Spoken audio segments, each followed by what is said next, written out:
Hello, everybody. Good afternoon. I almost said good morning, but how are you all doing? It's time for some more of the mask that has truth. And I found that something funny right before starting this. It seems like if I put my window outside of the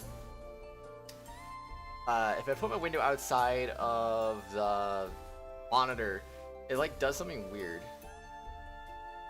Well, okay, maybe it's not.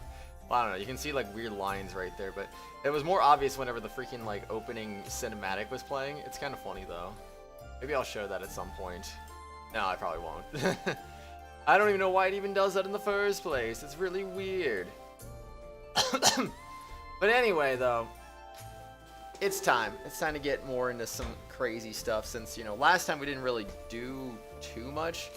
Honestly, we kind of spent a lot more time on just like a random battle for no reason, so that was fun. That was certainly fun. What was it called? Training? I think that's what I did. Yeah, the red versus white battle and training. We did that. That took way longer than I expected it to, just because I freaking took forever to kill the opposing party members. Like, man. Like, come on, it didn't even take that long. Anyway, hello, Mark. Hello, Fuhua. Hello, Lauren. Good day. Good. Hello, Zach Gray. How are you, man? Whoop, whoop, whoop, whoop. Oh, man. Yeah, it's back to the story today. What happens is anybody's guess. But, man, we're going to have a lot of stuff happen today. He pulled one over me. I slump over at my desk, resting my head in my hands. The atrocity at Enakamui. I thought it was a baseless rumor. Yo, Thomas Gaming 696, my guy. Thank you for 4 months of membership. How are you doing today? Alright, heck yeah, man. Somebody donated you 6 Robux? Good job, Mark. GG's. Oh, man, but thank you again, Thomas. Hold on a second, actually. One quick thing. Yeah, I'll just do that. That should be fine. Alright, there we go. Anyway. The atrocity of Enakamui I thought was a baseless rumor, but now a version of events is gaining serious ground. I didn't deal with it soon enough. I figured I won, and that it was that. I was overconfident. By the time I realized we'd been set up, it was already too late. I'd fallen for Raiko's ploy. Dang that Raiko. Counting for a defeat from the very start, huh?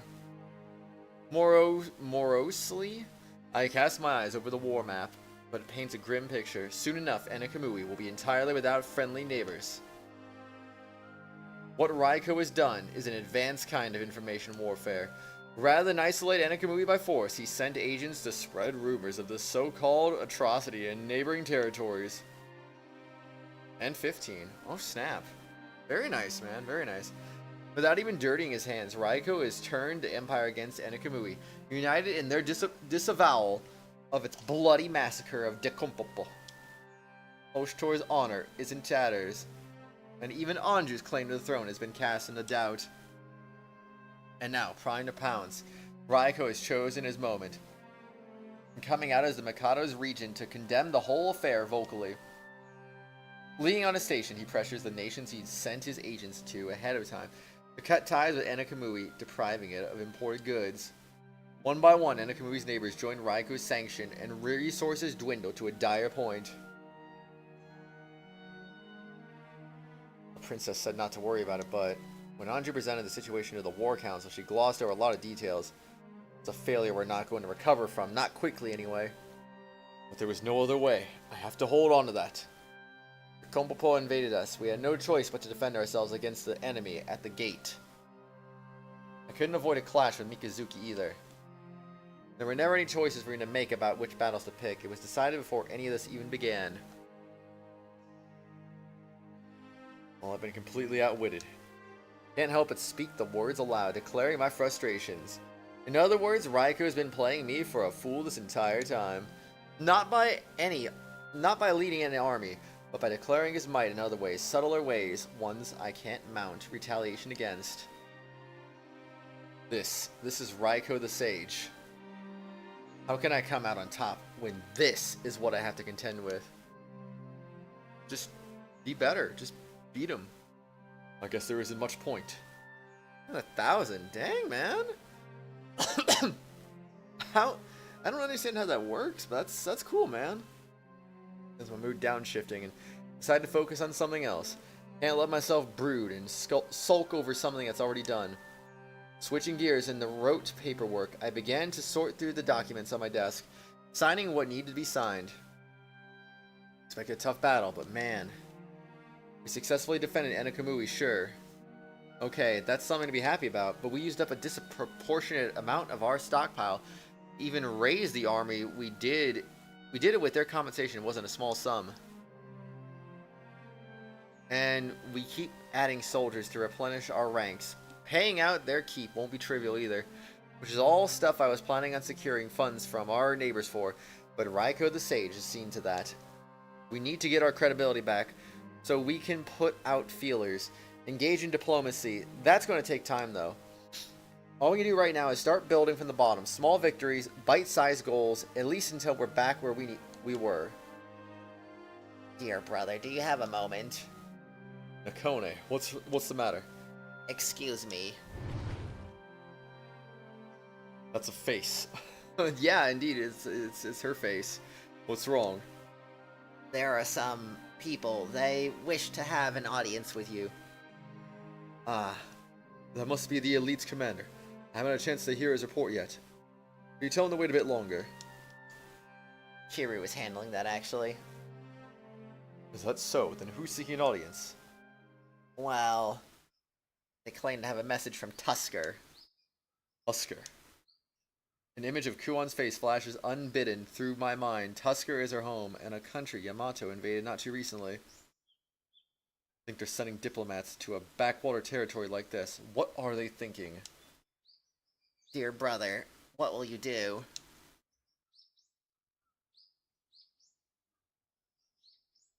Have fun playing. Please donate, Mark. Have fun with that. Hopefully it goes well, man. There's not much I can do from this office. Let's go and meet them. Very well.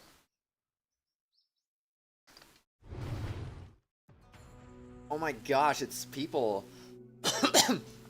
Entering behind Nakone, I find two young men, or perhaps boys. Their faces... We've met these two already, haven't we? Their faces yet round and childlike, sitting patiently in the audience chamber. Twins. I've met them somewhere before. Couldn't be. I think you did. I'm told you two are dignitaries of Tusker. I thank you for making the journey. I know it's not a small one. Pleasure is ours, Lord Oshtor, Imperial Guard of the Right. Word of your recent deeds has reached even our ears in distant Tusker. Twins lower their heads briefly. Recent deeds, huh? Oshtor may not have been involved, but weren't we at war, just a little while ago? I thought Tusker-Yamato relations were rockier. Even so, I'm afraid you have me at a disadvantage. I'm not certain I understand what Tusker stands to gain from sending us messengers. It seems more important than a social call. Adopt a slightly jesting tone in an effort to get them to loosen up a bit, but they maintain their unflappable composure. It is our duty only to relay the message granted to us for the express purpose of this visit. We beg your understanding that we wish not to speak of other matters, and your forgiveness for our impudence thus. They don't intend on telling me anything more than what they have been instructed. Fine. Go on and speak your message then. Thank you very much. First, we present you with this. And the twin shuffles forward with a scroll in his hands. Pro offering it. Allow me. Taking the scroll, I untie the knot, holding it shut, and scan the extremely unexpected contents. This is an inventory? Grains, cured meats, produce, liquor too, and not in meager numbers, enough to feed a small country for half a year. A sizable army for several months. Nakone. Yes. I tilt the scroll so she can see the words on it, and her eyebrows slowly rise by a few inches. This is... Tusker is prepared to deliver a shipment of goods as represented on the list to your country. In other words, you're aiding Enakamui's claim. ... The answer only was calm smiles, lapsing into silence. No explicit commitment then. Dear brother. Yeah. What are they after? How much of our situation is Tusker aware of exactly? They're coming out this far, so it can't just be a show of good faith. They must want something in return for all this. Are they going to demand a parcel of land, establish a foothold? But you could get that done a lot quicker with a retaliatory invasion. Danny, I don't think 2 speed's really going to work out for very long. I'm just saying, because, you know, live stream, unless you're watching in the past, like 2 speed's not going to do anything for you, silly. Am I reading too much into this? Why do something so roundabout as sending their old enemies help? Well, yeah, it keeps going back to normal because you can't go to the future, silly. Is something the matter? Not at all. Merely thinking on things. Not like I'm gonna get an answer out of them anyway. I can't really make myself go 2 times speed, though. Silly. I guess I could try tricking them into an admission that we've been expecting a siege for some time. I don't mean to return kindness with suspicion, but I feel I need to acknowledge a certain siege-breaking tactic by which supporting the weaker participant increases the likelihood of both sides wiping each other out. Read 2 times speed. I throw out a calculated barb, hoping to needle at least one of them, watching the faces for a hint of a reaction. No one comes. None comes. We can neither refute nor support that. Please understand. To be expected from trained diplomats, I guess their expressions betray nothing. Wait a second. The attitude of a country's ambassador can be taken as the will of that country. I can only guess they have some assurance about this. They know something about our situation. If these two know, if Tusker somehow has confirmation that Princess is the real one, if that's the case, it puts this offering in a whole new light. Which means, yeah, they know what's up. A better picture of how well connected Kuon is if she said something to the higher ups. Possibly. Hope no one came, that's icky. Wait, what? If she can throw this much in supplies around, that'd make her finally think. The two didn't so much as stir. There's no answer to this. Honored guest. What is it? Oshtor, Imperial Guard of the Right, hereby accepts Tusker's aid with humble gratitude. May carry that message back to your masters. Understood, we have received your words. They bow again, deeper than before. To be the arrangement, however. I'd like to return the favor somehow. We do not have the authority to receive gifts on behalf of the state. But that... everything is as our master wills. Please understand. Firm. That's how they're playing it. Twin smooth, uncracking smiles are starting to unnerve me a little. What will you do, dear brother? The possibility remains that this is all a trap. Never mind! Bye-bye. Okay, bye-bye, Danny. See you later. Maybe you're right. But even if it's a trap, how would deceiving us benefit them in any way? I'm hardly gonna look a gift whopped her in the mouth. We need this, and badly. We have no choice but to accept, even if it's a setup. We'll figure out how to back out of it if it all goes belly up. For now, if it gets us back on our feet, it's worth a shot. Honored messengers, may I see the scroll again? It is here. The letter to a prepared bed of sealing wax and stamp it with the Imperial Guard's seal, officially marking my assent to Tusker's proposal. We bear witness to this. With another yet deeper bow, the twins retrieved the scroll and stowed it away, carelessly to convey it back to Tusker. So I'm certain you two are tired from your travels. If it please you, there would be a spot for both you at this evening's feast. Please rest easy in these halls. No, that will not be necessary. We depart immediately. We plan to be aboard a homebound ship by morning. But surely traveling at night is dangerous. We appreciate the concern, but there is no cause for worry. We're accustomed to mountain roads like yours. Well, I sigh deeply, trying to process this new development. Dear brother, what was their intention here? Too many possibilities to count. I'll let you know when I've begun to pare them down. There's nothing to worry about. No matter what happens, we'll be here, and we'll handle it. I can trust you to lend me your knowledge, can't I? Yes. Then the die is cast. Whatever happens now, it's out of my control. All we can do is wait, watch, and react.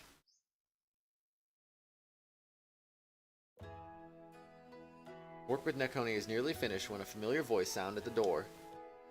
Sir Oshtar, are you here? Not you, Lady Rulatia. What is it?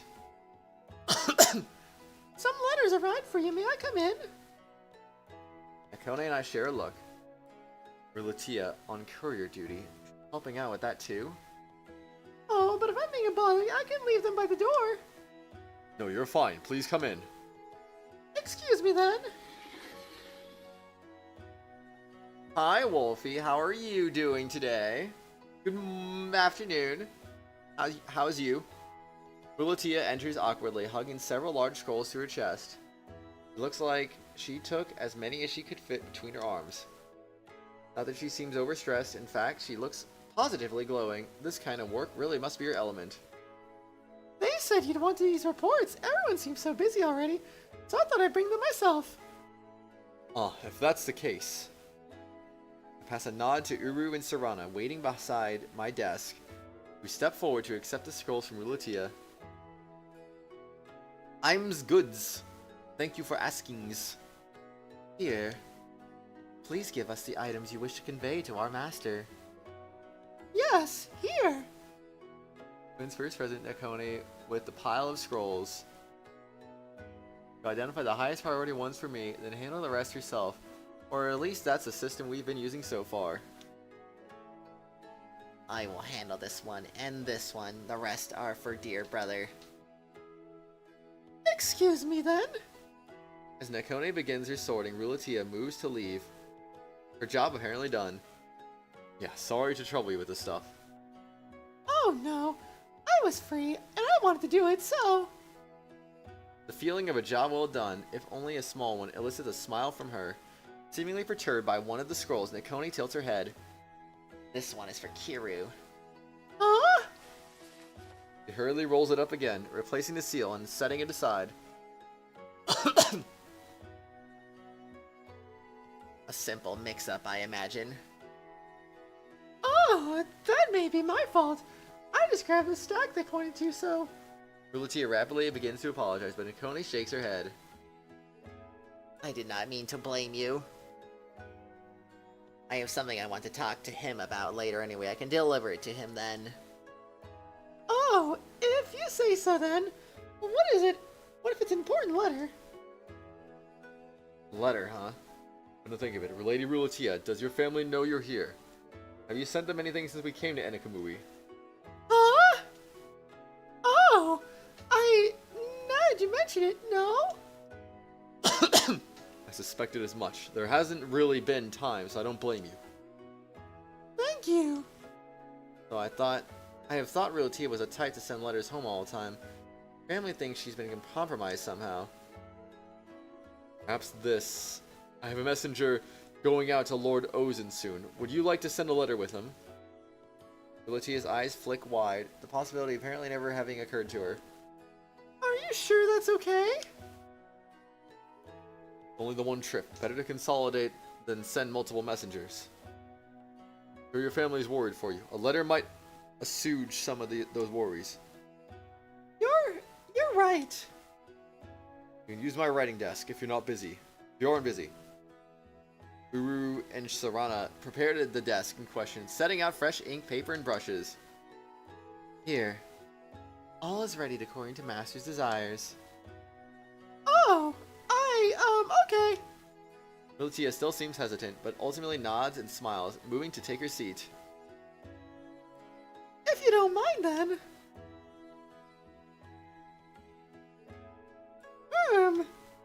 Time passes as I make my way through the pile of scrolls Rulatia delivered. I observe her writing. She's letting the brush hover idle. Looks like she's finished yet, though. I hazard a conversation as I finish up my work. Is something the matter? Oh, it's nothing. Rulatia smiles sweetly, seemingly enjoying her work despite the pause. I finished writing the main part, but I was wondering if something else would be alright. Something else like? I told him I'm well without any injuries or sickness. I wrote about how kind my friends are and how well Princess Anja treats me. Even then, I'm wondering if that's enough. If that much will put Father at ease. Or to glitch to a company of a game you're playing? Oh? Thank you, Wolfie. What kind of glitch, Fuhua? Well, I can add something myself if you like. Sir Oshtor? Galatea looks baffled, but I nod smoothly. I have some things I'd like to say to him, too. If that's okay with you. An apology for involving you in all this, for starters, and I give him my word that I'll see you home safely when all this is said and done. We'll never get Kujiri as an ally if they think we're holding their princess hostage. Not gonna write this part out, but if worse comes to worse, Rulatea is going to be with the first escapees out of the castle. Here's what Oshtor would want. What this responsibility is all about to begin with, isn't it? Can't progress the story. Yikes, that sucks, man. Thank you very much. I'm sure he'll be glad to hear it. And that leaves space for... Her gentle, disarming smile takes me off guard, such that it takes me a few seconds to process what she says next. I was also going to tell him about Sir Haku. Triple exclamation mark. ... A heart leaps into my throat on hearing her speak that name, certain for a split instant that the jig is up. I force a lump down again. Nakoni must have felt it too. Suddenly she can't bring herself to look this way. Haku, huh? May I ask why? He made sure I got here safely, took care of me. I think Father would like to know about him. For once, Rulatea doesn't stutter or waver in the slightest. She's just naturally talking about me. How Kokopo warmed right up to him. How we would spend hours and hours in the Hakuroku Rokaku kitchens making sweets. And we used his wits to protect me whenever we had to fight together. Even though I was a burden on him and the others. Every word from Rulatea's mouth is praise. As she speaks, a shade of sadness and nostalgia enters her eyes. It's getting hard to stand here. ... Sir Oshtor? Yeah. The only answer I can manage right now. Wherever he is, I think that would make him happy. I agree. Clear eyes and a bright smile, Rulatea nods earnestly.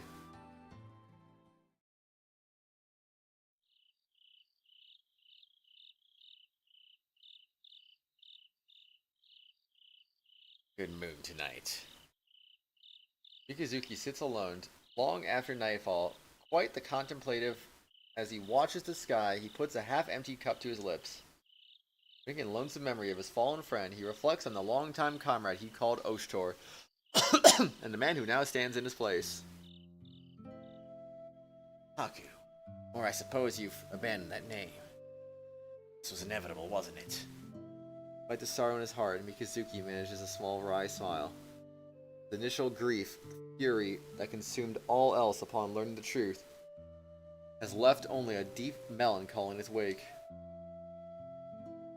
The character in the game you're playing has the same English voice actor as Hu Tao. I see. Ugh. And also Donna from Ys 8. And Sakura from Fire Emblem Fates, I believe. Yep. Leaving our score unsettled forevermore. Somehow that's just like you, Oshtor. Why did you leave me, old friend? Heavy with sorrow and regrets, Mikazuki is only able to think of his rival, once rival's counterpart and confidant, Oshtor. May continues to deal us both rotten hands, eh? Things so desperate, Oshtor, that even if he lives a lie, Tender must carry on in your place. Yes, I imagine it was so. If it was to protect Her Highness, knowing you, other choices were slim. It was the only real path forward. And so I shall protect the capital with self-same. Dedication, the first and last charge I ever received. The The road to the capital, so long as I remain in my post, will not be an easy one. I will make it thus. But him, if anyone, may be able to overcome. If he does, our blades will almost certainly cross again. I only hope it doesn't come to that. Mikazuki recalls the lazy days he'd spent in the capital when both the Oshtor and Haku he'd known were alive. They'd grown to be friends. The Imperial Guard admits to himself, between the camaraderie and the long nights of drinking. But don't think I'll hold back sentiment. Never clouded my judgment before. Sentiment won't decide my fate now.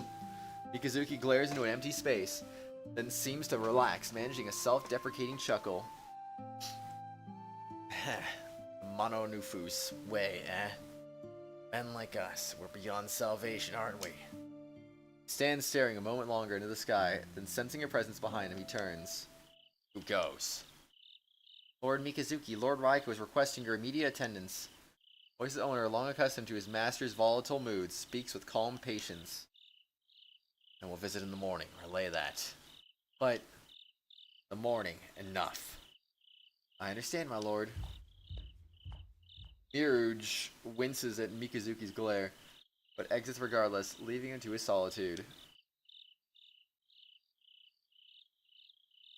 Brother, what are you planning? I don't know, he's got problems though. Listen well, Yamato, I am Anju, daughter to the great Mikado, divine scion of the Empire. And I vow to bring Yamato peace, safety, and prosperity. Cheers loud and earnest, enough to split the very sky, ring through the city square. One figure amidst the crowd, however, does not participate. Is that? Shocked and skeptical, Mikazuki stares slack-jawed at the false princess. She looks similar, but that is not my liege's child. She dares to speak her highness's name as though it were her own. People around him each bow in turn, convinced of the fraud's truthfulness. Mikazuki steps forward, intent on exposing her. Wretch, you! Wait, Mikazuki. Raiko manifests from the crowd to stop Mikazuki short, pressing a hand to his shoulder. Brother! I know you have reservations, but trust. Go along with it for now. What? Better have good reason or... Mikado's gone. The Imperial Court is in disarray. Should it become known Her Highness is also missing, the city will fall into anarchy. What? Worry not, little brother. Everything is under control. Don't tell me you... Oh, was this his plan then? Capital's a lonely place since the old man died. Part of its spirit went with him. Lamentable. Oh my gosh, it's him. ... Even in death, Oshtor, even now you would keep your post and protect her. ... I see. Duty forced your hand to protect Her Highness. You sacrificed all else. Lamentable indeed. Even then, old friend, how can you make such a peaceful face? Your faith in him, so strong as that. Don't you have any regrets, any war? ... Bye. The image of Oshtor says nothing, holding a serene smile as it fades into the evening air. So you really are satisfied with this end. In Haku, in Mororo, even in his own heart, Mikazuki reflects, Oshtor lives on. Will the same ever be said of? No. No. I'll leave that one well enough alone tonight. In lieu of finishing his thought, Mikazuki drains the remainder of his sake. If anything has been made clear, Mikazuki muses to himself. Amano Nofu still exists. Can stir his soul the way another once did. Aw, don't cry, Wolfie. It's okay. Then I suppose there's a place for me among the living yet, isn't there, Oshtor?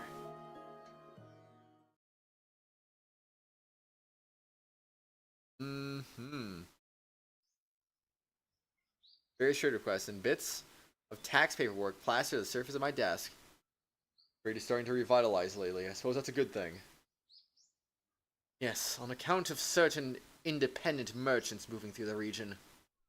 War to these men is a moneymaker. I believe if you look past the sundries, you'll find wares meant to tempt soldiers. Exotic weapons, armor. Competition has leveled out prices at least. Much of a boost as our markets are likely to get to this point. Conflicted knowing these traders are profiting off of others' troubles. I don't think I can afford to kick that hive right now. On that same note of hopeless situations, to acknowledge the likelihood that spies may be entering the country amongst these caravanners. Hope I don't have to explain why we cannot simply close our borders to merchants. Spies, huh? If they're here looking for Enakamui's dirty secrets, I don't know that they're going to find much. I rub my mask in thought. I myself am the only and absolute secret of Enakamui, at least that I know of. If the research is all that it would take to unravel that mystery, then I would have been discovered long before now. Oh well. Bolster security around the marketplace and put the guard on alert. That should help. Taking that liberty already. I also have agents tailing several suspicious figures who arrived with the trade boom. Nothing gets by you, Oki. I shouldn't have expected anything less.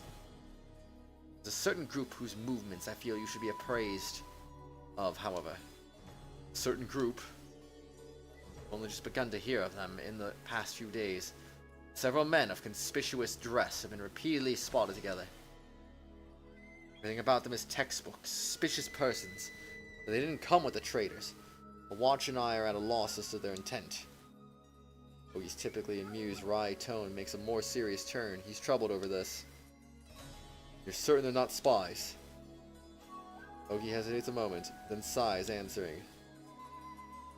From their clothing, equipment, and speech, I can only imagine they're displaced Uzarushans. Uzarushans. Yeah, okay. You can see why they're having them around would put the locals on edge. In the metropolitan haven of the capital, Uzarushan features and attire have a tendency to stand out. Racial and national tensions are high since the war. Matter of time, though accusations justified or baseless are made of these men. Hi, Gon. How are you doing, man? What's up, dude? How are you today? Excuse me. But they seem to have no interest in moving on, despite their nomadic ways, nor do they appear interested in doing business or mercenary work. Do you want, then? It's hard to imagine they're looking for revenge or even trouble from the sound of it. Yeah, they may be here for personal reasons. Personal? How so? The last I heard of them, they were asking after Jack Walt, canvassing public places for anyone who might know him, apparently. What?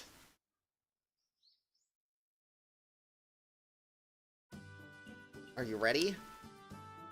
Not yet! Kira crouched with his hands over his eyes, listening closely to the rustling of leaves behind him. He doesn't particularly need to see to know which bush is Shinon person to hide herself in. You can just find her right away, though. Kira sighs deeply. While Jack Wall inspects the Enakamui troops under his command, the prince has been assigned trials of Shinon on duty for the day. To say he's comfortable with this arrangement would be unfortunately incorrect. Jack Wall, please come back soon. Exclamation mark. Ken goes instinctively to his dagger as he feels a pair of cold eyes fall on him, radiating ill intent. Who's there? He raises his voice, calling towards the man projecting such an ominous presence. Who? The last time you and I met, you were just a baby. Time's flown, but I wouldn't forget those eyes. But lately, Kira realized that the man's line of sight is fixed not on him, but on Shinonon. Quickly interposes himself between them. Easy boy, no need for that dagger. I'm not here to do anything. Not yet, anyway. Not yet. Tell me, you know a man named Jack Walt? Double exclamation mark. I see. You do, don't you? The rumors turn out to be true then. You mean Dad? Shinnon. Dad, fascinating. I suppose his sense of duty is as strong as ever. But this was easier than I thought. You, boy, give this to him. Man holds out a tightly rolled and tied letter, which Kiryu promptly knocks to the ground. I won't accept something so suspicious. Man barely pauses, bending to pick up the letter again without changing his expression. I didn't want to get violent, but if you want it that way... Oh, I know. That market over there. I could arrange for a little accident. Now, how many lives is your pride worth to you? Well, boy, I'd appreciate if you heard me out before I get to 20 or so. I won't let you. Oh, then you'll kill me.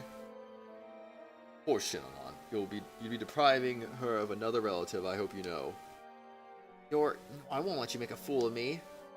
You're primed to strike, feels a sudden pressure at his arm, grabbing his sleeve and stopping him short. Shinnon! He grips Kiryu's sleeve tightly, refusing to let go, as much as she refused to tear her eyes away from the imposing man.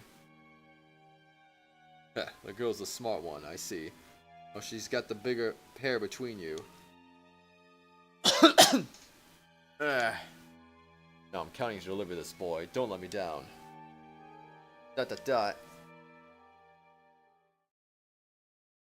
Okay.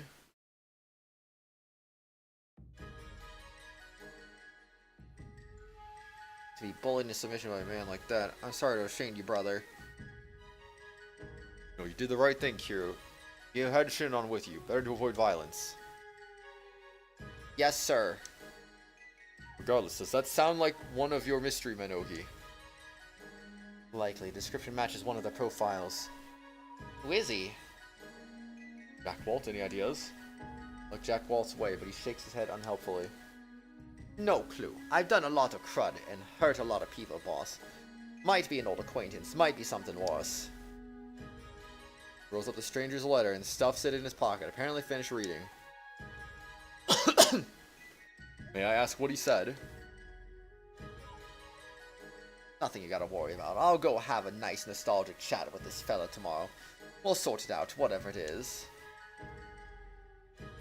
Jack Walt turns and exits, saying nothing more.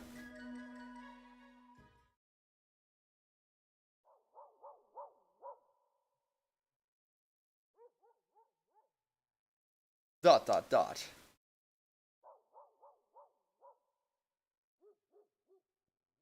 He appears to be leaving the castle grounds. Expected as much. He said tomorrow, but it looks like he's going to handle this before the sun comes up. But are you sure this is okay, following me in secret like this? Most certainly is not, but we can't just let him go either. Well, it is Jack Walt. I'd imagine he would refuse our help anyway if we offered it directly. Should go. We don't want to lose him in the dark. Yeah, let's get moving. From a distance to avoid detection, we stealthily pursue Jack Walt as he reaches the tree line. He heads deep into the thicket without pausing. Where could he be going? Yeah, there's only an open grove ahead. Shh. Someone's here.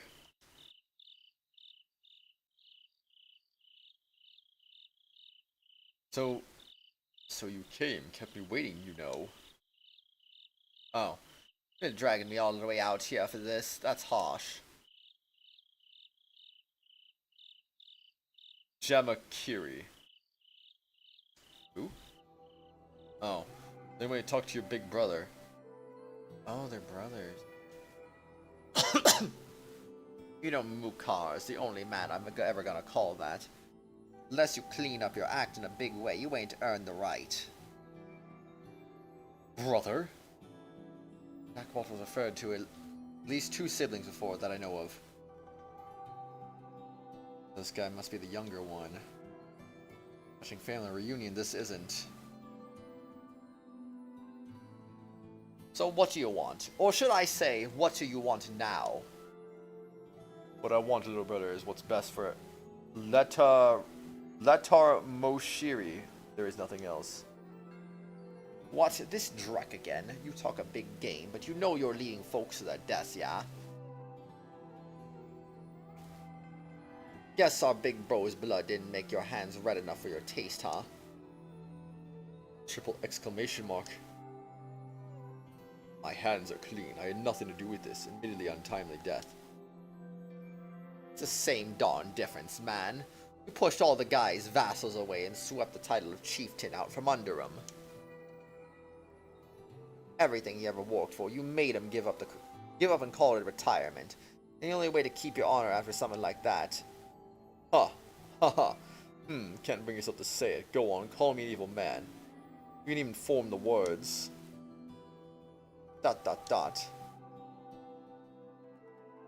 Can't, and that's because you know Mukhar was a bigger monster than you or I will ever be. When Uzurusha came for us, when Gundhura demanded he kneel, do you know what he said? Even in death, I will never submit, you hear me? Well, he got his wish. Call me traitor, call me villain, call me those names, look me in the eye, and tell me, you think we stood a ghost of a chance against the Horde? We wouldn't have lasted a single night. All that Letar Moshiri ever was, or will be, reduced to ash for our fool brother's pride. Is there shame in betting instead of breaking, if that means survival? Too many of us were blind to the bigger picture, Jack Walt. And most of all, I did what I had to. I didn't really come out here to listen to you validating your poopy choices. There's a limit to how much a man ought to bend, you know. Well, I mean, I don't know. And you left out the next part. Was nothing left for me back home after he died, so I took shit on and left. Ain't no love in my heart for a vassal of Uzurusha. Never will be. And it's been how many years now? We went our separate ways, cut ties. But you just couldn't keep your hands to yourself, could you? Beg pardon. Playing dumb, because I'm not afraid of spelling it out. Kidnapped Shinnonon and sold me out to Uzurusha. That ringing any bells? Touch cowardly, don't you think? There's only so much butt a man can kiss, I thought. Oh wait, that was Jack Walt. Certainly I have no idea what you're talking about. Perhaps one of the men acted on his own. Wow, Palpatine's got unlimited power. Let's go. Oh boy, I thought you'd grown a spine, but thanks for proving me wrong. I am unconcerned with my public image. But a bit of devotion to one's Aulo never hurts anybody. You were good, you know. The best, I'm sure. Uzurusha was happy to have you. Oh my gosh, I didn't realize it switched people again. Yeah, sure. You realize that Uzurusha's long gone, though, yeah? They kinda lost hard. Tch, stupidest thing. Gundhura survived the war, but I hear he died of pure anger. Woke himself into a fury and his body just gave out. Hound should have stayed in his yard, but he decided to bare his fangs to Yamato like a fool. He never knew how to pick his battles. Can't laugh at his misfortune. He was the linchpin. Without him, the chains of iron holding the clans together have burst. And I don't pretend to have virtue, yes. I bent the knee for Uzurusha to show our people what we stood to lose if I did not. But Gundhura's chains are broken. Now I'm left with no way to control the clans. All splitting up into factions. All after my head and my title. Already counted for this, of course. My elite force will crush those foolhardy enough to try. There was one thing on my mind, though. Like I care, you can do your thinking on your own time. I pressed A, okay. But I do care, Jack Walt. It was you who was on my mind, after all. What? You left, carved your own path with the sword of yours. You're a symbol of our independence from Uzurusha. You know that. The lone warrior. Anyone that can claim the Mirage Blade is fighting under its banner would gain instant fame, instant power, enough to forge new chains. So I have to beat them to the punch. You understand, of course. Jack Walt, for the sake of peace in our time, will you not give us our true successor back? True successor? You don't mean. The last person left with the old chieftain's blood in her, his daughter, Shinnonon. Shinnonon? What, Shinnonon is the old chief's kid? I'm a reasonable man. You won't have to give her up. But we need a ruler. You can come along. Be our personal guard, even. And the chieftains roll over to the girl. Retire, and that will be that. No place left for me in this world. With Uzurusha gone, my name isn't worth the breath wasted on speaking it. But yours. Your name's getting more famous by the day, little brother. With your sword arm and Shinnonon's blood, we'd be unstoppable, unchallenged. Excuse me. Really are a selfish monster. First you kill a man who called you brother, and now you want to puppet his kid, because that's what monsters do. Puppet? You make it sound so unpleasant. I know my place and my limits. Do the job well, and I won't say or do a thing. I'll even give you command of my army. Well, how about it? Nobody's ever going to offer you a better deal. Nobody. This is getting pointless real quick. Well, what, you don't believe me? You of all people, you know my word is good. Yeah, I know. You're a murderous son of a biscuit. But I know you ain't a liar. And I also know you'd burn it all down in a heartbeat if the situation changed. You thought for even a second it benefits you. You want me to get Shinnonon involved with you knowing that. How about nope? No thanks. Give me one last chance to reconsider. No, not as long as I'm breathing. I thought you'd say something like that. I'll do what I must then. As Jamachiri speaks, armed men materialize from around the grove, adopting a tight formation behind him. Some things never do change. Had a feeling you tried to pull something like this. Shut up. If you aren't coming quietly, then you know I have no choice but to kill you. I can't risk in our clan adding your power to theirs. Besides, you came prepared for this, didn't you? At that, Jack Walt sighed, scratching his head. Well, I was aiming to handle you all in my lonesome butt. Jack Walt calls over his soldiers. Hey, boss, it'd be really nice if we came out right about now. What? Appropriate phrase, I believe, is we've been made. Let's go help Jack Walt. Being no further reason to hide, we abandon our position and make a break for Jack Walt. Wow, boss, you weren't even trying to hide, were you? Yes, exactly. Little point in trying to mask my presence from a warrior of your caliber, after all. You heard all that, then there's really no need to explain, yeah? Shinnonon cannot be allowed to go with that man, I understand. He won't lay a finger on her. Can't bring myself to ignore such an injustice. Thanks, gang. Sorry to get you all caught up in this. I believe that's my line. You're truly sorry, a round of drinks after we're done here would be a suitable token of apology. That's it? You're going to try it with less than half a dozen men? Sounds about right, yeah. Okay, let's clean up and go get us some booze, boys.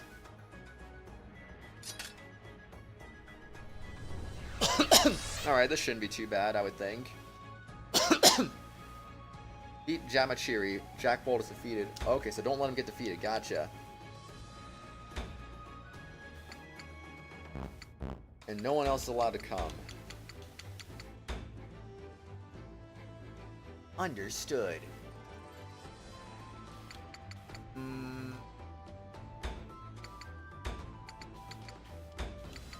Alright, we'll do that as our formation. I think that'll be solid.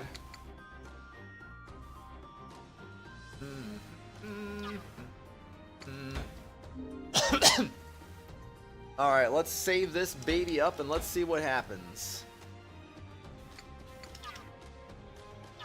Alright, battle preparation underway. Solid day so far, Light Mind Jedi. Solid day. How about you, man? Wait, he backed up? Bruh. I mean, I guess.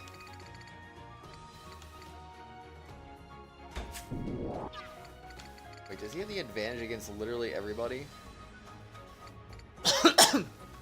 Everybody except for 2 soldiers. Cool.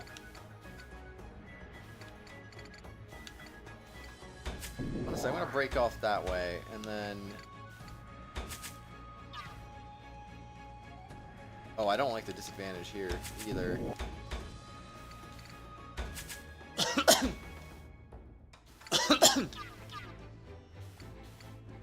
Okay, the wind units are disadvantages, so keep that in mind. Alright, let's go.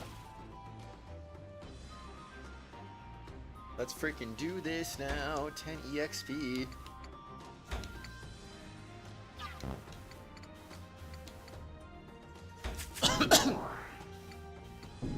Alright, I'm gonna go ahead and give you a little extra zeal because yes.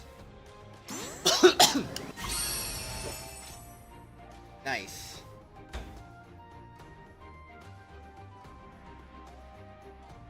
They're just taking defensive formation, huh? Realize you should probably go this way. I don't know why I went off to the right like a dummy.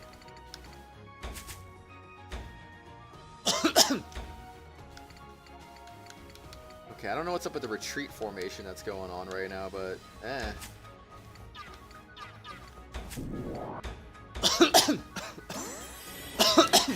There we go.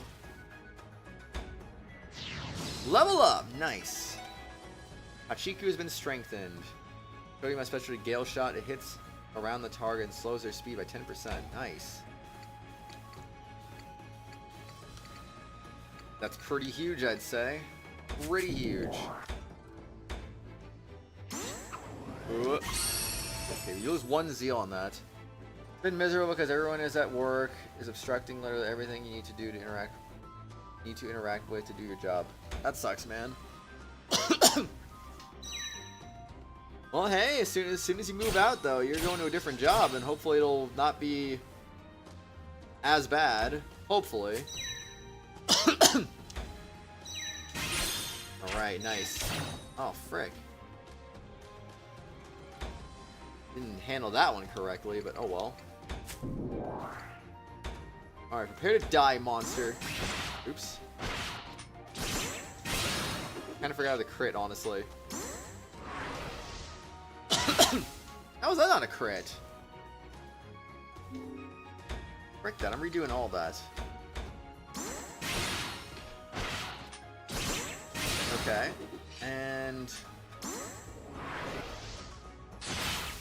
How does that not crit? I literally release right as the release time is ready.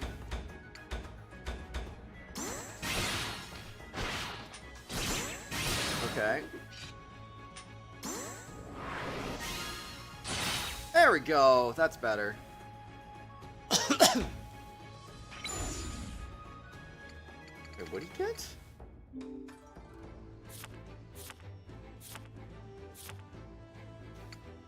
A little confused what he just got exactly, but okay.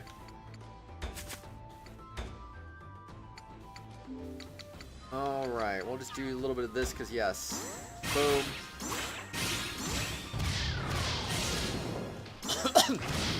No, I missed 2 crits. 69. Ha. Boom. Boom.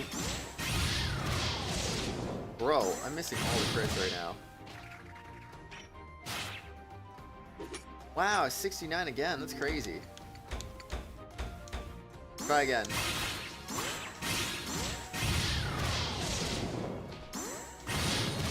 Aw, oh, man. 98 zeal. That's so close.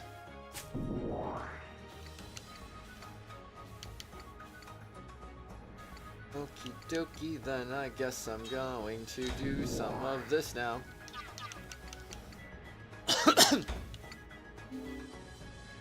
Fixed damage. That's a lot of damage, though. I could decrease speed, I guess. Or I could do one better and just raise defense. I think I'm gonna do that.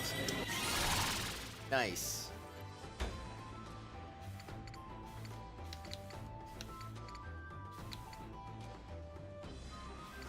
You know what? Okay, I guess I'll just do that then. There we go, nice crit.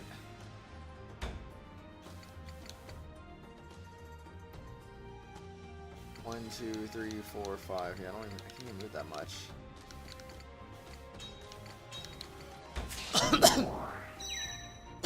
Well, now I can since he moved closer. I'll take it. He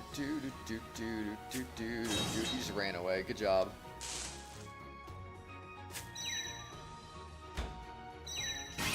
Nice. Brazilian right there might not have been the best call, actually. Oh well.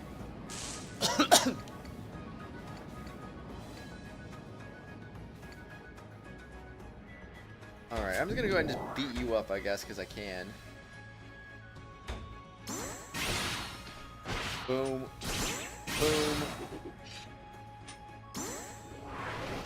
And there you go. Boom.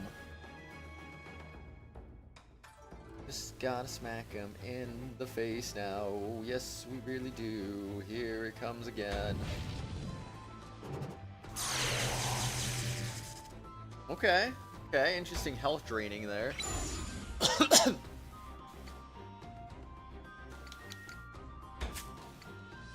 Alright, you can have some of this. Boom. Boom. Nice. Okay, like every single one of those. Very nice. 77.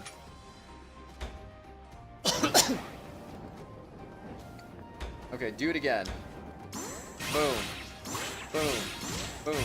Boom. Boom. Boom. Nice. Getting better at that. That timing just kind of blows now.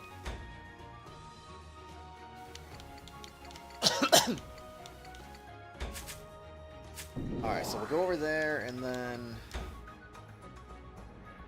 96 on the dot, huh? Perfect.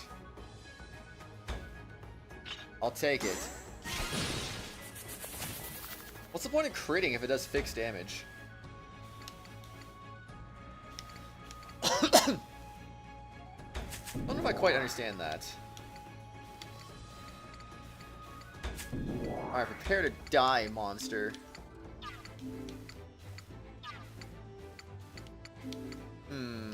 To lower the attack, poison it. I think I want to lower attack, honestly.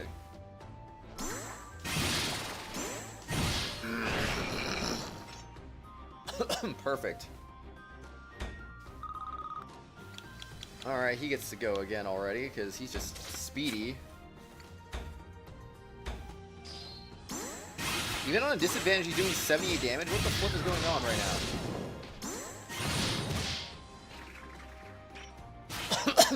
100 damage. And he has a disadvantage against this guy. Need I remind? Need I remind?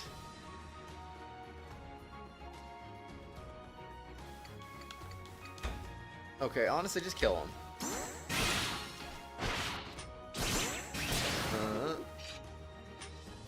Oh, okay. Nice, killed him.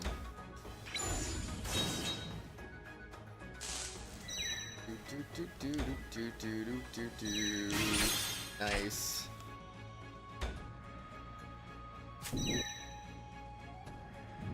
Uh-oh. Uh-oh, fire spear. It is what it is. That's the truth.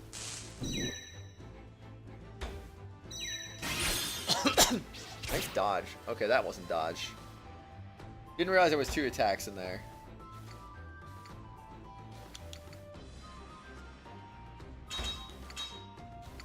Yeah, I might as well just 96 him. Yeah, this attack's kind of OP. I didn't realize he had an attack like this. At least in early game, seems kind of powerful.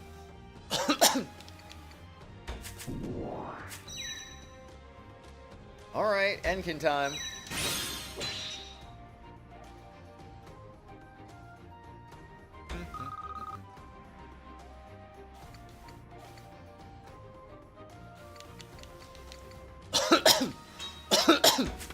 Honestly, I'm just gonna do you.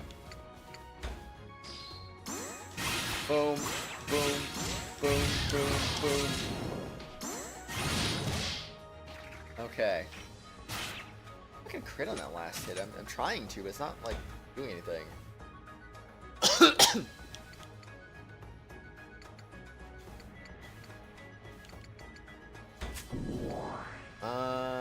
Yeah, I'm gonna go ahead and heal him just because why not? More EXP if you do that too. In the long run. Yeah, Haku, level 17. Nice. Ogeki Kyorzin has been strengthened. I will cast you up to the heavens, but you will never rise again. Very nice.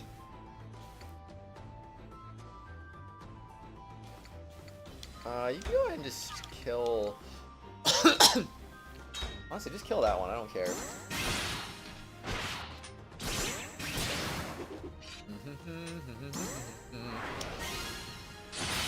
Very nice.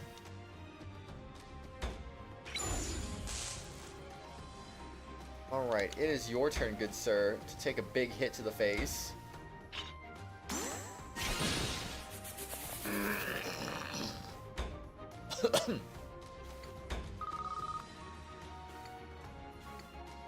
Alright, I just want you to have a piece of my mind. Boom, boom, boom, boom, boom. And bad timing's bad. Oh well, I don't think we're gonna kill with a crit anyway. You know it's close. It's fine. Boom. Yeah, like one extra turn of Overzeal with that. That's cool.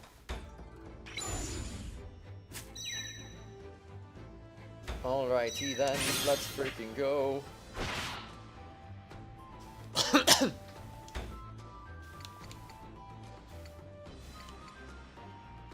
Alright, I want to deliver some heals to you now, good sir. Nice. Wah, wah, wah, wah, wah, wah, wah, wah, wah. Honestly, I don't care if he counters me.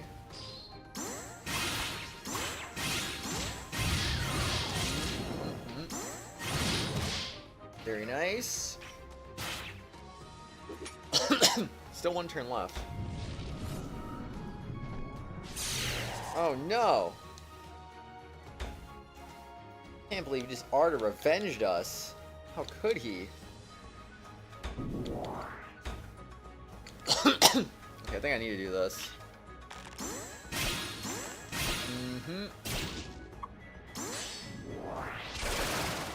Speed down, nice. Even less turns for you. Also, I kind of need to hit that crit.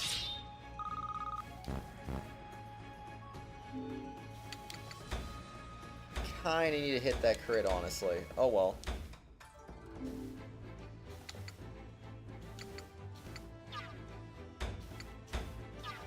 Okay, I'm gonna hit the crit.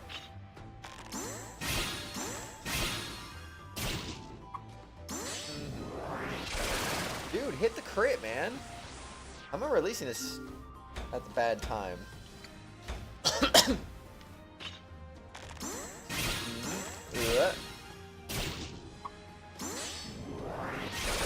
There we go. That'll get him to Overzeal now.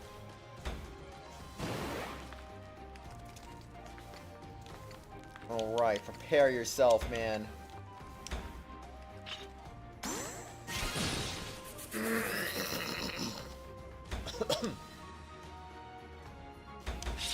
Alright, you can stay right there. Meanwhile, you can just go ahead and just smack this guy right in the face with 69. Uh-huh. Nice. Just take that stance and do what you can with it. That's all you gotta worry about.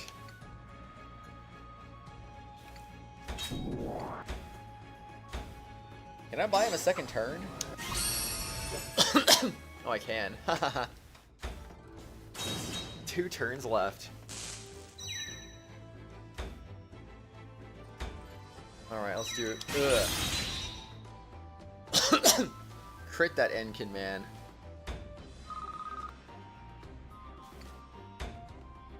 Alright, I am prepared to unleash devastating power against you.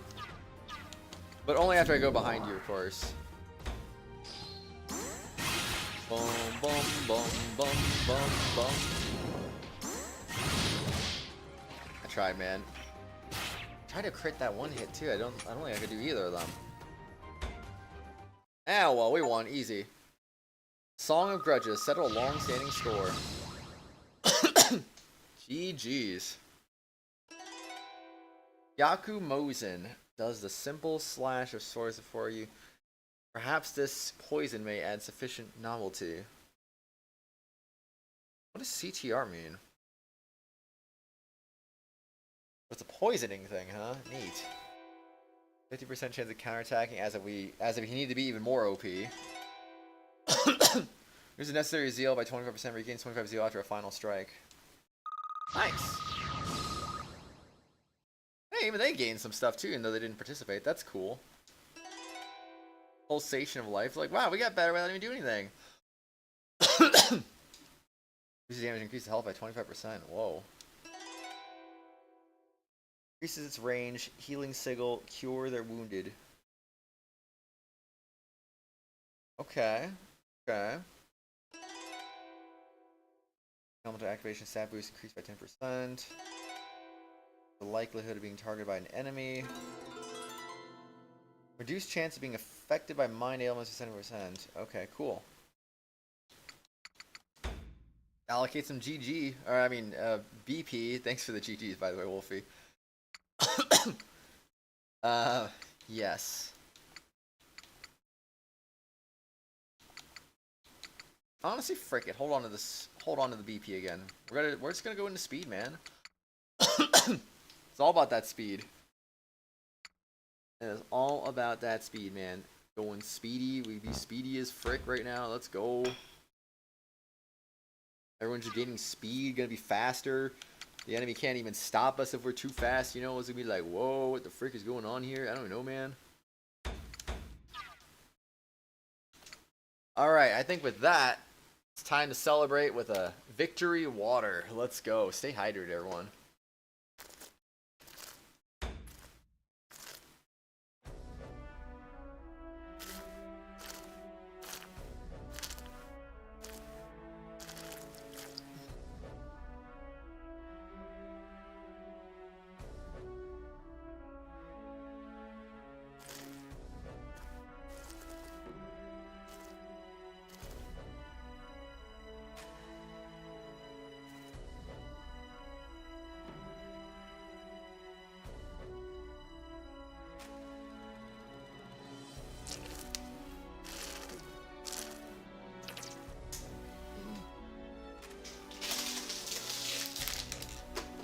Ah, victory crunch. That's what I'm talking about, man. Anyway. Ugh, figures. No match for Jack Walt, the darn Mirage Blade, even now, huh? It ain't just me, or my strength, or my sword. I've got buddies I can trust to have my back, that's all. Not something I expect a man like you to understand.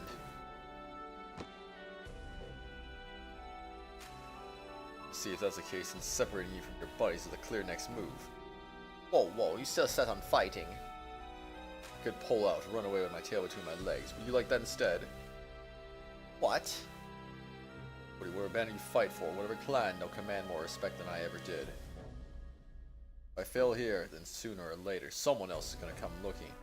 Another after that, and another after that. Eh? Say what, Mark? How is that possible?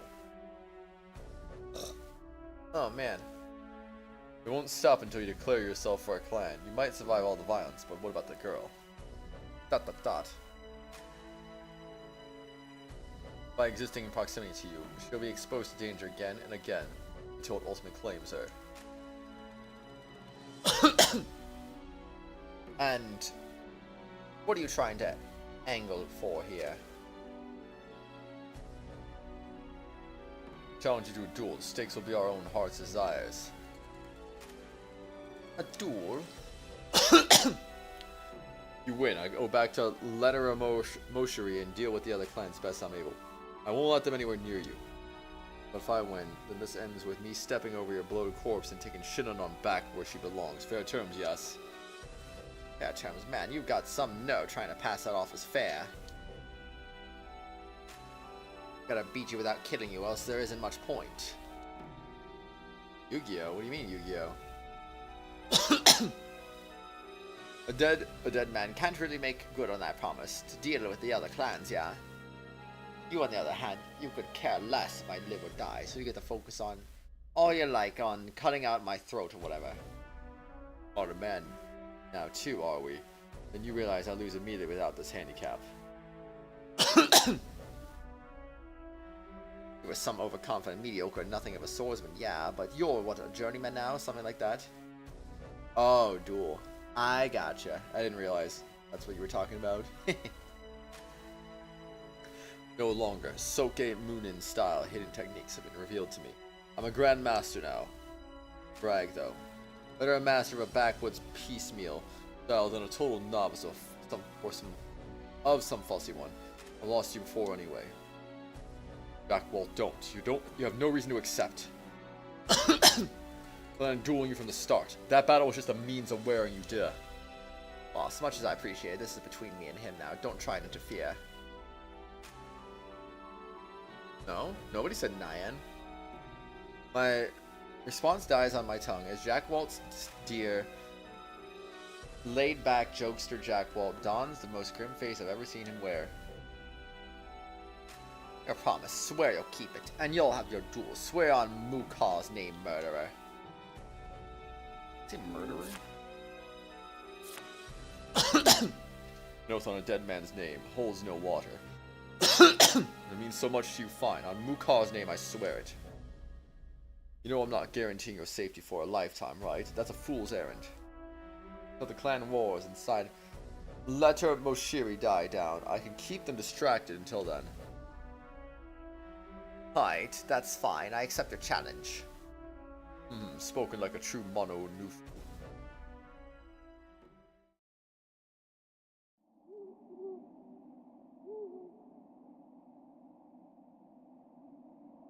Dry, stinging wind begins to kick up, blowing about the grove. There are two armed figures stand stark lit by the moon, silhouettes sharply outlined. The parties accompanying each other of the duelists back away. No one is left to interfere. Any day now. Don't rush me. It's been a while since we did this last. Since the dojo days, huh? Hated practice. I never saw you in there for a second longer than you had to be. I had other teachers, the old man. You'd always come in with a foul look on your face. Make noise about not wanting to be there, then lose some Mukaw. Dojos aren't really my scene, yeah? Not what my style's suited to. Haha, you lost on purpose, didn't you? Just to protect our fool brother's honor. Till the wind stands? Is that right? See, the funny thing is, I always meant to ask you something like that too. ... I tell you I had the better sword on, but you never tried it, did you? Never fought him for real, because back then, some part of you still... all in the past, enough nostalgia. Now we talk with blades.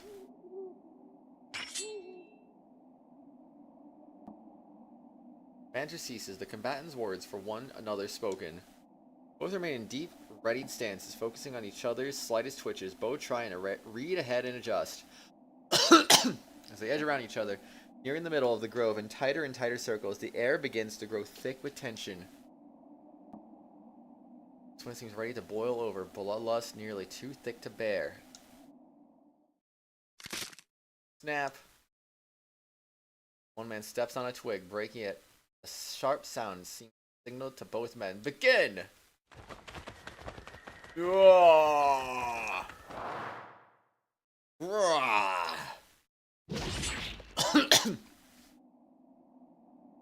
The single flash of steel on a thick, wet sound.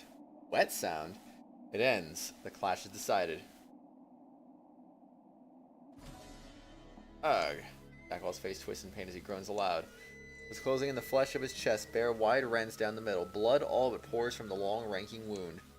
However... Ugh, so close. The loser beyond doubt is Jamachiri, but he's still alive though. He's not even unconscious. But with all his might, the cut was ultimately Shadow, and pressed against his throat is Jackwall's own blade. Think I'd fail like this. I was gonna cut off a souvenir, but you didn't leave any opening except the big one. Jackwall's clothes slowly turn from pale to red as he speaks. Stand still and close their eyes to sense the enemy's weight. What sound? Indeed. But I guess Jackwall was bleeding apparently.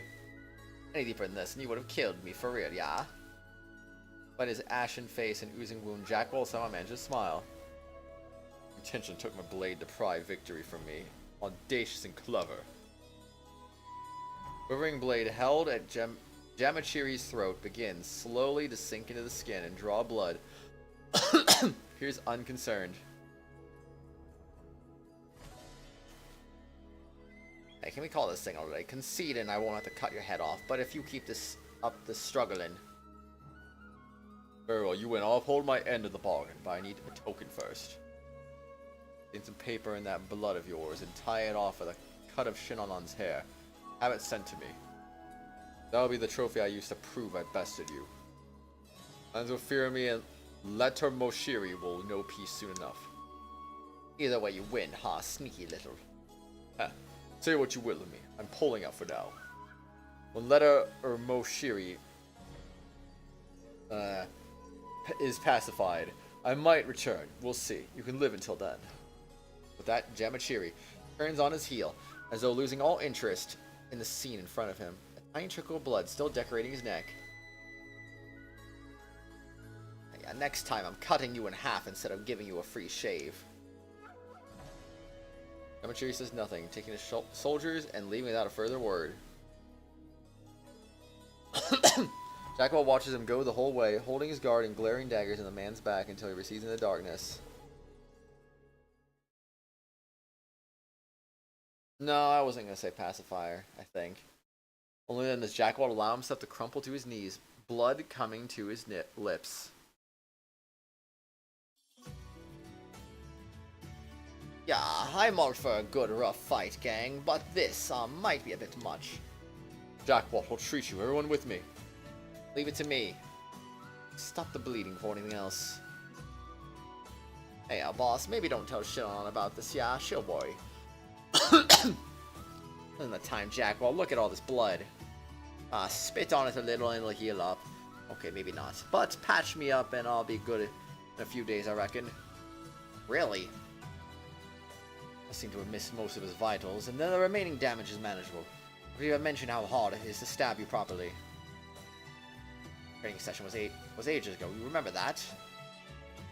You heal within a few days, as long as we get you to the apothecary soon. I'll order you to stay in bed if I have to. We can't risk you. Thank goodness, you worried me for a minute there. Kinda led to see Shinon on it in her bridal getup, after all. I'm not shuffling off anytime soon. And who would have guessed that freaking Shinon was like the heir to the country or whatever? But now you know, Kiro, Shinon's a right proper noble lady. I'm not gonna let her go to just any candy butt. Well, now is definitely not the time. Work on my manliness later, and you really should be holding still. Hey, it's nothing to get worked up about, yeah, just saying.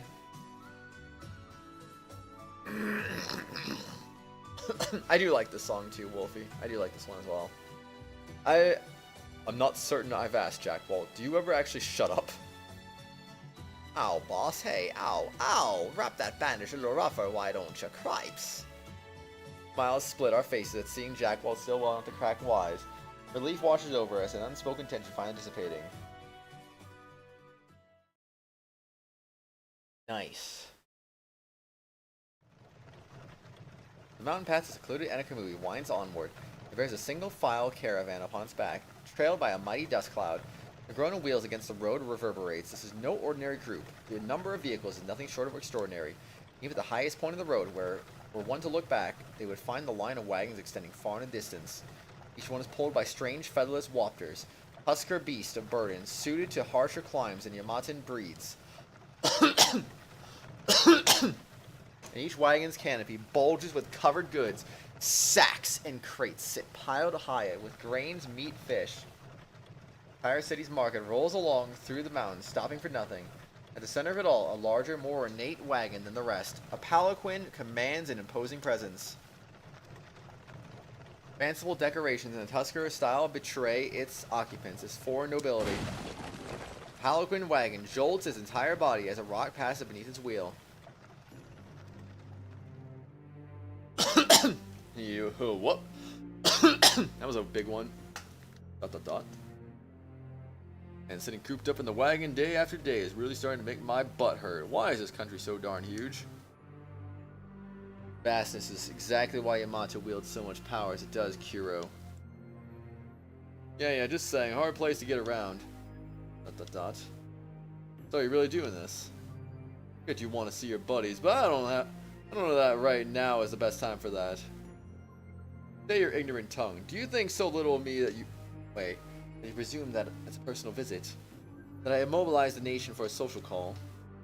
Carry nothing with me to this place, no hesitation. Hey, so you are awake over there.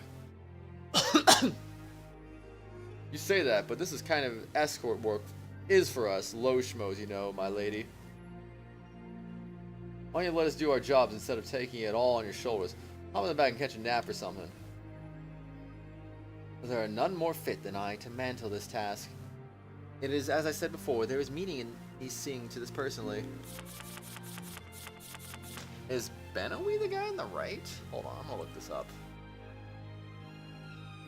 Benowie, Mask of Truth. Oh, okay, the guy on the right is Benowie then. So question mark's just an off-screen lady then, apparently. Kuon, maybe?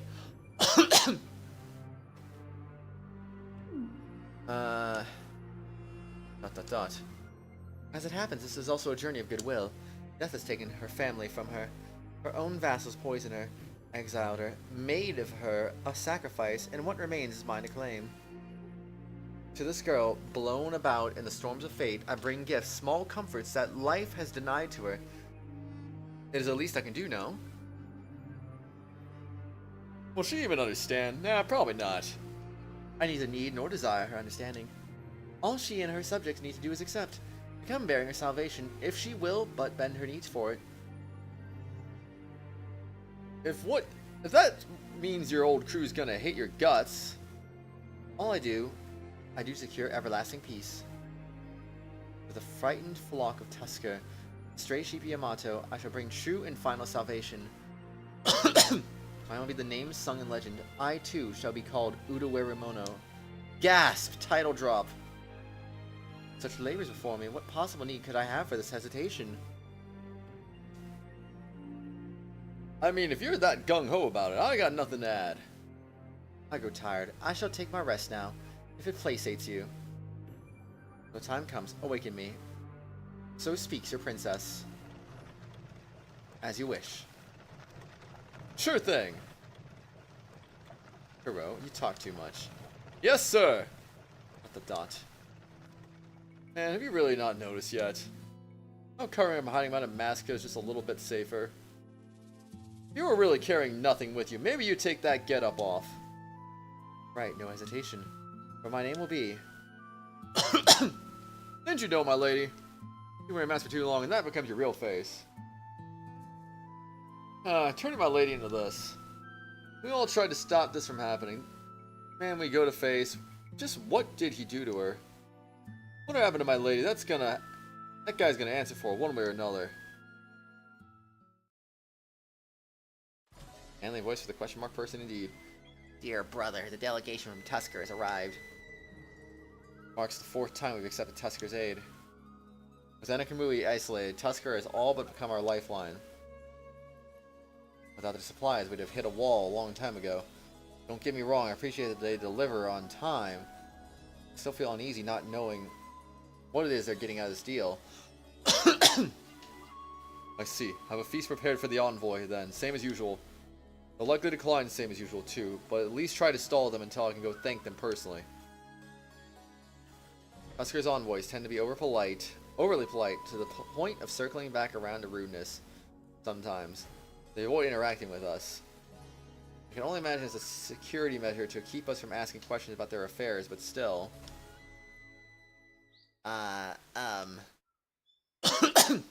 What is it? Well, I finally take notice of Nekoni's mood. She seems far more on edge than usual. Uh-oh. Who's here?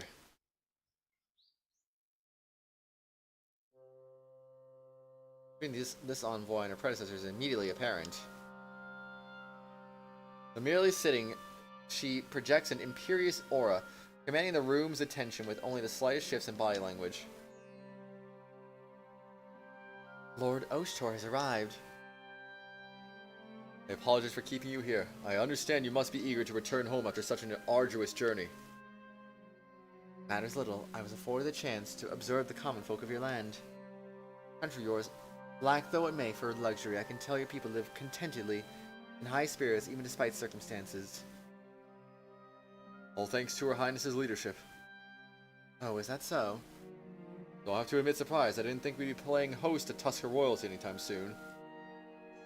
May I ask why you came personally? ...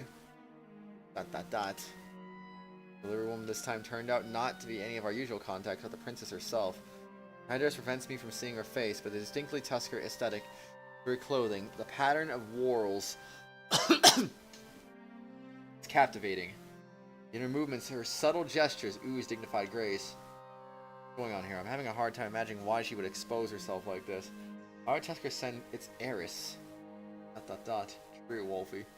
It seems even less likely that this is one of the couriers deciding to impersonate her, mostly because of the men looming over either of her shoulders.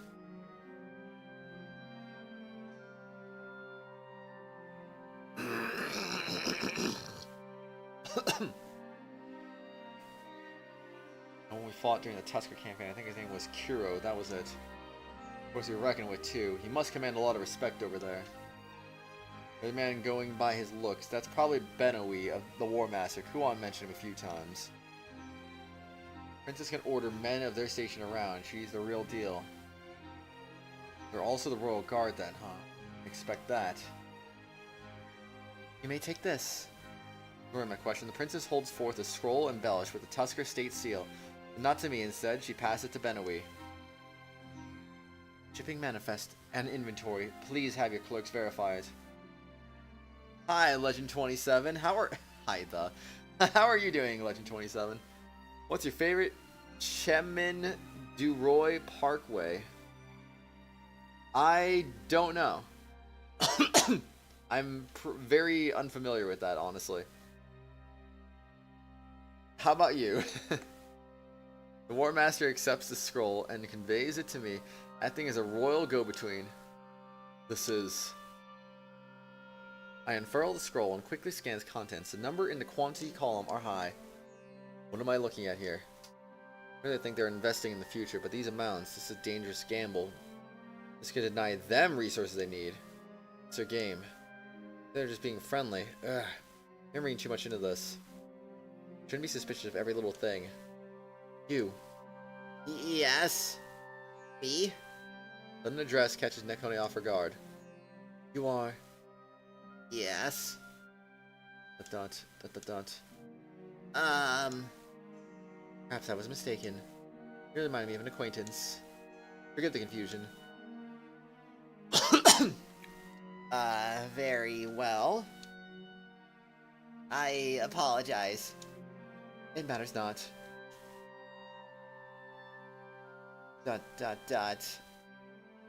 Thank you, Princess. This shipment should see to our needs for quite some time. With it, our debts to you just keep growing. I'm certain the welfare is much needed, given recent developments.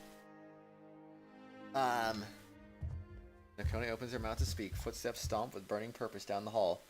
The door slams open unexpectedly. So this is where you've hidden yourselves. Anju storms in the room, flanked by Rulatia, Nosuri, and Ogi in various states of distress. Princess, what the heck are you doing here? I'm told you are the Princess of Tusker. I am Anju, rightful heir to the throne of Yamato. I was told Tusker's own crown princess had arrived with their newest relief shipment. From one ruler to another, I wish to thank you for your repeated aid before you depart. I see. Got a speech prepared. I guess I won't interfere. You must have thought about this. ... Rulatia? Here, my liege! Rulatia carries in her hands a plate of familiar-looking treats, the concoctions we named Puffs. Please enjoy these offerings. Come from afar, please accept this local specialty as a small token of my thanks. Called Puffs, our own Lady Rulatia's signature dish. Eat, you'll find them pleasing. What is she doing? ...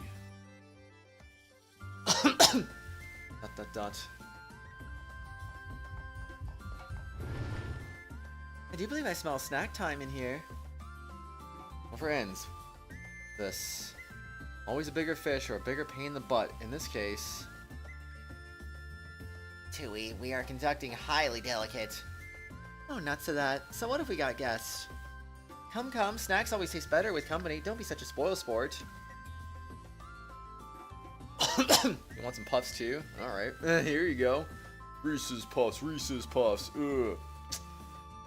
Very good, Atui. Words of wisdom, to be sure. Munch, munch. Delicious. Rulatia, you have outdone yourself. Thank you, my liege. I have something to do now, but let this play out, I guess. Your Highness, you are being rude. I am welcoming our guest, thank you. Is that rude? Not my point. Think about the messages your actions send. What are you saying by this?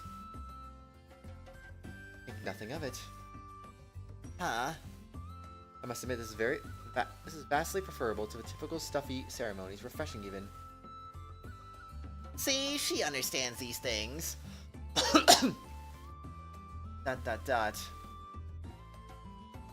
Princess Anju, your lip! Rulatia hesitantly wipes crumbs from around Anju's mouth. Thank you. ... Is something wrong? Will you not partake? You won't. I'm liable to finish the rest myself. Are you sure? Because I never kid where snacks are concerned. I'll really do it. Your Highness. What? It's fine if she refuses, isn't it? Don't know. She could be worried about poison. She shouldn't be. By the Mikado's own name, we wouldn't do that to the people, princes or otherwise. Here, I'll even prove it to you. See? Delicious. No, Suri, would you kindly refrain from encouraging her? Well, but I'm poison testing. It's important. Her... Thump, thump, thump. In her taste, Nosuri swallows a chunk of puff the wrong way, coughing and beating her chest to dislodge it. Sister, please. Good. Glug, glug, glug. Oh, that was close. Get that crud out in front of our sponsor. We're gonna have to... What are we gonna do if you upset her somehow and she cuts us off? I imagine that just happens all of a sudden, like, whoops. Yes, I made some mistakes, I suppose. What are you doing? I'm showing that the tea is also free of poison. Yes, that's what this is. That's right, considerate of you, Nosuri. Important too. Important enough for a second round of testing, I'd say. Not you two. Or just chip bag for sound effects. Whoa. Very important job, you see. Oh, I should poison check the tea too. Glug, glug, glug. Ah, the good stuff, huh? Something occurs to me, these diplomats probably have no idea that this is the background radiation of my whole gosh dang life. ... Tusker Princess gives no outward reaction, negative or otherwise. She simply watches. Finally, she reaches for a puff and raises it to her mouth, elegantly avoiding dirtying her veil in the process. ... Well, worthy of being called a delicacy, eh? Eh? Deceptively simple, addictive flavors that please the tongue. Out of my loyal vassal Rulatia skill. Of a genius, I dare say. Dot. Rulatia smiles sweetly at the praise, turning it with a deep bow. And these two are ladies Nosuri and Atui, my loyal right and left hands. Well, me, your right hand? Chuffed to meet ya. It is with greatest pride that I call them vassals of my court. Though our circumstances remain precarious, they have stayed ever at my side. Dot. What's going on? Something doesn't seem right. So too has Tusker Aid been a guiding light in this dark time. I must make myself very clear. My appreciation for these supplies knows no bounds. Therefore, I'd like to extend an official thanks to There is no need. So Andrew's words of appreciation were full of sincerity. Reference's reply is short, curt, and dismissive. This is compensation. There is no need for gratitude. But... Compensation? What does she mean? We haven't rendered any service or traded them anything. From one ruler to another, you said. I want to say that is Kuon, because that kind of looks like her smile, honestly, but I don't know. Dang headdresses keep me from reading her expression, but her voice carries nothing but foreboding. Because, I mean, something did happen to her, if I remember correctly. Andre also seems to pick up on it, for her earnest expression darkens rapidly. Would liken us to one another? Surely I misheard. I, the same as you, whose woeful inability brought the whole of your empire crashing down about your fool shoulders. The room freezes. What did you say? Just say? What? I'm gonna have to ask you to take that back. The Imperial Princess doesn't brook naked insults, even from other royals. The veiled princess rises and steps forward decisively, ignoring both Anju and Nosuri's words. What? She exudes enough to stifle the room, silencing all objection and outrage. Now enough of trifles and foodstuffs. Let us unto matters of state and of war and of diplomacy. I have after all come here in good faith to broker a kind of trade with you. The more courtiers of Yamato, our princess speaks. Tusker intends to retaliate against Yamato's recent slights in full. My armies will sweep across the empire, laying waste and casting down all who dare dream of a similar fate for my own home. Exclamation mark, question mark? Dang, this freaking music be foreboding as crud. What? Declare war on Yamato? This tense feeling, now I understand. Words you've just spoken, you understand their weight, don't you? Otherwise, you've a grim sense of humor, to say the least.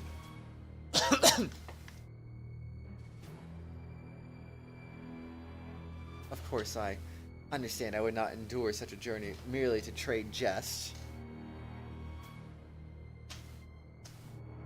I tell you this because I would... hold on. I would ask of you a favor. Hill folk, stay out of my way. Remain here in the safety of your keep until my grand labor is done. That is all. What are you talking about? What are you saying? Huh, now I see. Have, I believe, already accepted compensation for this thing. Don't mock me. Would ask me to sell my own people for your country's bribes? Not only that, you expect me to sit idly by while you set Yamato aflame again? Never! Ironic sentiment coming from the child who's already put Yamato to the torch. I thought you had a better grasp of your failings than that. What? Explain yourself now. Yamato's power lies broken and bleeding in the dust. The very impetus for my great conquest. Must I spell it out for you, whelp? Two have taken up arms in the name of reclamation of your empire, your throne, your tarnished name. What was that incited you to violence, child? Princess, I wonder? Two. To take back what's mine! Mine by right! Yamato was never yours, not by right, nor by usurpation.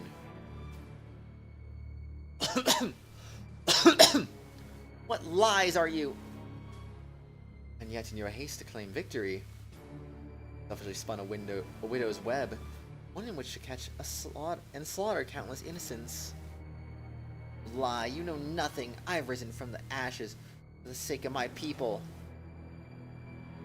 For the sake of the people, even if it goes against their own desires, then. Care little for whose name bears the word Aloe in front of it, so long as they may continue to live peaceful ignorance.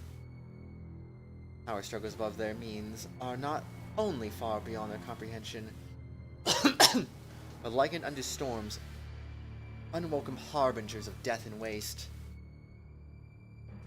That cannot be true. God, then what of you?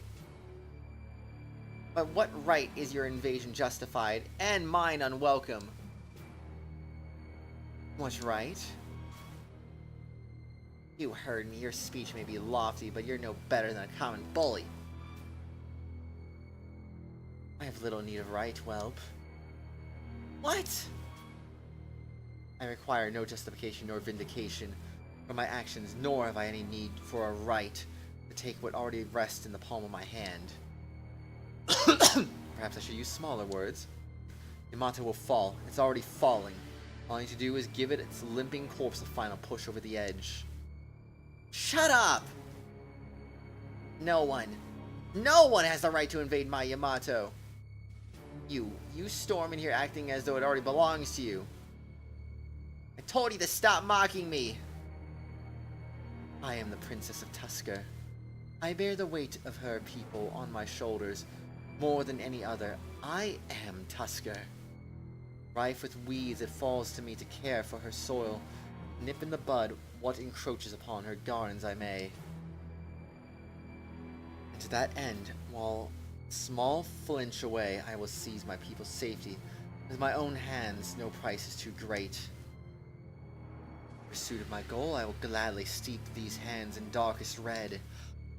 In pursuit of my goal, so too will I suffer names from the lips of the ignorant.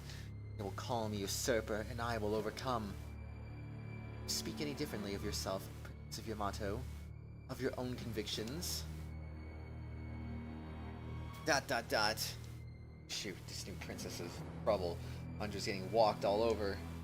Still nipping threats in the bud. What's that got to do with invading Yamato? Oh, dang it, don't tell me. You're afraid Yamato will invade Tusker again. Is that what this is about? Prevent that ever coming about. You want to crush Yamato while it's in disarray. ... What madness is this? Wait, hold. Yamato has no intention of invading Tusker again. I very much beg to differ. When Yamato regains full military strength, ships will come for Tusker. Be they yours or another warlord's. Okay, another warlord I might understand, but what do you mean yours? Why would Anju even do that?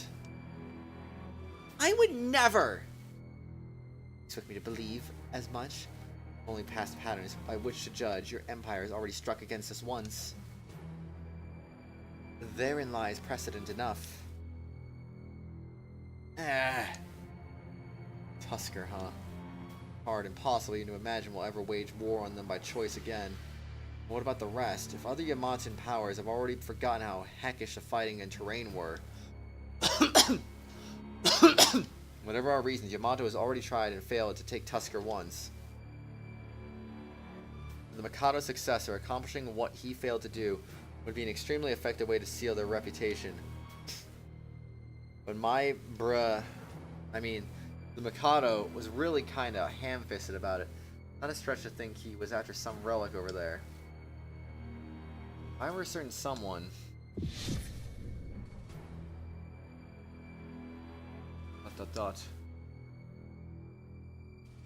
Now you begin to realize that one seems to have gleaned something of the truth. Ask him.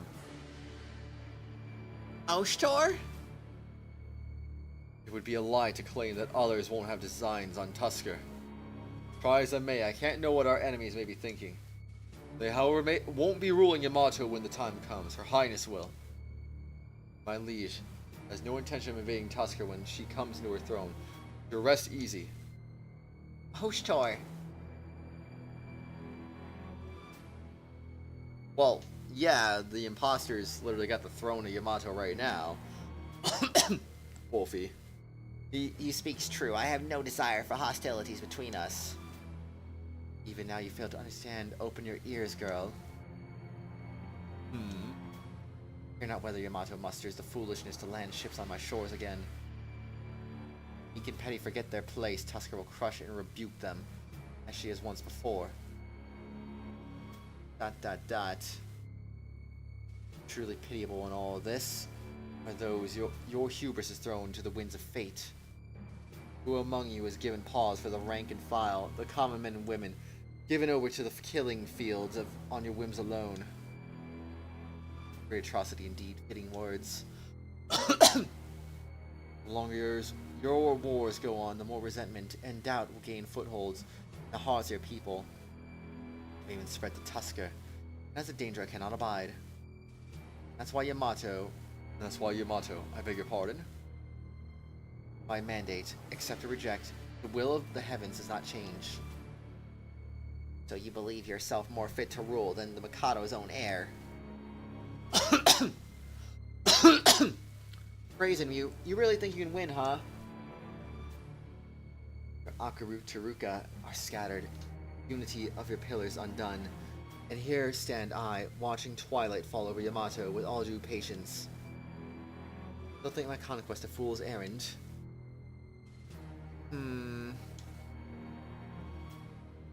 I cannot allow this. I won't permit you to set foot in Yamato, I forbid it. Aren't we going to invade Yamato anyway? Better to negotiate them helping us rather than just whatever the heck's going on right now? Yeah, what's so funny? Would speak to me of permission? Though the veiled princess speaks in the same tone as before, suddenly I feel as though a cold blade rests point first between my shoulder blades. Tell me then, O great and wise empress, what things I am permitted under your divine auspices? Yeah. Then right here and now, I'll stop you by force if I have to. I admit the prospect amuses me. Very well, try your hand then, I'm waiting. ... Your Highness, you mustn't. Unhand me! She can't walk in here and be allowed to say such things. She can't! Shoot. Hyper-focusing. I'm not gonna be able to talk her down now. Well, figured something like this would happen. Suppose it was inevitable. Figured inevitable. Gonna knock each other around a bit. No place for adults and kids roughhousing. Kids roughhousing, you say? Yep, cute, ain't it? Calm them down if need arises. I see no reason to interfere so far. Speak as if the unfolding drama has nothing to do with them at all.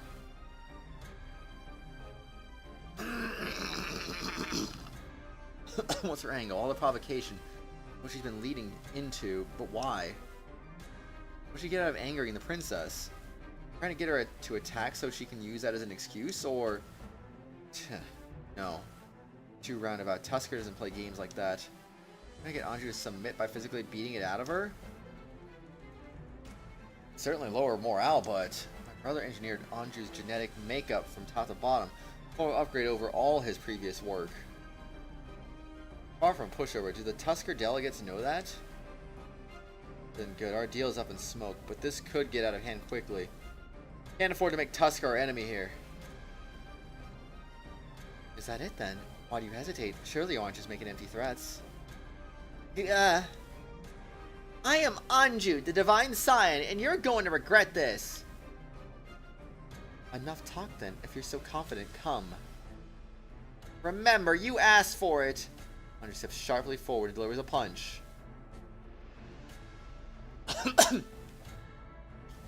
Hiya! Whap. What? Your princess, however, easily catches Anju's fist within her own. Was that it then? Just caught it, full stop. Freak. Exclamation mark, question mark?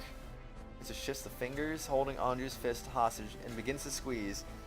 Though she moves slowly and delicately, she's exerting enormous force. I hear bones creaking in Anju's hand. Try as she might, twisting and pulling, Anju cannot free herself. Princess is losing in a contest of might? Impossible. The other race's capacity for strength combined doesn't even come close to hers, and yet... You amuse me, if nothing else. Suddenly and unexpectedly, the princess releases Anju's hand. Ah! Anju loses her balance. Seemingly impeded by her layered robes, Princess moves fluidly around Anju, rendering her weightless with a swept leg and a punched face. Ah! Princess Anju! Her body rolls all the way to the wall, propelled by the force of the blow. Wow. Triple exclamation mark. Message retracted, huh? Hi, Sylveon. How are you doing? I'm still gonna delete that just because I don't know what that says. But anyway. Hi, how are you doing? My liege, how dare you? Don't!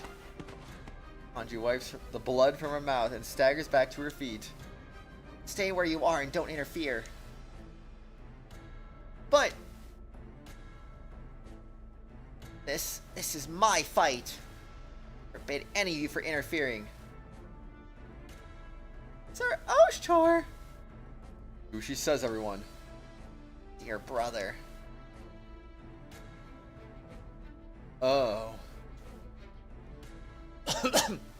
Dot dot dot. Dot dot dot. Very good. I feared I'd already broken you. Gah. And so, this is truly the extent of your power. How disappointing. You'll have to go easy on you. Regrettable. What? You dare mock me? I do not mock, I simply observe, and your strikes are too light to damage this body, the way you are now. What hope does a breeze have of toppling the heavens? You call me weak?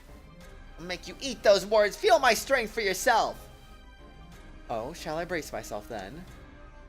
What? You make me feel your strength, won't you? Unless that's another empty claim. What would you have me do? Shall I simply stand and wait for a taste of your divine power?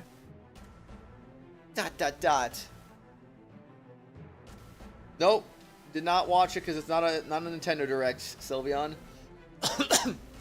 Wait, is she serious? At her station, hitting Her Highness isn't something that we can ignore. Trying to get out of answering for that by letting Anju hit her back. Go through with that, there's no way she's emerging unscathed. With this Tusker Princess so confident. I mean, I've already heard Mew and Mewtwo Terra Raid. I've already heard Raikou, Raikou Paradox form. I heard, what else did I hear? Pokemon trading card game to Switch online, Game Boy app. That's all I've heard. It's more like a giraffe, honestly, but I'd say. Yeah, fine. If you're gonna continue making a game of mocking me. Fine, I'll show you what you want to see so much. Dot. I'll really do it. I mean it. Enough. It's more giraffe-like in my opinion, but that's just me. I don't know. I said I'm gonna hit you, so I'm gonna hit you. Did I stop her? Yeah, I should probably stop her, but... Now it gets interesting. Hey, Chief, you want me to grab you one of those puff things? They're pretty tasty. Hero, behave. I don't care. It looks more like a giraffe than a dino. The way these two are keeping calm. Either they trust their master immensely, or they aren't even worried for his safety. You princess, you really all that? Against our very own divine scion, genetically superior in every way. See for myself to be sure. Tired of foreplay. Are we really this? Are we following this road to its obvious end, or aren't we, girl?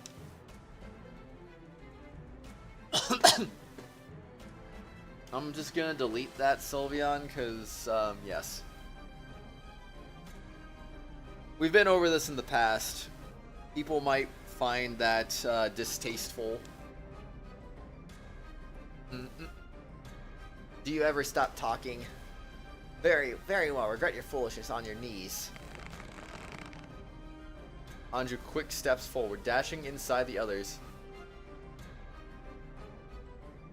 You know there's people in this community who have dead mothers, right? Who literally get, like, saddened by a your mom joke. You do know that, right?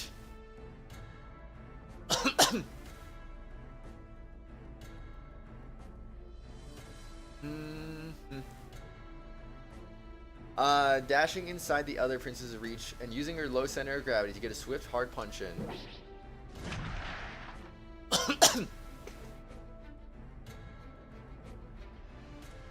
Also, like, I'm just gonna say, like, it's been. When did people start doing your mom jokes? Like, why are we in 2023 and we still do these? Like, shouldn't those have gone out of style back in, like, I don't know, 2005 or something? I don't know.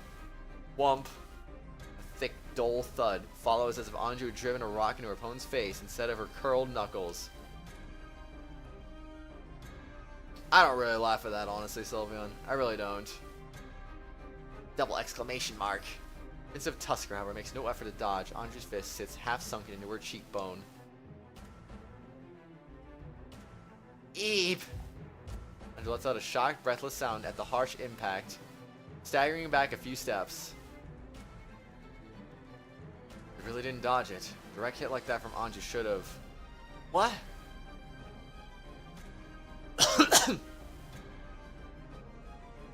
Why? Why didn't you? I'm pretty sure Sylveon is aware of that, Light Maya Jedi. He was just making a joke at it, at that statement. ... This is your own fault. We didn't dodge. Was that it then? The Veiled Princess cracks her neck, as if all of Anju's strike had done was remind her of its stiffness, and adjust her posture. What in? That can't be. She took a hit like that and she's still standing? Oh, she's good. She's good.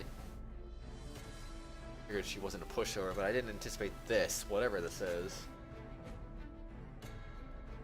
Is this child's play really all the strength you can muster? I disappointment ripples the veils of the bottom edge. Here, all I've done here is encourage childishness, then. Pray you pardon my mistake. I thought more of you than that. Now you understand. All the more reason for you to remain uninvolved. I tell you this for your own sake. ...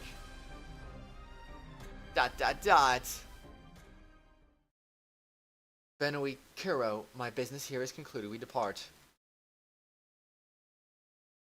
Huh, gulp. Sure thing. As you wish. Wait! ... We're still not done! I'm giving you an easy way out, child. Don't tell me you cannot see that.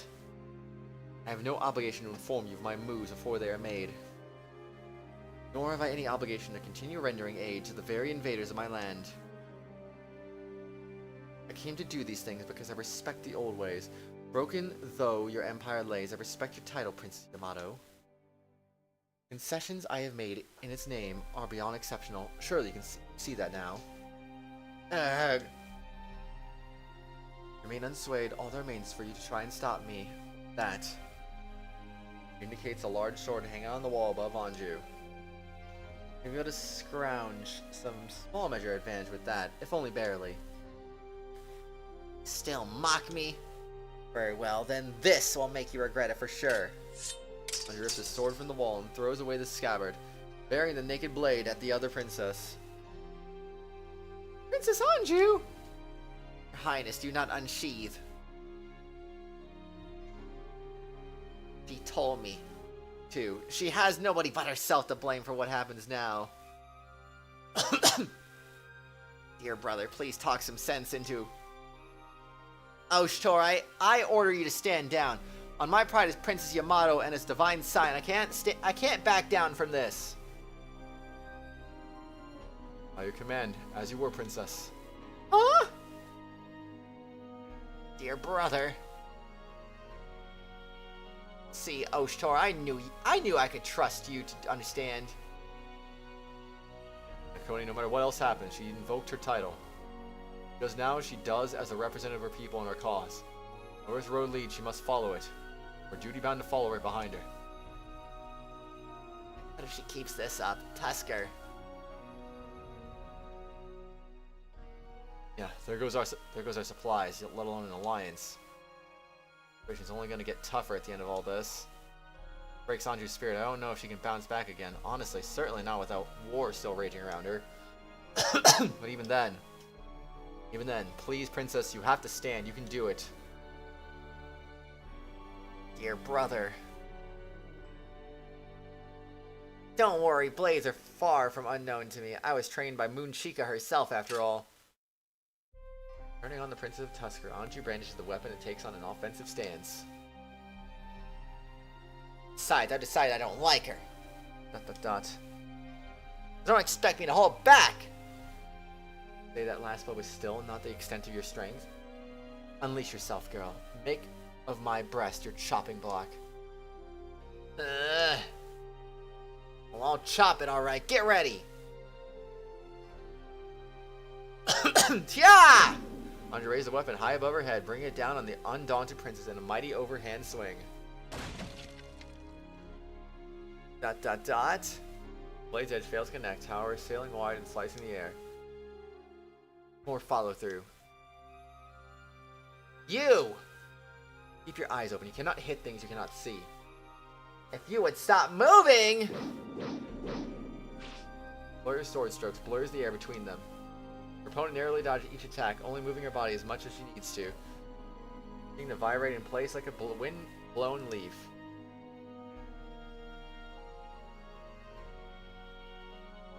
I mean, you could play video games to cope, Sylveon. I mean, it's literally doing some trolling on the internet isn't really the best coping mechanism, I feel.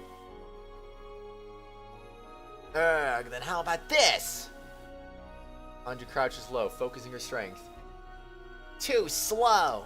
Oh wait, wrong voice. Ah! Where she can swing again, the Tusker Princess lays a punch into her, sending her sprawling. That's unfair. I was in the middle of my attack. You need to play Switch games again too? Do it, Wolfie. Ah, forgive me. I assumed the enormous opening you left me was an invitation to attack, so I did. That blow had connected. That would have been it. I would have won. Playing like now? Sweet. What you playing right now? Anju stamps the ground in frustration. Then I'll indulge you again. Come then. I accept your challenge. You are the most arrogant person I have ever known. Arrogant? Is it Muddy Kappa educating her cub arrogant? ... Of course, this time you are armed. Even I balk at the idea of being cut. This time I shall attempt to block your blade. You may begin. ... All trace of emotion leave Anju's face. Being hammered again and again with the difference in their power, humiliated and treated like a child, a person can only harbor so much fury. Many things she seems to have pushed through that, and arrived at a clarity of focus and a calmness that slides over her face like a mask. She slowly takes her stance again. Rhoda's grip creaks and groans from the force of her grasping fingers. Her whole body coils and tightens like a bowstring stressed to its limit. She sets hard eyes on the Prince of Tusker. I will cut you. Serious this time. In her eye, true determination. ... Know this, you and I, the weight of our burdens can never be compared. This is the weight of Yamato. The built in Anju's body explodes all at once. She springs into the air, descending on her foe like a bird of prey, sword first. Yeah! Ah, Pokemon Reborn. Very nice. Very nice. This'll do it. Yee. This could be the end.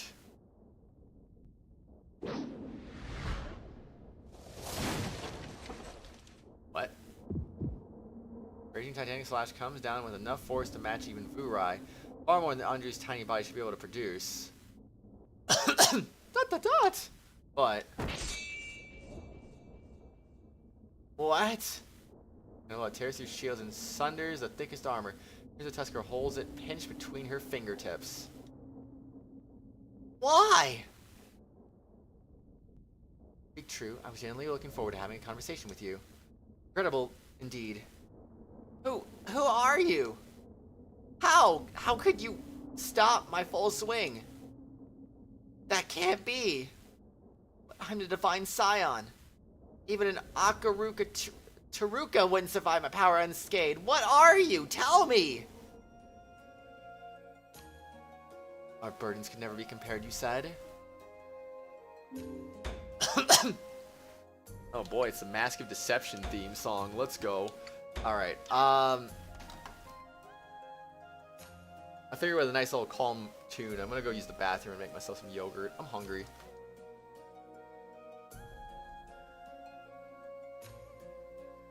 Joking around is fine, but like, there's good ways to joke around, there's bad ways to joke around, Sylveon. Like, I don't think your mom jokes are appropriate. I never really liked them in the first place. I mean, you know my history, you probably know why too, but I don't think they're really appropriate. I think it could really rub some people the wrong way. Whether, you know, stuff. And then there's inappropriate jokes like, oh, balls. I'm only going to say that right now just because this game is, like, rated...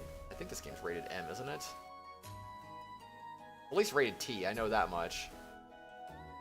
Actually, there is no rating on Steam. Well, anyway, that's good to know. What's the rate? Hold on. It's got to have a rating on, like, something, right? The Weru Ono Mask of Truth video game. Let me see the Wikipedia page for it.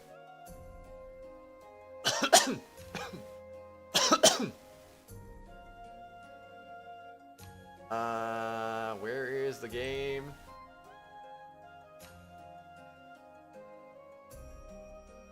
Okay, wait. Buddha Weru Mono Mask of Truth game.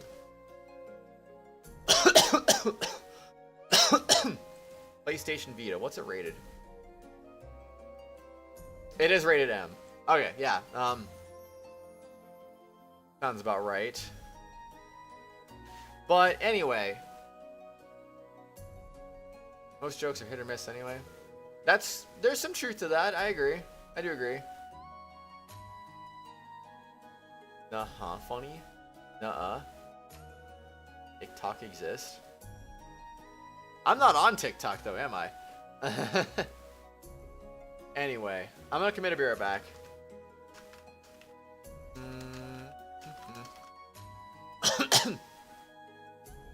I just think that there's ways that people can entertain themselves that doesn't involve making, like, I don't know, inappropriate jokes, you know? That's all. Like, think about how Joe will make jokes about Smash Bros. Like, oh, it's Steve from Smash. I'm so glad that Steve from Smash got his own game. Minecraft, you know? Like, that's an example of a joke that, like, you know, that's funny. That's not gonna offend anybody. I mean, okay, maybe somebody might get offended by that, but you know, it's not a joke that's gonna, like, actually hurt someone. If someone gets offended, that's their problem, honestly. But so, like, there's some jokes that are just not. No, it's just bad, you know. Majority of people doesn't even know what to do in real life, even if they figure out their entire life. Sylveon, I'm one of those people. I don't know what to do either. Like, I have a goal in mind, but like I seem like I can never reach that goal is the problem. So I feel that. I do feel that, but you know, everyone's got to find a way to do what they can to, I don't know. Do what they can. I don't know what I'm trying to say. Anyway, I'll be right back.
Hello! Sorry that took so long.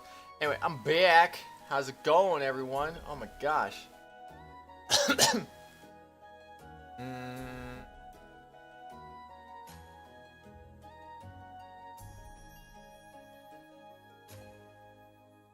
Yep, I can definitely see messages when I get back.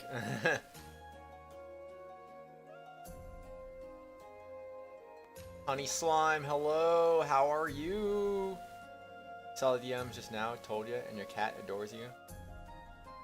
Yeah, I sometimes keep my eyes glued on like things when I'm making yogurt. It's kind of a bad habit at times.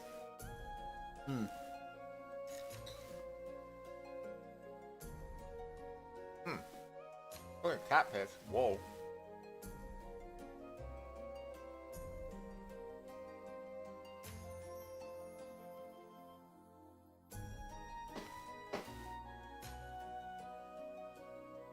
Leaving you all night purring? Aw.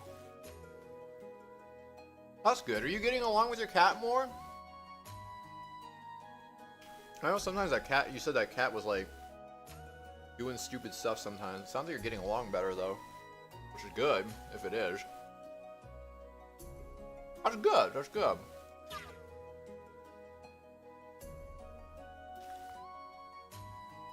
I could never take care of a pet. I really couldn't. Much I'd like to, I could not. I just couldn't do that. Like, it's just too much. Nope, nope, nope. A delight in your phrasing. What we bear, girl, will never be a burden to me. I will not stagger and stumble beneath it as you have. What we bear? What? No. No, that cannot be. That can't be true. Is one of your reasons to go AFK for Pats? Hey, that's sweet though. That's good to hear though.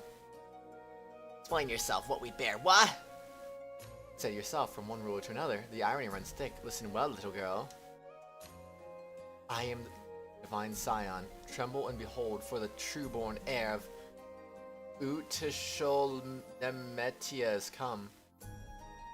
Utisholnemetia? Another divine Scion, just like the priestess. Was said to be chosen for great deeds and fates by the heavens themselves. My brother and Mikado engineered Anju to be his divine successor, overflowing with the raw power he discovered. This prince is laying claim to that name. He has to be at least as good as Anju, right? I mean, you've already seen she's way better than Anju. As good as a purpose-designed humanoid weapon. And Utsolanamentia, that's Tusker's god, isn't it? She's its scion then. Of course, there yet remains a great difference between you and I, despite our likeness and immeasurable divide. Freak! You're doing bad, got spoiled for something in Pikmin 4 that would have made you really happy, now you're just upset. Aww. I'm sorry, man. That sucks. I have literally not even seen a single Pikmin 4 spoiler getting flashed on my screen anywhere. I wish I could have spread that to you, man. Sorry, dude. Freak. No, he said made him happy, unless it was someone, evil person's death that made him happy. I don't know.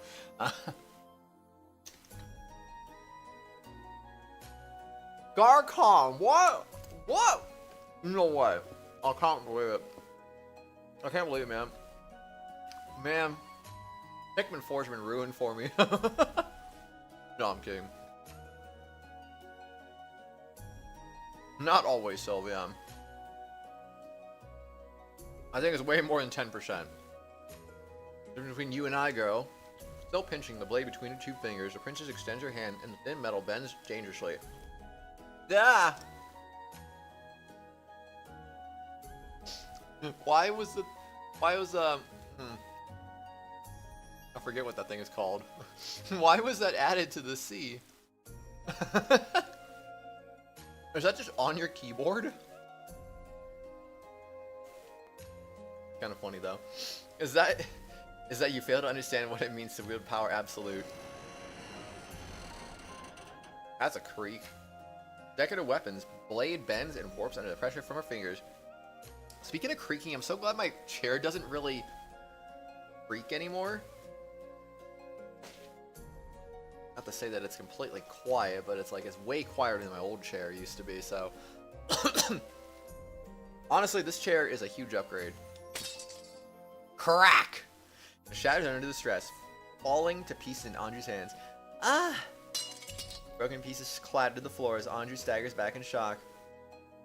Now, do you understand? ... Pitiable light blade held in untried hands, hands that have yet to learn the meaning of their strength. It fixed itself, then chair check? What? It didn't fix itself, I just got a new chair. I took it home from work. They were literally gonna throw it out. It was the style of chair that I liked, that I sat in the office. I was like, well, what's wrong with this thing? I sat in it. It's not like it was just falling apart on me like as soon as I sat in it. So I'm like, okay. And what's wrong with it? I mean, one of the arms is a little weird. I've noticed that. That's probably part of the problem.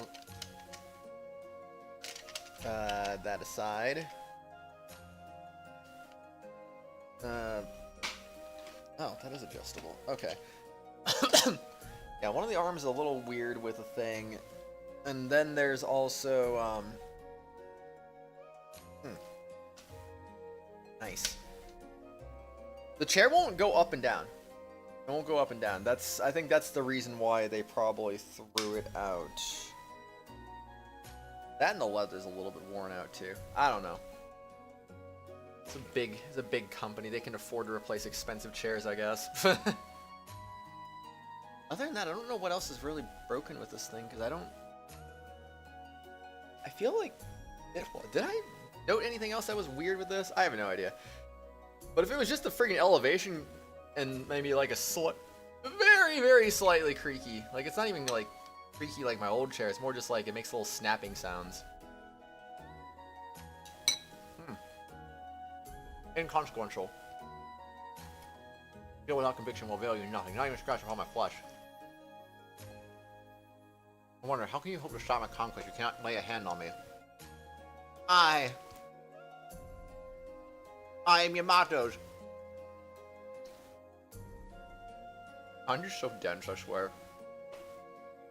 I'm not in the habit of repeating myself. Listen and understand. Stay here and do not think to stop me. Abandon your claim. Live here in peace. No relief from the betrayals that pain you. Rest free of this war, knowing a scion yet sits on the throne. These are my mercies to you. Does she mean to? Why? Because she's so a special being like Anju. It doesn't explain why she's talking in circles and beating around the bush like this. If you're going to invade Yamato, she wouldn't have bothered with the meet and greet to begin with. Supply shipments are a mixed signal at this point. Not like Tusker stands to gain anything by throwing resources at us it could be using for other stuff. Or she's sparing us, insisting that we live in peace and accept her war but stay out of it. Well, she's trying to protect us? I mean, that's another reason why I'm thinking like, what? No, she doesn't gain anything from that either. What the heck is her deal? You seem to be under the impression I'm here to make you swear fealty. Allow me to correct you. You will agree to my bargain, and Enikamui will retain its independence when the dust is settled. There are no better terms than this. Why do you still refuse? What? Okay. Wah! ... I don't wanna. I don't. I'm gonna take it all back. Do you understand that warmth, those days when we... Princess Anju! I have difficulty believing you'll do anything of this sort. This pitiful display is all you're capable of. You've shown your hand. Now graciously accept. I haven't lost yet! You cannot best me. Oh wait. You cannot best me. Give in and accept my terms. Deep down you know mine are the worthier shoulders for this mantle.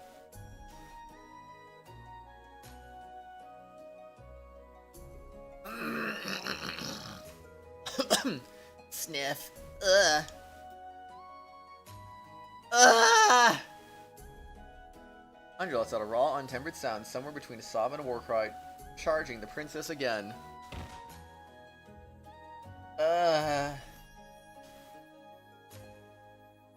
Weasley sidesteps her, Anju trips, and her momentum carries her graciously to the ground.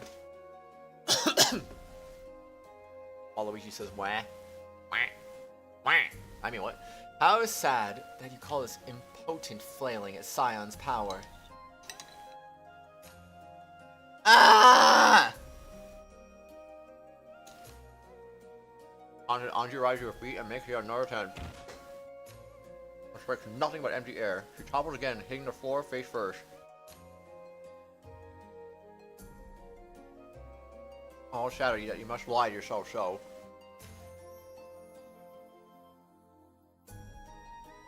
Dot dot dot. Dot dot dot.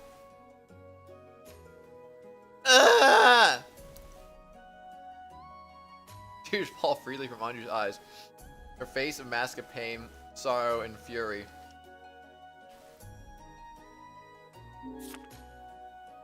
Udaware Ramono mask of pain when.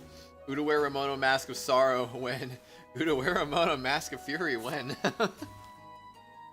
Anyway. Timer shouted a primal sound, resonant, visceral, and heartbreaking. Throwing wide, thoughtless haymaker punches like a child during a tantrum, Anju charges blindly. You! What do you know?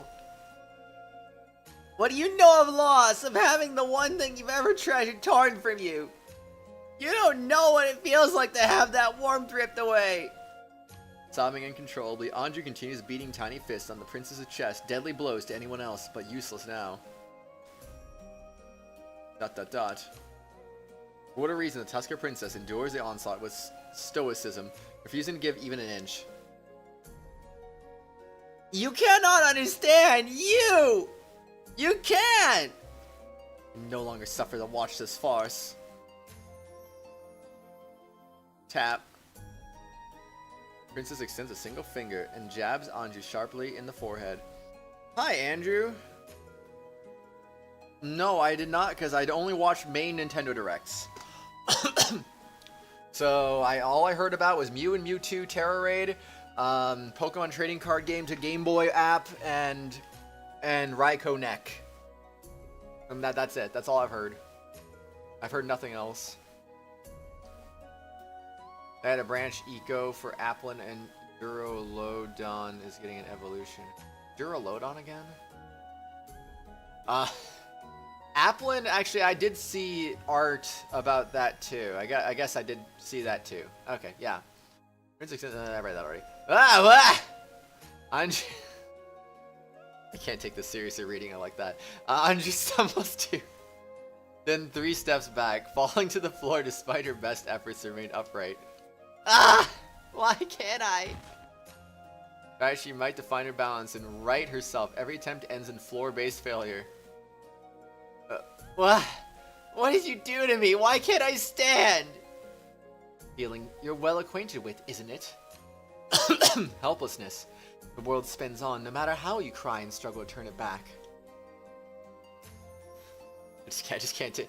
I'm making myself laugh because I just can't take myself seriously doing this voice for Anju. Like, it's like it's already a weird voice as it is, but then I'm like this freaking crying interpretation of that voice just sounds even weirder. So I don't know. They also gave the main character a selfie stick for photos. Apparently, that wasn't already in the game. That's weird. Interesting. Very interesting though. Oh. Ah!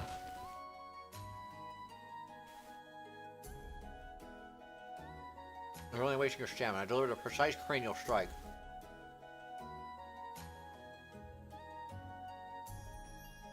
In all your brutish power, you'll find yourself lacking the balance to stand for some time.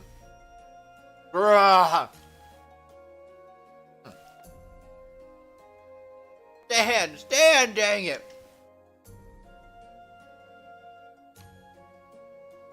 Well, it's coming out next month. Gosh dang, that's another thing I have to plan for.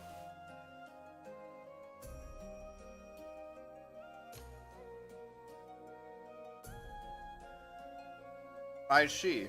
I see. When shouting at her own feet proves fruitless, Anju's reduced to writhing on the floor. Now, exclamation mark, question mark. I respect for our mutual burden. I plan to be considerate and leave in peace. Childish begets childish. Seems you must hold this so stubbornly, then you force my hand. The princess's tone takes a sudden dark turn. What are you going to do to me? From beyond doubt that words will do nothing to convince you. So I'll break your will with force instead. Stop! Be at peace. You will know no pain. When you awaken, my conquest will be well underway. Stop it! Sleep now, girl, until the deed is done. I can't watch this anymore. You, move away from Her Highness, or I'll be your opponent next. I think not. Ugh! We lay claim to the name, then this is a conflict between divinities. Dare impinge on divine will. ...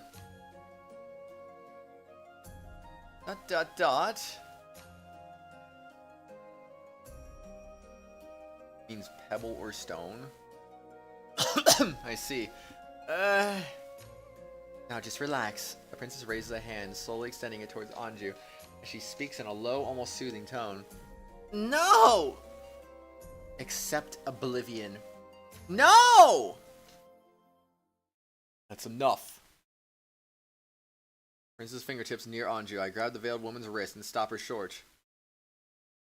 Oshtor. Back down, guardsman. This is not for you to decide. Even if you're Tusker's princess, even if you claim to be a scion, I can't let this go on. This is an insult to Her Highness's dignity. I see. It passes in an instant. One moment, I'm weightless, and in the next, my back slams into the ground painfully. Ugh. Exclamation mark, question mark? You are in the way. Gah. Shoot, she's fast. Couldn't even track her. Master, we are your shields. Uru and Serana advance to defend me. I barely waved them off. Blearily waved them off, staggering back to my feet. Fighting an urge to cough that might not end well with the blood I can taste on my tongue. I place myself... Is that bad? I place myself between the warring royals again. So continue testing my patience. I said you were in the way. Keep my jaw locked as I settle into a stance and produce the iron fan. No turning back now. ... Goosebumps ripple across my skin. Why do you... Yeah, that's definitely Kuon. What I can see of the prince's expression is only for a moment, soft and sad, but the hard, immense pressure she gives off quickly returns. Speak, why do you have that? I can see her eyes through the veil, but I can tell they're locked on the fan in my hand. Talking about, what, this? Memento, a keepsake of a fallen friend. Friend. Friend, you say? Gah! What's in the... Body blazes with pain. This impact... She just got freaking shoved outside? Seriously? This impact far greater than the last, abruptly cutting off all thoughts. I managed to detect the texture of grass and the smell of soil through the haze. He blasted me through the wall and outside. Gah! Oh, I saw the Kobaline one too. Don't know much more than that, other than there was still a Pokemon was unlocked through a mini quest, but it isn't revealed what it is. I see. Attacking out of nowhere like that. Yeah, not fair. Ease up for a moment, would you? Footsteps on stone rubble grow louder in my ears as the princess approaches, following her own path of destruction. Ugh! On my feet, I'm standing for now, but my knees are shaking dangerously, and my muscles are sluggish to even respond. I'm not pulling her punches this time either. Why do I get this special treatment? You dare! Air warps with the ferocity of the anguished roar, and for a moment my heart seizes in my chest. The others look like they feel it too. She'd have no reason to get upset over the freaking fan if this wasn't freaking Kuon. Like, I'm just saying. Gah! Try to brace myself, but it comes to nothing. She blows me aside like a rag doll, launching me into the air. Do you mean friend? Jack! What do you mean, memento? Gah! I shall educate you. Friends are those who stand by one another, support one another, protect one another. Yeah.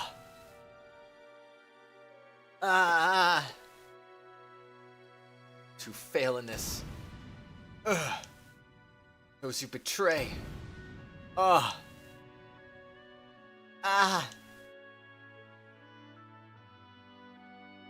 you have to enter a serial code that was released yesterday. It's a random Terra type. You get it for free as a mystery gift. Oh, it's a mystery gift. I thought it was a Terra battle. Going on hiatus break, Kratos. Hi, Vamp. How are you doing? Have no right to speak that word. Oshtor! Oh, Oshtor, why don't you fight? Sister. I know he's holding back. It's just... She mocked our liege, Ogi. I can't stay calm after that. You know I can't. I imagine he feels much the same way. Remember, he's an Imperial Guard, and while he continues to guard, we need not attack. We follow his lead. Man's a general, after all. Our general. Being said, this is a less than favorable situation to be spouting those particular platitudes in.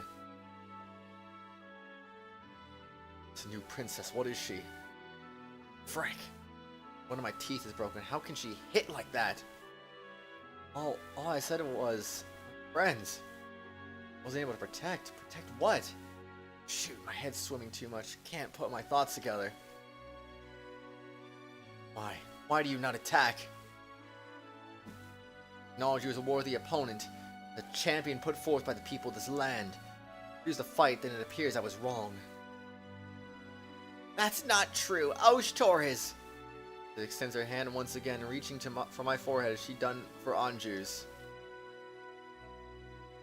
It's the end. Rest now. Next you awaken will be to a world in which my work is finished. Her hand presses against my forehead.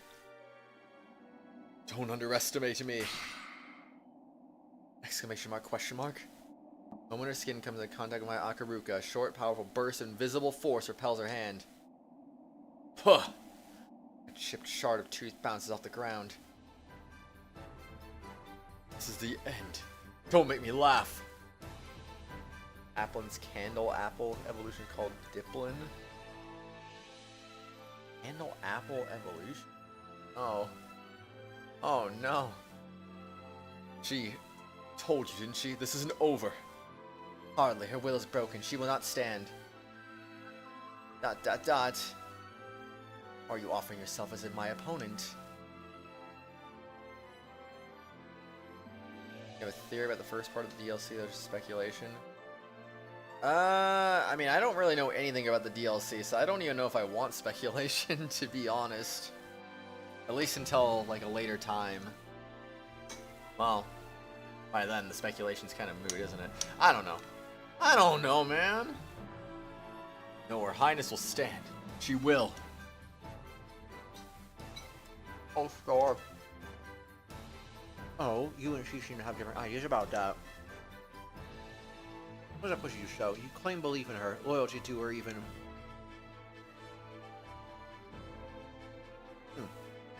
That's blindly in a future promised to you by a decrepit old man. Your duty, guardsman, is to your Mikado.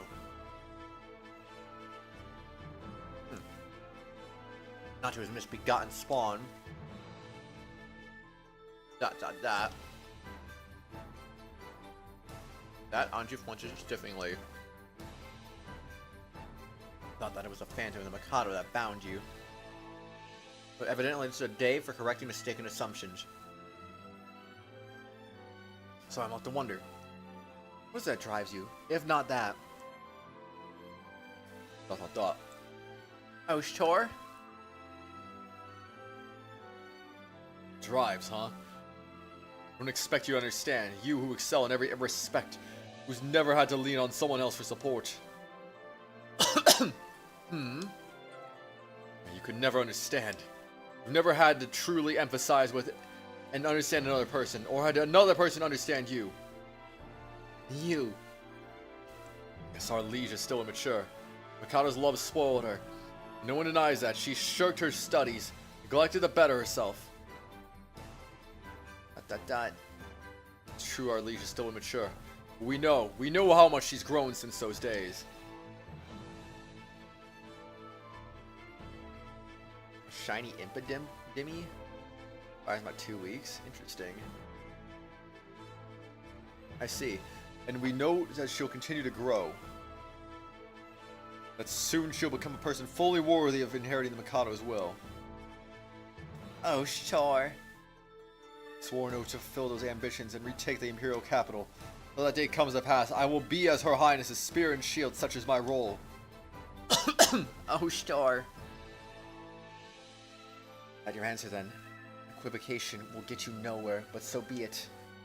Your princess, no matter how you may talk, does not share your conviction. I have felt that for myself. ...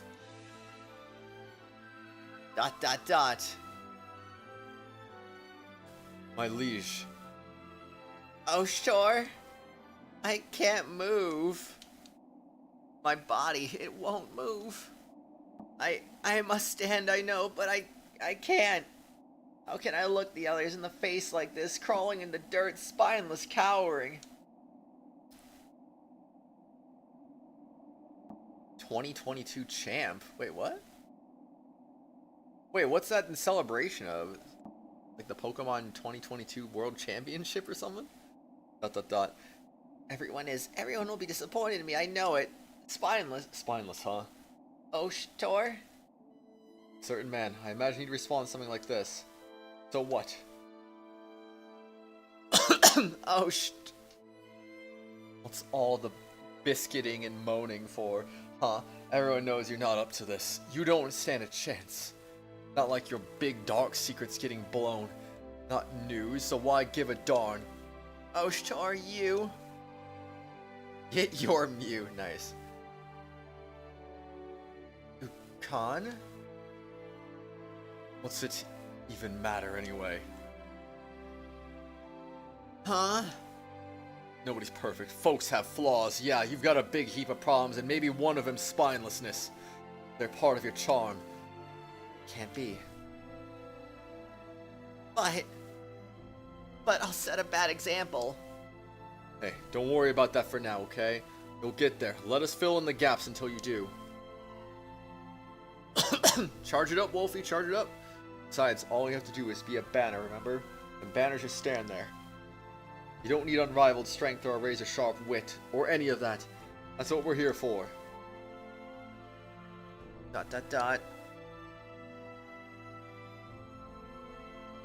What if the winner didn't have a shiny Pokemon? Please, princess, you're doing a fine job as is.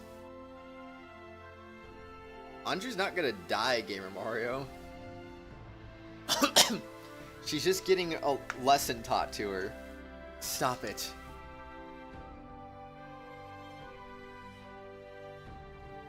Take a look around. Everyone knows you're pushing yourself to your limit.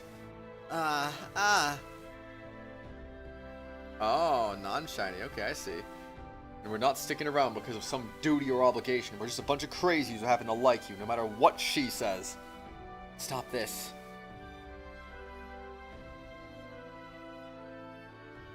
Nobody's here because of all that rebuilding the great empire talk. Not one of us. Princess, we're here because we care about you. And if rebuilding is what we want to do, we're here to help. Care? About me? You want to throw in the towel here, that's fine. Nobody's gonna blame you. We'll just fall in line and follow suit. Living out our days in peace doesn't sound bad, you know. You. ... So hit me, princess. What's our next move? I want to take them back. Those carefree days, those people who loved me. Alright, good. We can do that, but first you've got to stand up. Oh, sure. What, for crying out loud, so you tripped up a little. What? We all do that way more than we admit. And we're here with you. Things will work out. If they don't, well, we can look back and laugh at all the dumb stuff we did together. You.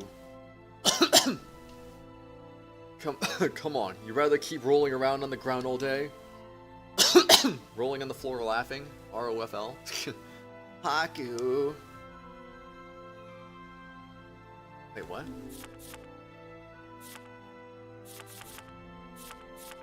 Yeah, that is what Haku would say. That name, I know that name. How dare you? The way she was acting about her body refusing to move made you think she was dying? No, the Princess of Tusker just put a spell on her to make her not get up until her conquest is finished. There's one about a month ago that gave you a shiny Arcanine that's expired? Oh. Excuse me. Dare speak his name?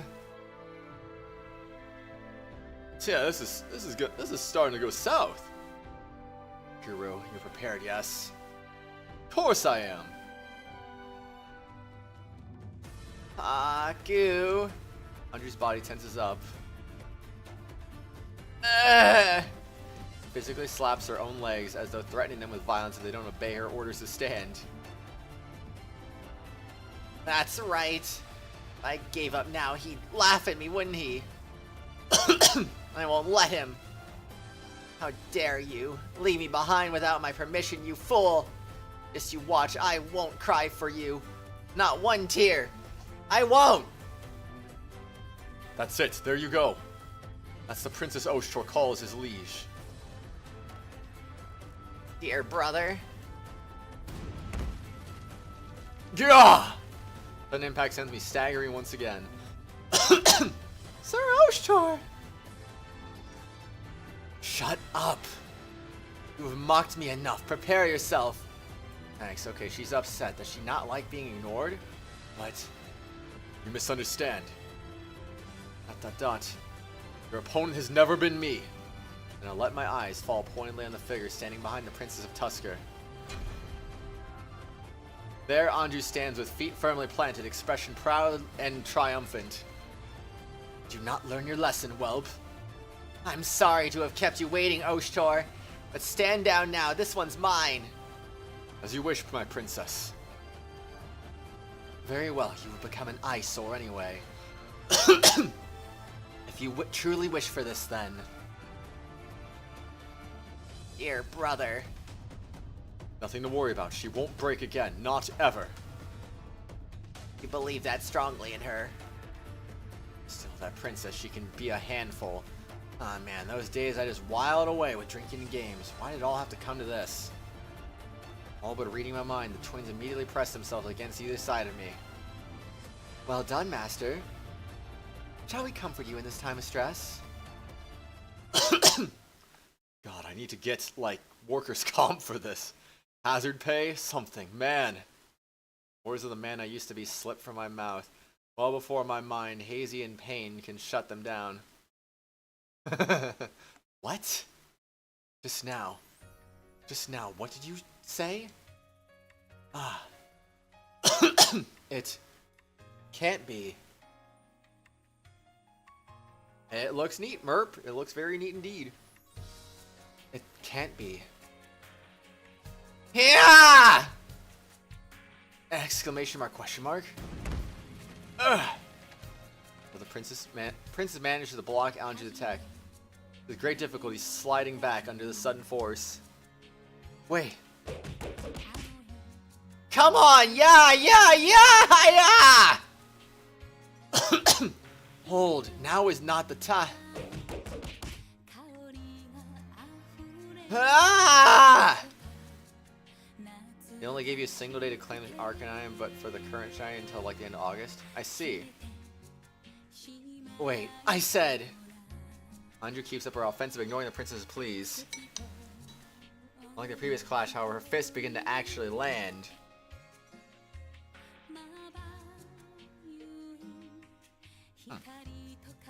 Astounding. Her Highness lost the contest of strength because she already lost the contest of wills. So long as she has conviction, she cannot lose. You knew that, dear brother. It's my brother we're talking about here. He made Anju stand head and shoulders above everything that Wolf could throw at her. Couldn't possibly lose even to another Scion. And now their princess is flustered, distracted. She's letting strikes through that she was easily dodging before. Because she wasn't expecting the princess to stand back up. Stop right now. Ah! Aw, looks like they're having fun. Hang in there, Princess Anju! Go right there. Yeah, there. Yaha, Saira! Do not. This is it. You're so cocky, girl. Wham! Though Anju rears back with a wide, full body swing of her fish, the princess manages to twist out of the way. Masamoa digs her own fish into Anju's face. Gah! My liege! Good. Took a full counter to the face. That's as bad as... No, worse than taking multiple regular attacks. Anju's balance begins to wobble. Dot, dot, dot. Hands her ground and resumes her offensive. Wham! Gah! Counter-strike to the Tusker Princess's own face, however, rapidly evens the field. They're going blow for blow, abandoning the defense. Oh, hey, she did it! How? Ha! How's that? Where are your big words now, huh? Dot dot dot. Oh, way. Indeed, Murph, indeed. Mark, I have a high doubt that anyone actually did that, honestly. I said, you are in the way. Veiled Princess swings her arm. The air shakes and the ground trembles. Anju is blown back a tremendous distance, bouncing several times before she comes to a stop. Message retracted. Princess Anju! Dot dot dot. Don't. Nakone tries to make a break for her side, but I grab... Awesome. Okay, so how does he have that much? Nakone tries to make a break for her side, but I grab her before she can get away, casting a sharp glare at Ogi in the same moment. Dot. Let go of me, Ogi, our lieges! Must, sister mine. Please stay where you are as well, Miss Rulatia. But Oshtor has put his faith in Her Highness, and so should we. our faith in Anju?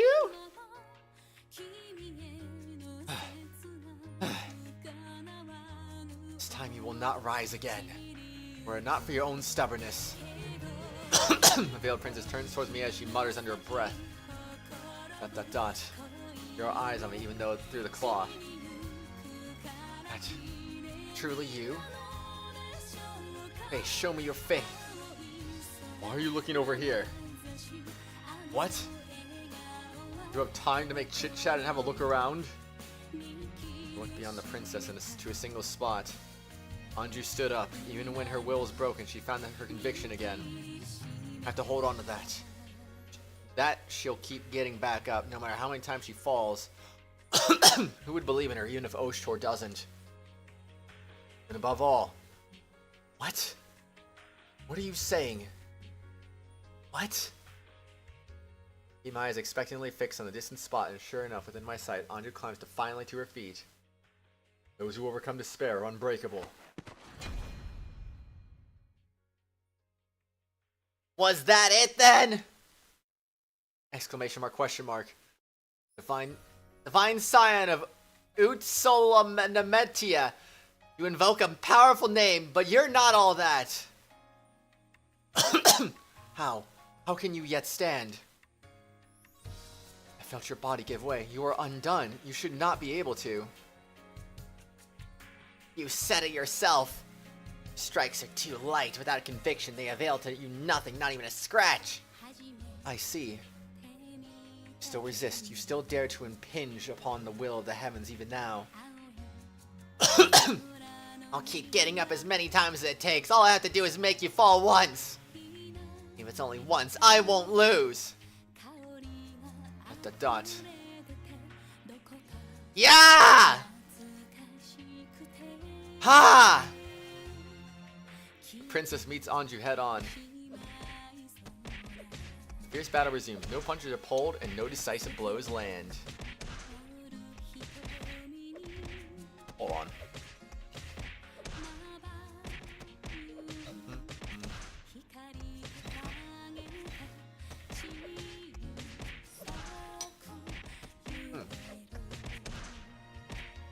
But ultimately, Anju at first looked winded. Also, finally wearing her down. Hang in there! Hang in there, Princess Anju! At least, come on, use that right hook. Now kick her into... I mean... Kick her in the what? Princess Anju, hang in there, please, please, you must! Hey now, what's the girl gotta do to get you to let go, huh? Fearing at this stage would be of something of a breach of tact. I regret to inform you. Spoil sport, you want me to just watch? Oh, come on. You can do this. I can't lose. Princess says, yeah, sure you can. Dot, dot, dot. Your Highness, you can't do that. You can do this. You can't do this. Why? I will not lose. Yeah, Her Highness won't lose. She vowed to emerge victorious. And so she will, yes. No. No, no, no, no. Why? Why are you wearing that Akaruka? I can't afford to lose! Exclamation mark, question mark? What? Sudden ear-piercing bang fills the clearing and a tempestuous dust cloud blocks all sight. And at its center, as the dust begins to clear, a sword thrust point first into the earth. Mother... Carlisle? An object impaled in the earth before Anju. It's far too large to be called a sword. Too big, too thick, too heavy, more like a slab of iron. What? Who? Where did it come from? I cast my eyes around, but the weapon's owner doesn't seem to be forthcoming. More than that, what kind of strength do you even need to throw something like that? A bolt from the heavens? Yes, Father! It has to be from Father!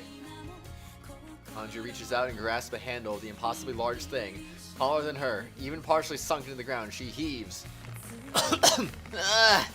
and pulls the sword free. The heavy blade slices rend through the air, pushing gusts of wind about as Anju hefts it high. This is who I am, the divine scion of Yamato, Anju! She lifts the enormous sword as it weighs nothing and brings it down in a heavy, powerful swing.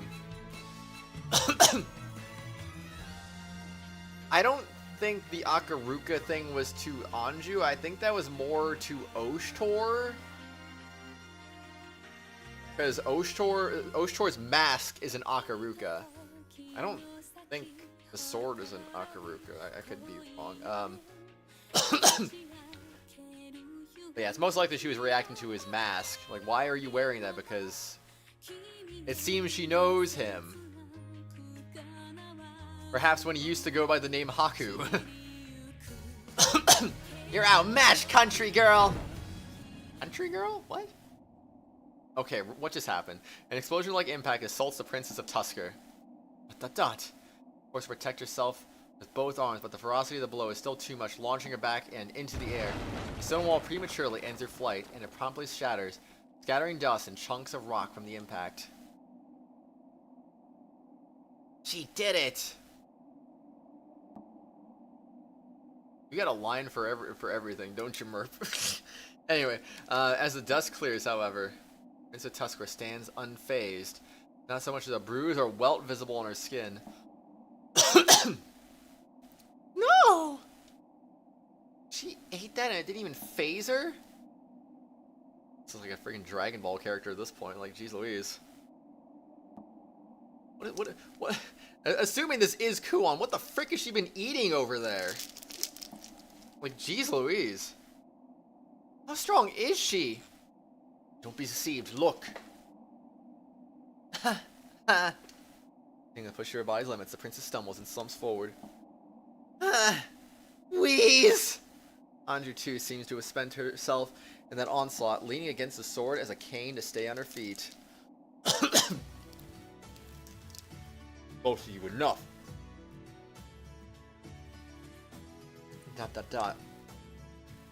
Oshtor?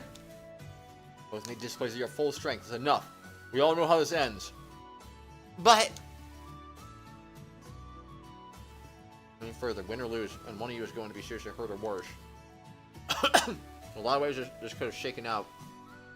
This is one we should be happy about, considering the alternatives.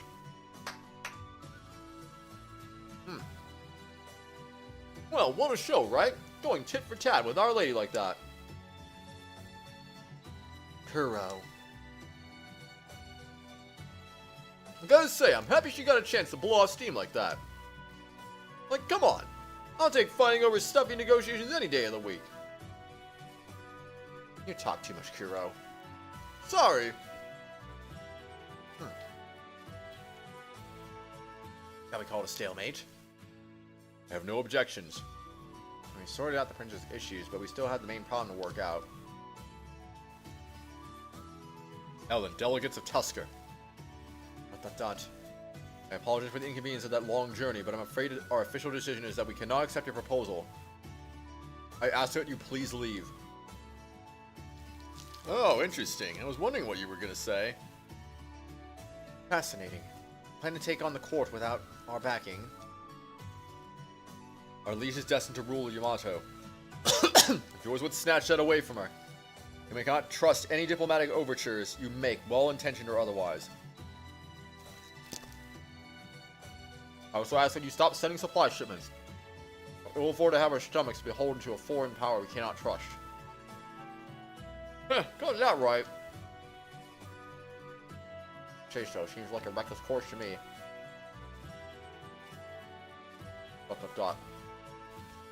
Really believe you can break the Imperial capital's walls in your condition. Doesn't matter what condition we're in or what enemy we face, we'll overcome. I hope Her Highness has proven that much. Hey, guys! Hey, guy talks the talk.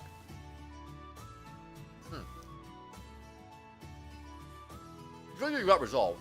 We need something more than that. If we're gonna let this go, will you realize? Something concrete. Insurance that this really is for the best. This would be a disadvantageous time for Tusker to enter the Yamato theater of war. ... Far more to your advantage, you waited. How long more will wear Yamato down, regardless of who ultimately controls it. Yeah, and when Yamato is at its weakest, you'll be able to sail for our shores and annihilate us with minimum losses. Waiting for your enemies to reduce each other's defenses. Forcing yourself into the gap is the way to do it. You're investing that much out loud? I see. Reputation precedes you, Oshtor. If it is audacious as they say. So be it. Tusker will not impose itself upon your war, as long as you maintain your ability to fight it. What do you do to those wards then? You warn guardsmen, when the tide turns against you and the hounds begin to close in, we shall be there. Benowi, Kuro, is this acceptable? As you say. Hey, you're the one in charge of this Yamato stuff. You say that's the plan? Who am I to argue? As we brought on the journey will remain here after we depart. Consider them due recompense for the structures I damaged. You really are a good person under there, aren't you? Benowi, Kuro, we take our leave. While answering, the princess and her delegation turn to leave. Yep, catch your kids later. Please excuse us. Hey, you! And hey, you, next time, I want to take you on myself. Excuse me. ... Fear passed through me at the prospect of fighting either of them. I fought Kuro once before, and I'm fine not repeating that experience.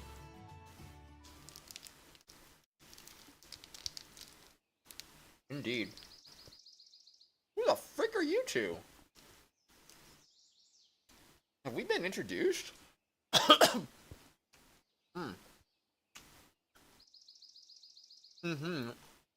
At home or abroad, children always a handful, it seems.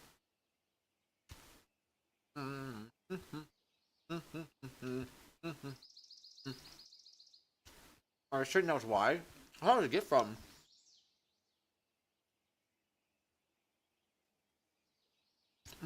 Yes. Never you mind it. I'd like to think it'll be happier with her than it was getting just on the mantle. I understand. Even wartime, flowers bloom with beauty and potential, do they not? So it'll go far, mark my words. Yes, I believe she will. It's a familiar feeling, isn't it? Almost nostalgic. Okay. Long file of Tusker wagons and carts roll steadily away from Enikamui. Light of their loads, the carts going is much easier, though they shake and clatter at every divot in the road. View of the mountains beyond rolls slowly past the window. So even from my seat inside, I get a prime view of Enikamui and everyone in it, growing more distant by the minute. And that seals it then. I won't be able to. I was prepared for it. I thought I was prepared for it, but Oshtor, he's probably, no, not probably, definitely. Why? Why are you dressed like that? And why do you have that Akaruka Haku? So we're calling off the invasion. Princess of Tusker has spoken. There is no altering the course of events now. But the outcome, is this all according to plan, my lady? What are you babbling about now?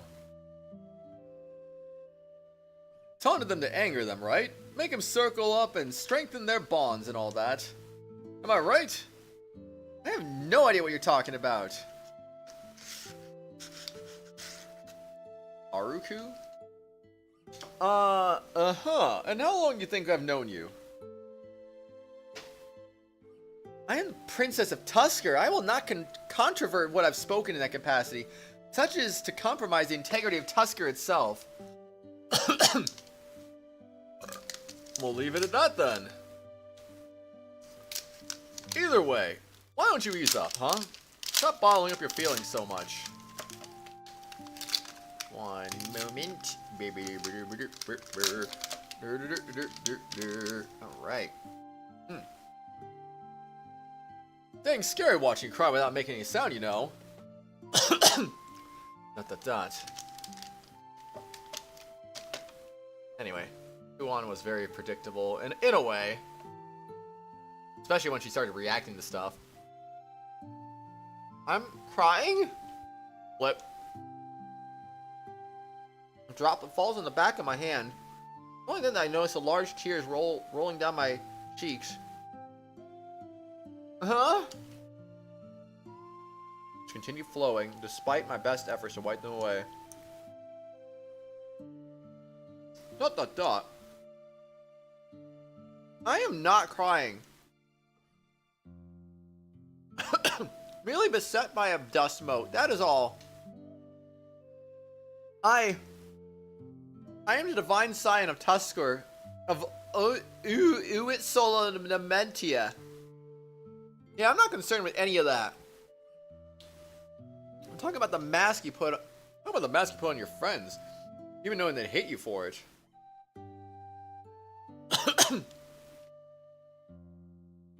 That was good stuff. Never knew you were such an actress, huh, Chief? Dot. I don't understand why she did that either, honestly. How long have we been on the road now? The wagon grinds to a halt. Let's take a rest here. Agreed. Man, my butt's killing me. I'm gonna get some shut-eye. Don't go running off anywhere now. I've been patrolling the outlying areas.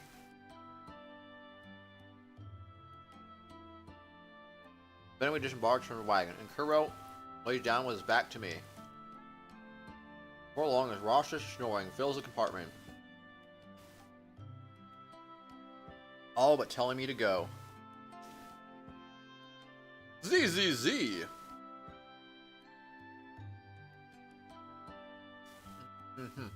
But I...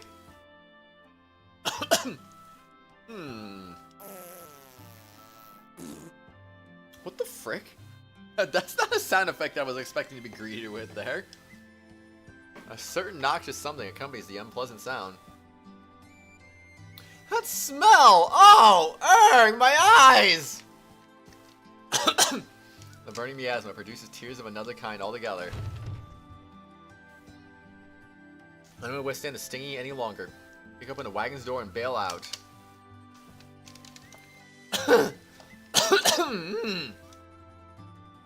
What was that, Kuro? Z. Falls to stir. Fails to stir. Pretending to sleep, I should think. Kuro! Replies with flatulence. Gah! Alright, there is no point in trying to reason with this man. He's far more experienced than me in situations like this, much as I hate to admit it. Saying well outside a toxic cloud brewing in the wagon, I turned to open my mouth to ask for advice. Benowie! Benowie, definitely not in patrol as you claim, looms silently next to the door. Neither our guards nor attendants are anywhere in the sight. There's no one else around. Please, take this, your highness. Benowie produces a tied bag. Accept it almost reflexively, undoing the tie and peering inside. Pack carefully within are clothes, daily essentials, and medicinal herbs and dried fruit. This is from Lady Fumarole. Fumarole? Now go. ... But troubles beset your heart.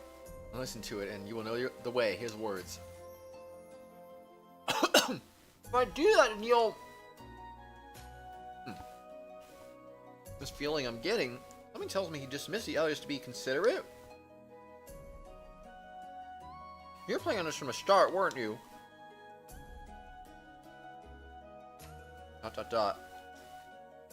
Benowie! I'm sorry. And thank you. I'll be going now, I think.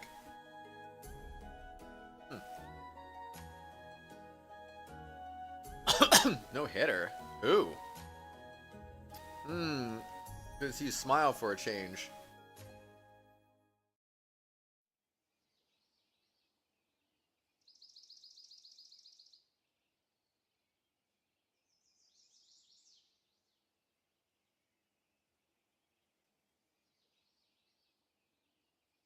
From Michael Lorenzen. Isn't the dude a freaking relief pitcher? Wait, what?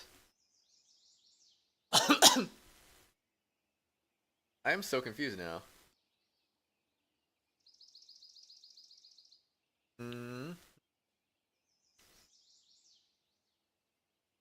Diamondbacks are getting shut out again. Oh, it's so bad.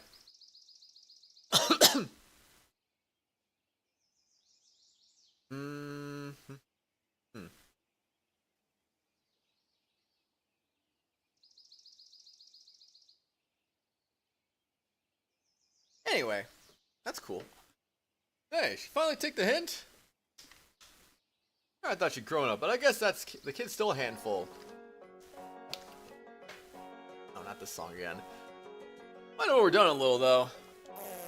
I remember that guy was always a relief pitcher. When the heck did he become a starter?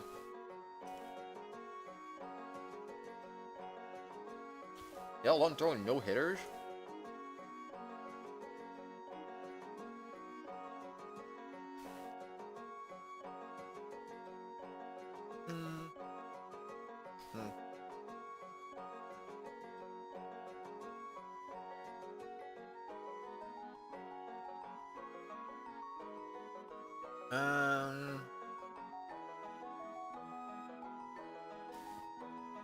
14, dang.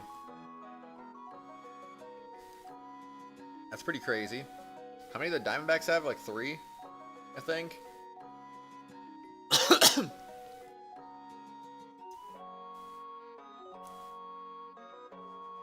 I guess the guy has been a starter since last year? Interesting. Didn't know that. I had no idea. Anyway,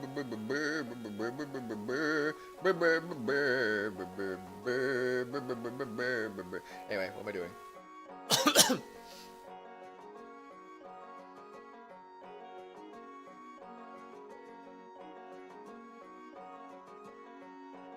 Wait, I thought the last no-hitter was from Roy Halladay's perfect game. Wasn't that the last no-hitter for the Phillies?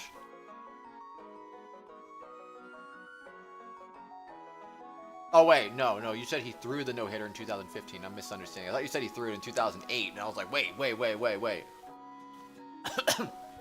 I got confused. I thought you were saying he retired in 2015, but I like mixed the lines together. You said retire last week, but I heard 2015. I'm so stupid. Anyway. Barat. Oh, yikes. That was a ripper. Don't know what I ate. There's the wagon up before Chief gets back. Not, Hey, anyone out there? Window's kind of stuck. Chief. You're still around, right, Chief? Near the crack, Kuro is met with an expressionless Benowi. ... Chief. Chief, open up, huh? ...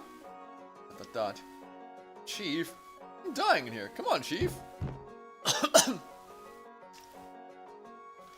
Stay right where you are. Chief! Indeed, very much, Chief.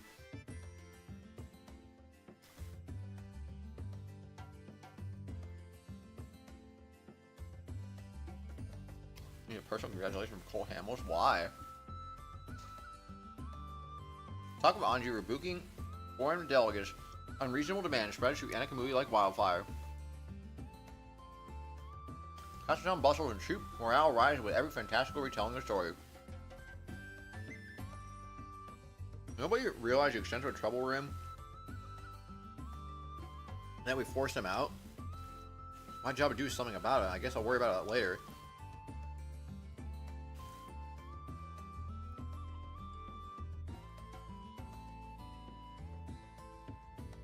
Is that even a normal thing? I don't remember Edwin Jackson getting a congratulations from Randy Johnson when he became the second no-hitter in team history.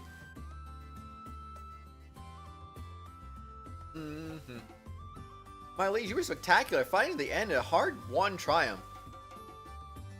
I'm worried for a minute, I'll admit.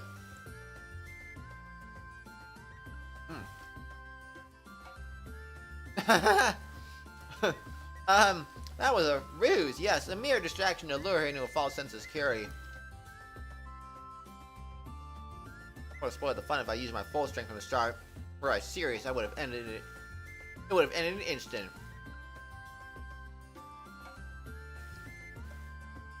Merciful sign gives her opponent the courtesy of the first move after all.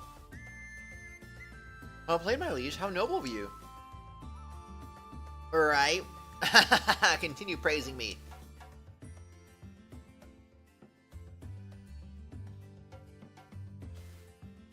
I don't know. No hitters these days are a dime a dozen at this point. So I don't know if it's really as special as it once was.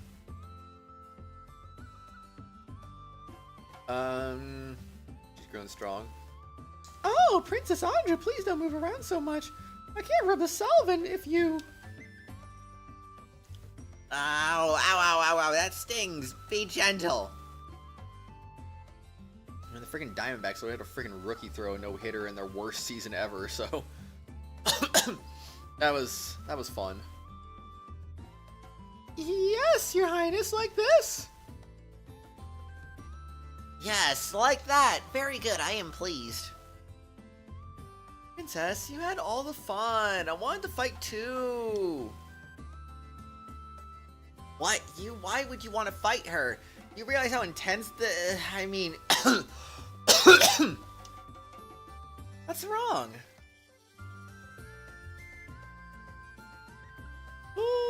Ugh. It is nothing.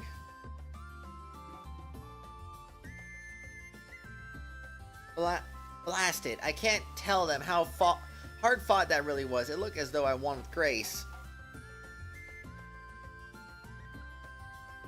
But still... Hey, you've been holding out. I had no idea you had that kind of strength. Oh, I know. Hey, want to go around? You and me locked in bitter mortal combat to the death? I mean, in this case, it would be Tyler Gilbert, but I mean, like,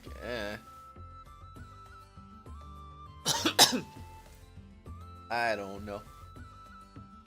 Personally, wouldn't care. I'd be like, yeah, let's go. Through no hitter, let's freaking go, man. Let's celebrate with the freaking teammates. Not the guys who aren't here. Let's celebrate with the guys who are here. Woohoo. I don't know. It's a great idea, right? Blood just everywhere, faces twisted in awful pain. Taking cuts and bruises, giving cuts and bruises a proper spot of fun. I will accept your challenge another day. For tonight, I am tired. Hi, Redley. How are you doing? Good evening. For your former favorite team? What? Tomorrow then. Oh, yes. I forgot the Divine Scion is forbidden by Imperial decree from fighting in formal duels. Such a shame. Really too bad, yes. What was the first text box you saw?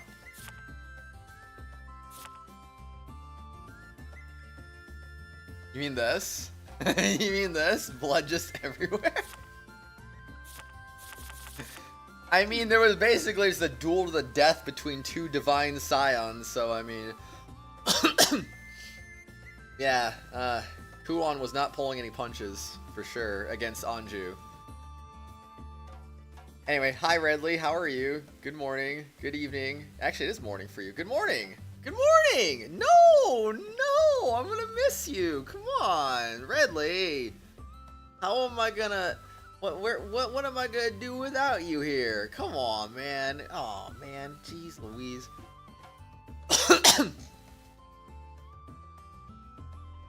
Oh, brother. Maybe pitchers need to stop being babied and we need to get more Randy Johnsons in the world again. Oh, jeez. You mustn't move, Princess. Ow, ow, ow! Oh, is that right? Bummer. Dear brother. I know what you're going to say. Don't worry. We'll find a new source of supplies. Okay. That is not what I was gonna say. Okay. Sir Oshtar, allow me to treat your wounds too. How is Her Highness? She has several light abrasions, but nothing's broken. And her head is alright. It could have been much worse. I see. I'm glad it's nothing serious then. Taking that many direct hits and emerging with only scratches. Now, Sir Oshtar, let me treat you. Shouldn't let her touch my face. I'll handle these on my own, thank you.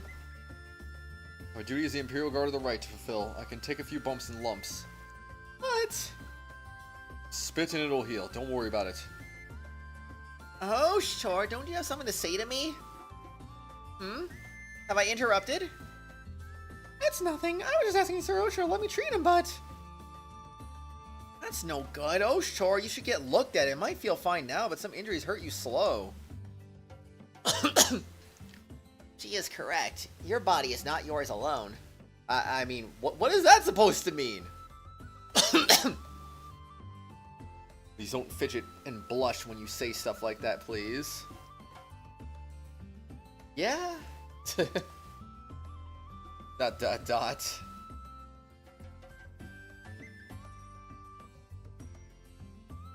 God. God, don't look at your brother like that, Nakone. It's all lies, I swear. Filthy, filthy lies.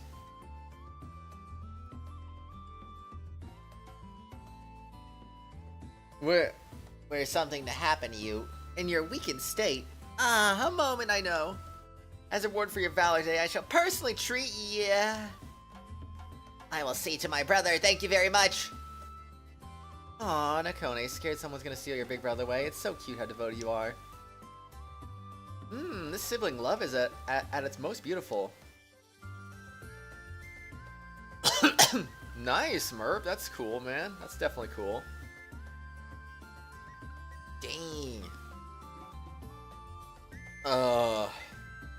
That's not it at all. What are you talking about?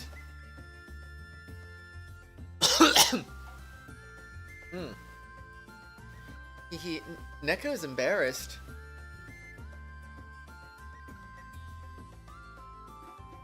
As Nakone takes the medical supplies and sees to my injuries, the group I'd sent to investigate the supply shipment finally returns.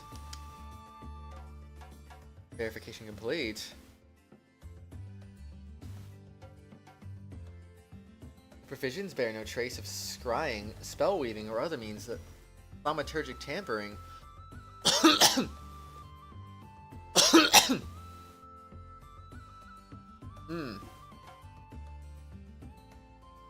So, yeah. Cool.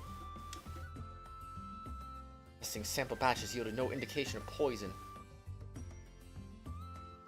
Wow, 200 career home run. That's pretty epic. No doubt about it. Hold on.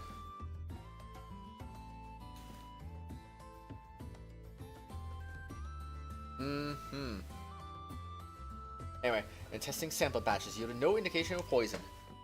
Good work, all of you. We'll put them to use as soon as possible.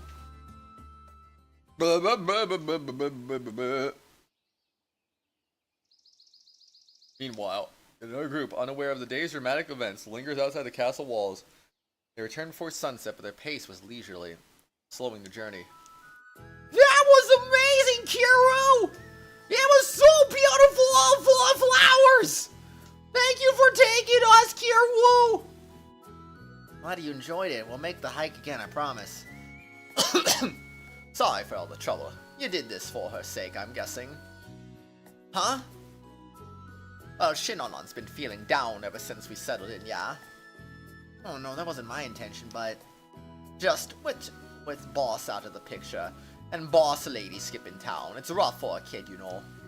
I want to do something for her, but dang, if I've got a clue what. People's moods and emotions behave as they will. Shinonon, I think she looks best with a smile on her face. Yeah. Heh, yeah. You've gone and become one of us grown-ups, alright. When I first met you, nah. But now, you've really polished up that manliness of yours, yeah? It'll be a good night to be a Phillies fan when they win the World Series, that's for sure. Have I? That's flattering, thank you. All that aside though, you sure this was okay? That was your special spot you took us to, yeah? I'll keep it quiet, cross my heart. Oh no, don't worry about it. Anyway, the Diamondbacks have fallen below 500 for the first time since early April. What do you think about that, Merp?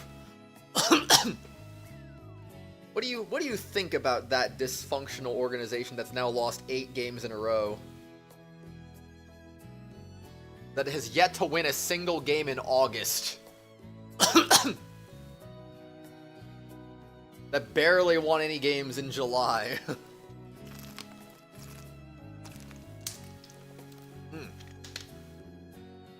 Top 5 most dysfunctional baseball teams in MLB? Probably. Most probably. I mean, who's worse? Pittsburgh, Oakland, who else would be more dysfunctional? I mean, it's hard to say is Kansas City more dysfunctional? I mean, they won a World Series in the last 8 years, so I don't know. You don't know that, Merp. You don't know that. You think you should be a D-backs fan again? Yeah, I'm sure they'll love. Well, yeah, it'd be funny if they just didn't win a game at all. Like, I got free tickets from my work that I'm gonna take my dad to just for the sake of, you know, why not, you know? And my question is, will they win a single game up until, like, when was it? August 26th, I think. You know what? Let me flip my calendar to August finally. That way I can actually look at my calendar and be like, oh yeah, that's what it is. I see now. Oh no. Oh no. Actually, hold on, be right back, Spider.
Okay, I'm back. Yeah, so, it's confirmed. Oh, a picture of my calendars from Italy, that's cool. Anyway, it's August 26th. Will they win a game by August 26th? That is the real question. That is the real question. You know, I'm just like, I'm not gonna lie, Merp. I'm laughing, well, not really laughing, you know, but like mentally laughing so hard at all the fools who are like, yeah, this is a great team. Like, yeah, they have bullpen issues. They're you know, they're the Diamondbacks. They're gonna be same old, you know. they're gonna choke like they always do. Like, come on, man. Like, they don't hang around with the juggernauts. They're not able to do that. They're not built that way. Like, I kept saying it over and over and over again, especially to my dad. Like, I was like, it's not gonna last. It's not gonna last. It's not time to rebuild, Merp. I'm pretty sure they're expecting to contend next year. After next year, though, oh, you better believe it's gonna be rebuilding time. Because they'll have their 1 year of success, as they always do, and then they'll be like, okay, well, time to make a big move that just doesn't end up working out in the end, and then rebuilding time begins. Mediocrity, terrible, boom, rinse and repeat.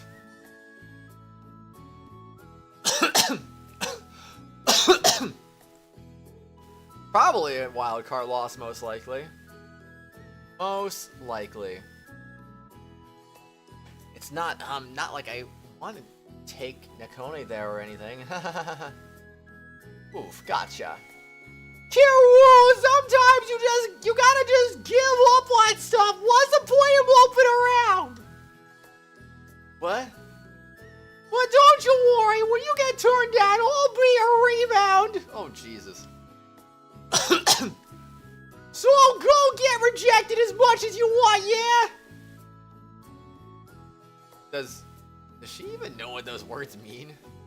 Well, alright, now we race home. Bet you can't beat me back to the castle, Kiru. Hey, Merp, you want to know something funny? Yeah, we got Kevin Durant, we got Devin Booker, we got Bradley Beal, we got DeAndre Ayton, we got Kenta Bates Diop, we got Eric Gordon, we got Yuta Watanabe, we got I'm running out of names, but yeah, give me a good season, man. It's going to be a fun season next year. If they don't score like 140 points every game, I don't know what's wrong with them at that point.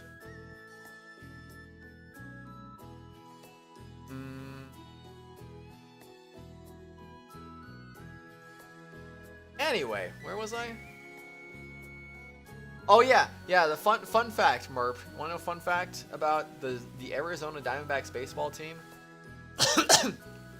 So, hold on. I'll look at something real quick.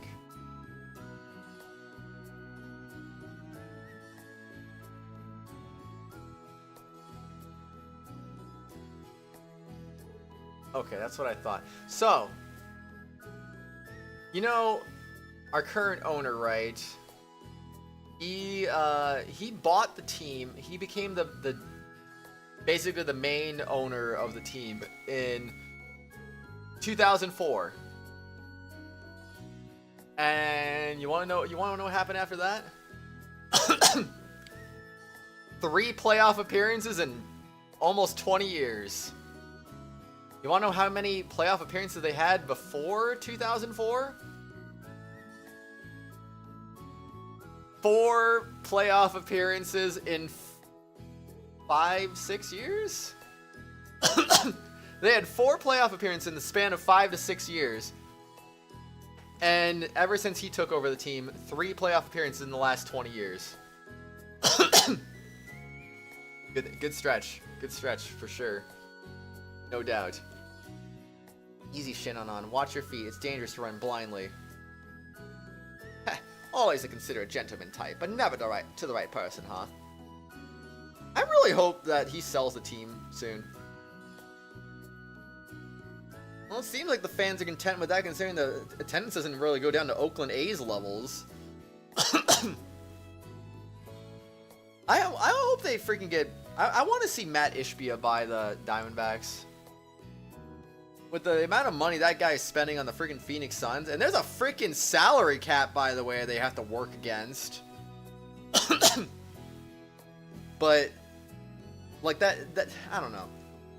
I could get into logistical things with that, but either way, he's spending money on that team. He is spending money on that team, like no one's business. He's gonna be one of the most expensive teams in the league next year. He spend the money, and I don't know. I'm kind of questioning, like, who's got more money than him out of all the owners. Like, maybe Steve Ballmer from the Clippers probably has more. I don't know. I honestly don't know. But other than that, who has more?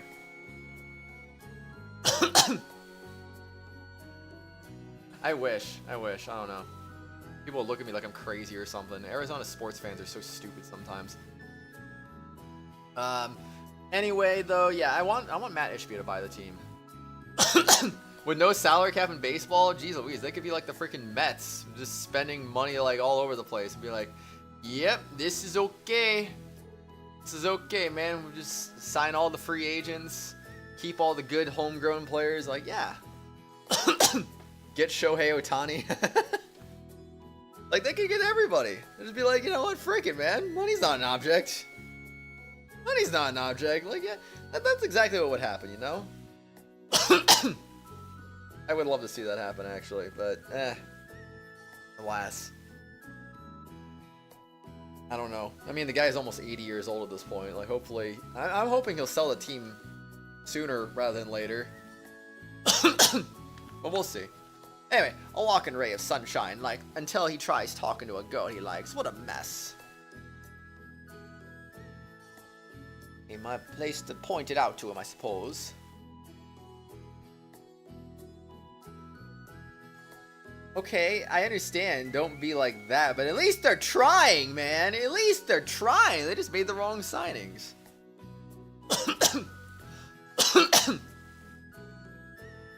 Yeah, I hope you understand, though. Like, give them some time. Give them some time. That owner is spending money. He definitely seems like he's spending some money, so just give him some time, you know? I'm sure once they build a freaking contender, they're gonna They're not gonna let anyone walk. They're just gonna be like, you know, frick it, man. We'll pay you. We'll pay you. We'll pay you whatever you want, man. There you go. Boom. Maybe the Mets will get Shohei Ohtani. Can you imagine him in freaking New York? Oh gosh, that would be something. That will be something. How's that saying going? A dad's gotta be willing to become a nug-wise old kami for his daughter's sake. Forgive me, kiddo. No. No forgiveness. Huh? Who's there? There in the shadow of that boulder, someone's watching the gate. Jackwalt follows Kiru's line of sight and he catches it. A silhouette shifting suspiciously in the dark. That's... Boss lady! Oh. Well. It's just like, hi! Yeep! What? Kuon, was that you? Who are you? Well, I think, I see what her freaking game is. I see what her game is. She realizes freaking Oshtor is actually Haku. And then she's like, you know what? Frick it. I'm going to rejoin them. And like, you know, actually, you know what? No, I'm back. Hey, guys, I'm back. What's up? How's it going? It's like I never left, right? Ay. Jesus. Oh, never mind. It's really you, isn't it? I'm so happy to see you. Yes, it's... Everyone else is gonna want to see you too. Well, I'm sure, but... Whoa, boss lady, are you really back? Shinnonon. Well, I've been a good girl just like you told me. Well, a lot's happened since then, Shinnonon. Why, no, you don't gotta say anything. Shinnonon. It's because you're feeling real guilty about leaving in the first place. And now coming back is weird and gross. What? So, I'm wondering the same thing. What? So it's... kindness to pretend it never happened. That's what Dad said, yup. Jackwalt?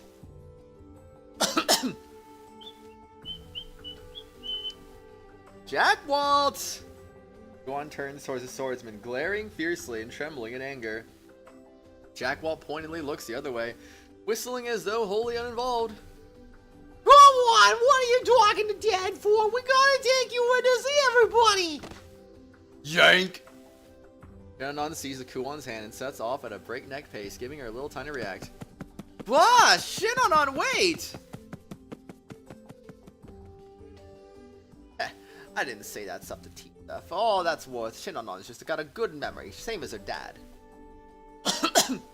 Jackwalt, you probably still shouldn't tell kids stuff like that so straight. Oh, but enough of that. Kuon! I thought you came back. Looks like things are gonna get interesting again in a hurry. Never a dull moment, yeah? About time she's back, though. Hey! Hey! Shinnonon, is something the matter? We can hear it. Song of Fates, the will of the cosmos, echoing an eternal refrain. Hey! Look who's here! It's the boss lady! She's back! Boss lady? Boss lady, isn't that what she called? What? Shinnonon, wait! See? Boss lady's back! What? Guan. Dear sister? ... Miss Kuon! Rulatia is the first to break the uneasy silence, tears spilling from her eyes as she staggers forward and throws her arms around Kuon. Miss Kuon! She buries her head in Kuon's chest and begins to sob with relief. Rulatia! Kuon gently runs a hand up and down Rulatia's back, comforting her. I'm sorry. It's alright, you came back. That's all that matters. Oh, it's Kuon. Welcome back. That's really all you have to say? Eh? Why do you ask? Kuon just left to pop by home, didn't she? I figured she'd come back sooner or later. Tui. I mean, she had no intentions of coming back if it wasn't for the freaking Haku discovery. I would imagine. You're not wrong, I guess. Anyway, it's good to see you, Kuon. Having you around again is reassuring. Reassuring? Reassuring? Okay. Reassuring, sister. Yeah, that too. Bill, you should have come earlier. Mr. Highness's big triumph. It was quite a show. No, siree, that was me, you dummy. We meet again. The medicine you sent proved the panacea my body needed. I am restored to perfect health, and I have you to thank for it. If only you'd been here to witness the victory you enabled. I wanted you to see it. Anju, everyone, you're not gonna say anything? You don't want to know why? Well, what's there to say? You got your own circumstances, and you were the closest to Haku. After what happened to him, it's not like we could have told you to calm down, not our place. You're right, Panacea's pancreas. Oh no. How could this be? How can we blame you? ... Feeling the warmth of Nosiri's words, Kuon grows quiet, mollified. In the midst of it all, however, Nekone... ... Ah! It's alright. It was alright. Game kind of crashed too many times. Game was a little difficult. It's alright though. Bolts from the room before Kuon can say anything more. Hi, Tyler. How's it going? Finally to see Mask of Truth on stream in a while. I mean, this is stream number 5. This is the 4th stream since the return has happened, Tyler. Been a few. It's been a few. Nekone. I'm sure Neko just isn't sure what to say. I mean, Garkon already showed me something that kind of looked like a modern take on it, so I don't think it really needs a remake. Personally. Yeah, a lot's happened. She opened up to Haku in the end too. You know, I'm sure she still wants you around. ... Oh, don't worry, she's a smart kid. I'm sure she'll understand. Will she? I'll go talk to her. I'm sorry, could you please? I'll start some tea. Please wait for this. I'll bring out my best leaves. I watch as Kuon sees Rilutia off. She hasn't changed from the old days. It's like she never left in the first place. When suddenly looks this way, our eyes meet and she freezes. Oshtor! What should I say? Kuon's back. I need to say something. Hey! I'm glad to stumble over one another's words in our haste, and the net result is silence. Were you going to say something? Oh no, nothing, go on! Then... ... Shoot, what was I gonna say? Of all times, forget. Master, it is time to confess your love to her. I mean, what? Come on, geez, why are you so emotional? I was just buying a Nintendo e-reader in Costa Rica. Jeez. Master? What the frick is going on here? I'm gonna DM you something real quick, Merp. So that way you can see what I was talking about. There it is. There it is. Anyway. Boom. Why are these two? Hi. It gladdens us to see you. Well, it has been some time since our parting. No, not Master Zelos. No. Why are those two with you? Hmm? Oh, them. Master's final words. Lord Oshtor is our new master by his last command. ... Uh-huh. Sure. Sure. I believe this totally. I was surprised as well. It just goes to show how deserving a vassal my Oshtor is. No, your highness, your words honor me, but it's more a testament to their loyalty than my worth. Is that so? It looks like she bought it. Yeah, no. Enough. We'll speak of this again later. For now, a feast. Besides, I shouldn't make my savior stand around and talk all night when there's food to be had. Everyone prepare for a friend has returned. Tonight we feast. Song of Welcome found the one hiding in shadows. The one hiding in shadows. What do they mean by that? 57.6% of players. Dang.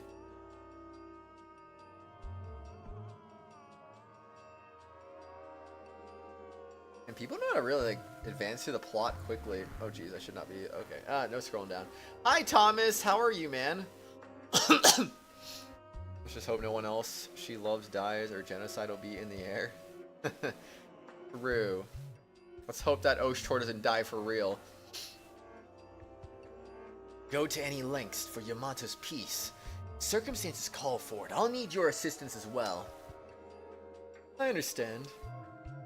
I look forward to your efforts. Well, you've come all this way. I can have some tea prepared. Perhaps if you would wait a moment while I go prepare the drawing room. Not necessary. That aside. Is this it? The frick is that? Yes, it's not complete yet, of course, so I cannot say it will be useful. Ruthless as always, I see. Even I would hesitate at such methods. Addicted to Stardew again. Nice. I have not had a chance to play since March, unfortunately. But yeah, Stardew do be a good game. You kill it, indeed. That's only part of my research, but I shall take that as a compliment, I suppose. Guys, you're the one who demanded that my theories be put into practice. Otherwise, I certainly would never have. Claim whatever you wish, but get me results. I agree, we should kill that, though. Oh, hey, it's an event time. Let's go. Can I allocate Kuon's BP? Why is it lagging right now? What happened?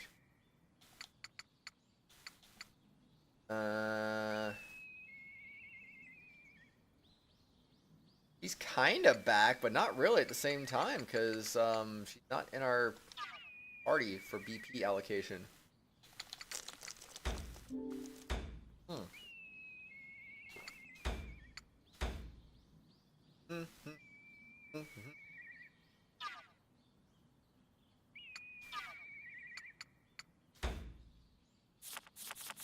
Can I edit Kuon's equipment? No. That is a no. Oh, we can pick a location. Alright. It's time. It's time for poll time. Where to next? Office front. Office night. And Netcone's room. Where should we go? Find your whole farm with star fruits and made profit. Dang, man, that's broken. That is just straight up broken. I know this. I'm not gonna let this go too long, but I'm just gonna go until the poll is gonna go until I finish this bottle of water and crunch it. After the crunch happens, which I mean there will be a little stream delay, but after I personally crunch the water bottle, that's when I end the poll. Sounds sussy going to someone's room. Nah. So is this one of those games where they are more cutscenes than gameplay? Couldn't find the word for it. I mean, we've had Wait, what? Bro. See how many battles we've had? Doesn't really say, it just says battle, I guess, but we had like maybe about 8, 9, 10 battles so far, I think. Why is my internet lagging right now? This is not good. I think it's a freaking visual novel, because otherwise things would probably start getting like really pixely and stuff, but we're only a visual novel. This shouldn't be too pixely, hopefully. I don't know why it's lagging otherwise. It's a little weird. A little bit strange. A little bit. Okay. So anyway, you mean visual novel. Anyway, Netcode... Wait, I haven't finished the bottle of water yet. I promise. I promise I finished the bottle with... Okay, let's do it.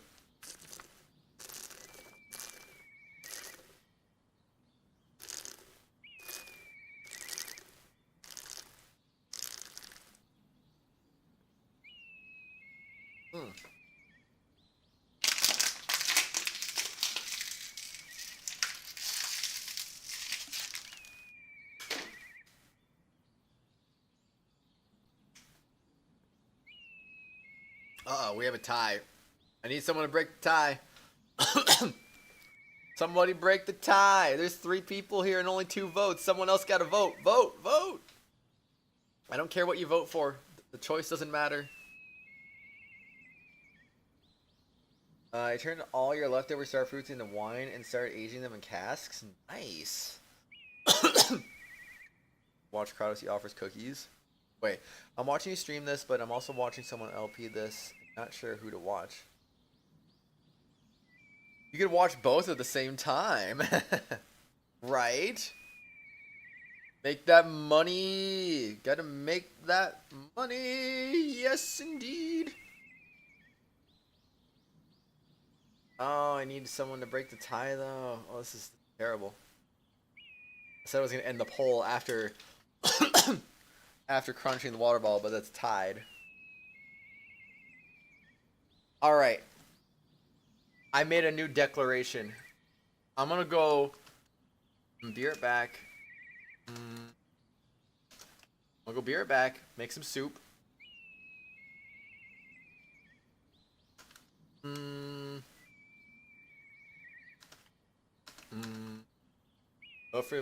Vote in the poll for where to go next. Alright. Do that, and whatever is on top when I come back will be where we go. Hopefully it's not still tied. Anyway, I'll be back after I get my soup. Beep, boop, bop.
Alright, I'm back. It looks like we finally got the tiebreaker for Nekone's room. Sweet. Let's do it. I got my soup. I got my sardines. I'm just ready to devour. Kuon gently combs Nekone's hair, one section at a time.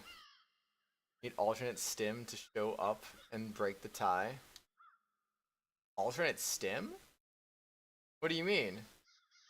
Anyway, the tie's broken now. There's no need to break it anymore. It's been so long since we last did this. It must have been a while we were still at the Hakurokaku, I think. I don't know why the Hakurokaku is just kind of silly, honestly, but eh. It always sounds silly. It has Haku's name in it, for crying out loud. Yeah. And what are you thinking? Dot dot dot dot dot dot dot.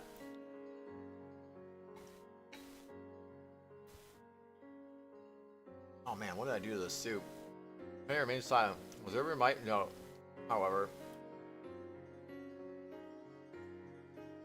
then rather than remaining still purely for Kuon's sake, she's still sitting lifeless.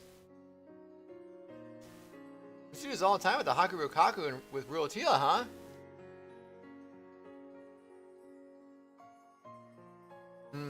We did. Your hair seems more dry than it was back then. It's beautiful hair, you know. You should take care of it. Here, let me get the front as well. Yes.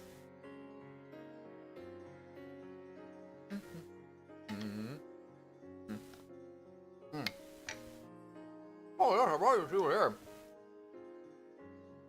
An adorable hairpiece. Pick it up because I thought it would look great on you.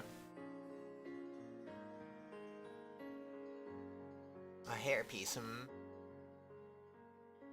Tony repeats the word blankly, turning to face Kuon.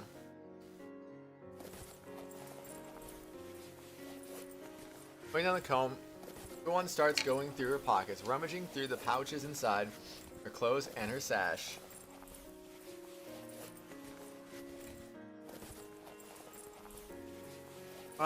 It was, huh? Where'd it go? That. I might have actually left it in my room. Hold on, I'll go.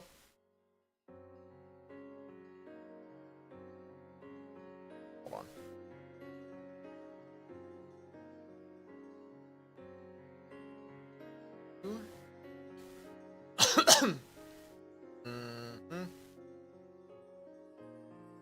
Hold on, I'm just doing some quick math real quick on something.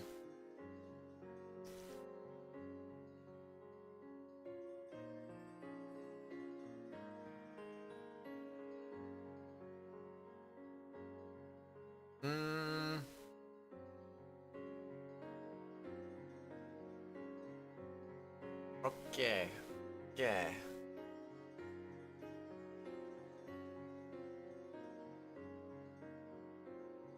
Oh, okay. Anyway. Entire time you were gone, you had another tab up playing the Song of Healing? Oh, dang.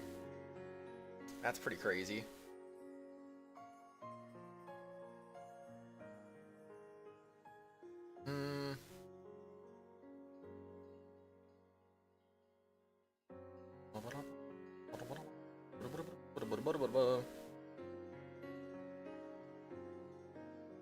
What was it?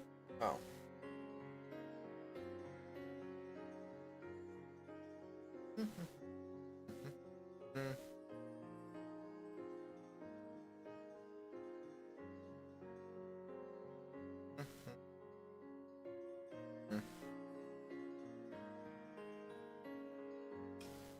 Anyway. The entire time you're playing it, I'm not playing the song. Why though? Why the Song of Healing? So confused. That's cool though. Song of Healing is a good song, honestly. Kura rises and feels a sudden tug. Let's see. She looks down, her neck on his hand, playing into the cloth in an instantaneous reflexive garb. Ah! When he seems just as surprised as Kuon. For a moment, they both stare, their eyes wide. Nekone, what's the matter? It is nothing.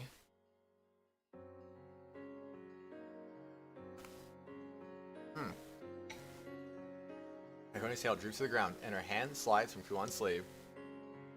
Nekone! Nekone lets her hand fall. Kuon takes gentle hold of it, covering the girl's hand with her own. Puts Nekone's hand to her cheek, closes her eyes. So small and warm. A little rougher than I remember, just like your hair. You need to take care of your skin by taking baths. Frequent baths, eating well, and restful sleep. That's the secret of good health and lasting beauty. Sleep. I cannot sleep. Nekone hesitantly meets Kuon's eyes. All this time I have not been able to sleep. Kuon is speechless for a moment, finally seeing the tiredness in Nekone's eyes, but her smile soon returns. You can sleep with me tonight, alright? I'll be by your side. Tight. Just tonight? Will you be with me forever? Will not go anywhere, will you? Being these two sad makes you feel like a punching puppy? What? Punching a puppy? Why? Kuon can feel Nekone's hand shaking.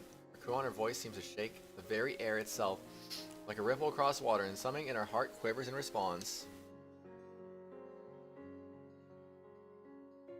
Nekone?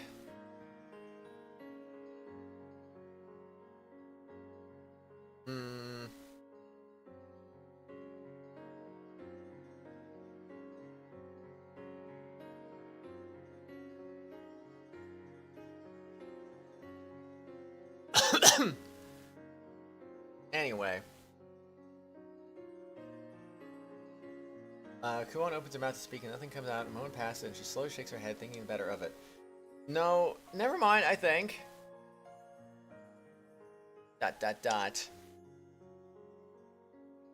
Kuon cradles Nekone's hand in her own and nods softly.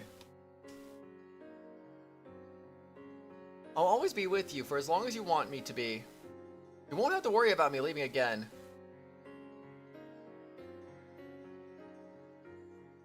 Dear sister.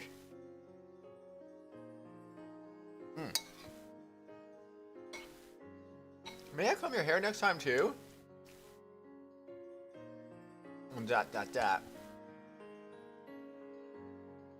Nekone looks down. Even as Nekone's tiny frame shakes, Kuon pulls her closer, gently, carefully, and strokes her hair. I'm sorry I was late. Dear sister. Sorry I disappeared. If sob. I'm so sorry. Dear sister. Dear sister.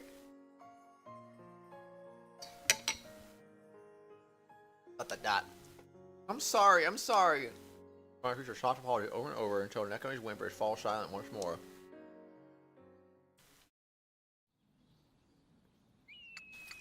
Okay, so we don't get a replacement, so... Alright, where to next? Office front. Office night.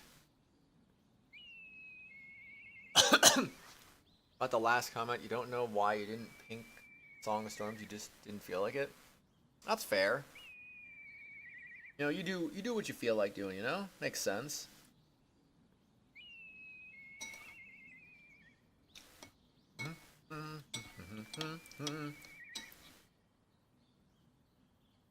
Oh man.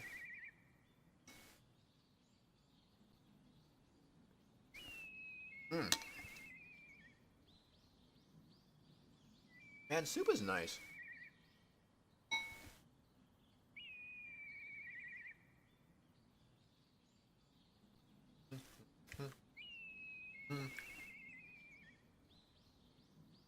What's gonna win this poll right now? I have no idea.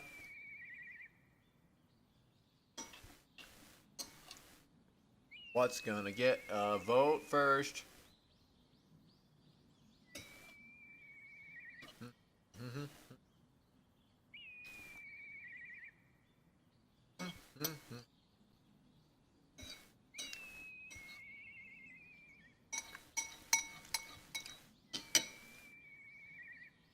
Office night it is.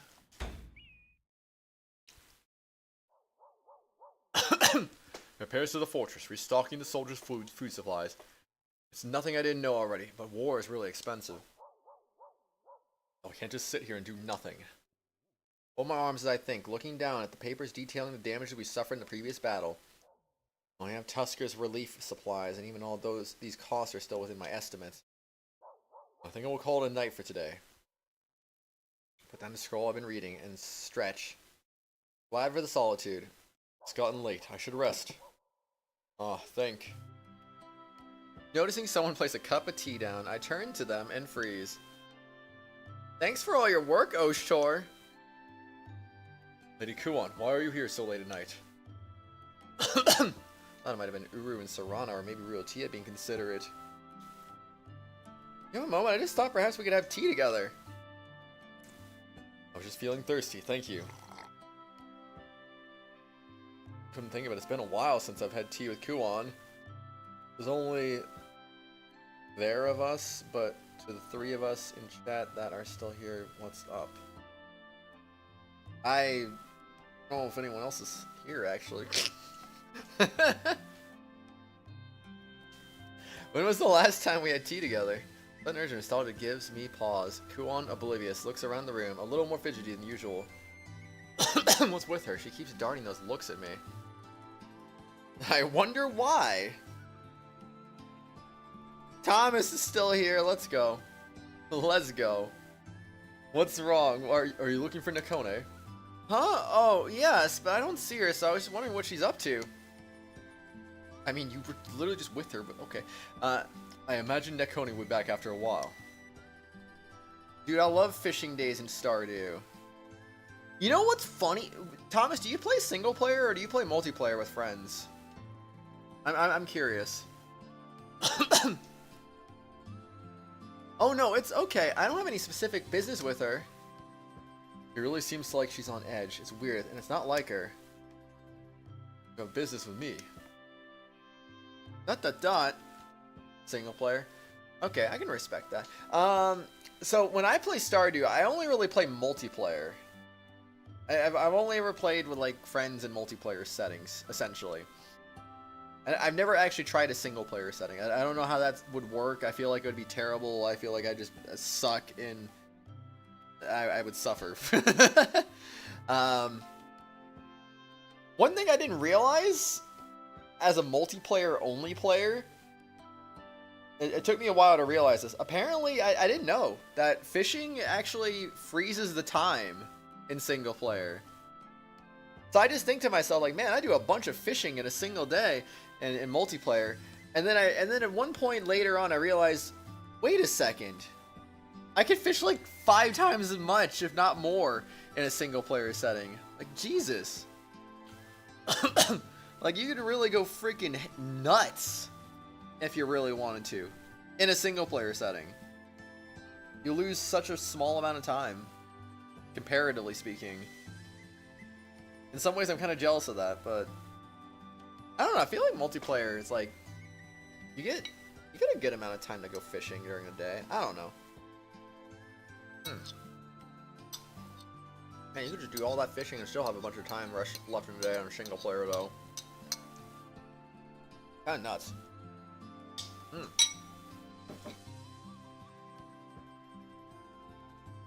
I just came by without any particular intent, I suppose. I see. ... You know, Oshtor. I don't think of it. We've known each other for a while, but we've never had a genuine conversation, I think. We haven't? Thought they were on friendly terms. So, how is everyone? What do you mean? You saw them just this morning. Oh, what I mean to say is, how were they when I was gone? Not exactly easy to answer. What am I supposed to say? They were sad because you were gone. It sounds like I'm blaming her. Well, they were fine, I suppose. I see. ... You could just say they were sad, but like, fine otherwise, though. ... And were you? No, it's nothing. See. At least finish your sentences. Conversation dies down again, and a palpable awkwardness fills the air. For some reason, he keeps glancing towards me in quick little twitches. It's kind of unnerving. Oh no. Oh man, this is the fun part of the story right now. We're just like, Haku!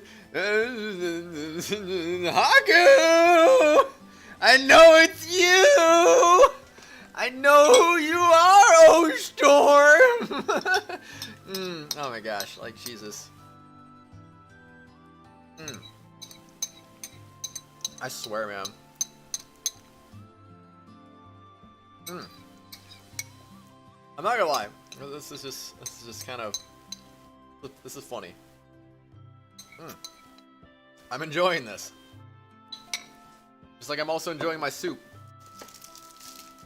Like she's gauging my reactions. Well, it's a lovely moon tonight.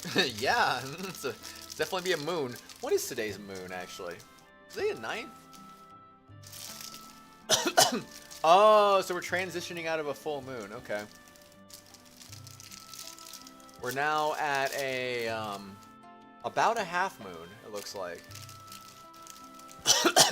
I never really keep track of full moons, honestly. Really don't. There's gonna be 2 full moons this month. That's rare. That doesn't happen too often. 2 full moons in the same month. August 1st and August 31st. Both gonna be full moons. That's, how often does that happen, actually? 2 full... I'm gonna look this up, actually. Google. Full moons in 1 month. On rare occasions in a calendar year, as happened in 2010 in time zones east of UTC... Both January and March each have 2 full moons. That second one. Okay.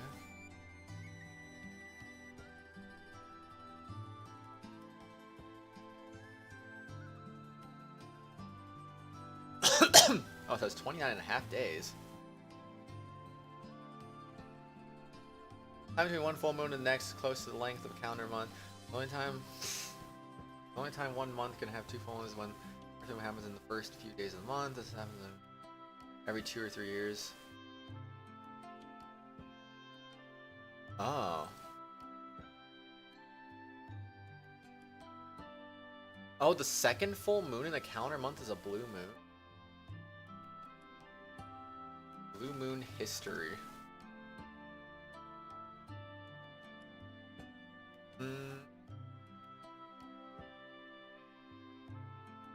The double blue moon of 1999? What? Okay, interesting.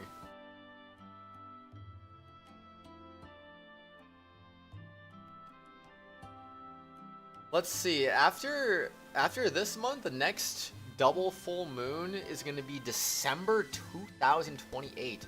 December 2nd, December 31st. With a total lunar eclipse visible in some parts of the world. Oh, jeez.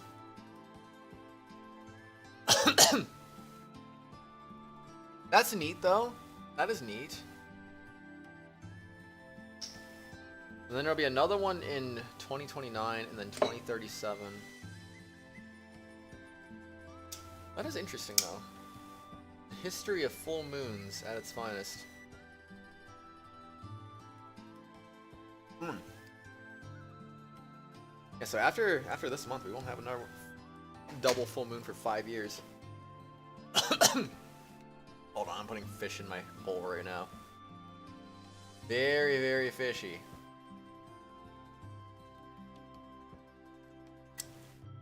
Ah, alright.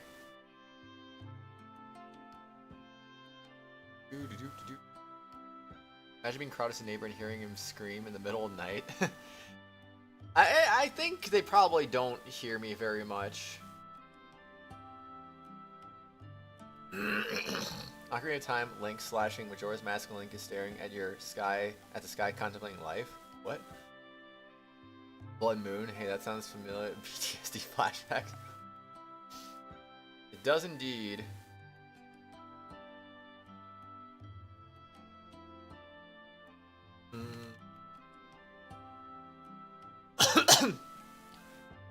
Alright, anyway. That's so cool. Wait a second. What?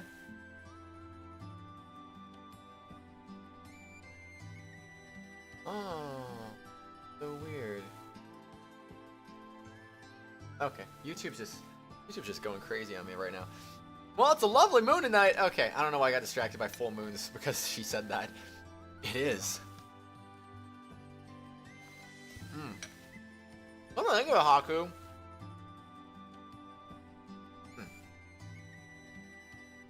Today's can of sardines is okay. Not great. Not bad. It's just okay. What? What? Haku would often use the moon like this as a reason to drink. Now that you mentioned, Haku was given to those little fancies. What?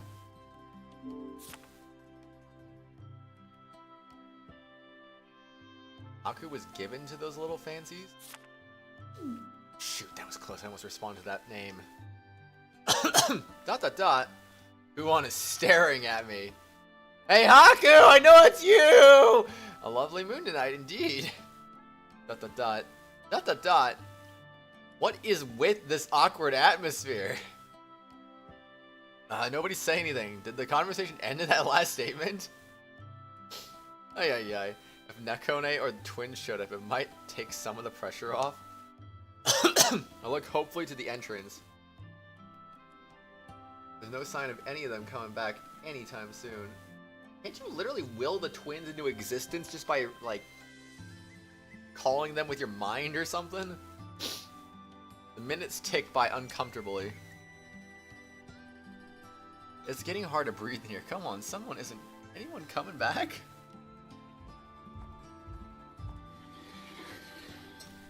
I'll show you here. Well, not quite who you wanted, but good enough, right? A brisk voice breaks through the tense air. Nosuri! You were here too, Kuon? Well, pardon my intruding. With those nonchalant words, Nosuri takes a seat by me. Oh, that one work? No more contracts up your sleeve? You got 100 spare, right? Let's get back to our competition then. I've had enough of this losing streak. This time I'll win it all back. I'm sorry? About Oshtor, fair and square? Wait, what are we doing?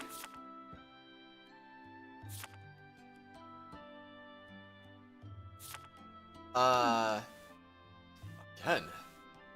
Never seen her low wager before. Nosuri's been keen on gambling with me again. Keener than usual. Every so often she comes back for a rematch. Competition?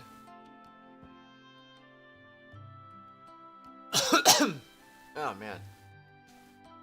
Go on, so how long are you going to lie to me and the others, Haku? Yep, a while back, Oshra and I had a little gambling tournament. Game Oshra came up with called Hanafuda, and it's pretty fun. I got really into it. But I never thought I'd lose the clothes off my back. I was stripped stark naked. Was that with Haku Oshtor, or was that real Oshtor? I kind of don't remember, honestly. I do remember this happening. I just thought that was with Haku, actually.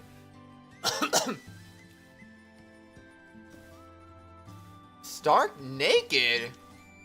Well, I figured we needed something to bet, but I got a little ahead of myself, and that's how it ended up. Pains me to say, but that's just how gambling is. Sometimes a good woman just has to accept defeat and let it go.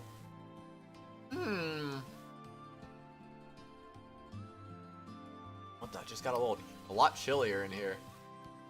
Moment, please. The last time I indulged in such a request, we played it long into the night. We have some work to finish up. My apologies. Perhaps next time. Oh, don't say that. You need a break sometimes too, you know. How about you join us, Kuon? Oh, please no. Game is really deep and addicting. I certainly tested that. Why, I'm willing to bet money you'll feel the same. Appreciate the offer, but I'll decline. I'm sorry.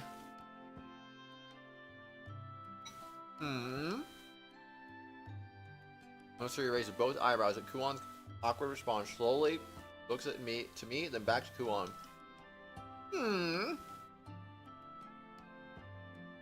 Brows furrow as she realizes something doesn't seem right. What's going on? Right back. Mystery belches from room. Turns almost immediately with a fine-looking bottle in her hand. All right, let's drink. Plunks the bottle down onto the table with a loud thud. No, siree. I don't know what I walked in on, but we're drinking. Let's start from there. What the heck is she saying? So Nosuri seems serious about it. It's a natural thing to do. She doesn't look like she was joking. We have no reason, and we don't need one for now. We just drink. I told you, I have work to do. I'm sorry, but... Come on, don't say that. You can work anytime, but you have to take moments like these as they come.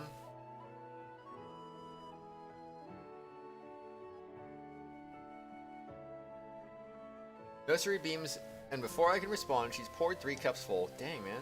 You're Kuon too. Ah!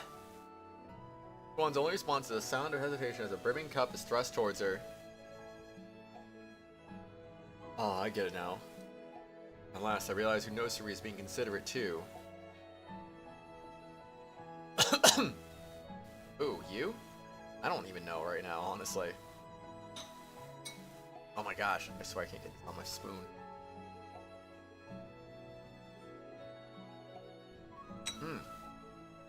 How about it, Oshor? Kuon cool ones, like, can I kill Haku? What? You don't allow yourself just one day to drink and forget about work, right? You're right. Give Nosuri a nod, take a cup from her hand, step back down the whole drink in one gulp. Okay then, I think I'll have a little. And before he gets so freaking drunk, he just spills the beans on accident. Figuring out Nosuri's intention, Kuon smiles and empties her own cup. Nosuri grins in satisfaction, looking conspiratorially between us. I think this is the first time we've drunk together like this, isn't it? Tonight we celebrate. Oh, hold on. Nosuri doesn't even wait for a response for refilling our cups. Kuon hastily moves to balance her own cup, barely avoiding spillage. Come on, don't worry so much about the details. Kuon seems to finally relax, and she tips her cup back once more. Taking her time with this one, drinking slowly. Go? Phew! Seeing Kuon finish, Nosuri cheerfully pours another measure. Not bad, you can handle your drink, but I won't lose. She gulps hers down with a smile. This is quite a high quality liquor, isn't it? Are you sure you're fine with bringing this out? Why, this is exactly the kind of occasion we saved the good stuff for in the first place. I see. So you do. Nosuri gives herself a refill and then eyes me disapprovingly. Oshtor, your cup is dry. One moment, I'll pour it myself. Ignoring me, Nosuri pours my cup full to the brim once more, near overflowing. Whoa there. But only the finest, you know. If you're not drinking, well, that's just being rude to the liquor. Not how that works, but okay. I understand what you're trying to say, bud. Oh, that's right. Lying on our conversation, Kuon suddenly pauses as if something's occurred to her. She drains her cup and rises to her feet. Something wrong? Wait right here. It's true. You don't ask that kind of stuff. ... Go, ow. Kuon walks out of the room in a fast pace. Curious as to where she's going, but it's probably not worth asking. But more than that, something else I'm wondering about. I look to Nosuri, meeting her eyes. What is it, Oshtor? Ready for another? What is the meaning of this? What do you mean? Any reason you suddenly decide to turn this into a drinking party? Nosuri tilts her head at my question. Well, I suppose I don't have one. It just seemed like the right thing to do. No reason at all? Nope, none. I don't think you really need to justify having a drink with your friends. She gulps down another cupful. It's entirely possible she just wanted an excuse to drink. At the very least, she helped resolve that awkwardness between Kuon and I. That was her intent from the start. No subtle manipulation isn't exactly her forte. Maybe she just sensed the atmosphere and did what first came to mind. Anyway, it's an undeniable fact that Nosuri dispelled all the tension we felt moments before. I see. Tonight, Nosuri just did what a good woman would do. I think I will have another. That's a spirit. Sorry to keep you waiting.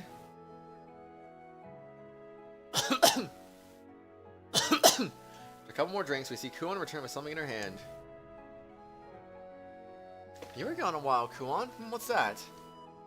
A souvenir, I think. Some sake and snacks from my homeland. Aw, snap. Sake and snacks. Very nice. Oh, this is the Hakurokaku specialty. I can't wait.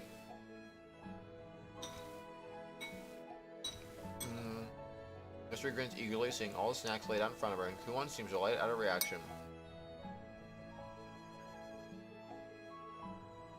Oh man. Get these fish on my spoon. There we go. The two will be drinking all night now. So much for my work.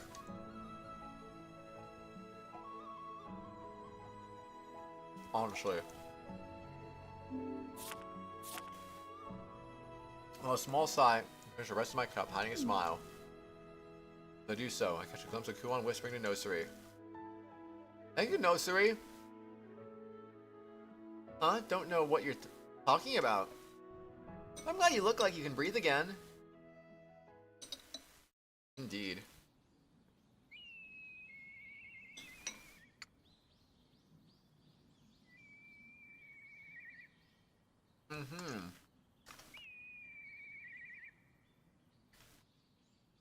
Oh, wait.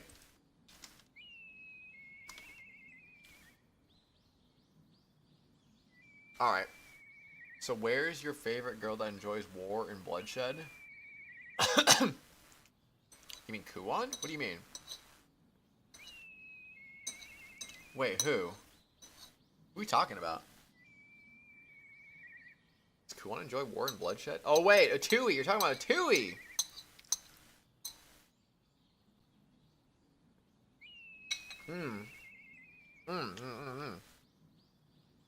Yeah, Tui's just chilling somewhere. Who knows? Who knows? Think I'll take a break.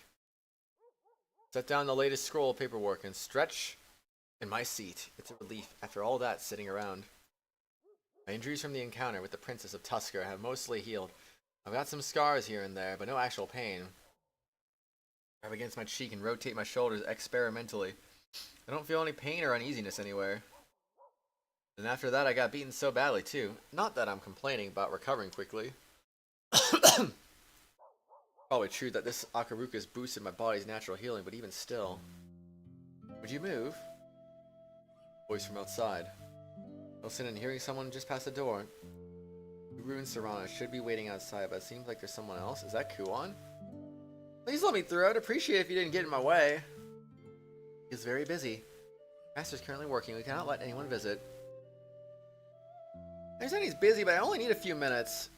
Please leave. We will not let you disturb Master. I don't think it's much of a disturbance to go in and say a few words, is it? We will not let you pass. And most of all, we will not let you see Master ever. Bruh. ... I can't hear him too well, but it sounds like they're arguing. The crack between the doors.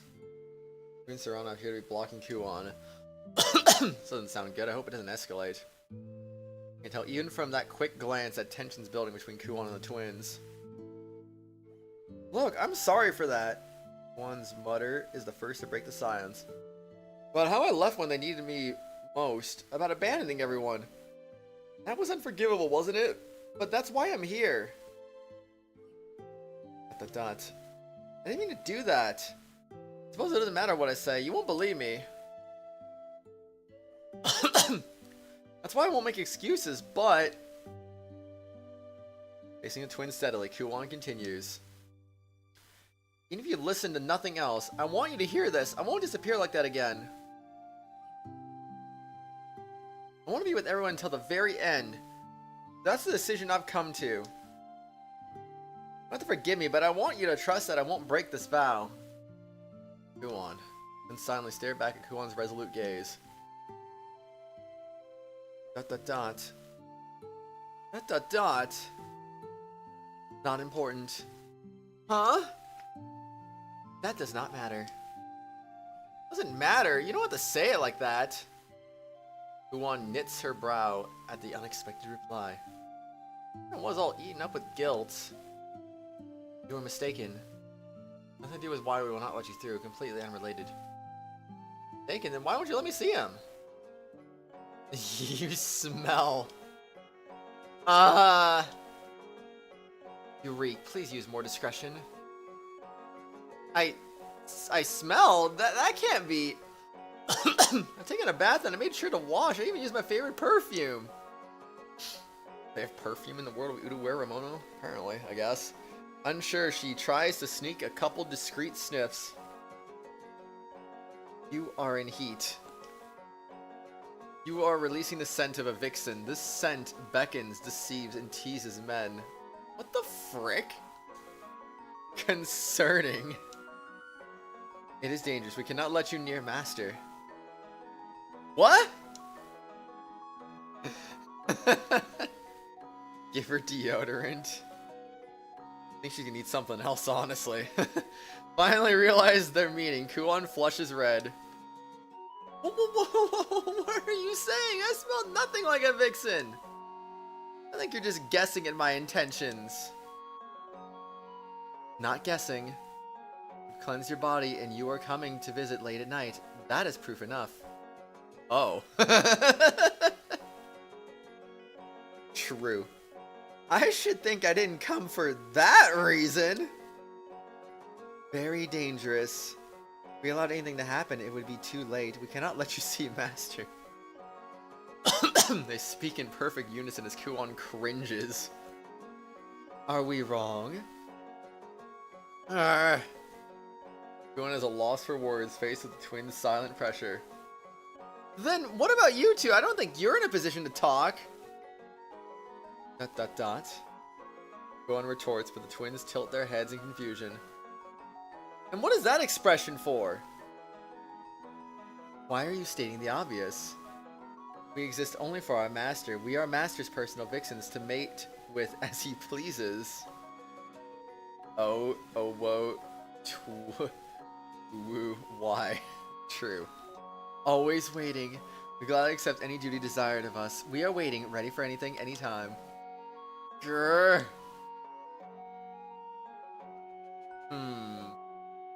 Can't tell what they're saying. What do you mean you can't tell what they're saying?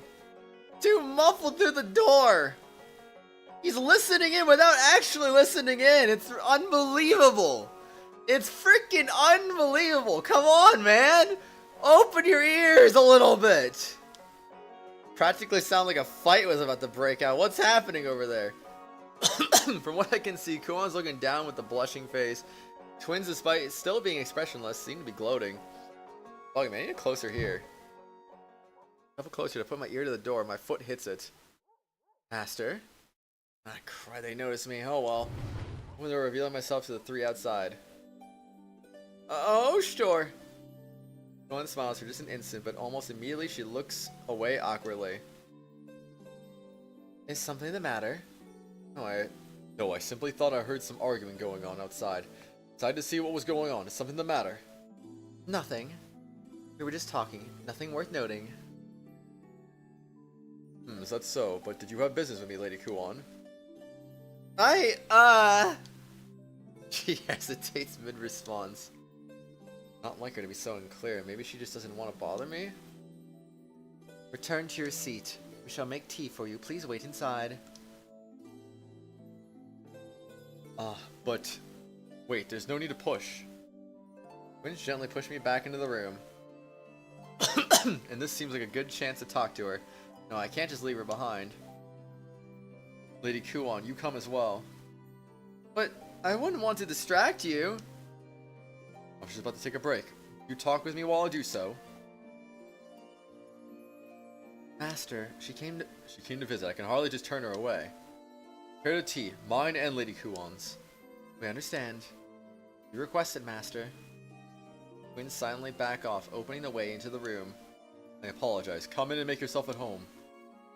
Alright, excuse me then. I invite a tense-looking Kuon inside, and we sit across from each other. ...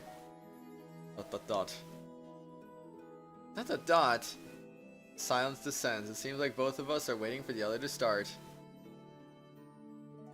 Didn't we just get done doing this? So we're facing each other. But what do I say? We just got done doing this! Why are we doing this again? I didn't think I'd have this much difficulty talking with Kuon. He's not saying anything either. This is getting awkward. The same freaking office, too! Poor, clueless, idiotic Haku. I feel bad for the twins and Kuon. Ay. I feel bad for all of them.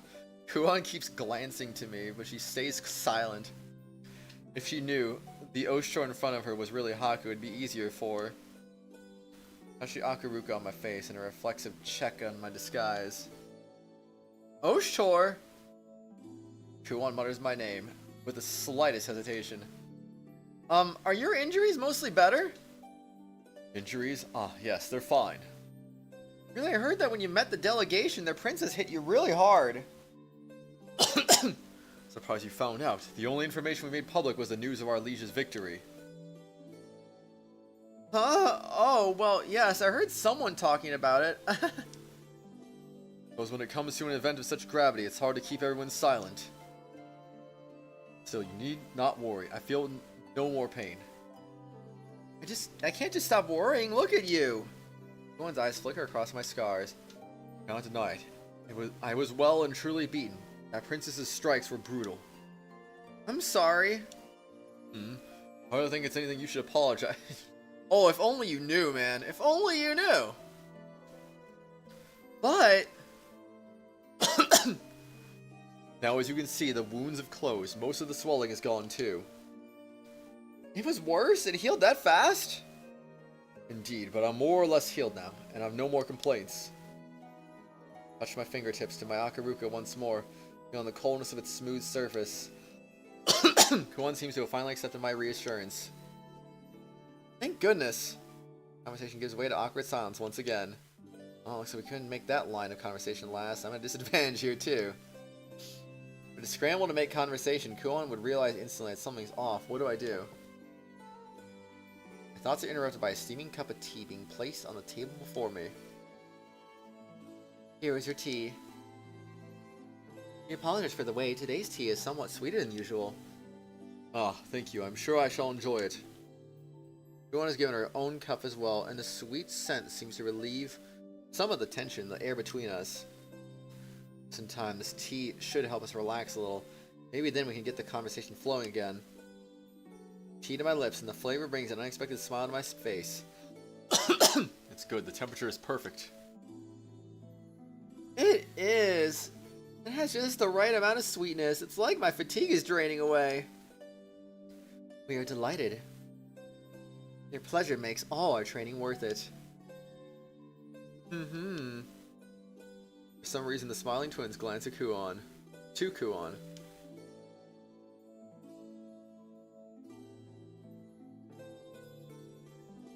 Indeed it was, Tyler. Indeed it was. ...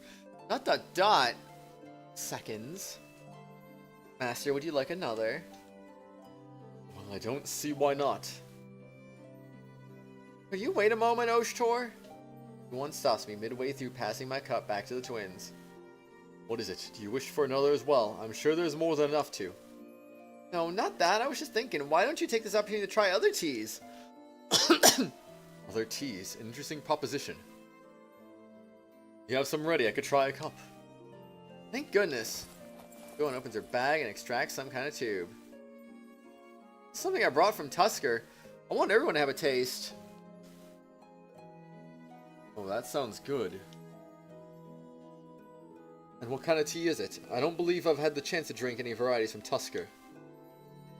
Sure you'll like it. Just a moment. Kuon places the tea leaves into the curious teapot with a careful precision, pours hot water in after them. She works with focus and methodical movements, like she's brewing medicine rather than tea. Well, it is Kuon. I can't expect the same graceful movement from Rulatia. As long as she doesn't pour in the wrong amount. And there's the spill. Ahem. Here, have it while it's hot. Get the cover off the cup. An earthy, refreshing smell fills the room. This is green tea. That's right, I believe it's quite rare here. Smells good. It has been a while since Hanoka made the same thing for me. I forgot about Hanoka, actually. Now, go ahead and drink while it's still hot. Indeed, it would be quite a waste to let fresh tea, green tea go cold. Pause a moment longer to enjoy the aroma and take a sip. Delicious. It is refreshing, and the taste is subtle. Must be high quality leaves indeed. Mellow flavor, but a potent one. As I expected you, Oshtor. This is high quality tea from Kagotsu, famous even in Tusker. Luckily, it was just the season for new tea. I was fortunate enough to find fresh leaves. You enjoyed it? Fine tea. Thank you for going to all that trouble. Well, I could drink this forever.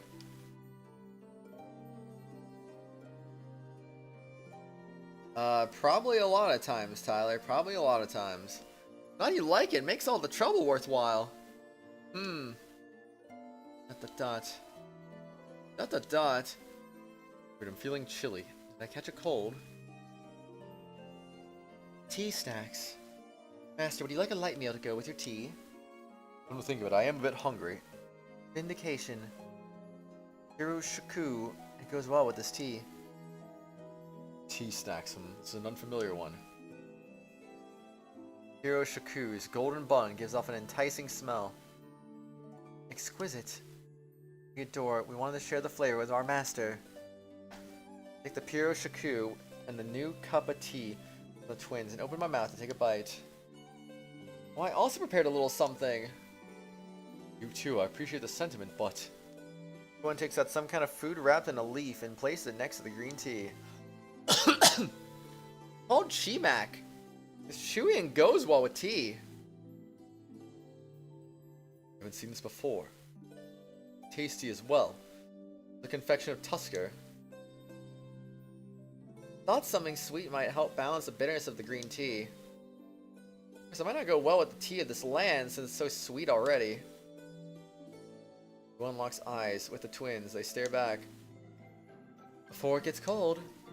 It is best when warm. The bun becomes soggy when cold. Now, Oshtor, aren't you going to eat?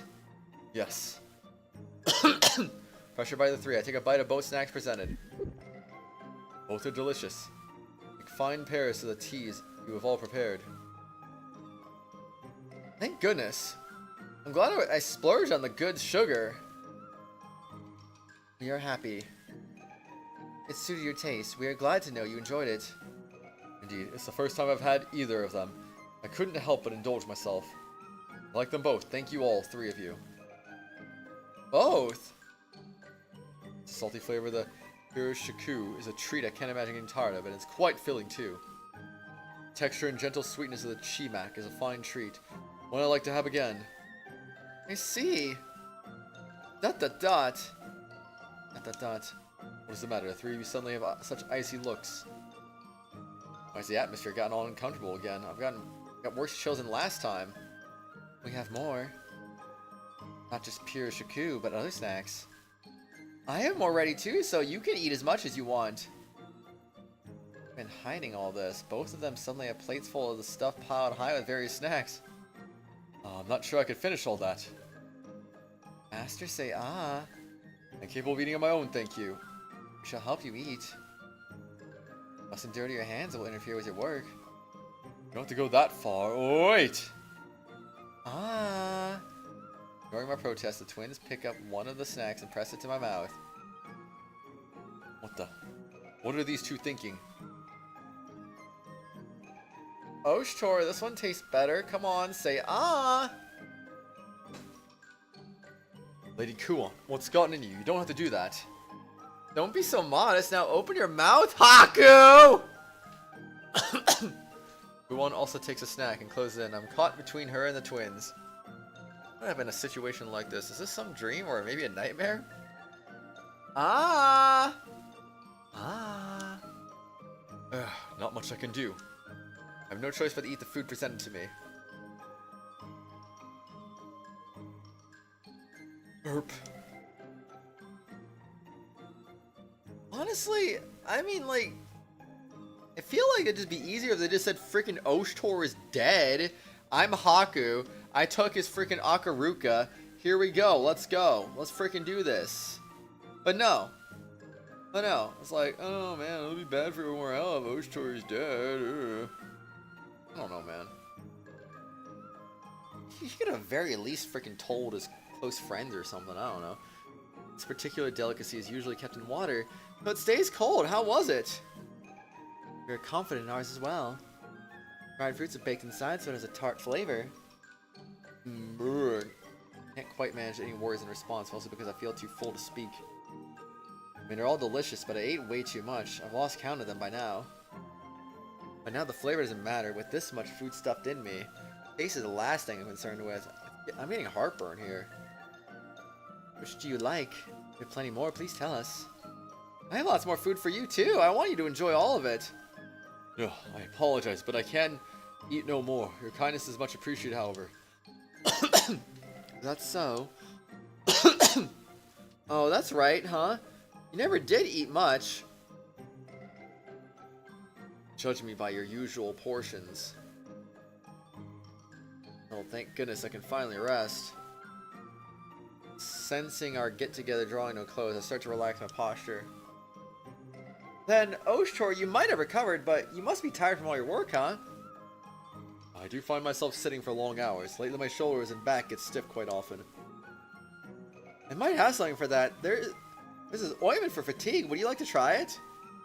Sounds good. Please, by all means. We will attend to your body. Please relax. We shall massage your stiffness. What? You too? Twins quickly slide closer, trying to touch and prod me. Don't you two think it's a little rude to jump in like that? Practical. Massaging first will increase the effectiveness of the ointment. We shall go first. Dot dot dot. It's literally every girl on our party. Had to phrase it like that. Maybe? We silently eye each other, and the room is filled with tension once more. Thought it was all over, but now we're back to this. We have one body, you realize. Surely if we both did both, that would end up putting more stress on it. True, I think. One of the twins seem to acknowledge us nodding together. Ew, looks like I've avoided a repeat of the last incident. And I will handle the legs, and you two work on the shoulders. How's that? Wait, I'm sorry, you're what? Oh gosh, he's going for the legs? Boy. Understood. We accept your proposal. Leave it to us. Wait, I need to return to war. Sit back and let us handle it. And even if you don't feel any pain right now, I need to make sure your wounds have healed correctly. Relax. You have built up fatigue. We shall handle it. Pushed by both the twins and Kuon, I'm soon flat on the ground. Now let's start. First we need hot water, that, and we shall prepare it. We will light some incense to help you relax. It should multiply the effect. Three bustle around me preparing. Oh well, at least Kuon's getting back to normal. She probably had a lot on her mind. It'll be a while before Kuon's back to her old self, but if we do it slowly, we can make up for lost time. Kuon looks a little more cheerful than before, arms full of equipment. Next these two, maybe that's the whole reason they were challenging her. We won't lose. You are dangerous. We cannot let you near Master with such a vixen-like scent. We won't hand him to you. Battle has just begun. ... Or maybe not. As usual, who knows what the heck they're thinking. And that does it! Now, Oshtor, hold still! Time to show our skills. We shall lead you to a world of ecstasy. Too late to tell them I need to get back to my paperwork. I miss Rulatia's gentle thoughtfulness. Yeah, sure. Whatever you say, Haku. Whatever you say. What do you mean? Why you gotta put it like that? Would you rather me be more blunt? I think you were already pretty blunt as it was. I don't know. I don't know, man. Alright, next. Do do do do do do do. It's a beautiful moon. Remember how half to myself as I look up at the moon above. It's a quiet night, not a cloud in the sky. A drink would be the perfect thing to complete a night like this. Oh yes, a bit of something strong would be lovely right now. Matsui nods in agreement, looking up at the moon alongside me. You'd join me for a drop later tonight, wouldn't you? A moon like this is the perfect guest at a drinking party. It'd be lovely. I'd open a special bottle for a night like this. I'd be more than happy to. Well, putting that aside. Hmm? Are you going to explain why you dragged me into the forest in the middle of the night? Chewie suddenly dropped by in the middle of the night and pulled me along with her to the edge of the forest, no explanations given. I've asked her a couple times now, but she keeps breezily dodging the question. So now we're here, standing around, making small talk. Wait a little bit longer. It won't be long before the next guest arrives. Another guest? Who's she talking about? I'm sorry if I kept you waiting. So what did you... Oshtor? Go on. Sorry for I understand she was kind of gone for a little while, but they got to like force her into literally every scene now that she's back. Like, jeez, man. I mean, I guess I get it, you know, whatever. Sorry for calling you out this late, Pet. There's just something I thought we ought to do. Oh, don't worry about it. What do you need us for this late in the evening? Gohan tilts her head as she questions Atui. I know she sneaks a glance at me. I wonder why she called Kuon out. Atui's not one for roundabout methods like this. If she had something to say, she'd just come out and say it. Nothing special. I just thought we could maybe have a little fight. Fight? Atui meets my bewildered expression with a big smile. Did you just say fight? Dot. I didn't really want to go through all the sneaky trouble to put it together, but nobody else is going to do it, so it's up to me, I suppose. Yeah, I thought Oshtra could be our witness.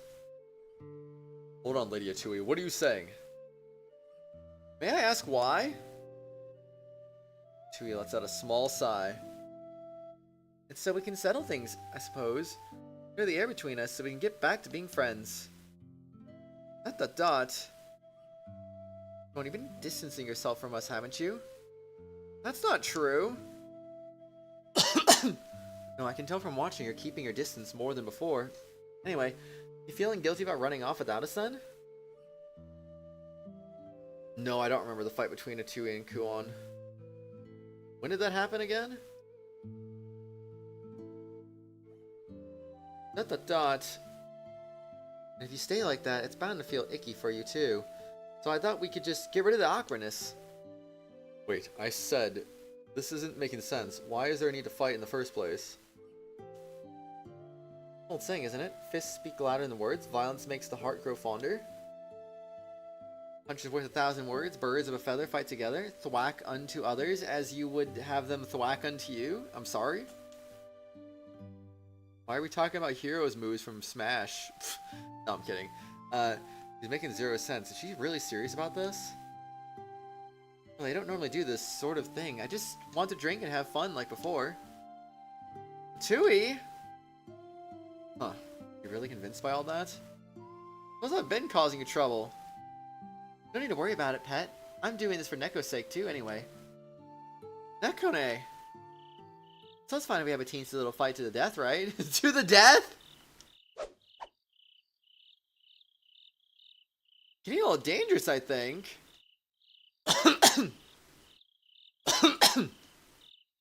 It happened in Mask of Deception. I don't remember it, honestly. It's been too long. So yeah, she's being a little deadly right now. Oh, I missed. Nice one. Tui beams, leveling her spear at Kuon, as if that's the natural thing to do. Like a flash of lightning, both attacker and defender move in an instant. What? Right at her heart. Tui, are you serious? If I'm being honest, Pet, I always wanted to fight to the death with you. We were friends, I held it in, but now, after you showed me that, I can't hold back anymore.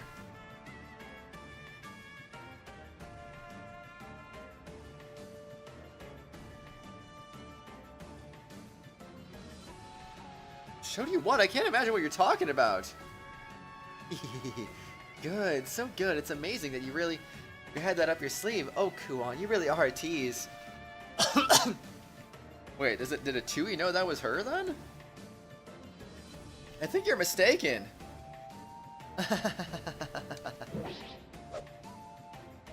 Tui thrusts her spear out without any kind of wind-up or warning. Kuon leans to the side, parrying her strikes easily. Hup! Yes, that's what I need. Tui grins, shifting stances easily, leaving Kuon no opening to react. So you refuse to stop? Oh, who wants to stop, Pet? This is too fun. North thrust, and this time Kuon barely dodges it by a hair. I see. Well, if you insist, then I'll fight you a little, but...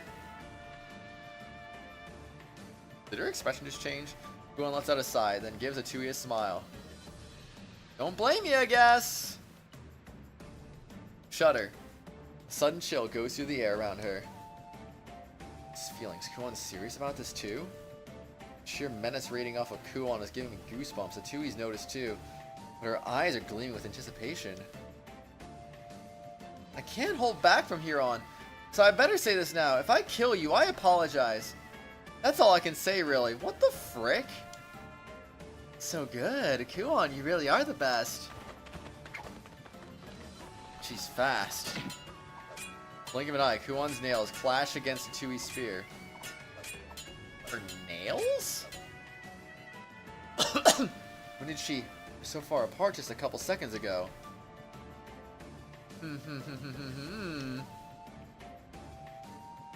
Ah, this feels so good. Don't you feel it too?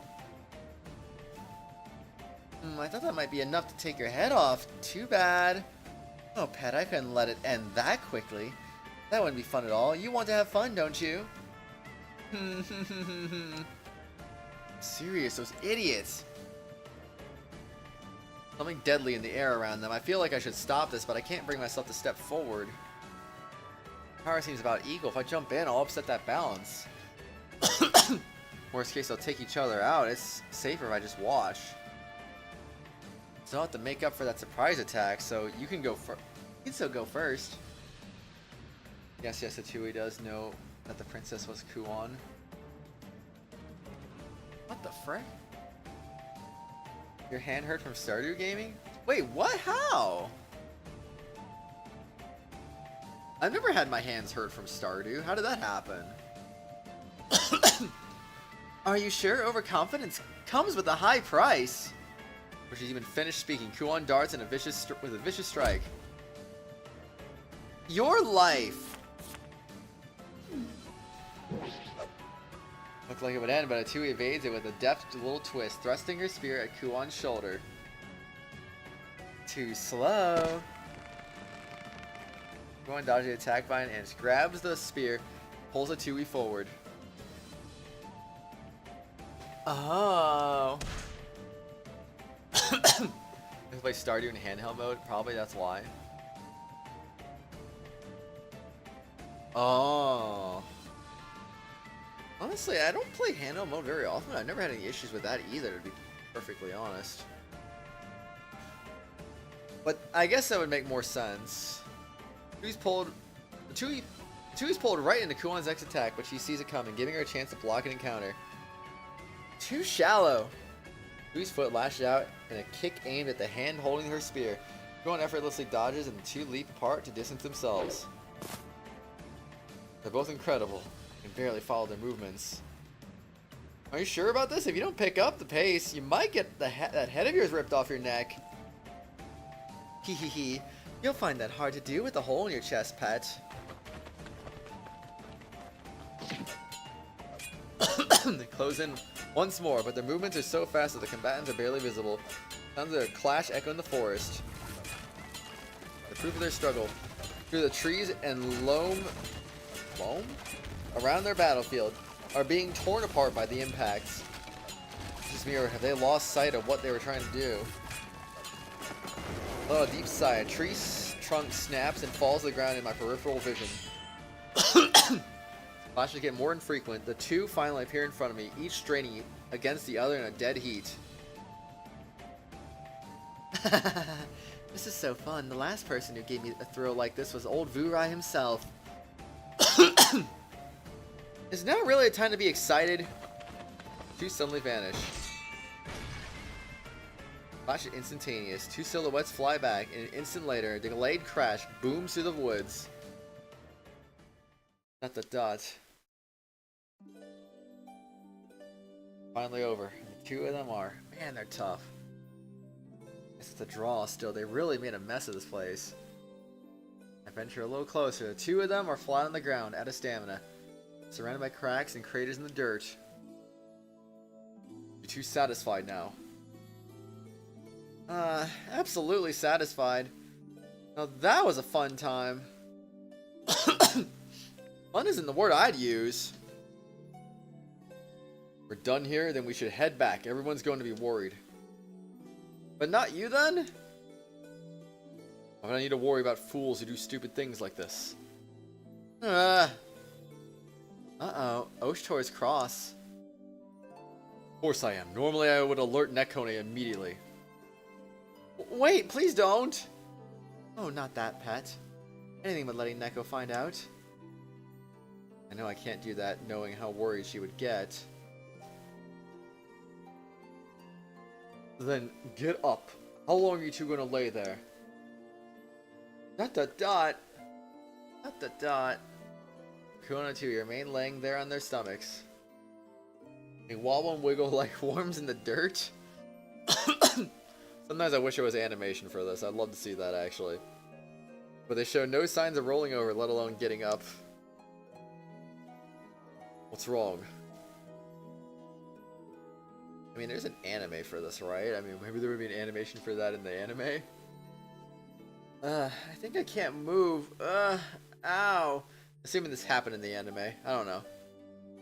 Ow. I can still feel those impacts ringing in my head, in my limbs. Oh, I'm all out of juice. I got a bit too carried away. In other words, they had so much fun they can't even move anymore. I'll leave them here as punishment, but if Nekone found out... Fine then. Ugh. I lift the immobile duo, helping them up with them leaning on my shoulders. Wow, thanks, Oshtor. We're flopping around like dead weight. You're heavy. What are you? Ow, ow, ow. Be more gentle. That tickles. Move around. If you're going to complain, you can walk with your own feet. You're only making this harder. Feelings were heavy. Good joke, Oshtor. The last time I tried to carry this much weight was back when Kuon made me try carrying those bags of Amam. Two and Kuon. Now imagine having to fight these two at the same time on your own. Oshtor? I can't help it. I'm too achy to move. Oh no, that's what I call a good time. Hey Kuon, can we have another deathmatch someday, please? Tui beams in tired satisfaction. I think I'd rather not. Kuon, however, pouts grumpily. Better words, she looks a lot more cheerful than before, as a weight's been lifted from her shoulders. Thank you, Atui. It's only a whisper, but audible nonetheless. Well, it's fine. I'll pretend I didn't hear it.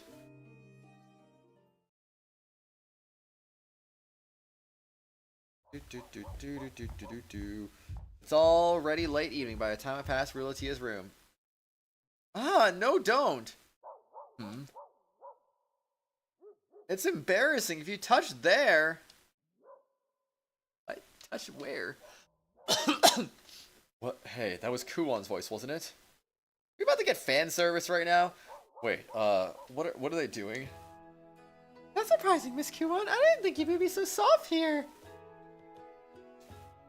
Stop teasing me. Mmm. How about here? No, that's too much. Hey, what exactly are those two doing in there? It could be something serious. I think I need a better grasp of the situation. Yeah, just gotta verify for myself.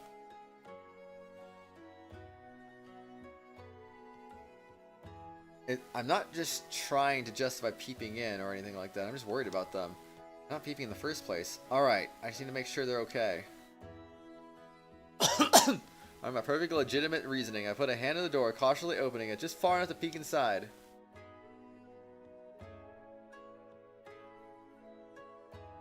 It feels so good. Harder! Well, where is she touching? I actually have no... Is that her butt? I don't know. Oh my gosh, it's Joe! Hi, Joe! Good timing, man. Good timing. How are you today? Like this? Doesn't look like she's touching her tail, does it? I mean, look at Realtia's hands. Where are her hands at? Right there. It hurts, but it's a good hurt. Inside, Realtia is sitting on a prone Kuon, rubbing firmly into pressure points on her back and legs. Well, yeah, that's about what I figured. So, Realtia is dressed a little lighter than usual as she works. I can see her legs. And Kuon has her clothes pulled down enough to expose her back. That's still kind of a stirring sight. Yeah, a little different. I'm sorry. I'm sorry, was that too strong? Because you don't know how your timing was so perfect. Joe, it's like you're just meant to pop in during these moments. Like, it just happens, man. It just happens. I don't know. And someone's parent walked in during this part. Yeah, this game is on PlayStation 4, Vita, and PC, so I mean, you know, there's a lot of options for kids to get their hands on this game. Oh boy. It's okay. If it hurts, that means it's working. I understand. Ah!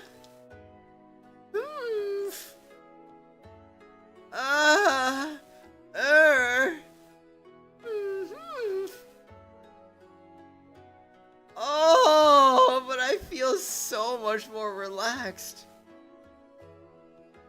Siri originated as an H game, you think? As soon as you come in, you moan. Hi, Redley! You too, man! You also have good timing.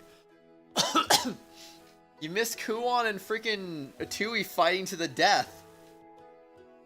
That's probably why Kuon's getting a massage right now, because, yeah, she just fought to the death with Atui and, you know, nobody won, because yes. That's good to know, but I was worried. It's not even one of those games, Redley. What are you talking about?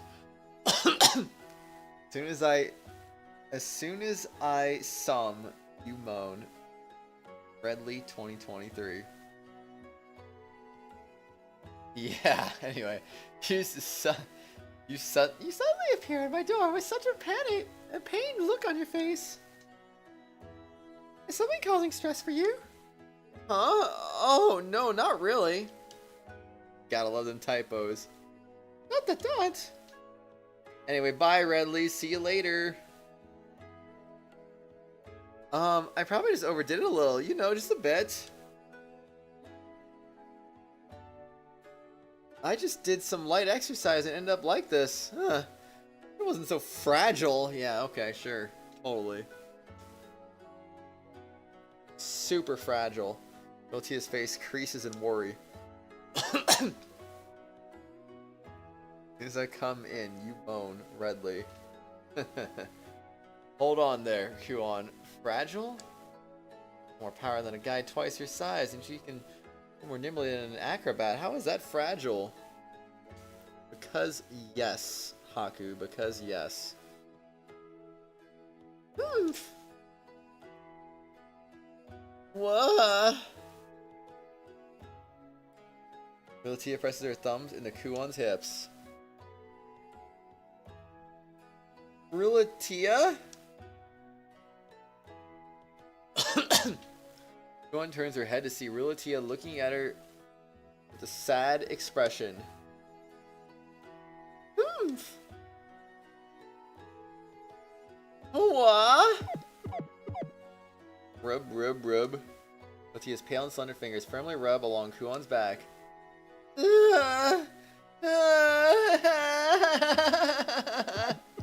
Rub, rub, rub. Wait, not there! Please stop! Rub, rub, rub, rub. Latia, you don't have to worry.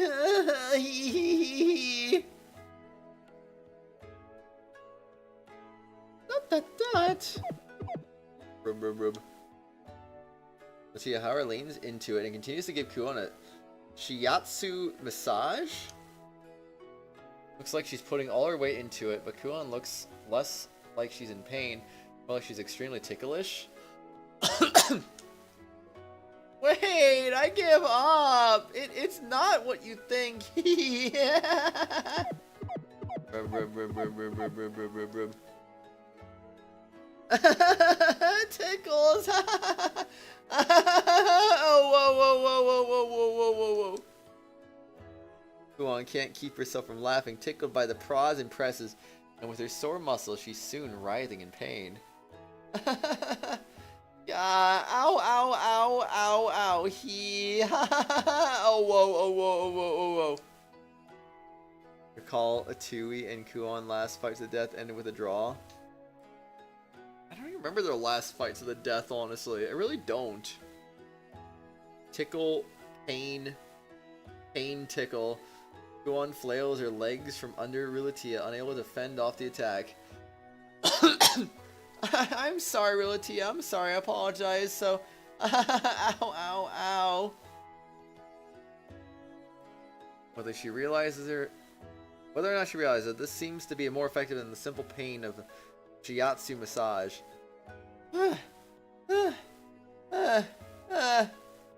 Kuon lies flat on the floor, completely exhausted and breathing hard. Rilatia, still on top of Kuon, is also breathing heavily. Why is she breathing heavily? Someone might be able to see this as an erotic sight. Pretty sure it doesn't really fit that.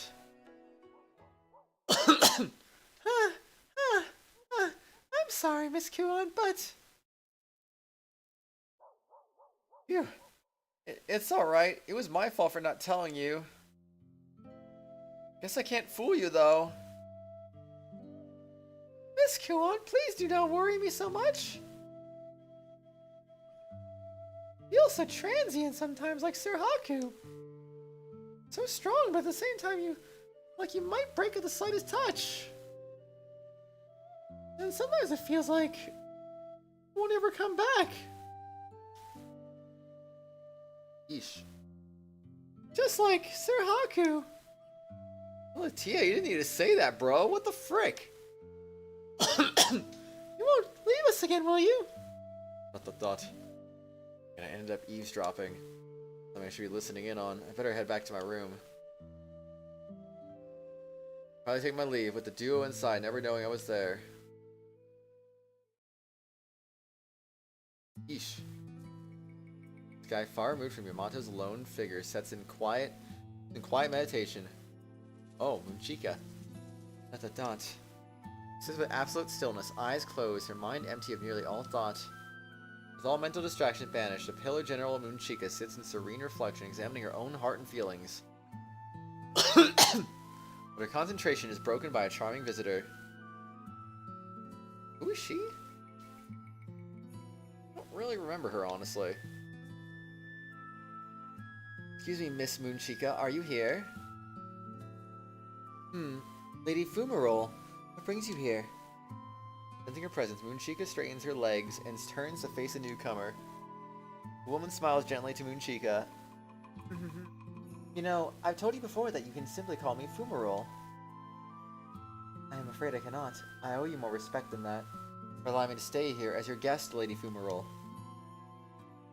Moonchica bows her head solemnly, though Fumarole only tilts her head in confusion. I don't know if I deserve all that praise. After all, this was Ku's request in the first place. Regardless, mere words of gratitude cannot express how thankful I am for your generosity. I wish I could have returned your Akaruka to you. Afraid the people of Tusker see it as something incredibly dangerous. I apologize, Miss Moonchica, but I'll have to hold on to it a little while longer. Not at all. Your concerns are only natural. Moonchica gives a wry smile at Fumarole's apology. Tusker, while Moonchica has no details on precisely where she is, been placed under house arrest here as a prisoner of war. Oh yeah, that's what happened. She got... Actually, she came back. And despite her circumstance, she has been treated with nothing but consideration and respect. General of the enemy's army and a handful of the soldiers that served her. Under ordinary circumstances, that they would have been forced into hard labor or worse. For the most part, though, they have been left to their own devices, far from being forced into work. They barely have to provide for themselves. As long as they remain close by, they are even permitted to roam freely or visit the nearby village. It's not like any imprisonment Moonchica has known. Telling me she's known imprisonment before? Ay. Sounds very, very pleasant indeed. Hold on a second, actually.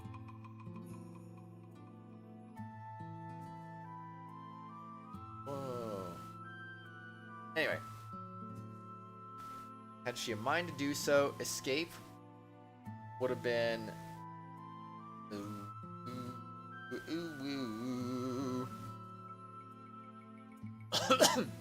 Escape would be extremely easy.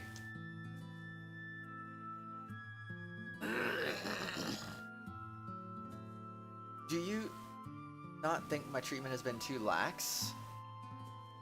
Nah.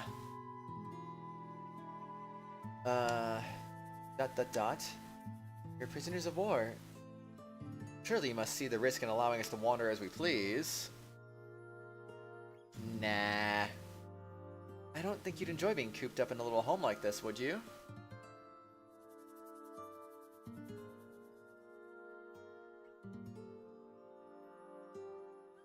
Hold on a second.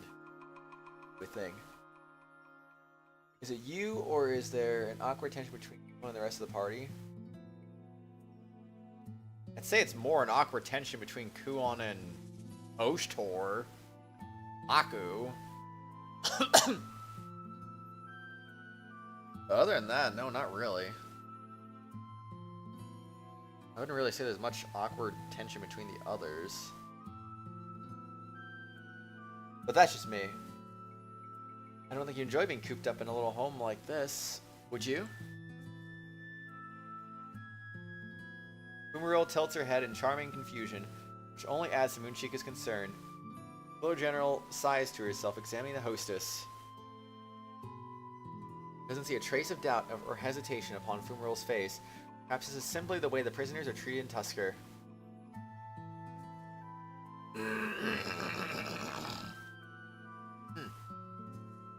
Back to the subject at hand. Did you have some business with me? Nope, no business whatsoever. Oh yes, I almost forgot. Fumarole brightens immediately. Something extremely important I wish to ask of you today. A request? Yes. Fumarole nods happily. With an enchanting smile, she continues rushing over her words in excitement.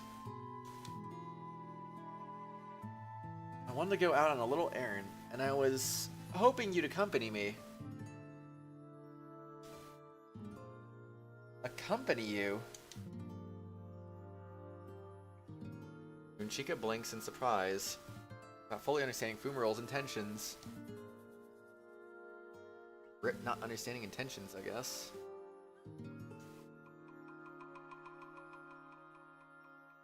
Need a chaperone. Surely it would be better take one of your fellow countrymen.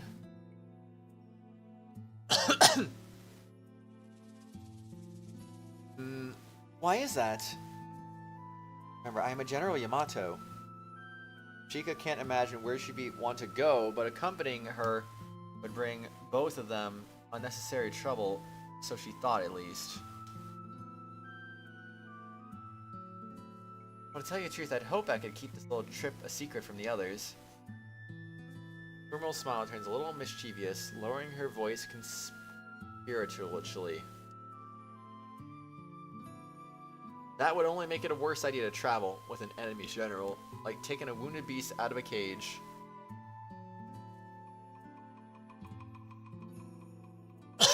With no later supervision. If worse comes to worse, Fumarole's very life would be in danger. A very foolish idea. Chika wants to give a word of warning, but... So would you come with me? Fumarole stares at her eyes, full of innocence, and Moonchika falters. Somehow Moonchika is unable to get words out to refuse her. Ponders it a moment more, and decides that this could be a perfect opportunity to repay her debt. She finally responds with a slow nod. Or sleep, because sleep is for the weak. Wrong week. Understood. I shall accompany you then. Oh, thank you, Miss Moonchika. Fumarole can hardly contain her joy, seizing Moonchika's hand in delight. Well, we better get ready to leave soon. Fumarole hums happily, skipping out of the room. Chika gazes after her, staring at the room's exit, her eyes far away, like a storm's just passed over her. Lady Fumarole always seems to put me off balance. Chika's mutter cries with a certain relief and resignation. Fumarole is truly a beautiful woman. Figure, her demeanor, everything about her is full of charm, almost frighteningly so. First time Moonchika saw her, beauty made Moonchika wonder if the woman was just some fantasy conjured by her mind. In conversation, she seems more like a puppy or wide-eyed kitten. A certain helplessness about her that makes one want to protect her. Her namesake may be the Moonflower, but it might be better to say she is Moonchika. Thinks an evening star, the fairest of all stars. Chika catches herself smiling and regains her stoic composure.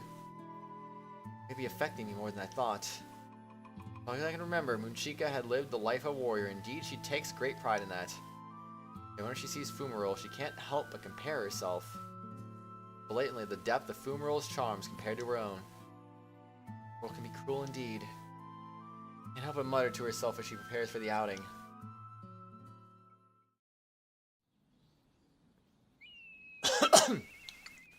Alright. Not bad, not bad at all. I need to go to the bathroom again. Already 29 hours into this. Ay ay ay. Alright. Actually wait, I'm just gonna make sure there's no choice after this, is there? Oh, there is. Okay, I'm gonna make a poll. While I'm away, I'm gonna make a poll. Where should we go next? Lutia's room, night time. Office night. The hallway. What? There can't be two office nights.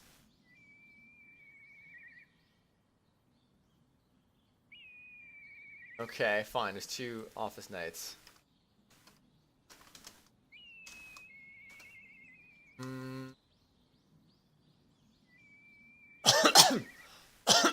That's so weird. There's two office night times, actually.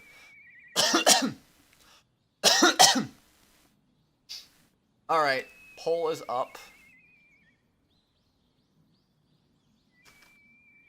Alright, I'll be right back. Going on fragile, hahaha, that's a laugh. That seems a little late saying that, but yeah, very, very laughable, I agree. Anyway, I'll be back! Beep boop bop. Oops. Beep boop bop.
Alright, I'm back once again. And thank goodness there's no tie with only 2 votes. So we're good. We're good. Hallway it is. Let's do it. It is time to hallway it up. Okay, yeah, let's go. Bye, Kratos. Hi, chat. Bye, Kratos. You're silly, Tyler, I swear. Oshtor is Oshtor here. Princess Anju! Sir Oshtor is still in the middle of governmental work. It was an otherwise quite a quiet evening until Anju burst in, full of excitement. And I was almost finished too. Well, looks like I've got another job to do. Looking at the source of the voice, I see Rilatia bow her head meekly. I am sorry, I know you were in the middle of working. No, it is no issue. Well, I think I had this about wrapped up anyway. Watching my instinctive sigh, I pulled myself together and faced them with my usual stoic expression. You're good, Tyler. You don't have to say sorry, silly. If you're leaving right now, I'll see you later, man. Appreciate you stopping by as always. Excuse me. What is the matter, my liege? Yes, about that. Inversely, Anju seems to be all smiles. I had just taken a bath earlier. The bath tonight was especially splendid. Nothing. I let a baffled sound escape me. Tonight's bath was special? My liege, what do you mean by splendid? You see, in the bathing area, there was some kind of mysterious scented soap. Soap? All giddy and excited because of soap?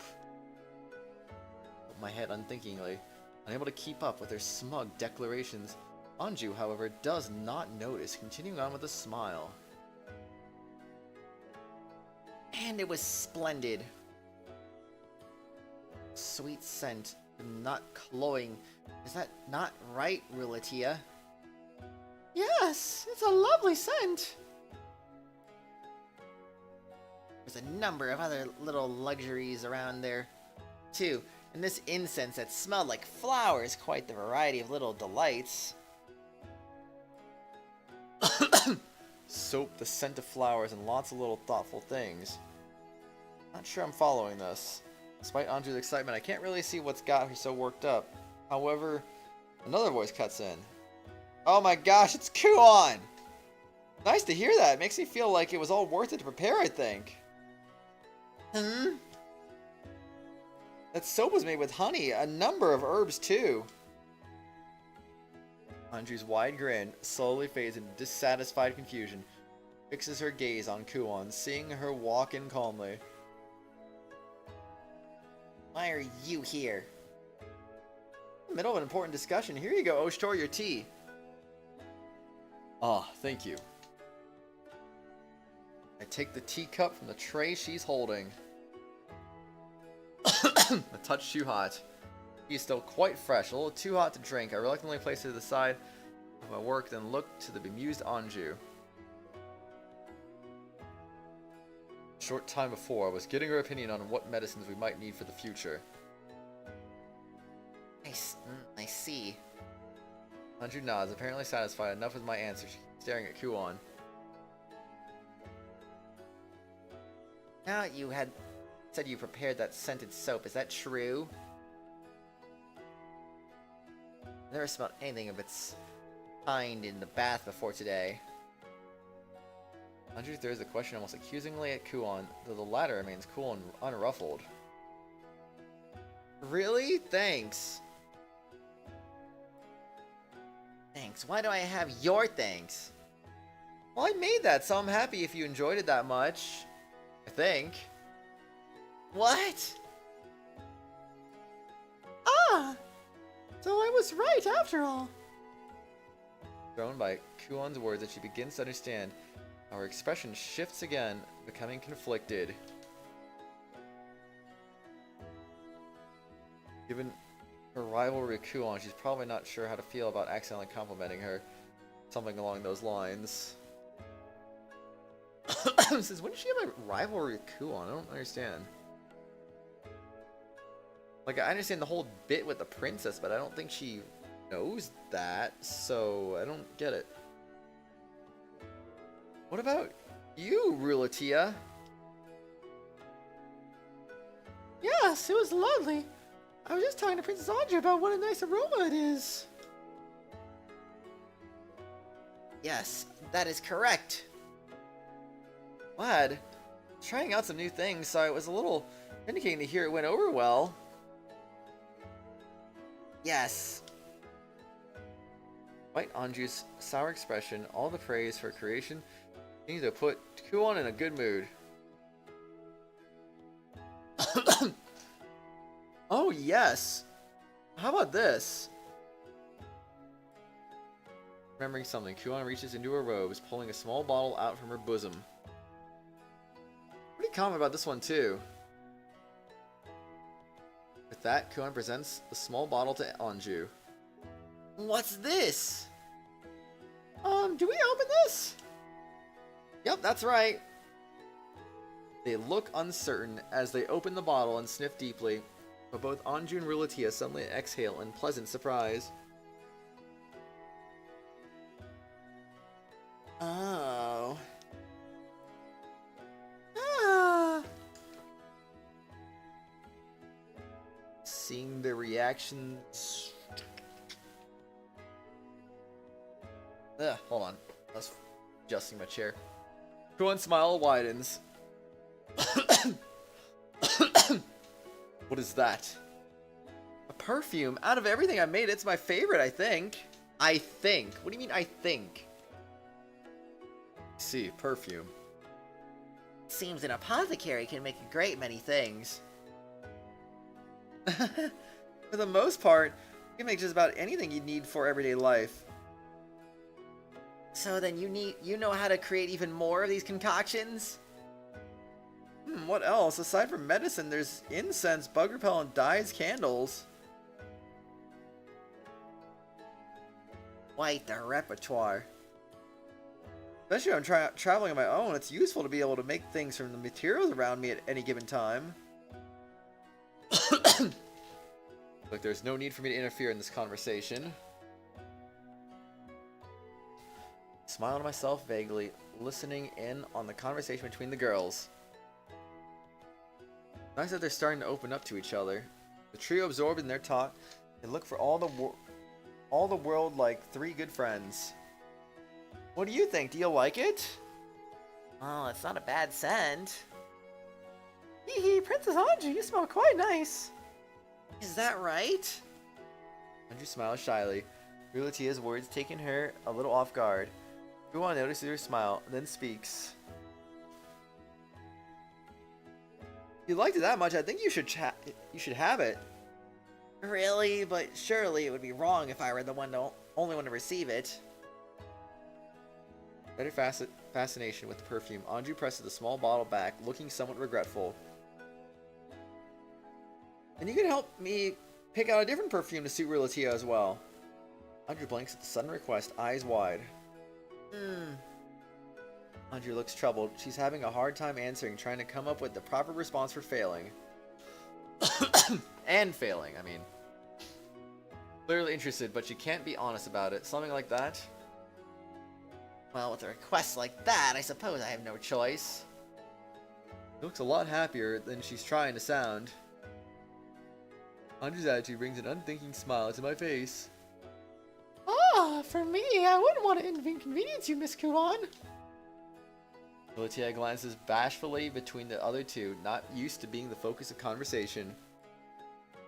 Come on, let's go! Kuon tugs on Rulatia's arm. The other perfumes are all in my room, and I keep my other projects in there too, you see. What, there's more? Oh, I know. Why don't you come too, Oshtor? No, I'm afraid I must decline.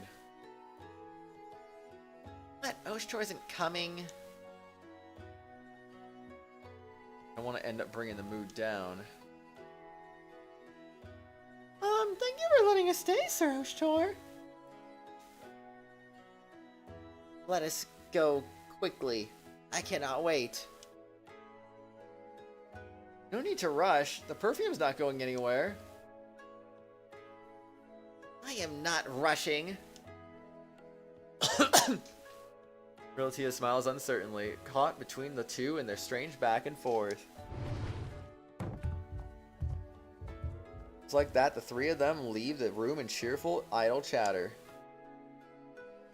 This makes things a little more calm between those two.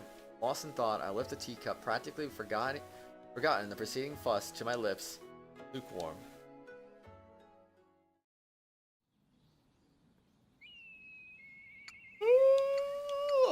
Okay. If anyone wants to vote in another poll, here it is. In a minute, that is.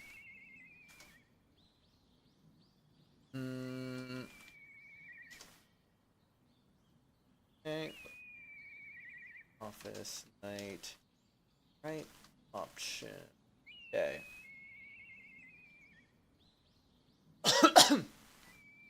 Yeah, so if anyone wants to vote in that, there it is. I'll let that run for probably about a minute, maybe. Something like that. Something like that. Oh, yes, indeed.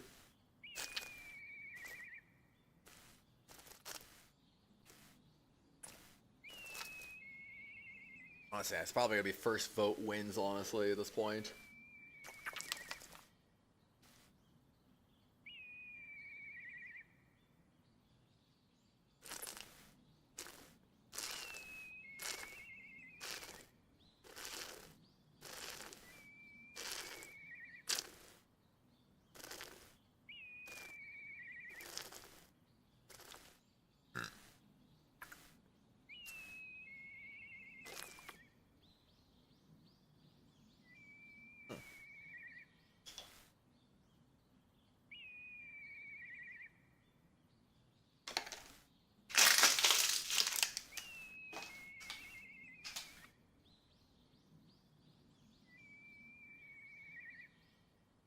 Okay. No votes after drinking a whole water bottle. I don't want to just sit here, so I think I'm going to go ahead and go to random.org and pick our destination that way, I guess. Alright. 1, 2, 3.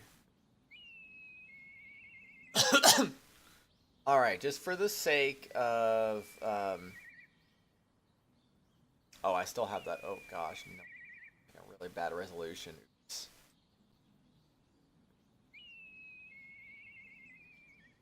That.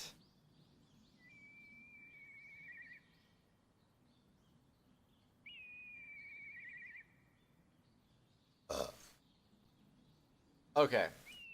Okay, that's better. Alright, so if no votes are going to be cast, then we'll go ahead and do it like this. Option 1 is going to be this one. Option 2 is going to be that option. Option 3 is going to be the one behind OBS. So whichever one gets it is what we get.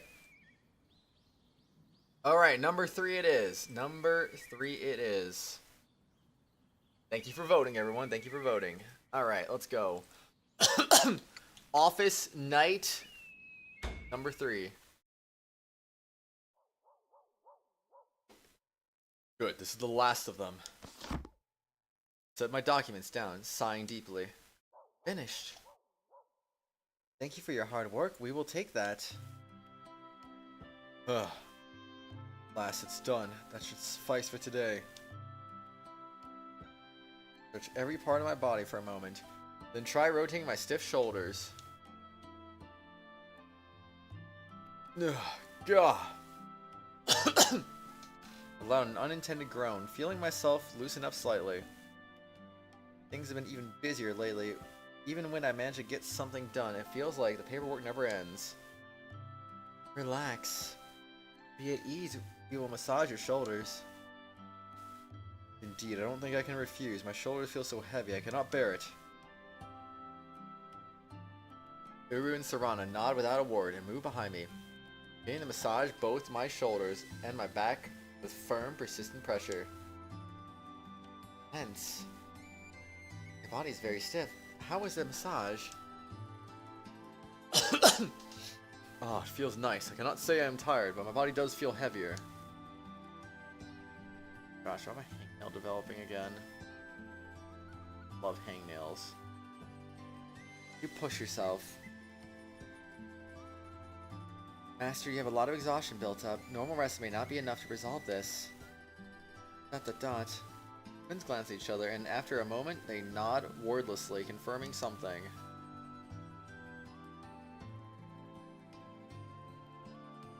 We must go. Please wait for a while. We will return soon. Their usual serene expressions. Twins leave the room, and they stopped massage so abruptly I'm not sure what to make of it.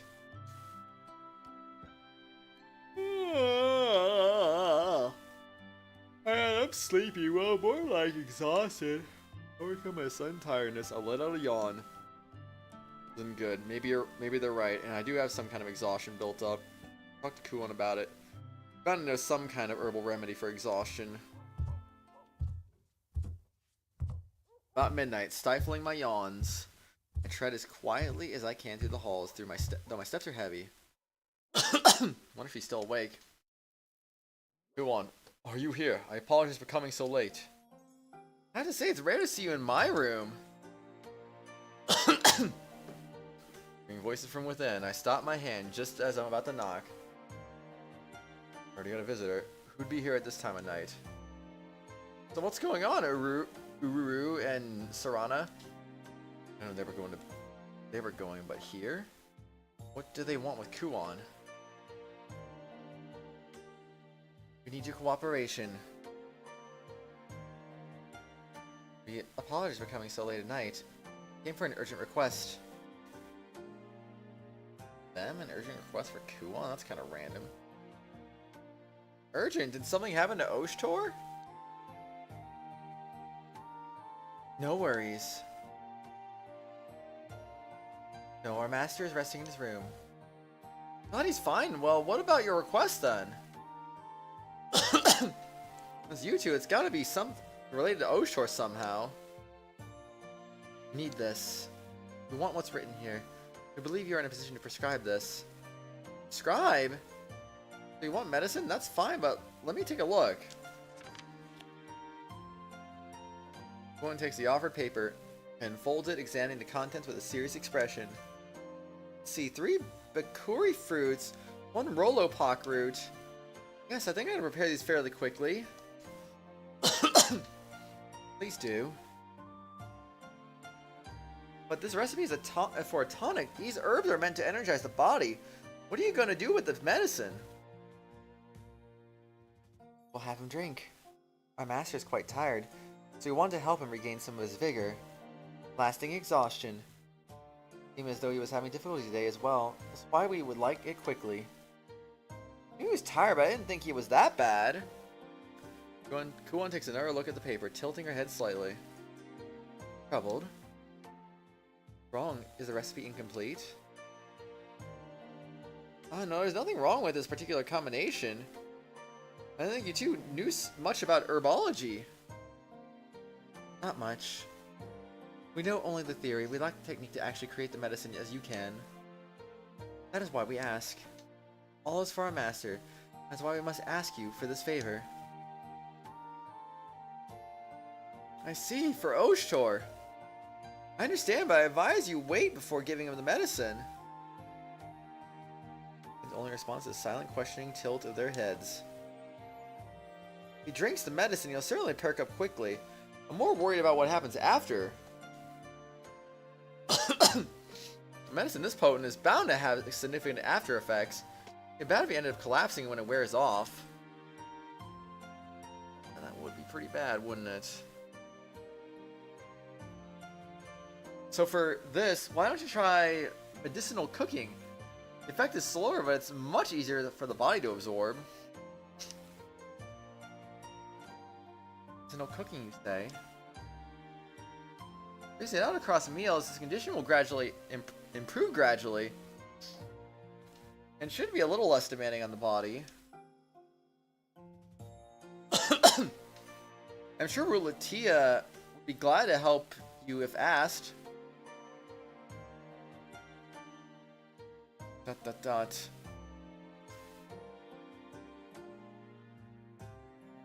I think this should be a safer option. What do you think? Two of them look at each other as if unifying their thoughts and shake their heads. Too slow. That may ensure future recovery, but it will not resolve the matter immediately. See, Oshor is that exhausted? Very tired. Not truly aware, but he mentions that his body has been feeling heavy. Well, if you're in such a rush, why don't you use some of the medicine I already have? Still expressionless, the twins shake their heads once more. Ours is best. We wish for you to prescribe that. It will have the best results for our master. No other way, I suppose. There's no point arguing. One reaches newer medicine box and pulls out the ingredients they've been looking for. No, this seems like a bit of an odd combination. I would think the Rolopak root might be a bit too strong. No problem. This is why we have added the Kori fruit. These ingredients will mitigate the power of the root. Root's dried though, it might not have much of an effect. There are alternative ingredients. Finishes lining up the various medicines. Kuon takes a moment to examine them pensive. No mistakes. Combination should produce a sufficient effect. Well, I think it should do the trick. It's a bit strange, but it doesn't seem like anything suspicious, I think. I could swear I've seen this recipe before. Looks back down at the ingredients with a slight frown. The twins hastily press forward. Immediate request. Please, we would like it ready for our master to take before bed. Understood. I'll whip it up as fast as I can. Just be patient. We can help. We can do anything to assist. Tell us. Things start sounding a lot busier in the room as the three bustle about, getting to work. Like the twins are helping out. Let's go back to the room then. Jesus. Return. Did you finish with your business? Finish quickly. Completed our task faster than we expected. Were you about to rest? You returned quickly. I thought it would be a shame if you came back to find me already asleep. Good timing. Please take this for your rest. The bowl forward. Doesn't seem like there's much inside other than a pool of unfamiliar dark brown liquid. This is the medicine they were worked up about. Everyone seemed reluctant. It looks normal. No odd smells or anything. Medicine, restore your energy. You look tired, so we have prepared it for you. I had rested a bit, but it seems my exhaustion ran deeper than I had thought. Appreciate it. I was just thinking of visiting Kuon to see if she had any medicine. A definite effect. Please drink. Once you do, we believe you will surely feel more relaxed. Yes, I shall do so gladly. I drink the contents of the bowl. It's oddly thick and viscous. Sickened my throat on the way down. It's like a mix of juices from all sorts of plants, a little bitter too. Can't say it's good, but it's not especially bad either. It tastes like you'd expect medicine to. You're confident in the taste. Made it easier to drink in the hope that you will like it. It does taste like medicine. One almost feels like a bitter taste that indicates stronger effects. The kind of medicine Kuon's given me before, this is a lot easier to swallow. Managed to finish off the rest of the bowl. With the twins watching attentively, all the while, once finished, they present a cup to me. Not just one dose, but looking at this, it does not seem to be medicine. Palate cleanser. Strong spirits thinned with hot water, made from fruit. If you drink this before resting, combine with the medicine to help you sleep. Alcohol. Should I really be taking this with medicine? It will be fine. Be refreshed when you wake up. Your exhaustion, your pains, you will release them all. I've been traditionally taught that alcohol with medicine is usually a bad idea. I see, then I gladly accept this as well. A fragrant, fruity bouquet from the little cup. Fine smell, then. Thump, thump, thump, thump, thump, thump. I pause the cup halfway to my lips as I hear someone charging towards us. Stop right there! Kuon? Start in the stillness, seeing Kuon's fiery expression as she barges in. Oshtor, did you already drink that? Well, I was just about to. Cup in your hand, that wouldn't be... Ah, yes, this is some sort of fruit liquor that Uru and Serana had prepared for me. Don't drink that! What? As the words are out of my mouth, Kuon snatches the cup from my hands. I have no idea how to react seeing her in such a state. So glad I made it just in time. Kuon hurriedly checks the cup and exhales in relief, seeing it still full. What does it matter, barging in here like that?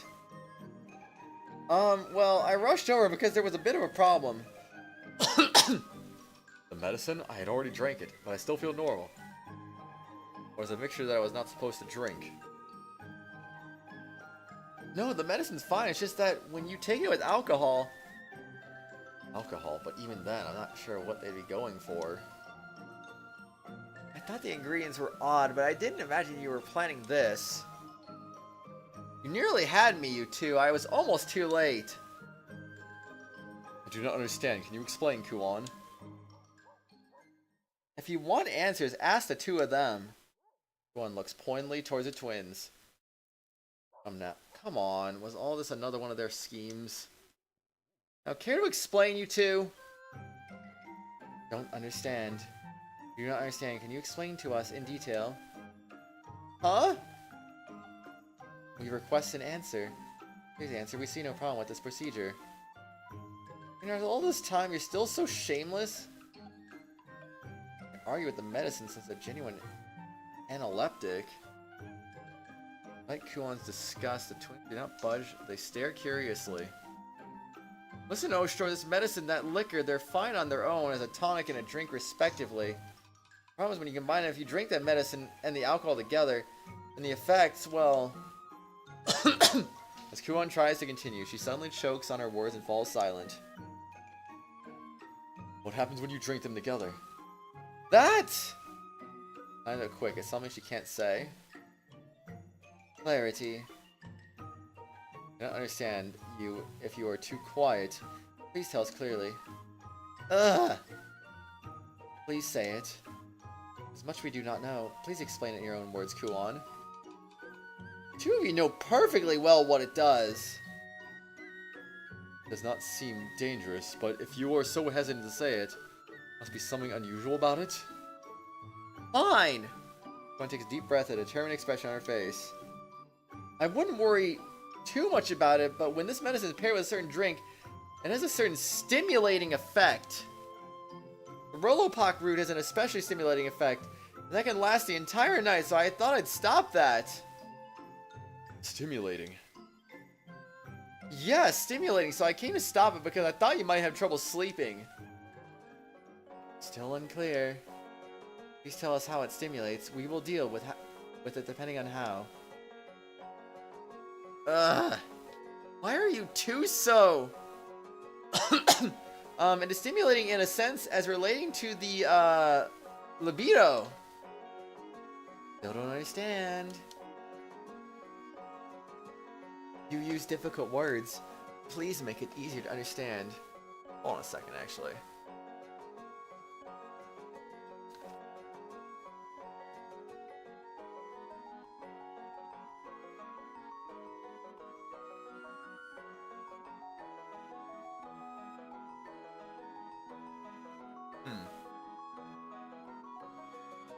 Well,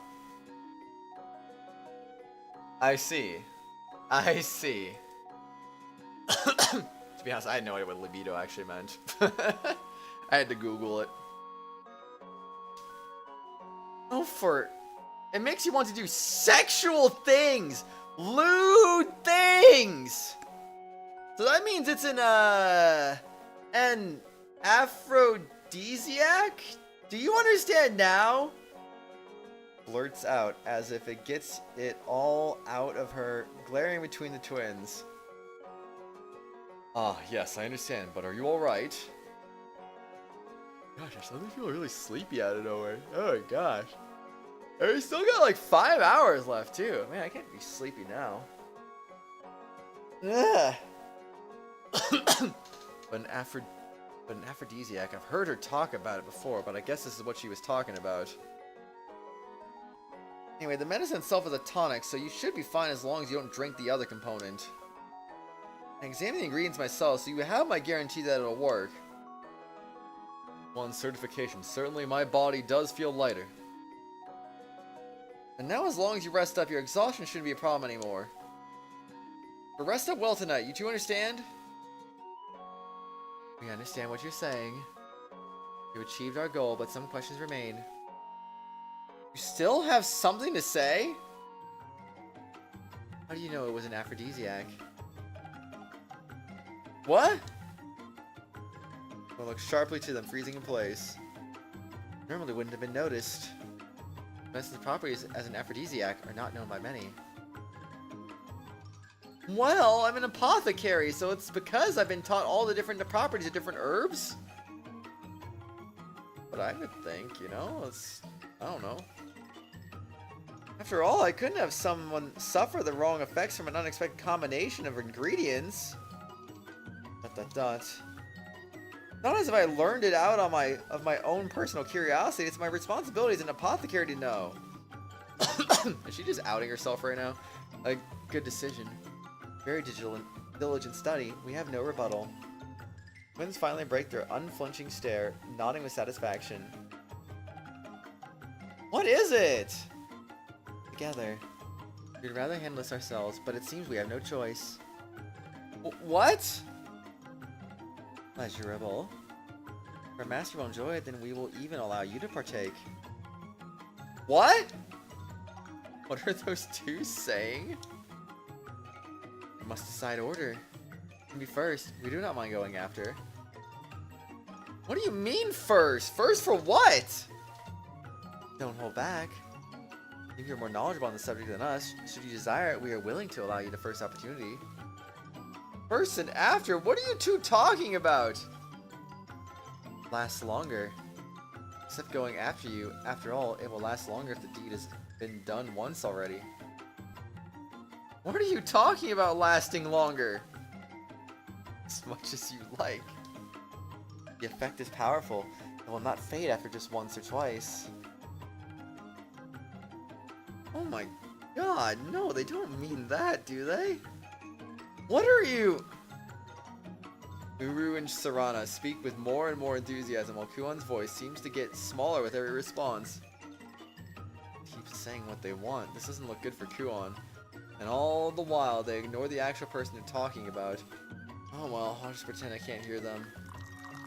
I'm not in the mood to break this up while they fuss around each other. I get up and make myself some tea. Sip. Tea is delicious. I feel less exhausted already. Twins carry on getting more and more excited with each concession.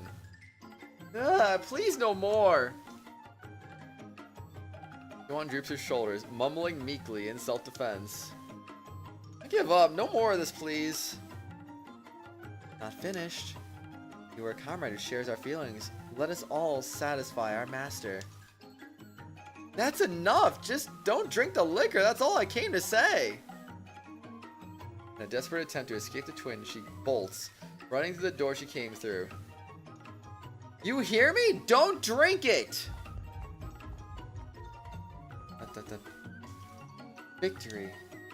We have won, but victory is always so empty. ... Ah, the tea leaves are spelling bad luck in my future. Well, I don't know if anyone wants to vote for this one this time, but let's see.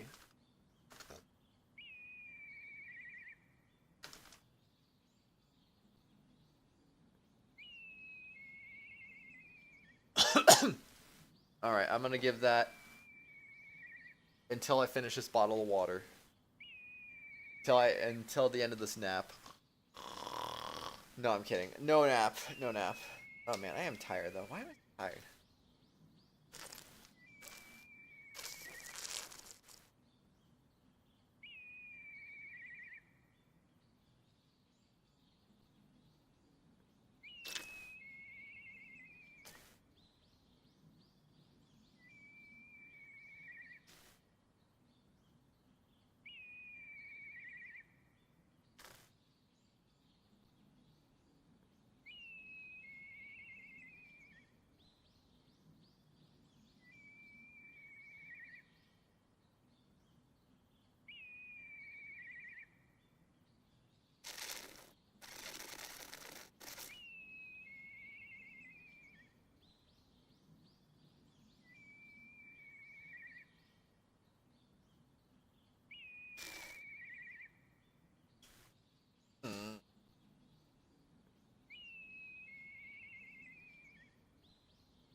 I accidentally drop a bottle cap on the ground. I don't know where it is. There it is.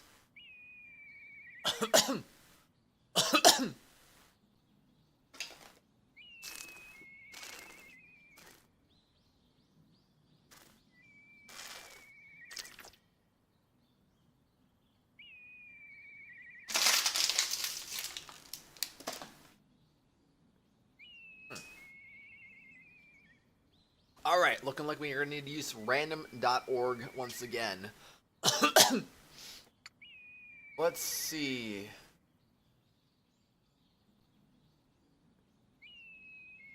Alright. Okay. Okay. So we'll do 1 for Rulatia's room and 2 for Office Night. Let's do it. 3, 2, 1. Number 1. You got it. So that is what we are gonna be doing then. Sounds good to me. Wait, what did I say? Rulatia's room, number 1. Okay.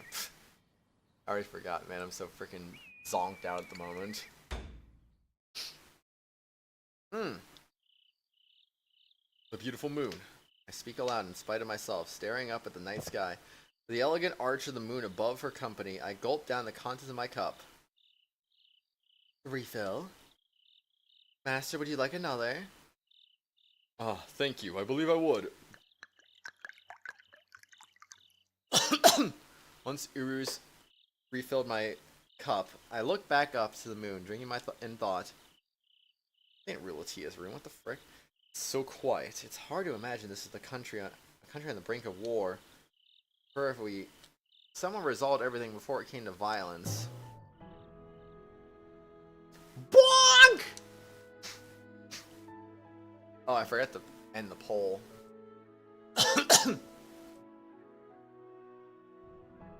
There we go. Just as I'm considering another drink, I feel something bump into me from behind.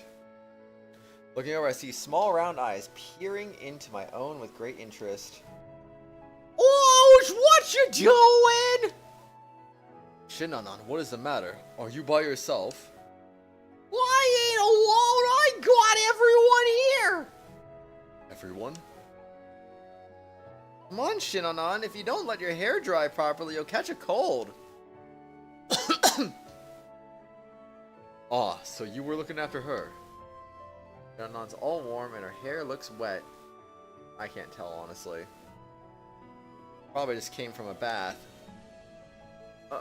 Oshtor, have you already finished your work for today? Indeed, the moon was so beautiful. I thought I enjoyed drinking the moonlight. Would you care to join me? A hard invitation to pass up, I think. Well, as long as you don't mind it getting a little noisy. Out of nowhere, I hear chattering voices nearby. Hey, everyone, over here! Peer across the hall and see the girls coming this way. You. Miss Nekone, are you alright? I think I was in the bath for too long. Just a moment then. I can find you something cool to drink. Aw, Oshtor, that's no fair. You can't just drink alone. Drinking while moon gazing is a sure sign of refined taste. Sounds lovely, Oshtor. Can I join you too? I have no objections. This drink may be a bit much for those who have just come from a bath, though. Well, what is the occasion? Everyone's all together. Things have gotten quite lively. It's been a while since we all got to relax and take a bath together.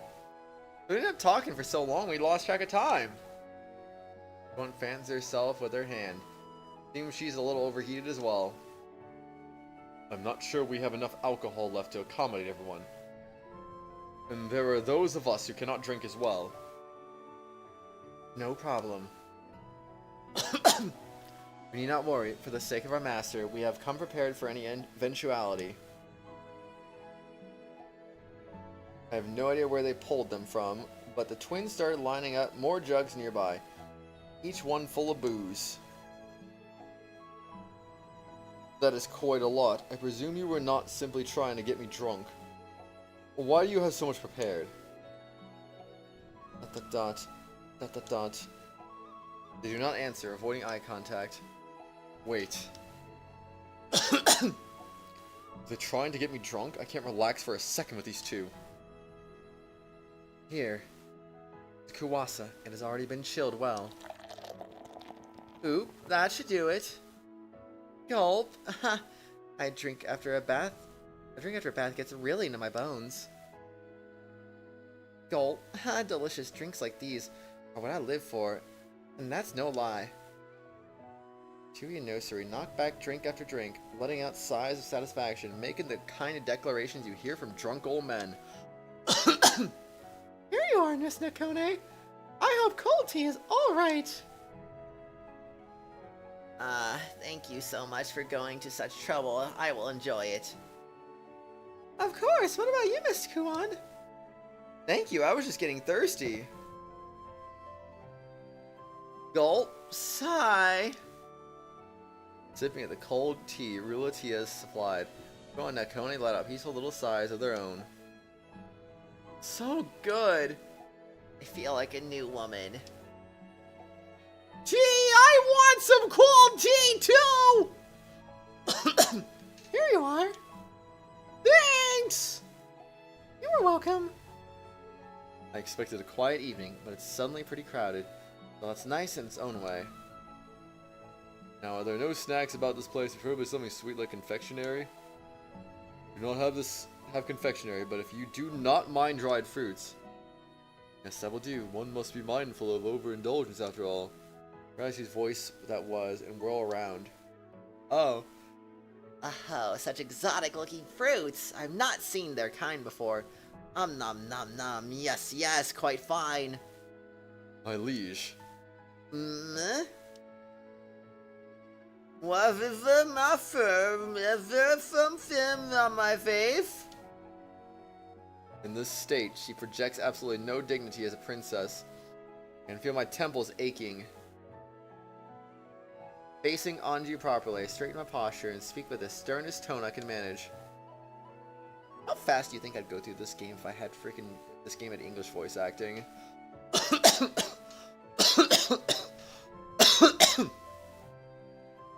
My liege, you cannot be out and about on your own, even within the castle. We must be prepared for attackers who appear at any time. Do not give your subjects and myself cause for undue worry. You're always so uptight. It is most depressing to, I can't speak. Be constantly shut up in that room. Afraid it is for your sake, my liege. Forgot about my hangnail. I want to do that after the last one. Even so, I really cannot abide this sort of special treatment. I much prefer to join everyone else. I sigh inwardly, despairing at her whimsy. During everything Anju is, assassins could appear at any time in any place, and just let her do what she pleases. My liege, I mean no offense, but... I'm starting to feel a headache coming on at the prospect of convincing her, but another voice interrupts my thoughts. A little freedom should be fine. I'm the one that invited her. Go on. Rather than have her remain by herself, I think it may even be safer to keep her with us. Yes, quite right. If I am with someone, then surely any attacker would think twice about crossing us. You're quite relieved already, yes indeed. Anju puffs out her chest proudly. Mine, however, only puffs to accommodate another heavy sigh. If having her on her own would make things difficult, it would be better to have her close to people we can trust. Suppose that settles it. It may be safer for you to bathe with everyone else, but remember, do not leave Kuon's side or any of the others. Right, you may rest assured. Well then, now Oshor is satisfied, and are there any more of those fruits? I request a second helping immediately. Points accusingly at the empty plate. Quite a lot on there. Not a single scrap remains. Ah! Did you eat them already? Seem to have disappeared somehow.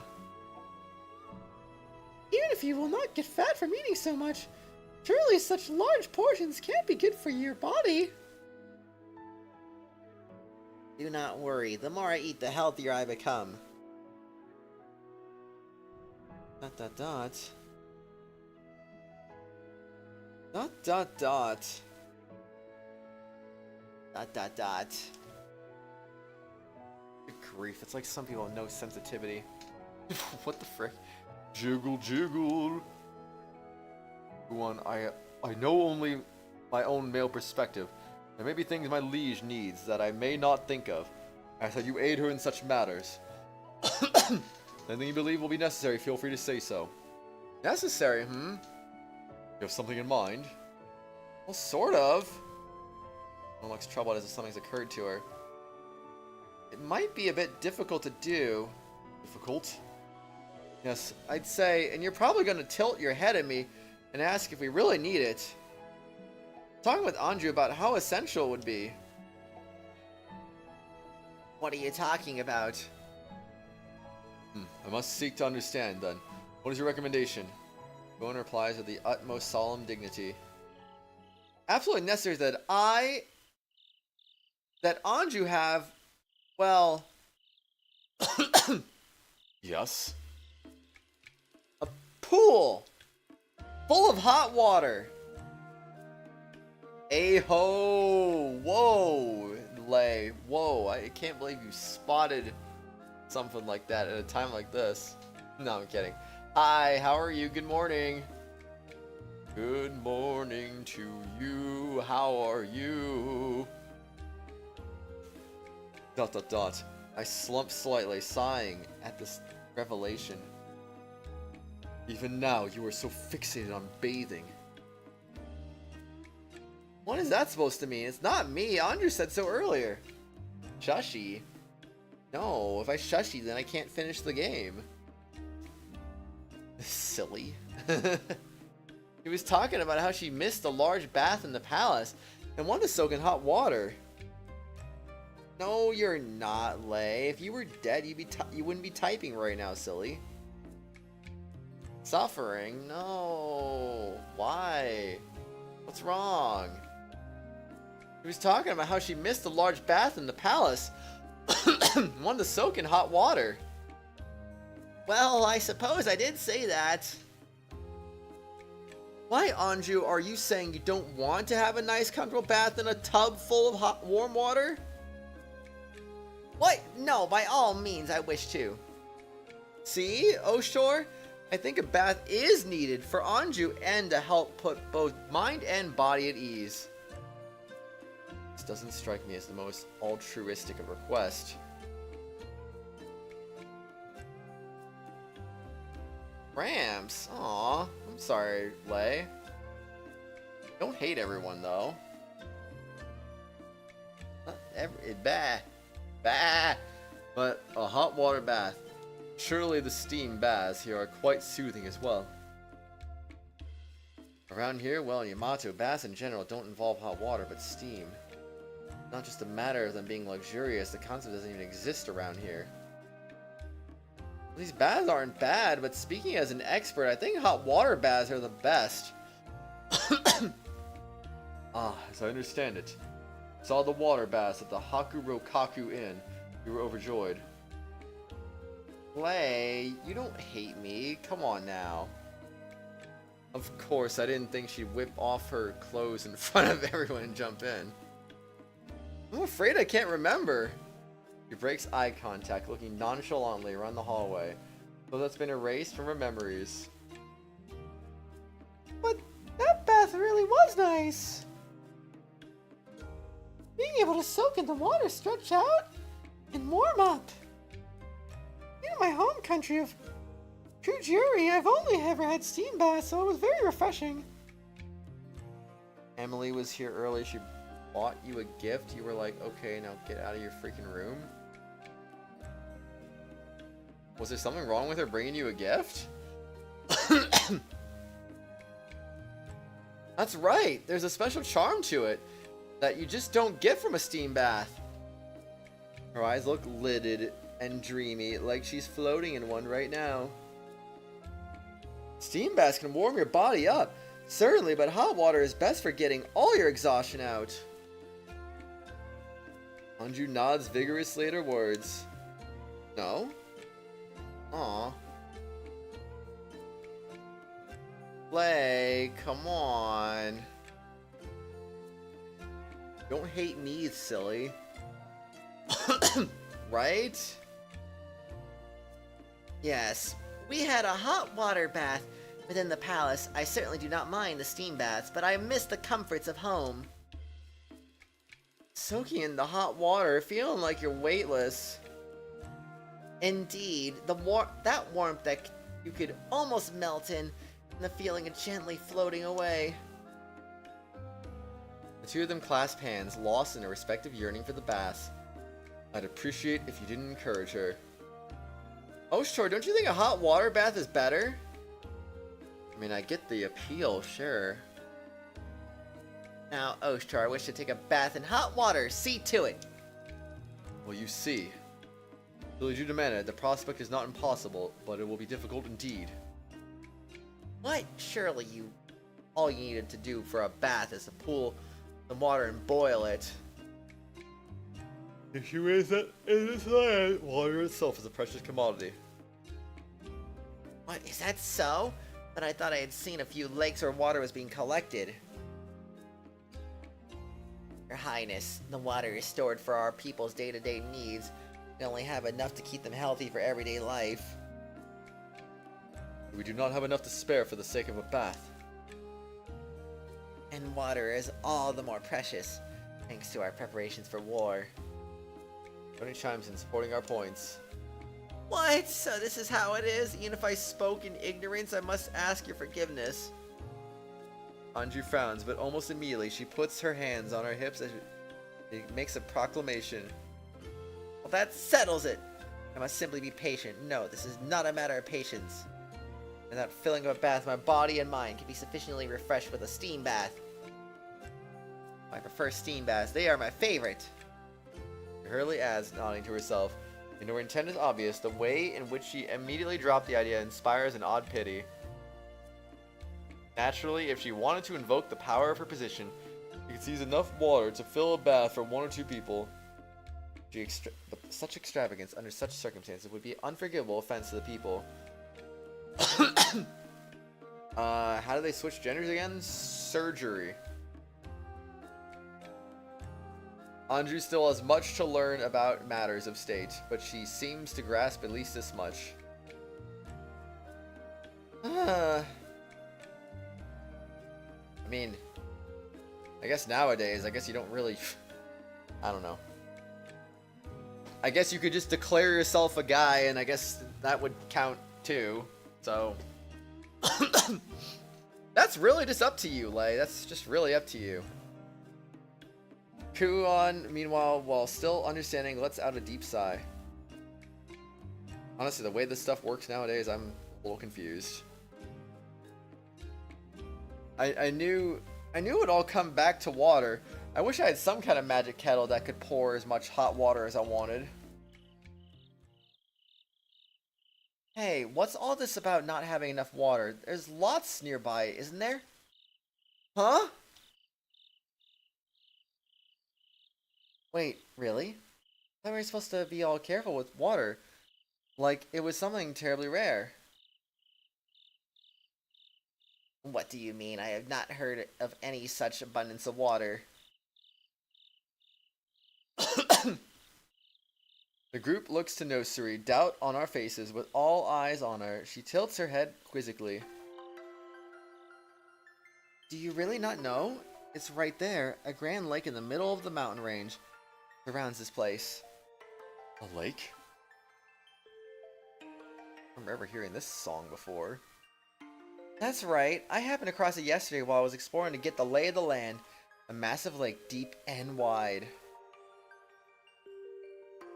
If we had that much water nearby, then we'd never have to worry about running out again. Really, Nosuri? What reason would I have to lie to you all? Sure it wasn't some dream or illusion. Nosuri draws herself up happily, proud to be the bearer of good news, but... I am sorry, but that is still impossible. Wait, why? Surely with a lake of that size. You don't mean to say there's some fell beast lurking in the lake, and it needs to be heroically slain? So be it. I will vanquish the vile monster myself. No, nothing like that. My series enthusiasm is met with a troubled, pensive expression. Well, like you speak, it was probably Obaro Lake. We already knew of its existence. So you've heard of it, then? Why don't we... The road to the lake is treacherous, and it would be difficult to move water between here and there, even by cart. And Even if we constructed a waterway, the water from the lake would be absorbed by the soil on its passage. ah, Nursery freezes up, taken aback. True, I haven't gone to look myself, but just from checking the map, I can see that building a road there would be tricky. The ground's no good for building. Even a waterway would be a monumental task. Then maybe we can just make a path closer to the lake? Well, it would be close to the... If the path were a simple straight line over land the way there is. Not so simply traversed.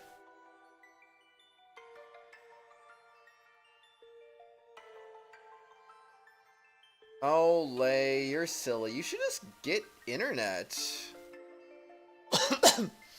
Why use your mobile data when you can just use Wi-Fi? I think that'd be a better idea. Unless you're not home right now. I don't know.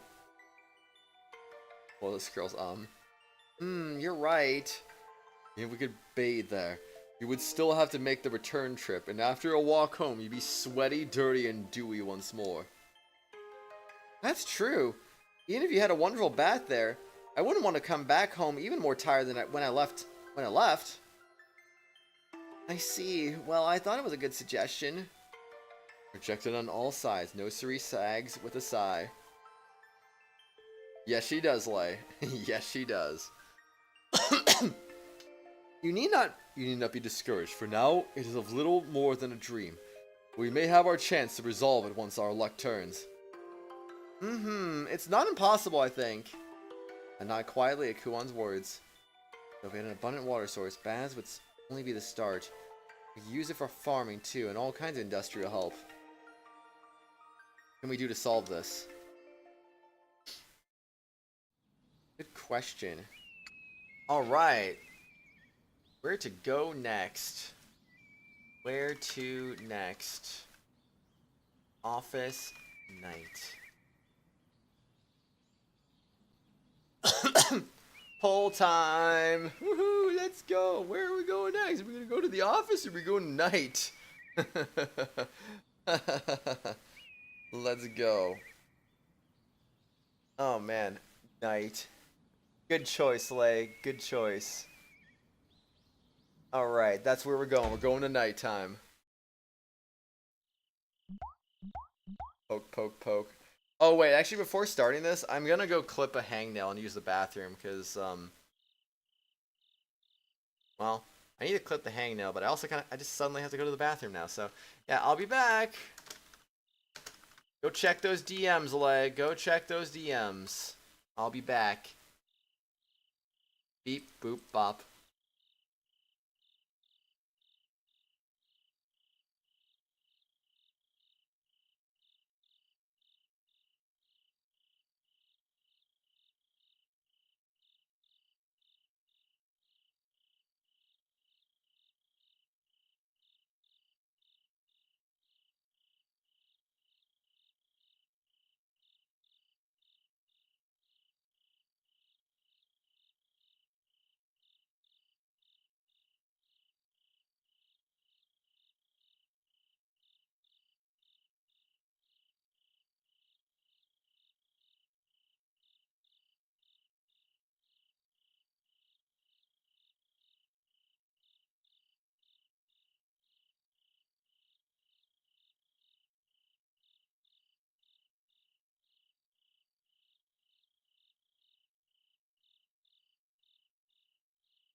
Poke, poke, poke.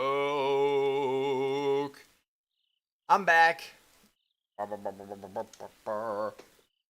Dot, dot, dot. Hee hee. Poke, poke, poke. So soft, so squishy. Thank you, Vamp. Welcome back to you as well, man. Poke, poke, poke. Tui? What is it, Neko? Poke, poke, poke, poke. There's something on your mind? What do you mean something? Poke, poke, poke, poke. May I ask, why are you poking at my cheek? Nakoni continues the writing a neat, elegant script as she speaks, focused on her papers. Well, it's so soft, pet. Feels nice, that's all. As I am sure you can see, I am currently quite busy. Oh wait, wrong person. Blame your cheek, pet. Too squishy to resist. How dare it be so soft? So do you know the road rules? For instance, do you know as a driver have to give way to pedestrians? I think that depends on the signage, really.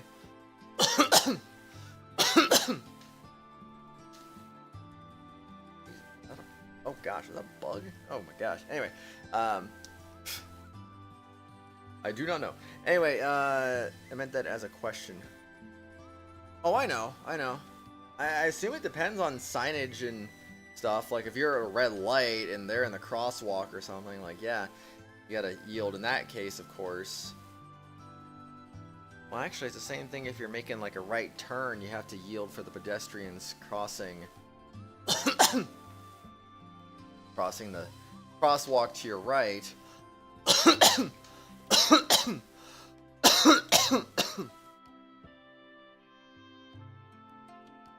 But yeah, I mean, crossing the street illegally, like in a non-crosswalk, designated crosswalk, then technically, no, you don't have to yield. But or give way, as you say, I guess. You don't have to, but still probably should, because you don't want to run a person over. That's just, even if they are crossing illegally.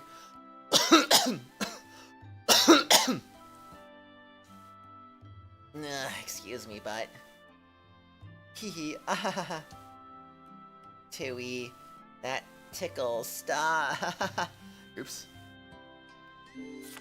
That tickles. Nakoni can't help reflexively smiling as she twists away from Atui's grasp. Atui smiles widely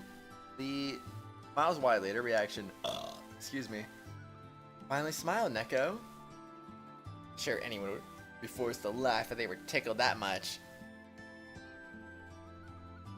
Well, I just haven't seen you smile recently. I was a bit worried about you. Is that so? Nakoni resumes writing at those words, her tone seemingly indifferent. Didn't you notice yourself? You've been looking so tense these days. ... Oh, but ever since Kuon came back, you've been smiling a bit more. That was lovely to see. Nakoni's hand stops mid-brushstroke. Seemingly oblivious, Atui continues to poke at Nakoni's cheek. Your cheeks are just the softest. Nakoni's hand moves once more, finishing the halted character and continuing to write.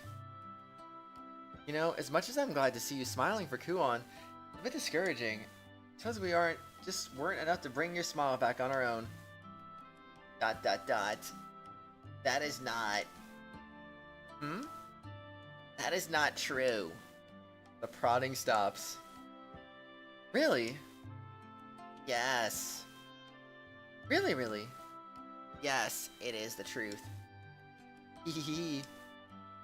Atui beams and resumes, poking at Nakoni's cheek. We do awfully like seeing you smile, Neko. Poke, poke, poke. Dot, dot, dot. Not jiggle, jiggle, jiggle. Oh dear, Kuririn, don't tell me you're jealous. Jiggle, jiggle, jiggle, jiggle. Oh, I see. You want a go at Nakoni's cheek too? Jiggle, jiggle, jiggle. I would prefer it did not. Hehe. Looks like you got rejected, Kuririn. Jiggle, jiggle, jiggle, jiggle. Suppose that means I get to have Neko all to myself. I'll make it for Kuririn's share of pokes. Poke, poke, poke, poke, poke, poke. Dot, dot, dot.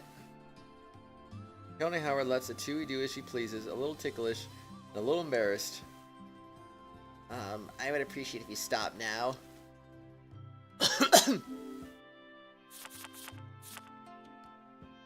Wait, these parts don't get voiced?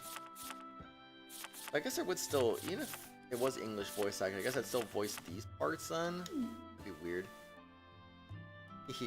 Sorry, I'm just so happy. I can't help myself. Poke, poke, poke. Wait. These don't have a voice, but they still have the sound effects, though.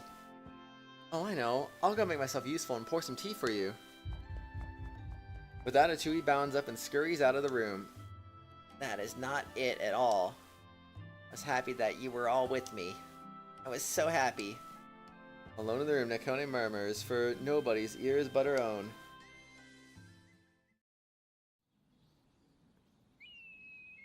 Okay, alright, next story bits and pieces.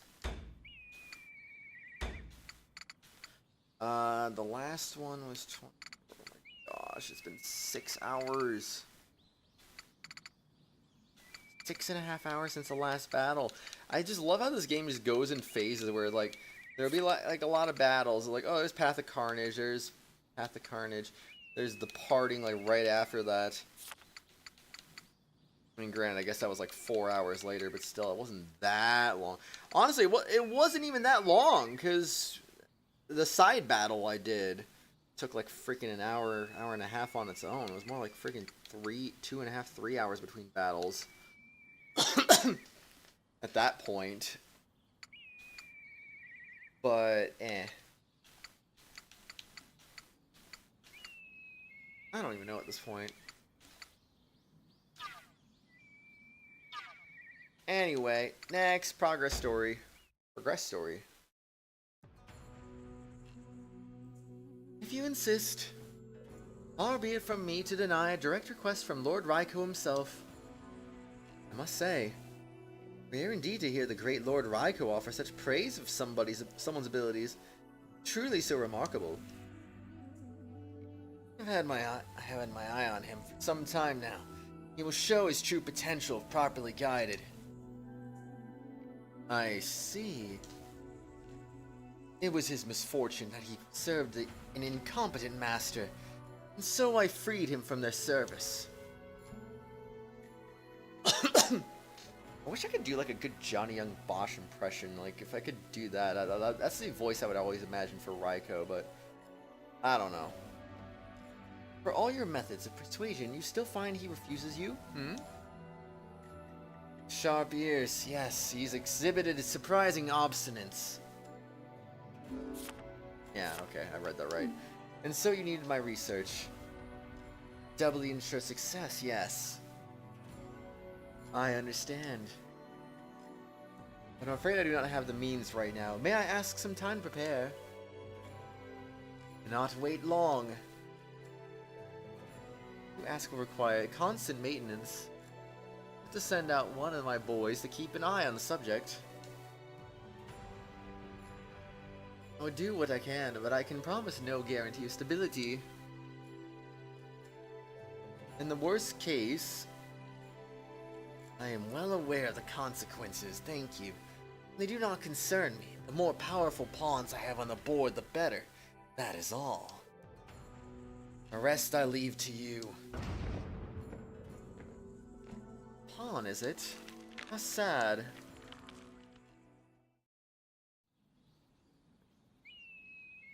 Well, I guess we can progress more story. That was like barely any story at all. There's no point even saving again. So what is our next move? Stare over the map spread in front of me, trying to devise some kind of plan. I had to stay cooped up in Enekamui like this forever. My plan was to build our strength back up from within Enekamui, then reach out to other countries for the support. With Raikou's schemes in place, it's all gone up in smoke. Thanks to Tusker, we managed to pull through. But we can't last much longer in isolation. We have Kuon back now. Princess is back to her old self. Soldiers' morale is high. Might be our only chance to make our move. If I can use that, it would be enough of a foothold for us to break the blockade. Not much else we can do, I think. Kuon hands me a fresh cup of tea as she speaks. Ah, thank you. With the cup shifting the map so Kuon can see it as well.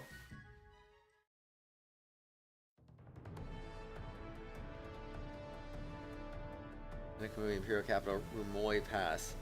First, we shall advance our main forces to here. My finger descends on a point between Enekamui and the Imperial Capital. Rumoi Pass? That's practically Enekamui's lifeline, isn't it? Yes, a key passage for trade within Yamato. And an essential point for Enekamui. All the checkpoints are controlled by the Imperial Capital or other lands. We kept hold of Rumoi Pass by stationing some troops there. The merchants and delegations from Tusker pass through this location to reach us. We lose control, we lose our support, we'd be helpless. Indeed, if we want to launch an attack, we cannot afford to lose control of this pass.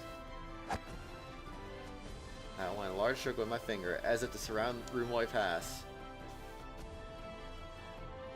So I intend on setting up a new encampment here to house Enekamui's main forces. We'll bolster the checkpoint and build strongholds nearby. Once we've established a safe headquarters and taken control of the pass, our liege will lead Enekamui's forces and march to other nations. The Grand Army to guard her and protect our liege while she travels to seek audience with the other land's Aulos. As long as we manage that, the other Aulos will soon learn that we have the true Mikado on our side. Whether they approve her or not. In the face of their rightful ruler, neutrality will no longer be an option. They will have little choice to join our cause. And thus, dragging my fingers slowly from Rumoi Pass to the Imperial Capital. Time is right, our liege shall lead our army to the Imperial Capital to show the world whose cause is truly just. That said, these are only idle imaginings as of now. After all, if everything always went according to plan, we wouldn't be in this position. We must put ourselves in the good graces of nearby countries, so we may have enough support to break the blockade. That may be currently impossible. He smoothly replies, suddenly appearing from apparently nowhere. Yeah, because he's been just out of the picture for a good while now at this point. Ogi, has something happened? The very fact that Ogi's here, Ogi rather than one of his scouts or agents, is a clear sign that something's gone very wrong. We haven't even started yet. Things already went wrong? Lost our contact with Rumoi Pass.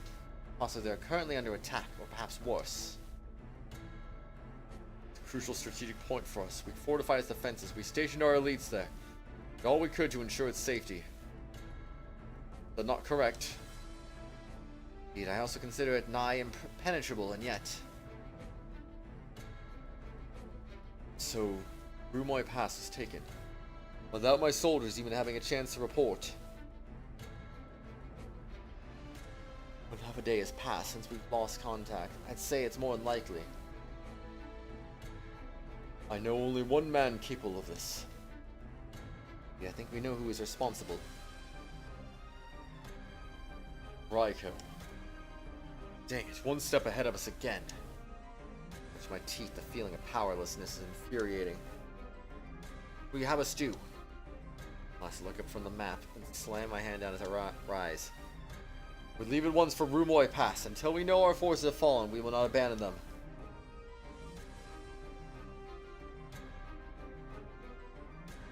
Oh, and so you set out without a moment's hesitation. The amused voice echoes within the dim room. Raiko having that. Just heard the report from Miss Tirayari. Rocks a game piece in place on his board, deep in thought.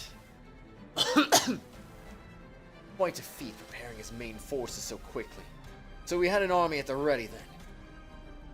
Quicker than my projections, planning to rally other nations before I can act.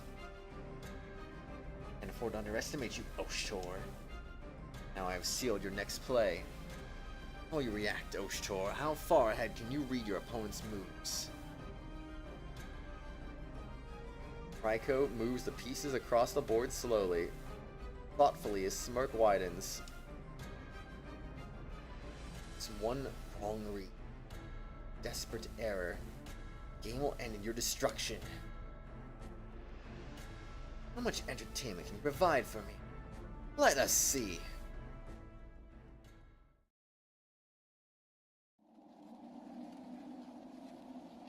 Ooh. So this is Rumoy Pass. Scope out the area from afar so as to not be discovered by the enemy.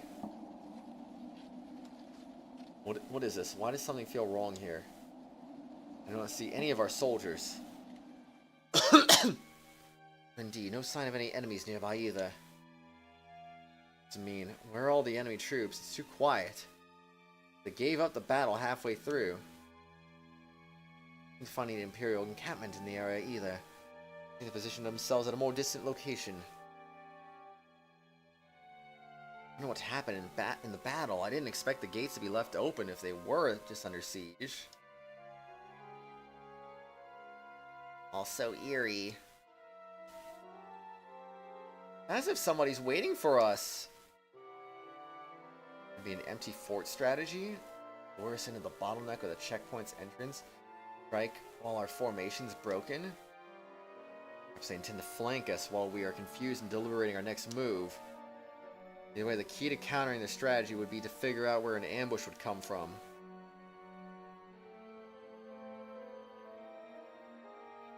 Ooh. Oh, expecting an ambush then. An obvious risk, I suppose. How reassuring.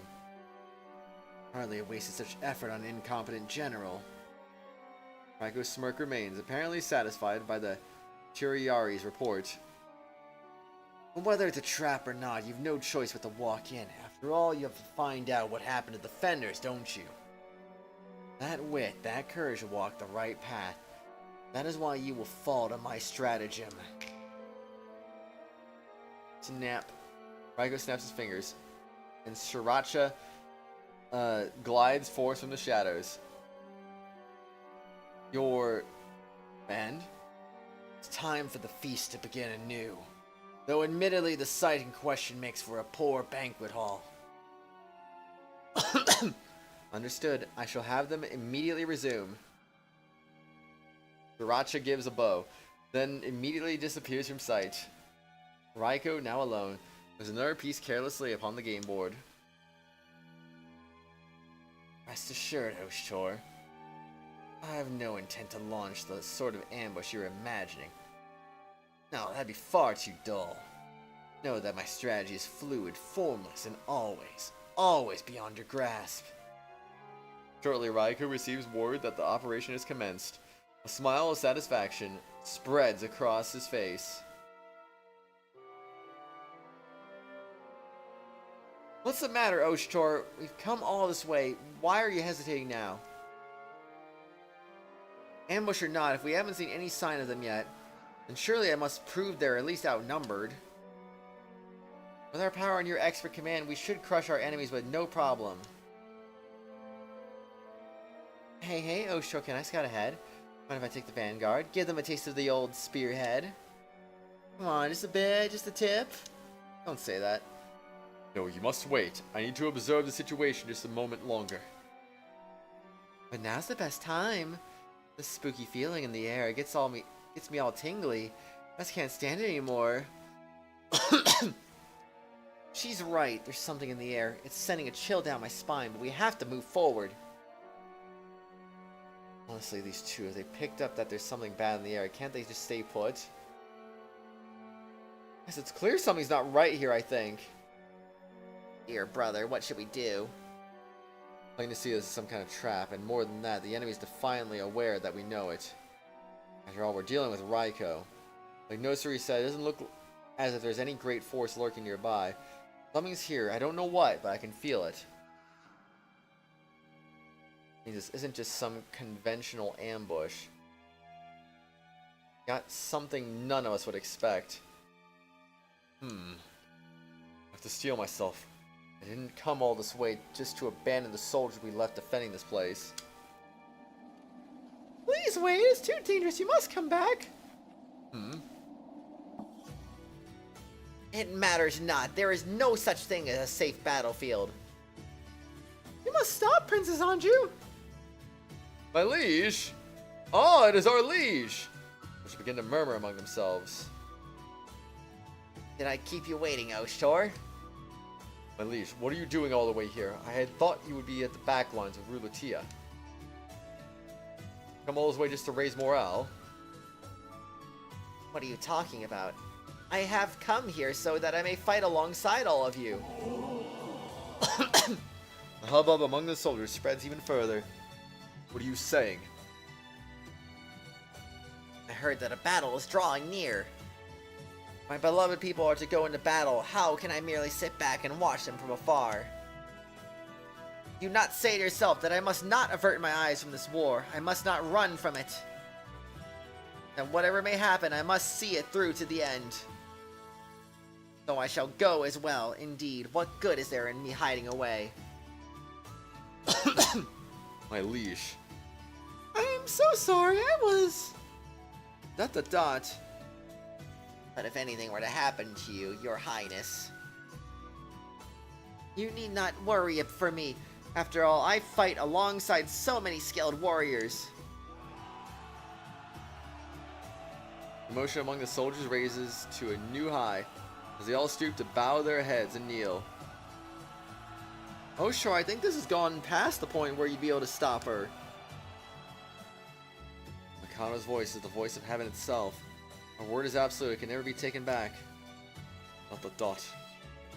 I am sorry, Oshtor, but I can no longer sit idly by.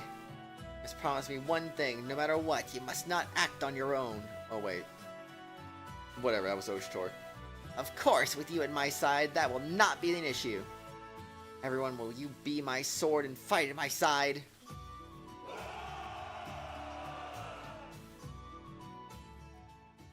Alright, let's go. So it begins. Certainly seems so. Anakamui begins their advance from the front. Their numbers are great.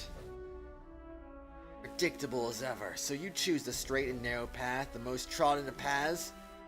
Use to take any measures necessary. If your tactics came from your mind rather than your heart, oh, how you could thrill me.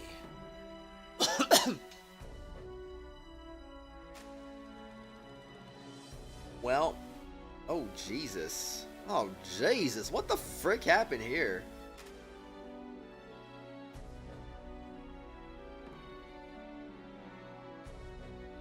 Too late, I am so sorry.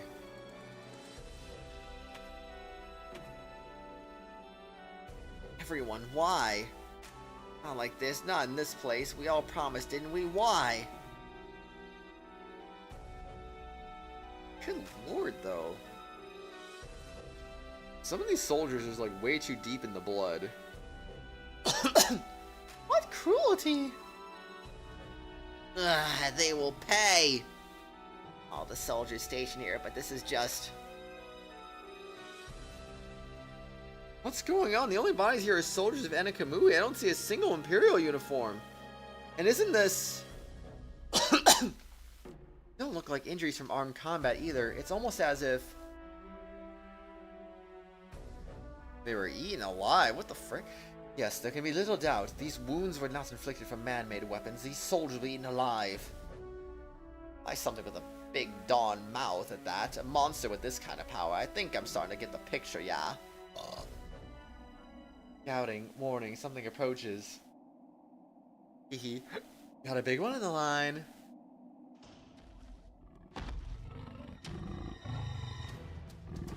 It's back! Gonji.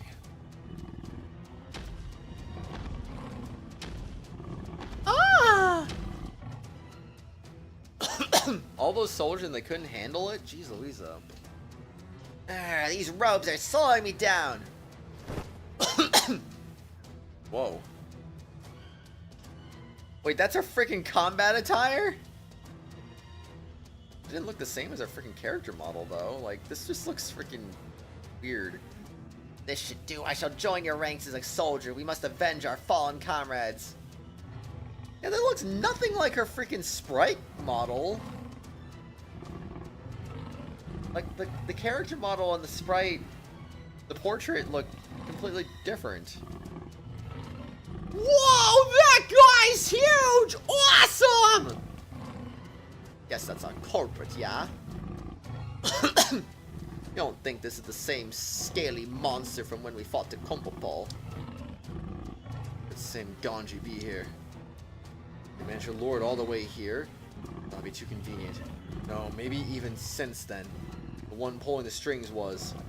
And the Kumpopol being eaten by the Ganji, all of it was. All of us, you did this, Raiko.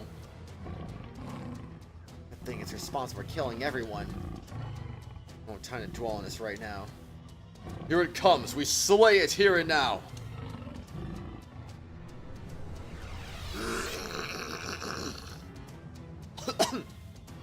Stage 8? There's only stage 8. Defeat the Ganji. Kuon or Anju is defeated. Why Kuon or Anju? Kuon is level 18 now, huh? Okay, well, Anju is fighting for the first time ever. And Kuon's back for the first time since, like, what, the beginning of the game? She had a fight at the beginning of the game, right? I think she did. Well... I'm gonna go and bring them out. Oshtor, because why not, I guess. Ogi is a must, I would say.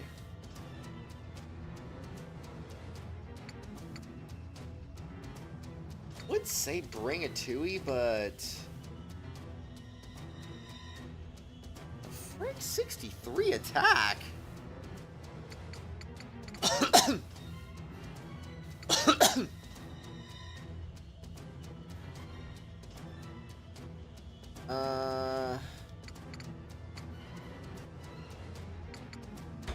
Rulutia. Oh man. Nekone for the heals. Hui for the raw offense. Bring Nekone. Wouldn't be a bad idea either, though. We would get some long range attacks going in. Alright, we'll be fine. We should be fine with this. Save again just to be... Just because, yes. Alright, let's do it. Wait, I didn't ever set Anju's equipment, did I?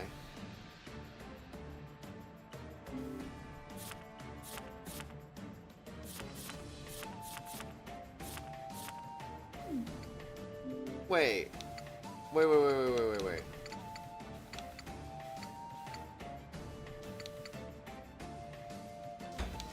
Hold on.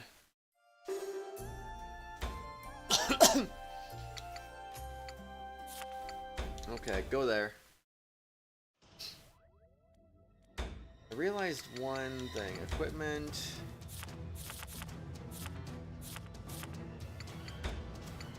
Yeah, I actually gotta set Kuon's equipment too. Yeah, Anju will have equipment. Okay. So for Kuon and Anju, I gotta set some new equipment here.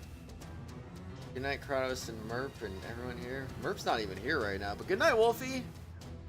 Get some good sleep. Hope you have a good night's sleep. Bye.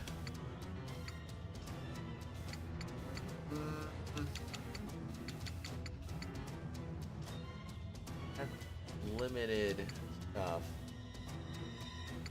Night, bye. See you, Wolfie. Take care. Do take care. Duration of status penalties and ailments on one turn.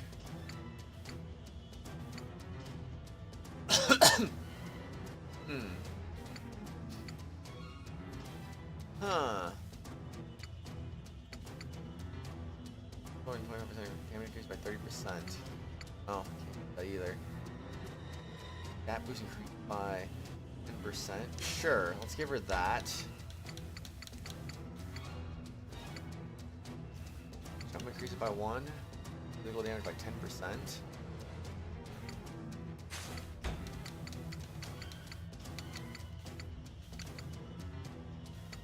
Okay, just increase her overall defenses, I guess, because why not, right? Anju, you got 2 to use. Okie dokie then. How are we gonna do this? Reduce magic damage.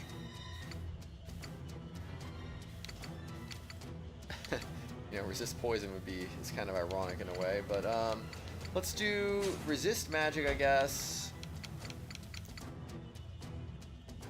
Physical defense one? Better than having nothing, I suppose.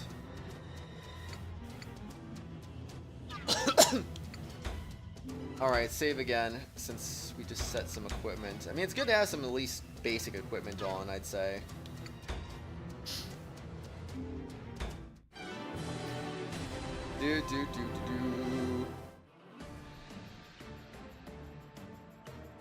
Oh, it's water-based. Okay, I see.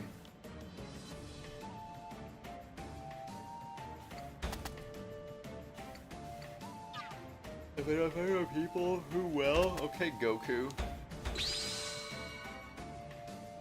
It's like, hey, you want a bunch of stuff randomly? Increase defense?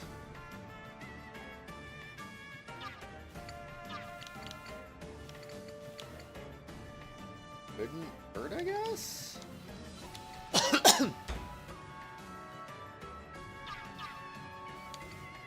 Oh wait, this is different. Recover health, recover status, recover health. Okay. Okay, just do this on yourself, I guess. There you go, Kuon. Very nice.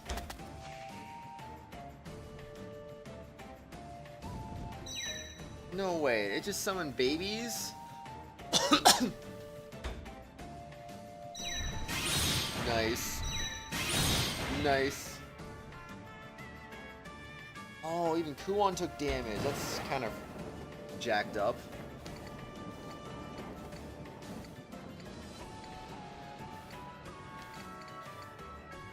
Kira Mao?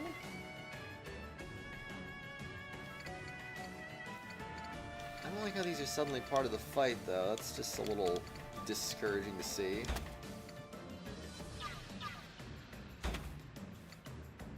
Let's do this. Knockback? I don't think we're knocking this thing back, are we? Just to avoid a counterattack, it might be a good idea just to do this one, though.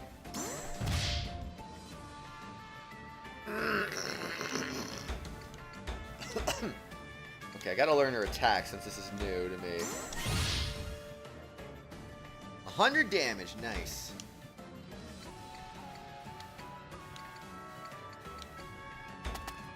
Alright, probably best to keep distance just so nothing crazy happens.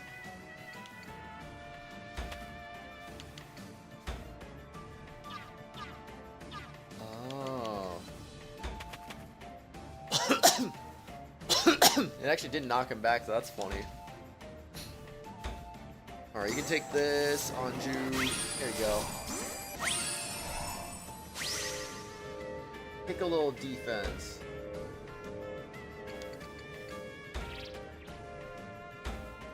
Alright then, let's go.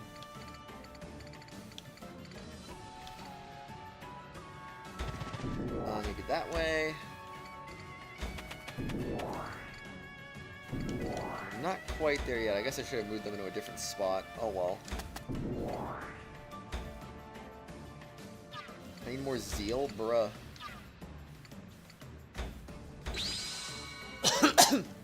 Wait, everyone next to her gets 10 zeal? I forgot that's how she works.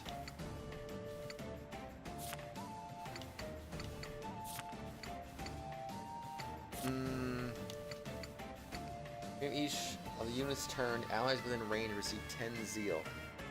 Oh. Ignores Zox while moving, that's good. Unit's element changes to the element of their last used action change.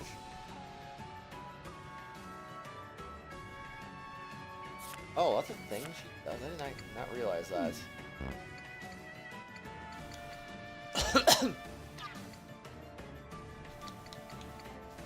Okie dokie then, I guess. Increase defense? Yeah, it might be a good idea to do that.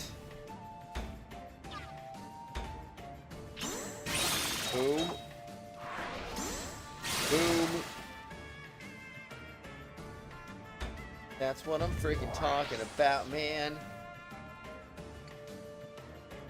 Okay, now she's wind element, which means she now has a disadvantage against this thing. Good job, Kuon. Good job. Seems like a little bit of a tricky mechanic to master, but I get it.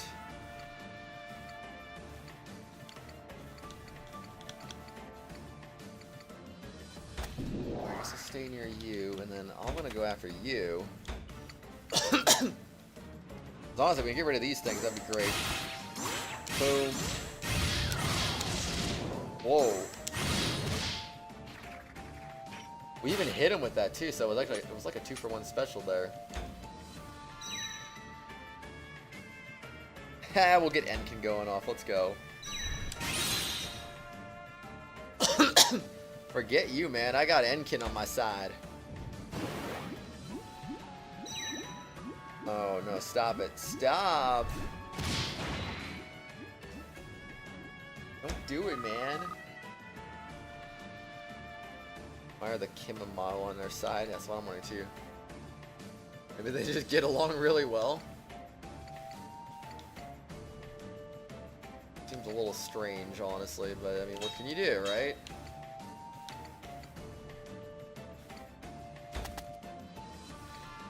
I mean, it wouldn't hurt to beat it up a little bit. We do have an advantage against this darn thing. One did take a lot of damage from that. Oh boy, alright. Taking out these little guys. I don't care.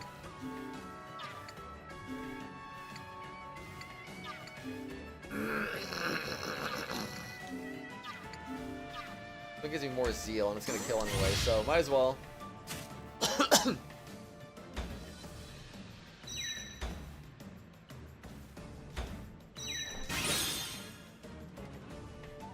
Honestly, you know what, that's fine.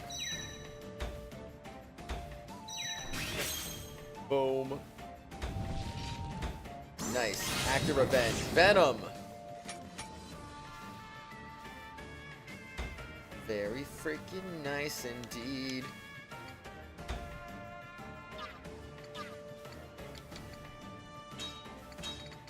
Hey. I don't know if we really need a flame sigil on this thing right now.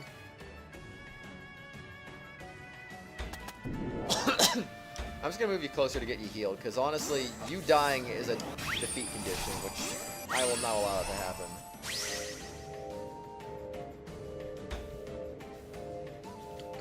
I will not allow such a thing to happen.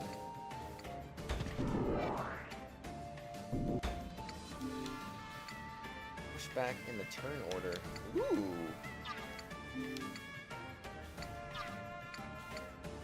Defense is not increased, but honestly, I don't care. You know, I want to move you back in the turn order a little bit.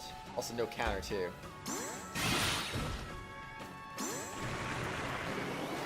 All right, let's go, Kokopo!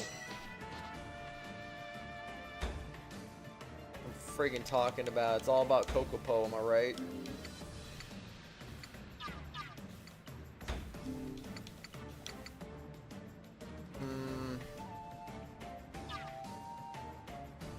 Let's do this one, I guess.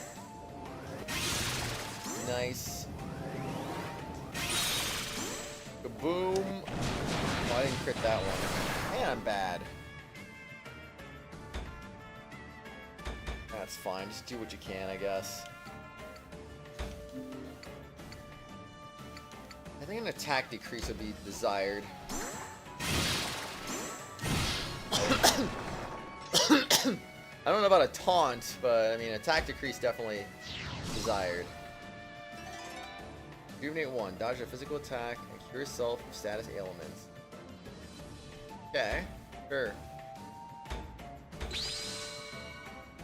I wanted to keep everyone near Kuon for that extra zeal, too. Brain zeal? I can do that.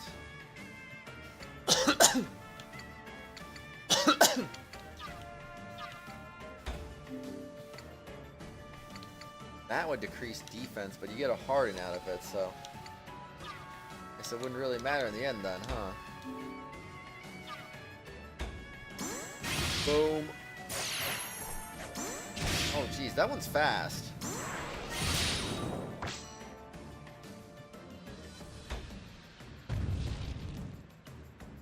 Oh, now I got the advantage against it.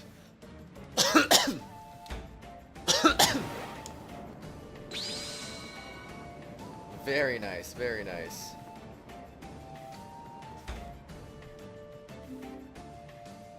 And that would lower his defense pretty nicely there this time. Alright, let's do it. I'm doing that one. Boom.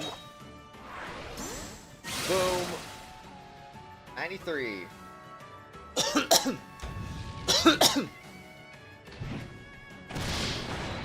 Don't like the counterattack hitting all three of us there, but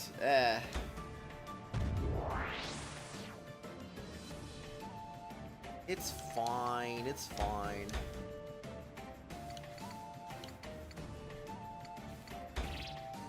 I guess I'll go over there, and then you can just go behind this and start smacking in the face, I guess.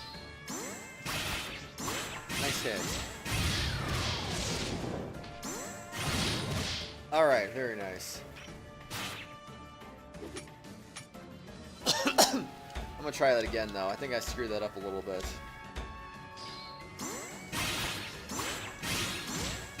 Boom, boom. Alright, I'll take 86 Zeal over what we had before. 9 damage.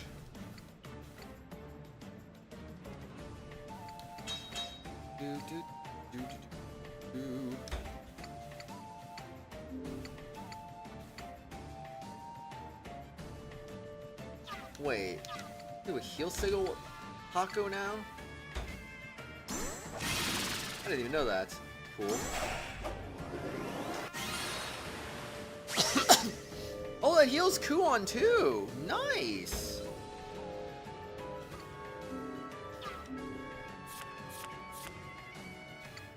Sigil that heals units within at the beginning of their turn.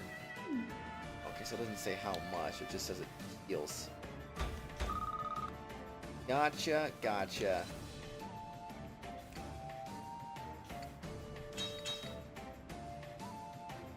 Oh, they're both fire types, so they're both disadvantaged against this monkey.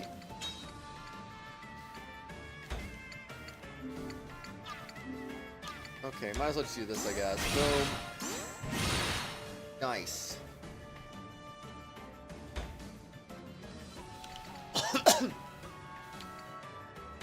This way, please. No, don't summon more monkeys. Also, the heal sigil. No! No, the heal sigil just healed it. So it was standing inside of it. Why minus 30 zeal randomly? What?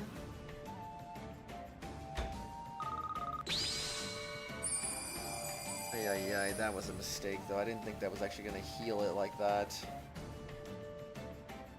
I need to see if I can relocate that heal sigil elsewhere. That was not ideal placement, to say the least.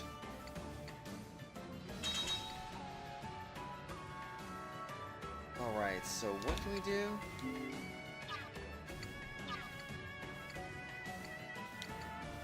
She can only use New Dory on herself?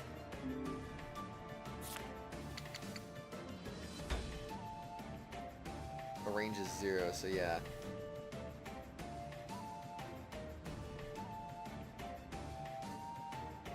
Oh wait, but everyone around here gets the boost though too. I didn't realize it worked like that. Okay, yeah, that might be a good idea then. Didn't even consider that.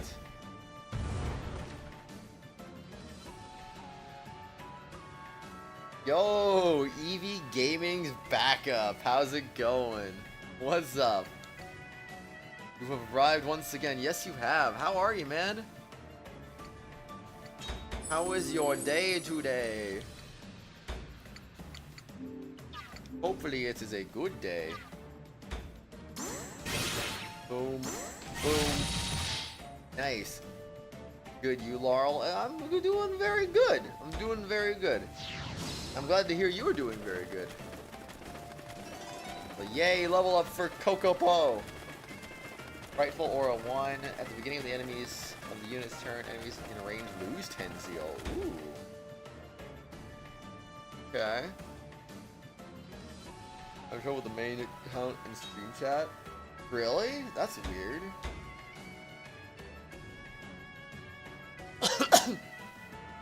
Unfortunate.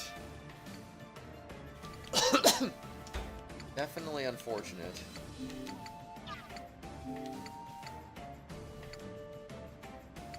Well, I guess I could just do that, I suppose. Ugh. Nice.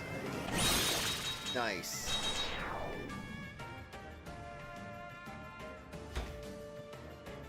Alright, I'm gonna move over here. I'm gonna give you an attack decrease again. Boom. Boom! Keep saying error, you may be on timeout or you've been muted by a mod. Really? Check something real quick. I don't think anyone did anything, but I'm just gonna double check just to be sure. Hopefully no one did anything.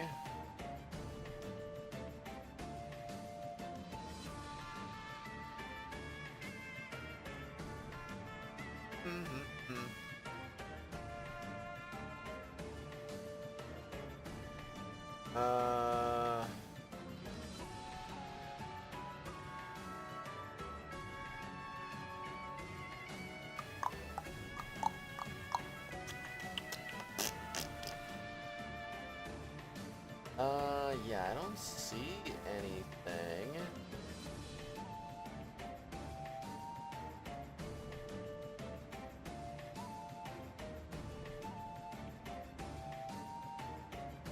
I think this guy was an impersonator, wasn't he? There's a Pichu Gaming on the ban list, but I think that was someone impersonating you, if I remember correctly.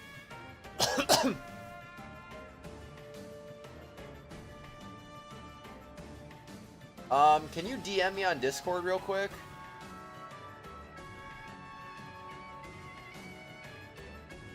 If possible.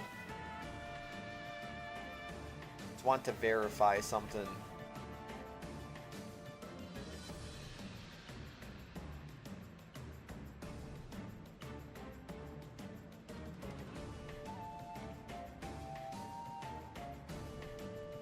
There you are. There you are. Okay. Oh, you don't even have your YouTube link to Discord. Hold on a second.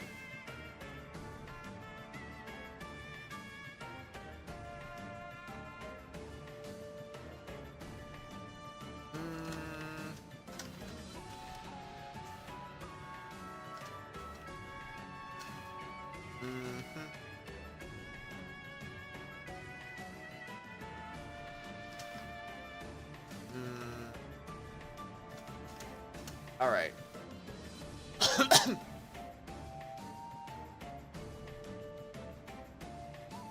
All right, I sent you a DM back. Okay. Okay.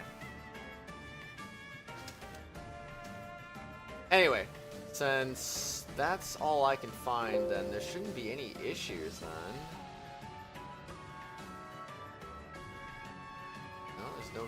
no hits for gaming on the search.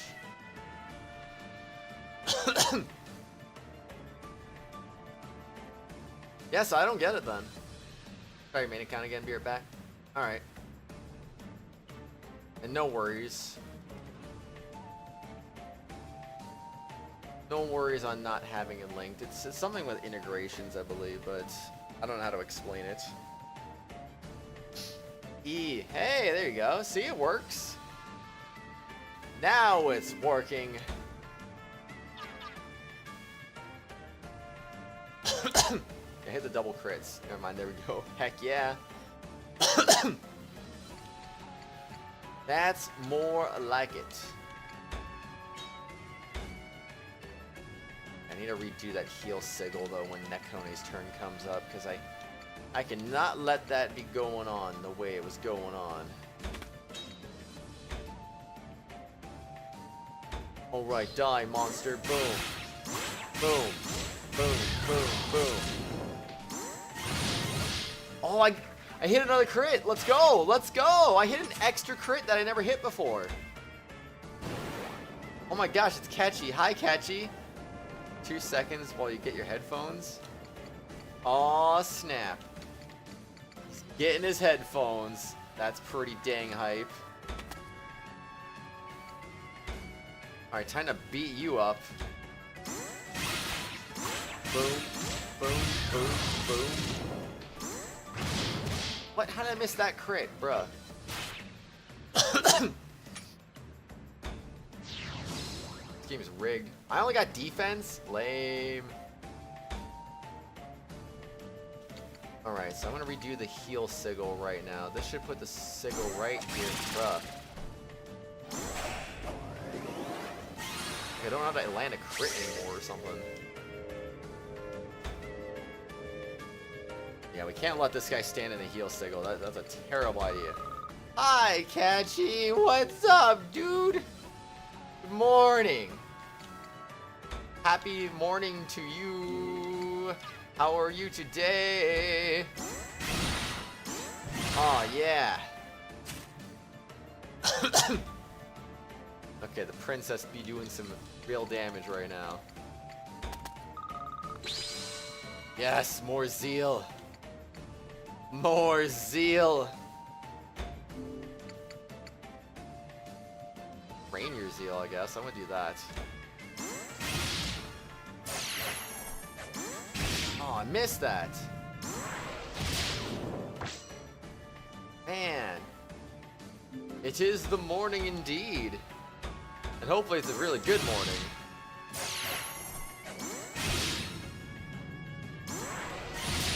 Alright, there we go. +2 zeal. You're wearing 2 pairs of headphones. Oh, snap. Well, that sounds nice.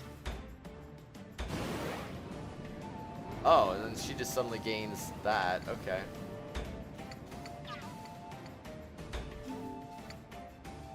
Yeah, decrease that defense. Boom. Boom. Oh man, the Legend of Kokopo never fails. Oh, come on, man. You're summoning more monkeys? Really? Like, yeah, we monkeys. Let's go. Monkey time. Oh. Got both your Roblox and YouTube is now linked to your Discord. Wait, can you link Roblox? I have to link my Roblox account now at this point, since I have one now.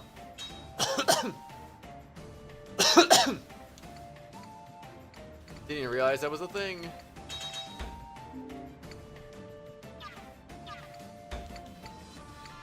You still get the harden though. I didn't crit that somehow.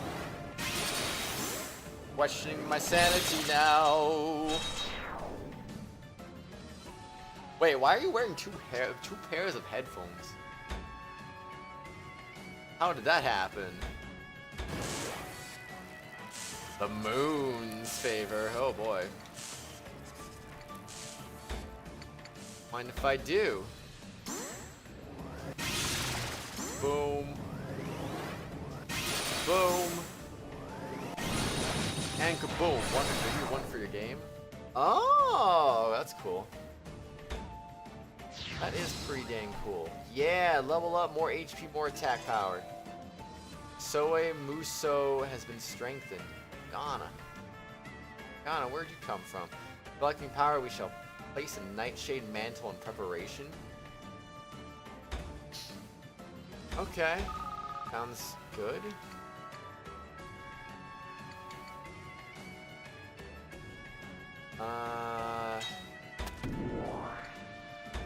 What? I just say do a little bit of this. Boom, boom, boom, boom, boom. Yes! I don't know if I can crit that last one though. I'm trying so much and I never get it. Pocopo is showing true supremacy right now, for sure. For sure. Boom. Boom. I just want to lower his attack. That's all I want to do. I want to make him weaker. Wait, what?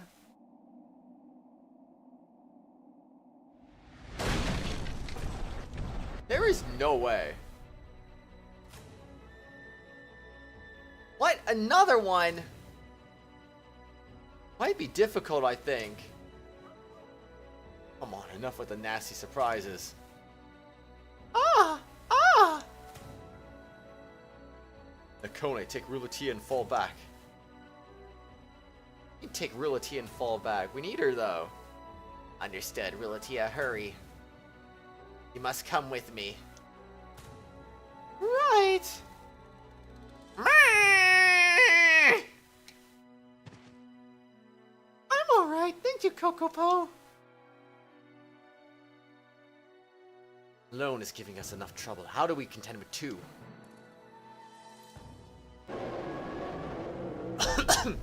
That sounds like a freaking... That sounds like a Gen 1 sound effect that just came out of his mouth right there. The heck? Twin Nova reference? Nah. Isn't going to end well. Kiru, Ogi, we fall back and regroup. Yes, sir.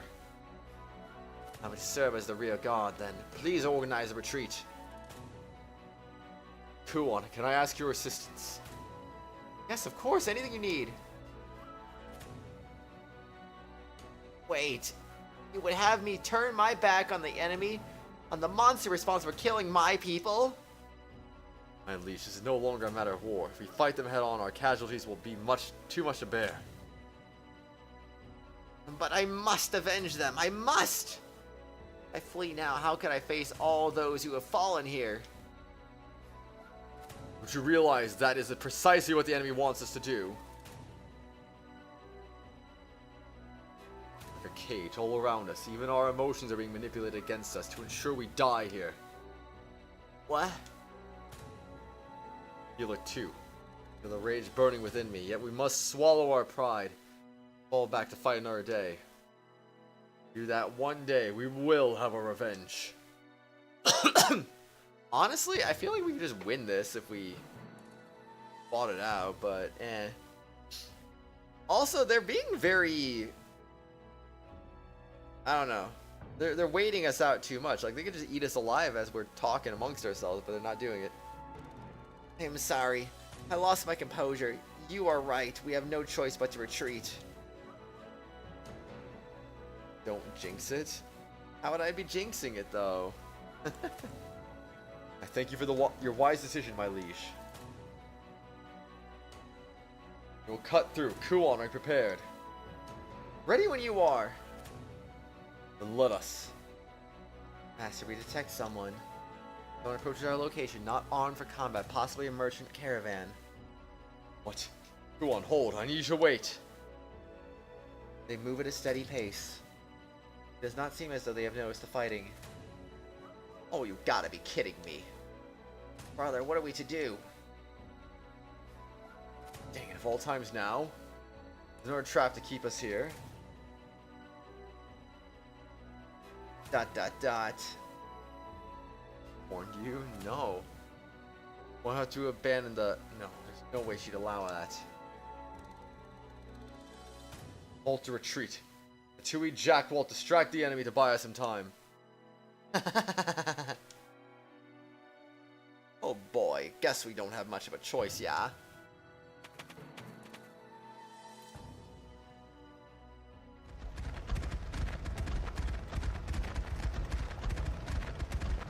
That doesn't look like a merchant caravan. Not good, they noticed the caravan. Huh? I'm here for seconds, come on. Dang it, what the heck are they doing? Run! I don't know who that was. That Moonchica? What? Something knocked it back. Wait, isn't that Moonchica? Oh snap, it is Moonchica. It has been quite a while, Lord Oshtor, since we last spoke at the capital. Miss Moonchica? Moonchica, you returned to Yamato. I apologize if I gave you cause to worry. As you can see, though, I am safe and sound. Although I must say, this is unlike you being bested by a mere beast. Well, this is... Moonchica! Thank goodness you are safe. Your Highness, why are you dressed like that? And what are you doing in such a place?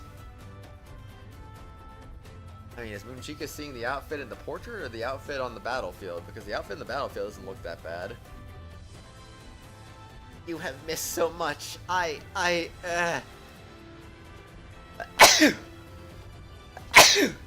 hardly know where to begin. What could possibly go wrong? Indeed. Save the catching up for later. I think first we need to take care of these things.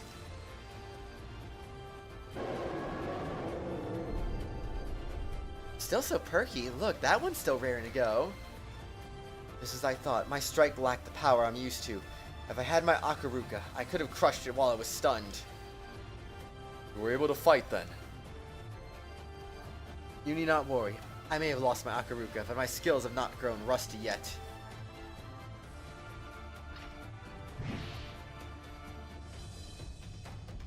Your Highness, I ask that you remain patient for just a little longer.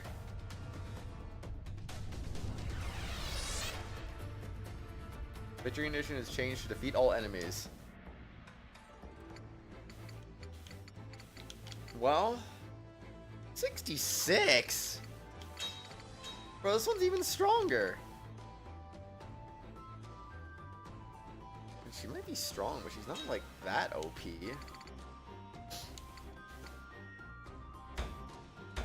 Alright, end your turn. It's your turn now, Moonchica. Remove buff. Haunt. Rain Zeal. What does this CTR mean? Anyways, blocking surrounding areas house 2 immediate adjacent enemies equal size or smaller. Yeah, I wouldn't consider these equal size or smaller. Okay.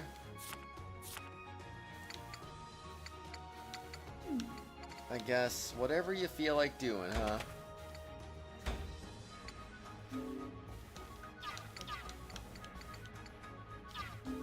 Wait.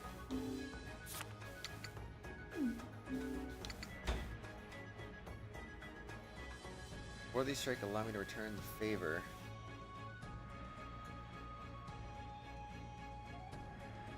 Wait. It says I can do it within one space away, though.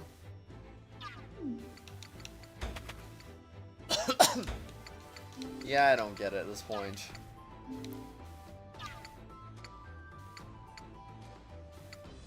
I guess go ahead and take this so I can taunt you.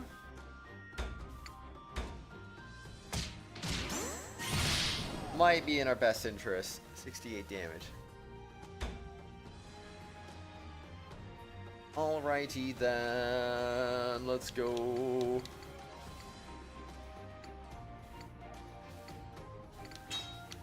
Okay, I think we'll be fine. We just gotta really, like, do some damage here.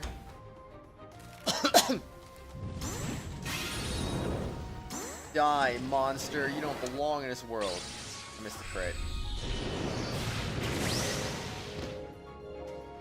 I missed the crit. Okay, here we go again. Boom.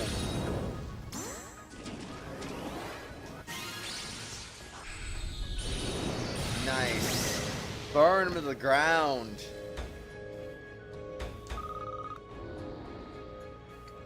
Alright, yeah, remove that zeal, man.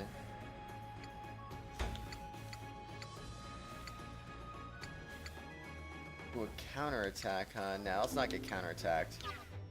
Push you back in turn order instead. Kaboom! Yeah, I'm not interested in getting counterattacked at this moment in time.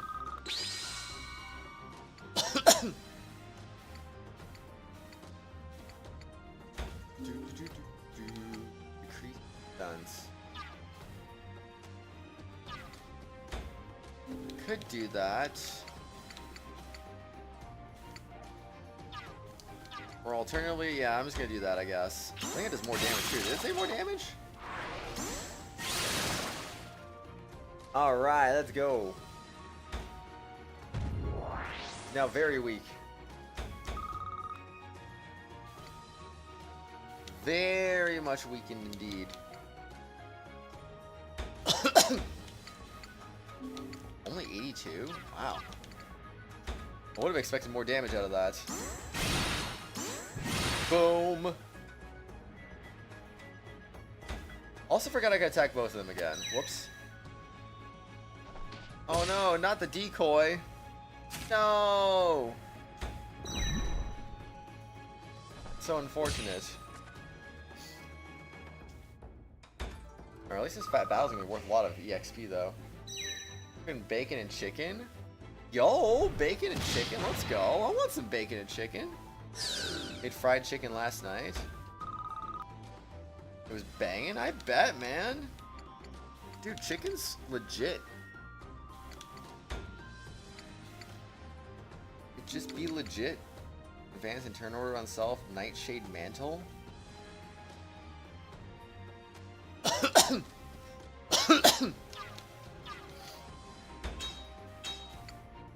Okay, let's do this. Boom. Boom. How is that not a crit? Just rigged, I tell you. Just rigged. White meat for life. Meat is just so nice. It really is. When a dark element unit is in an overzeal state, zeal increase rate goes up.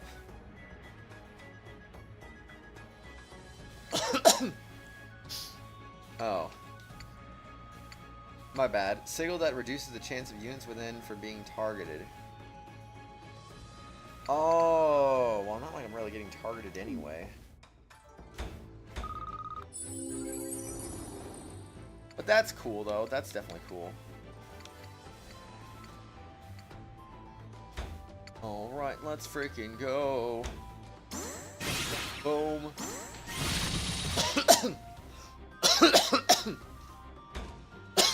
Excuse me. Oh my gosh. Do do do do do do do do do do do do do do do.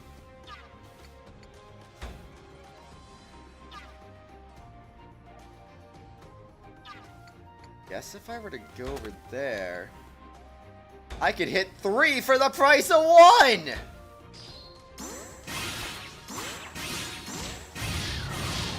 Alright, nice. Very nice. That's another one down. 31 EXP.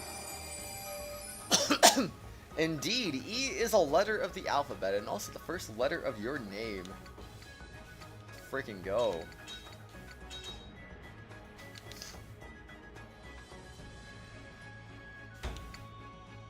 Alright, let's do this. Getting our heal sigil going.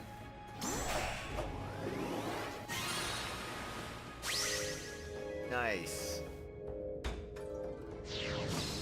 Accepting the power of teamwork.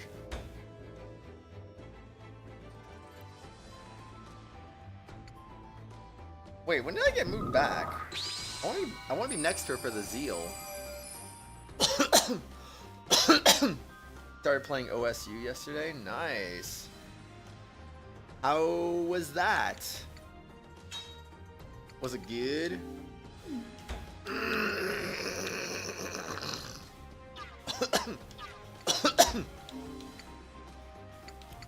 I get countered if I do that. Can't let that happen. I don't understand how I missed that first crit though. Kinda hard to play at first though. Is it? Played Idol by Yao Sobi on it. Ooh. Sound nice. She got her freaking overzeal, so that's cool.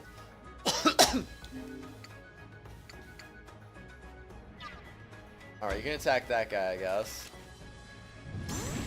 Boom. Nice. Prepare to die, monster. Alright, that thing. Oh no, this thing's gonna summon minions too? There's no way. I can't believe this. Alright. Shinken Sekisen. Take it, Zeal +3. Heck yeah, man. What, bruh?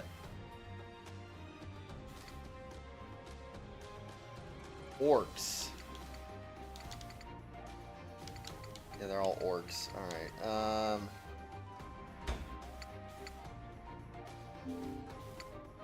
well, I suppose...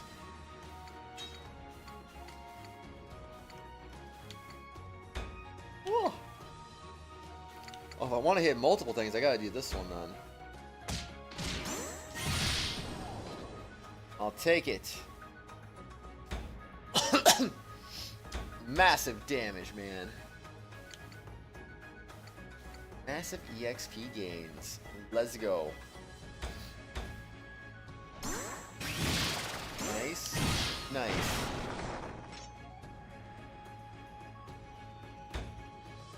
Is he just physically not allowed to overzeal from one of those attacks? Because I still lost one Zealion on a crit. Well, oh well, that's fine. Let's take this thing out. This thing's annoying. Bye-bye! Raw! It's 5:20 a.m. 2:20 a.m. Hype. Let's go. Let us go.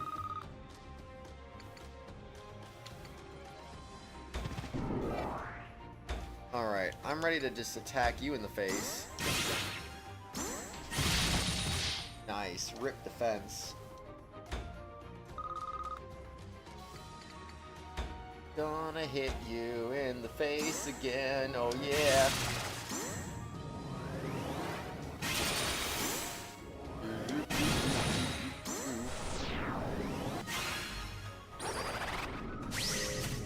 I feel like critting on that one is unnecessary, but eh. Alright, I'll take that. Don't go in the flame sigil like a dummy.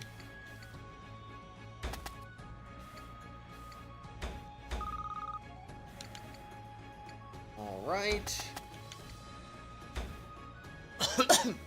Get healed. Oh no, I missed it. No, I'm so bad.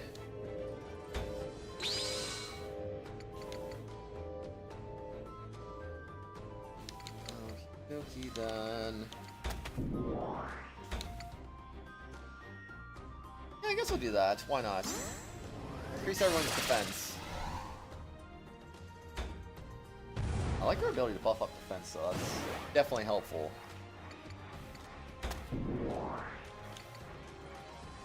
Healing as well if necessary, of course. Alright, thank you. Gotta give Kuon that good old Zeal buff.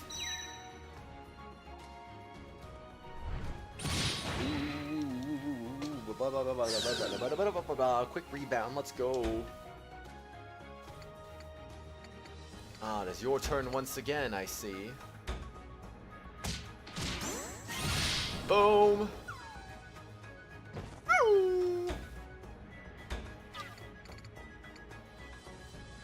Alright, I'm gonna retreat backwards just a little bit. We'll be fine. We'll be okay.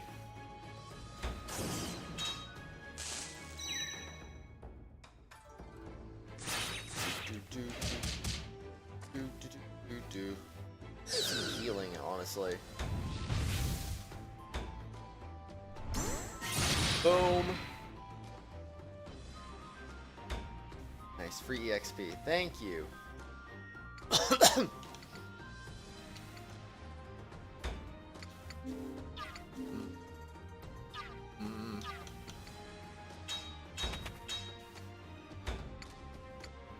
Alright, don't mind if I do. Don't mind if I do.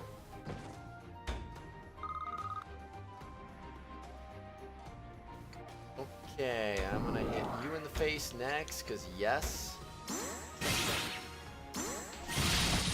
Bada boom, bada bing.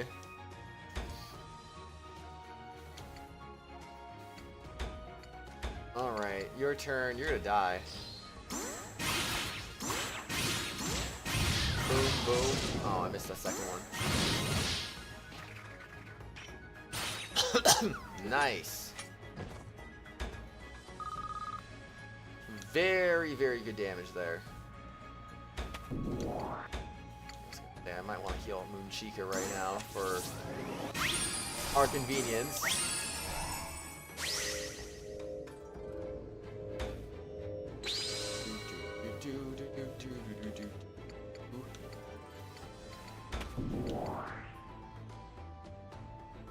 Alright, you can do a little bit of that. Yeah, do a little bit of that. Boom.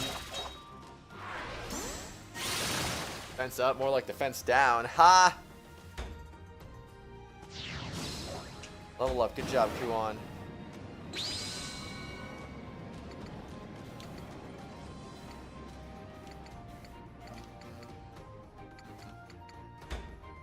I think your natural attack is 51 is kind of ridiculous.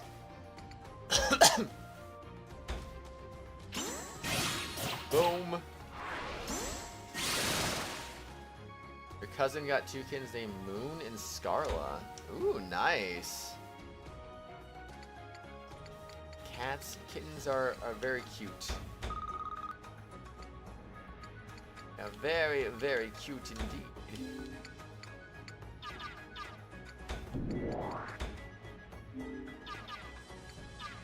Can't really go further than this, huh?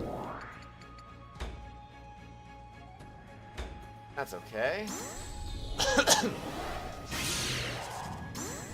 Die, monster.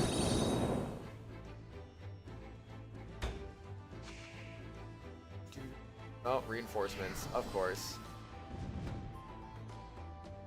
The flip are you going?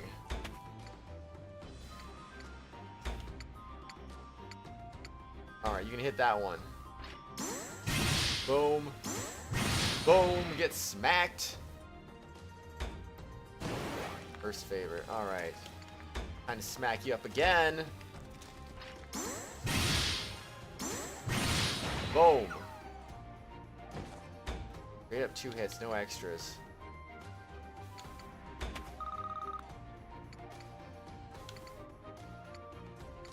Alright.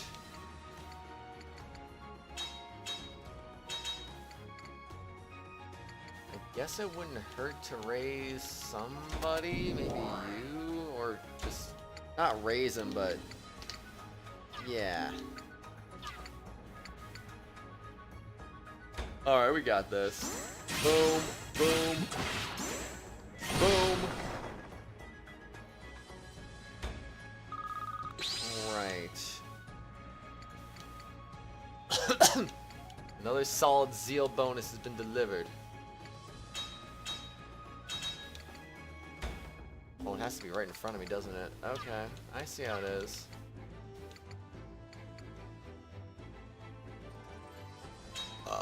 Excuse me. Oh, man.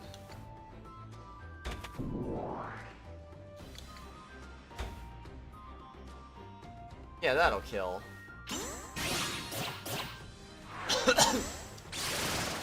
Screwed up that timing a little bit.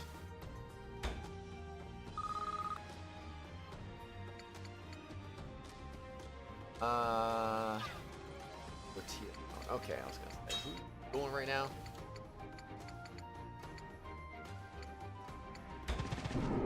Alright, you can stand right there.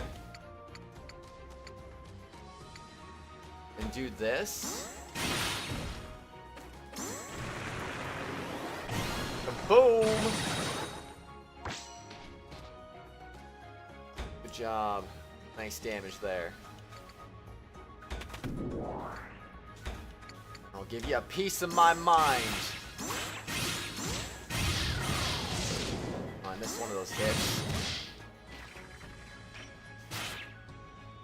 Oh, come on, man. Let me try that again. I could do this instead, but I mean, I'm gonna get over Zeal for this. Doesn't really matter.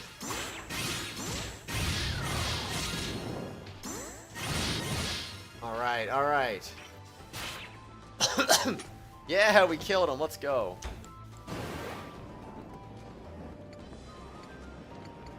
That's more like it.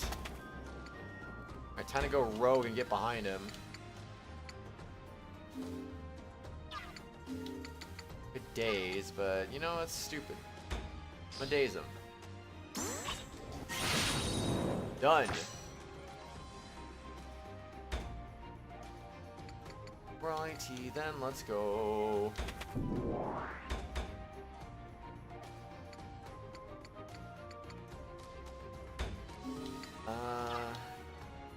Yeah, I'll get a flame sigil on you because I'm crazy.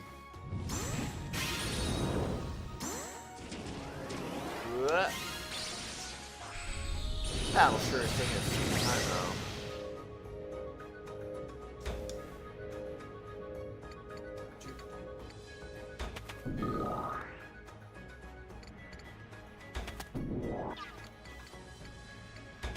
I guess we'll go over here.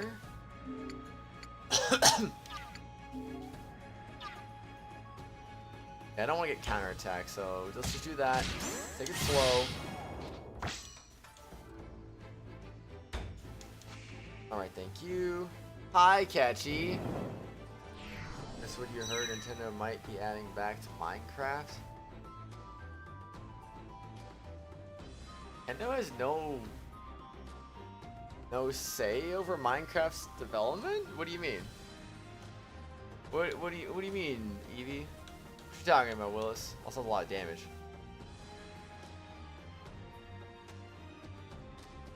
Mario Kart fake item box and Thundercloud?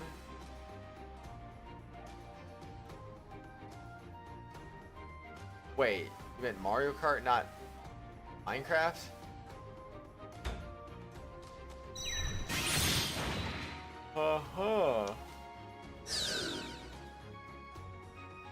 MC wasn't Minecraft, apparently. Anyway,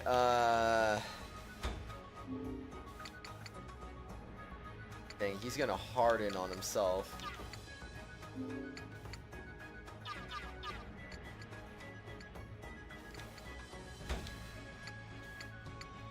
Whoa!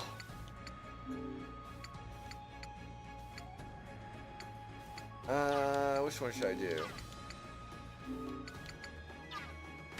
Guess I'll do this one, I don't know.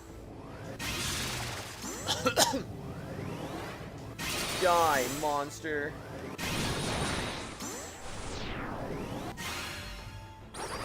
Alright.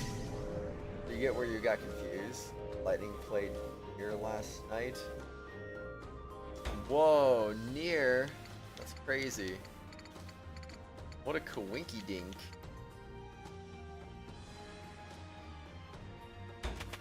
Only the craziest coinky dinks here, am I right?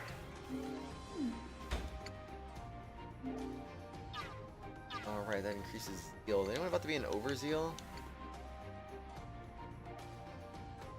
I mean, I guess she could use a small heal.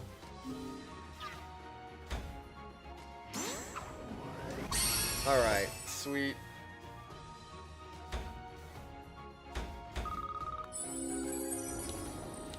And then as for you, you're gonna get wrecked.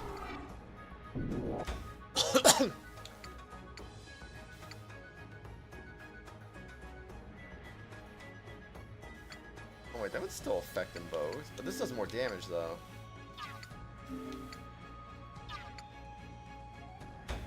Yeah, I'm doing that. Boom. And boom. Push them back in that turn order. They are the Avatar. Master of all elements. Otome Tsubaki has been strengthened. Eat cocoa, pull your feathers. Oh, but this seems to slow down the enemy. Whoa, slowing down the enemy. That's kind of crazy. Boom. Boom. Dead wolf is dead. Let's go. Alright, your turn. Boom. Boom. Boom. Boom. Oh. Very nice. 43 is a lot of damage though. Either way, it is a lot of damage.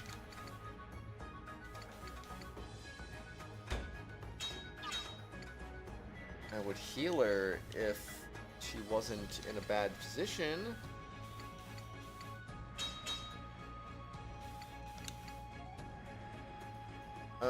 Maybe I'll just go ahead and Hako you. Defense be up indeed. Alright. Waiting. And I'm gonna move you down here because we're about to just absolutely murder you. I need that double crit though. Double crit's the only thing that's gonna kill here. Bruh. No, don't heal them. No. Healing them's bad. They're the enemy, they must die. Dang, glass cannon much, right? Freaking 52 attack and 384 HP. I mean, I guess the HP's not super glass cannon, but the defense is. She's a high HP, low defense, with high attack power. Actually pretty good speed is that as well. Can't complain too much.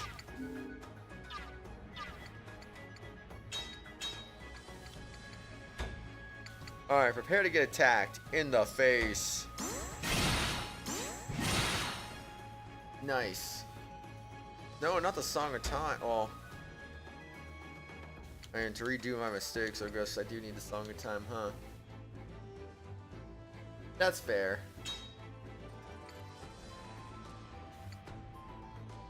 I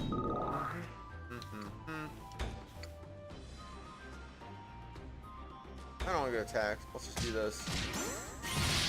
Die. Nice, a level up. Ignite defense 1. Reduce damage for self and allies in range. Oh, wow. It's a defensive art, though. I like that. The good thing to keep people next to her, then, to trigger that.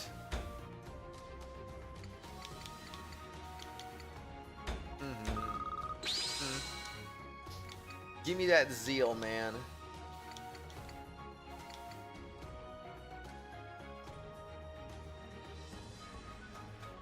Kokopo's Mask of Time. Failing to understand how he has a Mask of Time, but fair enough.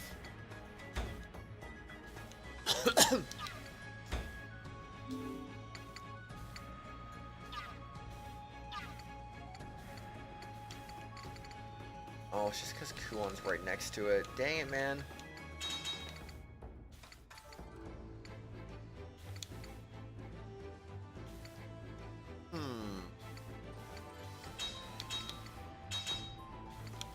But honestly, no one's injured though, which is the interesting thing. Or do that. We're doing pretty good, so honestly, it's just free EXP at this point.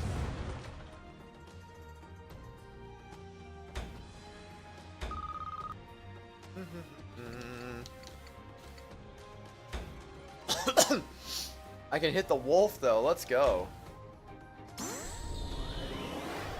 Die, monster, get cursed.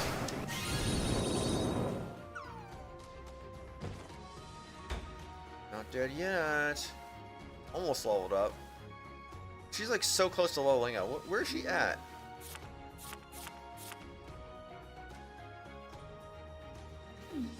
Can I see how close she is to leveling up?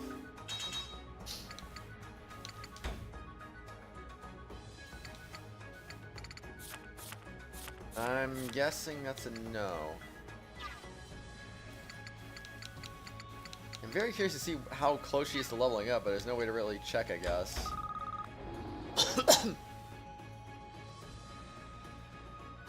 Okay, so that's Kokopo. Well, you know what that means. Kokopo's about to get the finishing blow. Because yes. Alright, Kokopo, you got this. Ugh. Finish it off, yeah. Nice. Burn the death of the two Ganjis. With the conclusion of the operation, I've ordered the Imperial forces nearby to retreat. Well, that certainly passed the time. Not a bad performance at all. I think everything went almost drearily according to plan. The intervention from Tusker, however, that truly stole the show. We knew Enakamui and Tusker had made contact. I couldn't have predicted this. Interesting, too, that Munchika's returned to the stage. How did they get word of this stuff so quickly? What the frick is going on here? Certainly are full of surprise, Oshtor. Lord Raika, are you sure we're retreating now? We're giving up our chance for an attack on Enakamui. It matters little. Rumoi Pass has fallen, and the soldiers charged with its defense have been wiped out. Enakamui, this is a grave news indeed. Your intentions were beyond one of my meager intellect. If I may, could I ask the meaning behind your plans? Oshto must surely realizing now I'm capable of retaking the Rumoi Pass whenever I please. I believe I understand your aim was simply to halt Enakamui's momentum. They have lost their opportunity for a large-scale expedition. Enakamui does not dedicate a large force to defending Rumoi Pass, they will lose it. Can't afford an offensive without risking their home. Oshtor has lost many tactical options, and his road to the capital has grown much longer. So our festivities draw to a close. Oshtor, and you had no choice but to return to Enakamui to writhe and suffer alone. With your friends. Because, you know, you're not really alone. Kind of one of Undying Loyalty. And Kuon sitting on 20? So say, Obo has been strengthened, stand up, we cannot afford to lose this battle, your ailments are gone, it is too early to fall just yet. Okay. Kuon's action chain, Yudori has been strengthened. I'll destroy you. Follow me, everyone, attack up at 50% I suppose. I'm unstoppable now. Ooh. Wait, so she has a defense buff and an offense buff now? Oh my goodness. Dodge a close attack and stops opponent's action chain. Oh. Go Ryuhen has been strengthened. Isn't over just yet. Another 3 strikes will be added. It won't allow you the leisure to react to this. I see. Well, that's nice though. Waisei has been added. Wind the southeast. Hidden shadows. Jun of Bagua. Wide range. All-consuming curse. None can escape. She just like got a freaking Buster Sword in that. That looks so weird. Here, Saiten Hikari has been strengthened. Here we go, Heave Ho. You see, I can accomplish this myself. Can't forget the bench players. Unstoppable Strike, enveloped in flames, will pierce enemies in a line and damage all of them. Other moving in triangles the enemy's legs and keeps them still.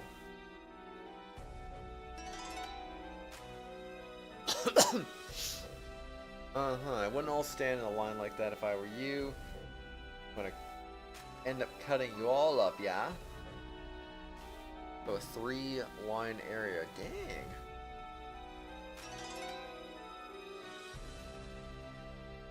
And Art of Revenge too. There's a chance of being dazed by Sunshine or Sun. Dodges physical attacks. No uses but with low activation.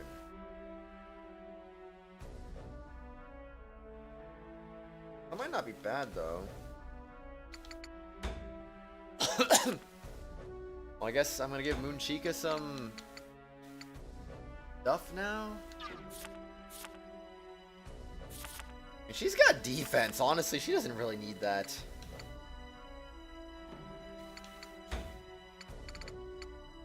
How about...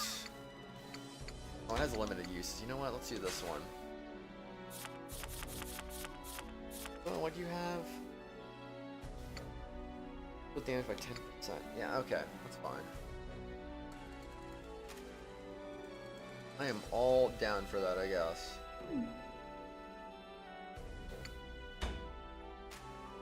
Don't we all need to glow up, though, sometimes? 104, 110, just, you know, just increase those stats, man. Just increase them all. Can't get a speed boost, though. Sad. Neither can she. Sometimes. True. Alright, more speed for you. More speed for you. And more speed for you. Speed and defense. Very dangerous combination there. The 5 people just gain speed. I feel like that's the right way to go, is just to bolster speed. Because if you bolster your speed, you're going to have more turns. Might be only 2 points, but you also don't get speed on level up. You get strength and defense on level up, so you could always get more strength and defense through leveling up, but you don't get more speed through leveling up. So I feel like that's just kind of where I want to lean myself. It's just like, hey, let's get a little more speed. Faster. Permanent boost we can't get elsewhere, really. Alright. Saving on that. I think I'm gonna go use the bathroom again, probably. Proceed.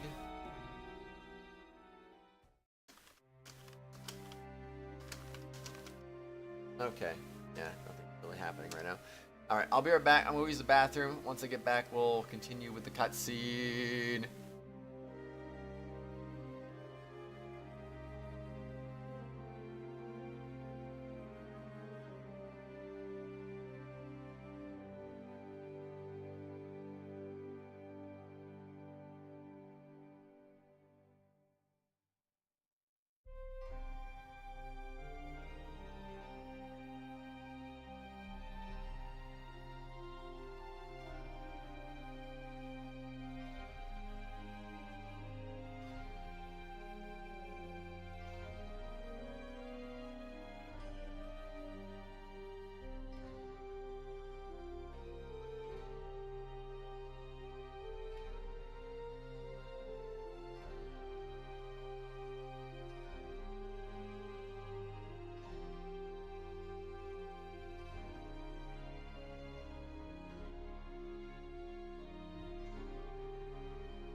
Alright, do this thing.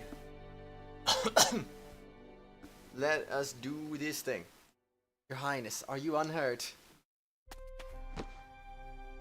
Overjoyed, Anju clings to Moonchika. She buries her face in the woman's robes, sobbing as she calls her name.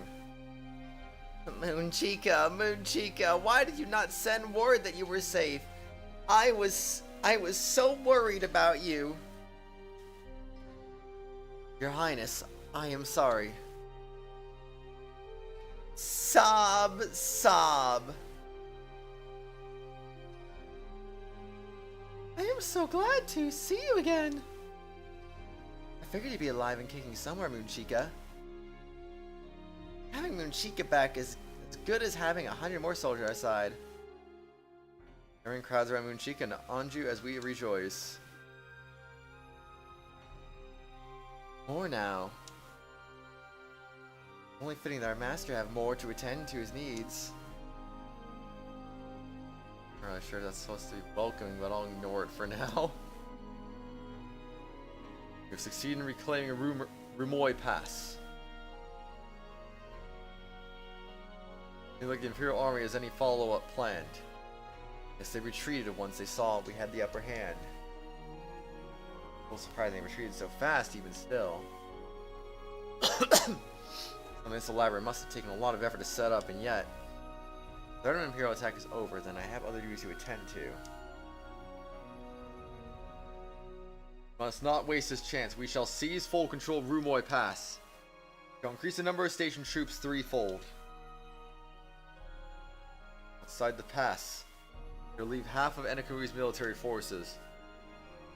Against Raikou, even that much doesn't seem like enough. Forget the idea of having the soldiers accompany. Exclamation mark. That's it. This is what Raikou wanted from the start. Get aid from Tusker, waited for our liege's recovery, and then, just as we were ready to leave Enakamui, he delivered another crushing strategic blow, leaving us paralyzed. One pass falling to the enemy, Enakamui's fighting force has been divided by half. These numbers will be impossible for us to mount any head-on offensive. And we're left cowering in the corner, terrified of the enemy.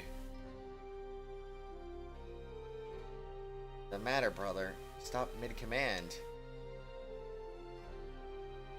Not to worry, it is nothing. I was merely troubled by an ill wind for a moment. Shake my head, I need to clear my mind. No point in brooding over it now. All I can do is move forward in the ways I know how. We must reclaim Rumoi Pass. We will reinforce its defenses even further, so that we shall not lose it again. Yes, sir. We will now begin securing Rumoi Pass. Third squad and me. Here takes charge, heading to the boundaries with some soldiers. I watch him go, then turn to Moonchika.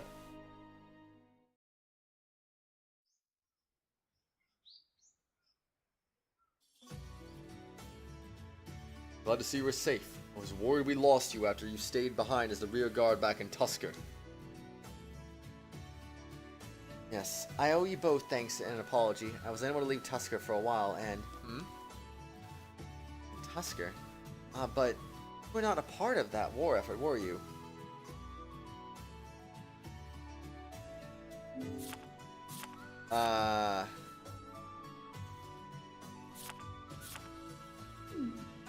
Oh, I see, okay. Well, I had heard of what happened from Haku. I wasn't thinking, I can't just talk to her like I would normally. I'll let my guard down. Of course. Yes, after I secured the escape of Lord Haku, I was taken captive. But someone of high standing ensured I was treated well there. I only stand here before you now because I have accepted a duty as this noble's personal guard.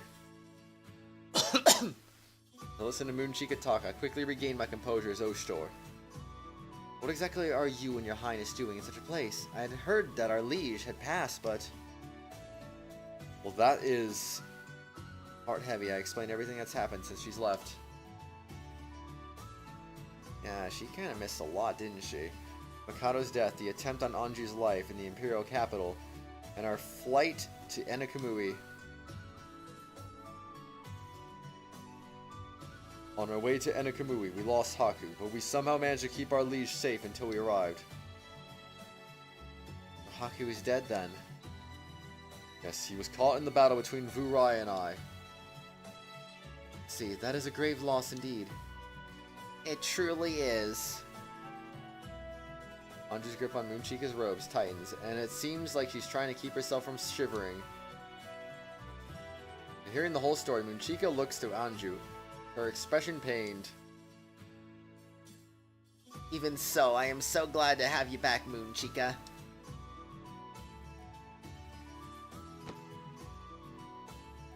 Moonchika steps away from Anju, and immediately kneels to the ground. I am sorry, but I, Moonchika.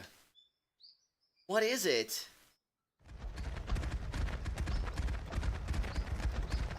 What is this? As the two of them speak, a procession pulls into the checkpoint. Well, this is quite... At a glance, I'm struck by how lavish it all seems to be. The same one from earlier. I've seen something like this before. Yeah, it's the same one that Tusker Princess arrived in. Don't tell me. It is? It's carriage from Tusker as well? But why? That mean, no, that can't be. I think there's no way. I think there's no way.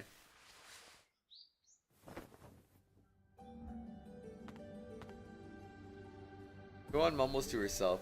She enters the gorgeous carriage, opens, and out walks a stunningly beautiful woman. Is that the one that helped out Moonchika? Oh yeah, it is her. Whoa.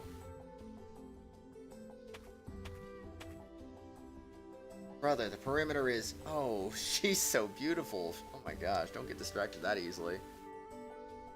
You, whoever this is, she's smoking hot, yeah? Okay, can we just chill out for a second? Wow, so pretty! Her appearance draws gasps of awe from us. We can't help but confronted with a woman of her beauty, Kiryu seems to be struck speechless. Not that great. Like, what the frick? I knew it. Boomerule. Kuon, however, seems to have a troubled expression as she mutters to herself. Hearing Kuon's voice, the woman looks to us. Ku? Ooh. Okay, she's definitely from Tusker.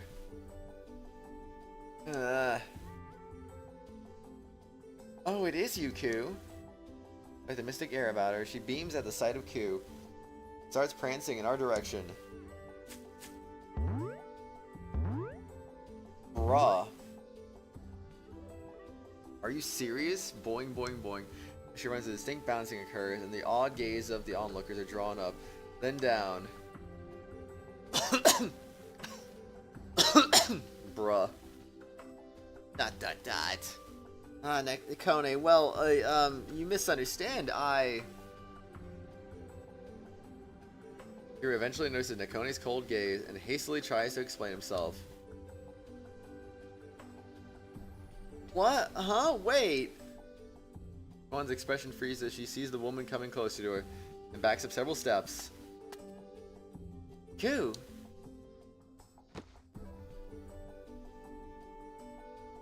Oblivious to surrounding gazes, the woman called Fumarule pulls Kuon close in a gentle embrace as if comforting a younger sibling. Honestly, I'd like to know what you're doing here. I think. Isn't it obvious? I'm here to take care of you. Take care of her?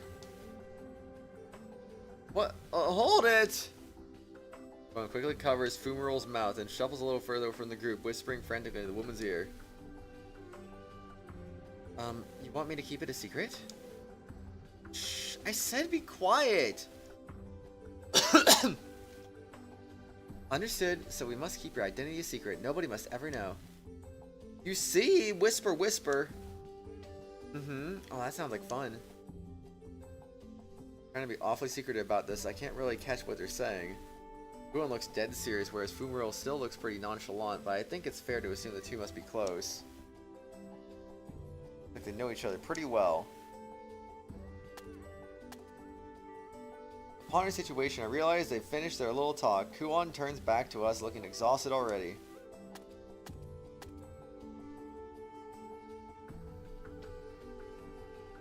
It is a pleasure to meet you, Sir Oshtor. My name is Fumarole, and I have come from Tusker. I am the single daughter of a crepe merchant. How many crepe merchants can there be in this world? I was on a sightseeing trip, and I just happened to reunite with Q. Sightseeing trip is a pretty familiar story, too. Wait a second.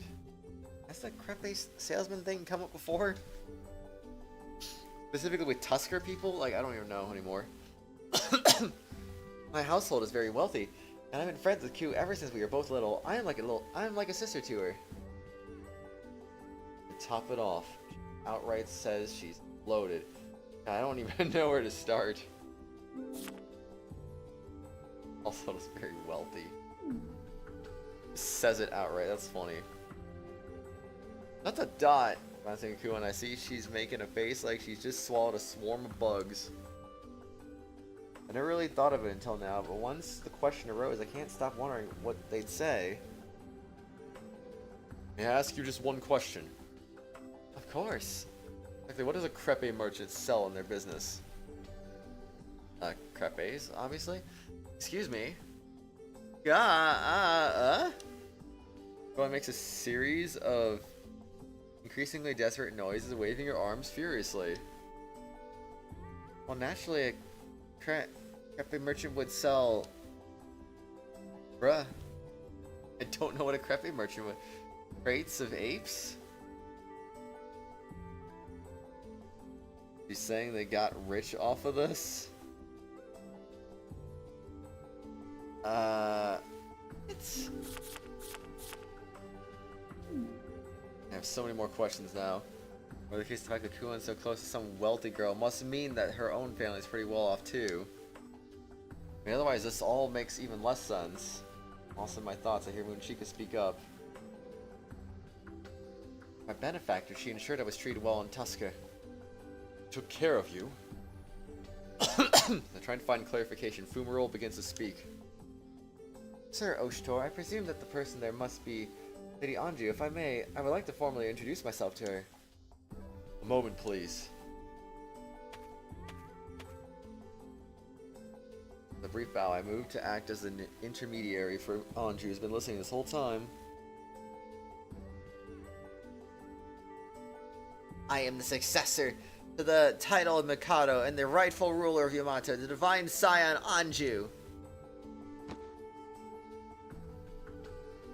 My name is Fumarole. It is truly an honor to have the opportunity for such an audience. Fumarole responds with a serene formality. She was expecting this. It seems like she's accustomed to this kind of introduction. Is she used to being in the presence of nobility? Or maybe she's just got nerves of steel? Boomerol, was it? If you are Kuon's friend, that is as good as a friend as mine. You need not be so formal. Thank you very much. Listen to that, Ku. You've gotten so popular. I'm not sure I should be happy to hear that from you, I think. First, allow me to give you my thanks. Your thanks? I have heard that Moonchika is in your debt. I am very grateful for all you have done. Oh, not at all. I can only thank you for taking such good care of Ku. Fumarole smiles pleasantly. So this is all just small talk. Moonchika's face remains stony and stoic as ever.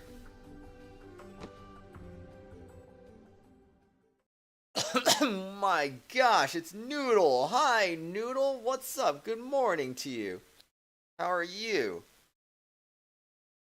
Your Highness, the circumstances demand I speak. And why all this sudden formality? I remain a prisoner of war, and therefore unable to return to your side, your highness. What? He was taken aback, though Fumaro continued smiling peacefully. No one took me in while I was a mere captive, without regard for her reputation, and allowed me to remain by her side. It is a Mono Nufu's soldier. Pay honor with honor. I ask for your understanding. Mono Nofu. Mono Nofu. Yeah, that's so wrong. I don't even know. So that is how it must be. Then a cheerful voice rings out, as if to dispel the heavy atmosphere. Oh, was that all? You needn't worry. From here on, Miss Moonchica is free. I beg your pardon, Lady Fumaro. You're free to go now, Miss Moonchica. Do as you please. But that would be... Oh, not to worry. That was my intention from the beginning. No, that is not what I mean. The Code of Mono Nofu dictates... You needn't worry. After all, you've already done so much for me. However... Chica seems caught entirely off guard. Or you asked me to be your guide to Enakamui. A duty which is no longer necessary. What exactly does that mean? I can have Ku guiding wherever I want now. ...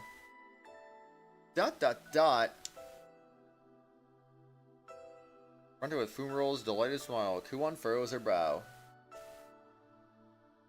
The woman managed to make an enemy general her attendant, and gives her up like it's nothing. She's some wealthy heiress, it's clear she's no pushover. Your Highness. She goes down on her knee very quickly. I think to myself, Moonchica again bows down before Anju.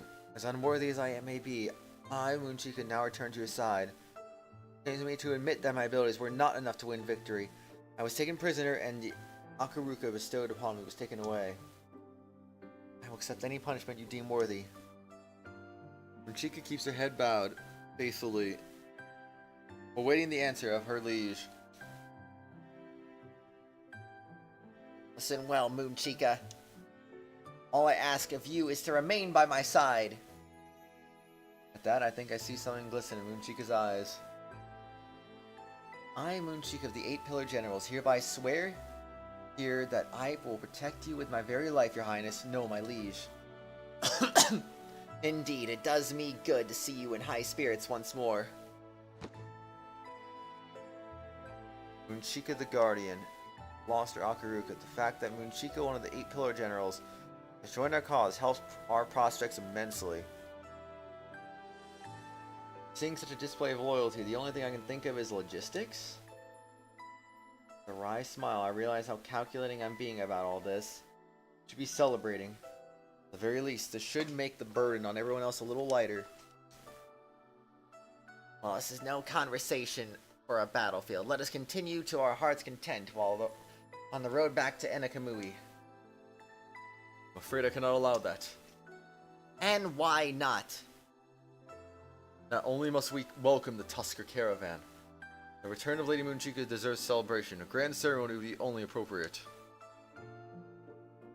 Atrocities committed by the Imperial Army at the Arumoi Pass, and the Enakamui army falling into their devious trap. Lady Moonchica's timely arrival just in time to protect our liege from mortal danger. To tell tales of all that has transpired, and once they have heard of Lady Moonchica's glory, we may then have her enter the city. Welcome Moonchica as a hero, and as stories of her valor spread, we can boost the morale of the troops and strengthen Enakamui further.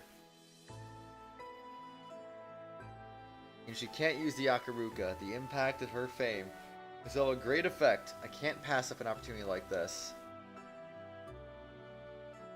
I said you return first, my liege, and prepare for the welcoming of the caravan. Nosuri, Ogi, Rulatia, and Atui shall accompany you. You are as inflexible as ever. Lord Oshtor, I apologize if only my abilities were enough to resolve all this. It was not for your arrival, we may not have won the day. Hold your head high and take pride. I outline the details in my plan. Kuon makes her way over, looking exhausted. Oshtor, I suggest you be careful with that girl. What do you mean? You believe she is a spy of Tusker? I didn't mean in that way. You know what? Just forget I said anything. You'll find out for yourself soon enough. Ku. Boomerang will waste no time in skipping over to give Kuon another hug. Can't seem to pick up on anything dangerous about her. Find out soon enough. What's that supposed to mean? I guess we will find out soon enough, huh? It's Lady Moonchica! Ah, so that's Lady Moonchica. Oh, she carries herself with such dignity. Lady Moonchica! What a lively welcome. I'm right at the front of the caravan with a lavish carriage, looking around at the surrounding crowd. Anyway, you're like... What do you like, Noodle? What do you like? Citizens, cheer and sway their arms. It's like a giant rippling wave. I'm the one who played welcome Moonchica, but I don't know if I was expected this much energy. No way, Moonchica like Five Nights at Freddy's? New Five Nights at Freddy's leak? Indeed. Indeed. Brother, something the matter? You seem distracted. Really reflecting on the scale of this welcome, they seem excited beyond all reason. I was a little taken aback when I first saw it too. The welcome for the famed Moonchica after all. Practically a legend sung herself. She saved our army from countless hopeless battles and led them to victory. It's no wonder they're overjoyed. So this noise is akin to standing in the middle of a battle. I understand their sentiment, but... The welcoming ceremony, we planned a banquet to celebrate our victory, as well as to welcome the caravan. To complete Splatoon catalog, we would not complete it. Me too, Noodle. Me too. But sadly, completing it will not be happening. Will not be happening. No siree. Not for me anyway. The locomotion is going to last through the whole thing. I might have to rethink a couple of my plans. Well, there is one other reason for the excitement. Well, something else excites them. Also, everyone is in awe of her beauty. Here indicates the carriage behind us with a gorgeous woman visible riding in it. Lady Fumarole, was it? That is fossil. I don't even think she's that good looking, honestly. I think that's getting a little overstated. From time to time, she waves to the crowd, and every time she does so, I hear the cheering get louder, mostly from the men in attendance. There's a completed catalog badge? Yeah, I think my only chance of getting that was during the freaking whole dab fiasco. That didn't work out so well. I didn't even know there was a badge for completing catalog. Very unfortunate. Exactly is she though? Judging from her appearance, I'm sure she's some high social stature. Which as well, Kiru. I suppose you're right. You're the right age for it. It's only natural to be affected by a beautiful woman. Talking, I already have someone I wish to share the rest of my days with. I have no interest in others. Haha.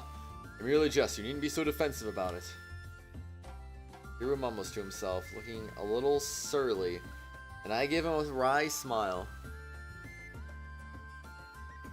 Truth be told, she has piqued my interest. She seems to have known Kuon for a long time. Yeah, it's not season specific, it's just if you complete a catalog. Yeah, I don't think I'm ever completing a catalog. Like I said, my best chance was literally that first one. I think I got stopped in the 90s, but I mean, to be fair, I was gonna stop when I got to the dab. I didn't even get that far.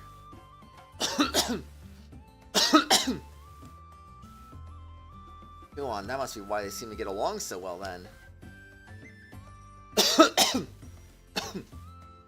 Next to the smiling Fumarole, Kuon seems to be going through a whole gamut of emotions. Oh, you smell so nice, Q. Dot dot dot. Can't tell why, but Kuon doesn't seem to be in the highest spirits. Fumarole clings happily, rubbing her cheek against Kuon's, while Kuon herself looks very tired. Been acting that way ever since Lady Fumarole arrived. What exactly is a relationship? Look, Q, everyone's waving to us. Look how excited everyone is. It's almost like a festival. Yes, they certainly look like they're having a good time. Fumarole seems happy to present herself with elegance and enthusiasm. Kuon doesn't seem to have her usual energy. What's the matter, Q? Do you have a tummy ache? Fumarole tightens her arms around Kuon, just the slightest, peering at her worriedly. No, I'm fine. Nothing wrong with me. It's just... I'm just worried about what's going to happen. You intend on staying here, don't you, Fumarole? Imagine there could be completed X amount of catalogs badge, so you guess you never squared getting that one, if it exists. Wouldn't that be something in like the code or something that people could look into? I don't know. Why, of course. I am your caretaker after all. I am your side after all. You are Tuskers. Fumarole, would you... Kuon hastily covers Fumarole's mouth with her hands. Way to keep that secret. Who knows who could be listening? Let's go, Fumarole, sighing in exasperation. Oh yes, you're right. I'm sorry. It just slipped my mind. Fumarole claps her hands to her cheeks, giving Kuon an embarrassed smile. Hard to believe that her mannerisms that she's older than Kuon. Don't worry, I'll keep it a secret, I promise. Fine, please behave yourself. What I'm really worried about is... Oh, look, Ku, they're even waving from all the way over there. Fumarole gracefully stands to respond to the cheering crowd, but then... Slip shoof. Huh? Fumarole leans over, the sash keeping her clothes on slides off. I'm sorry? Well, I mean, at least she's got something still. Wait, stop! Consola grabs the ends of her clothes, keeping Fumarole from inadvertently giving the crowd an indecent response. That was a close one.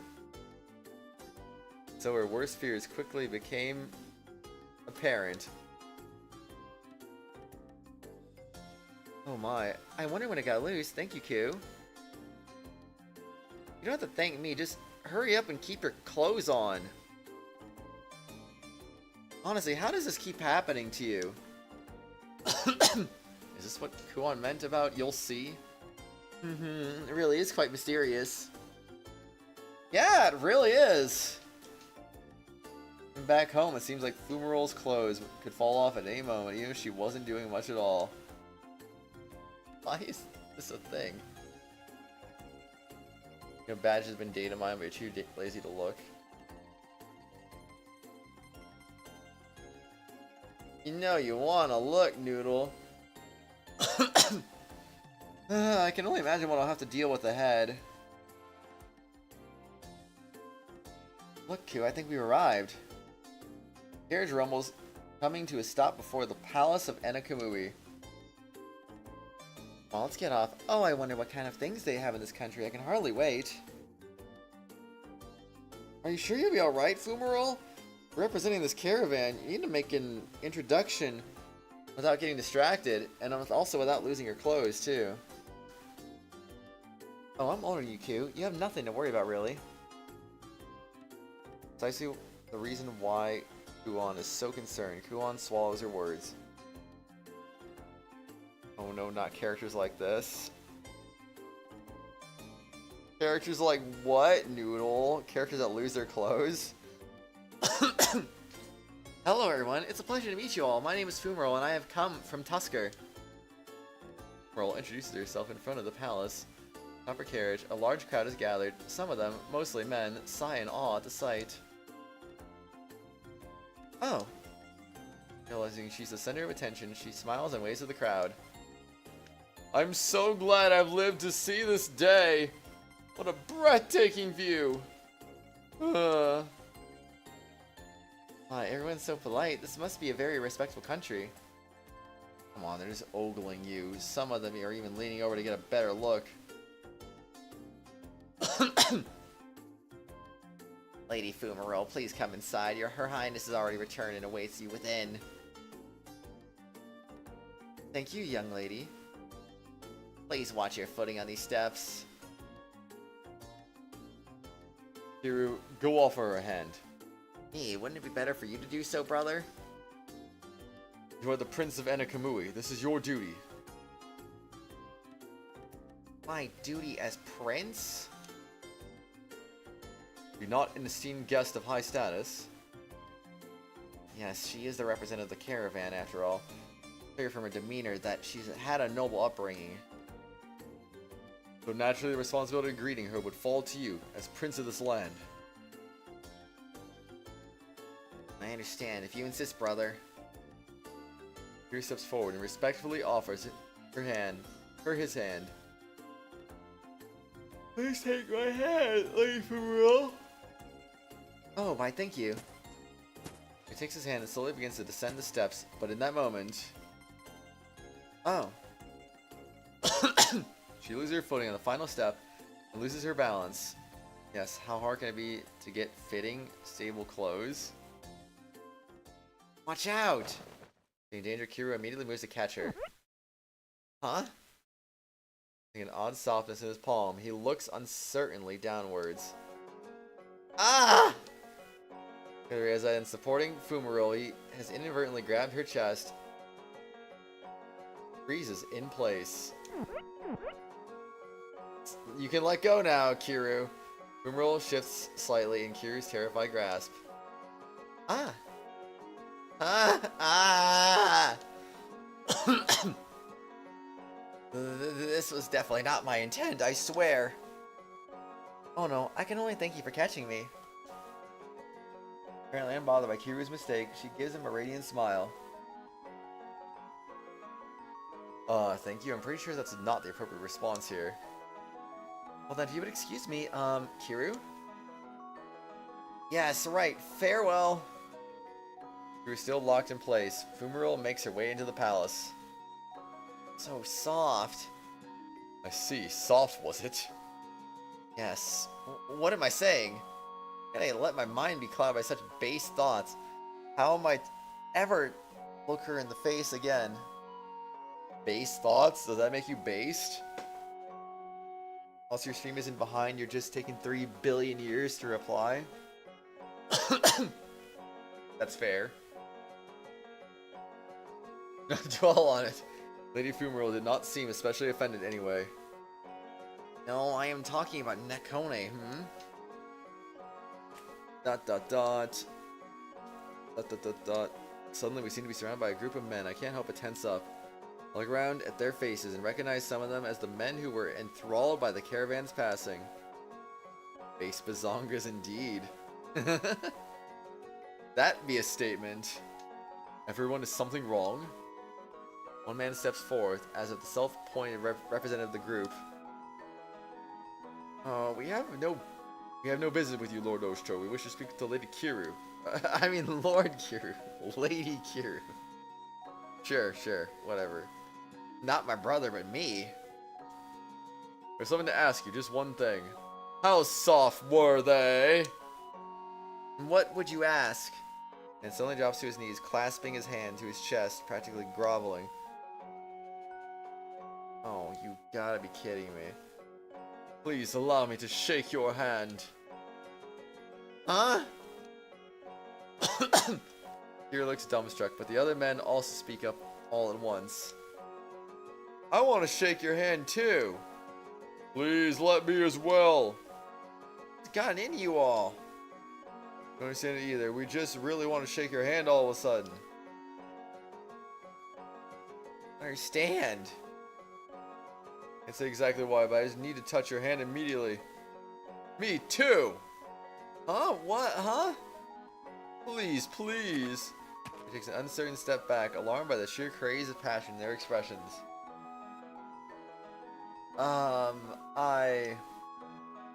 Please, please! I'm sorry, but I refuse. Don't let him escape. After Lord Kiru. Yeah! Roar! Group charged out to Kiru, leaving a cloud of dust in their wake. Well, I best to pretend I didn't see anything. Don't want to get roped into this. I want to feel Kiru's fleeting eyes upon me. I turned back to the group, assuring myself that's just my imagination. What exactly was that? Everyone got so worked up all of a sudden. You'll understand once you spend enough time with her, I think. Hearing Kuon's voice, I turned to see her approaching me, looking a little tired. Kuon, what do you mean by that? Be careful, some people call her the Lady of Destruction after all. Destruction? That's quite an ominous nickname. I would never have guessed from looking at her. The biggest problem, you'd never be able to tell based on appearance alone. Which means... Just be careful. That Kuon follows Fumarole into the palace. What I'm supposed to be careful of. Some Lady Destruction, what does she mean? The biggest problem is that you can't tell from looking. Brother, please help me! I ignore Kiru's cries for help, pondering the mystery of Fumarole. Caravan's formal audience with Anju passed without incident. The afternoon goes by. After sunset, we hold a luxurious banquet to celebrate a victory and the arrival of our guest. Yamato's drinks are without compare. I feel as if I'm finally home. Chika drinks down her cup, a satisfied smile on her face. I'm very glad to hear it. If you'd like, I could pour you another cup. I'd be most grateful. What about you, Neko? I think not. In a Tui, I believe you drink any more than you already have. It'll affect your performance tomorrow. Oh, go on. Don't be like that. Come on. All in at one go. But... Oh my gosh. I'm really itchy all of a sudden. in that case, I will take the drink in Neko instead. Oh, you're starting to sound like a real man now, yeah? Yes, indeed. You've grown into quite a reliable young man, Kiru. Yes, sister. Excess flattery may not be advisable under the circumstances. What do you mean? Hehe, alright. All in one go then. Huh? Isn't this cup bigger than the one you had before? Not sure where she got it, but the cup she's filling now is enormous. Oh, I think a big tough man's gotta drink out of a proper manly cup, doesn't he? Well, if that's the case... And apparently made up, Kiru tips back the massive cup. Gulp. Gulp, gulp, ha. Not quite a sizable chug. Kiru reminds you of Len? Who's Len?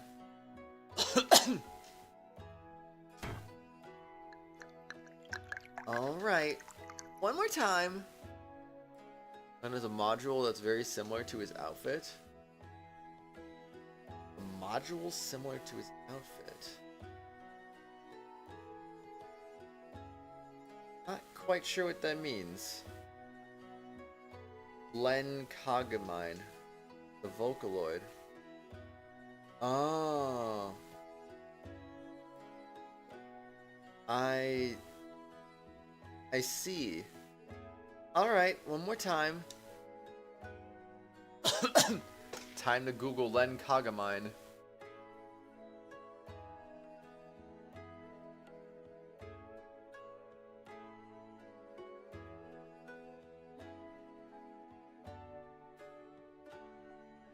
Ah.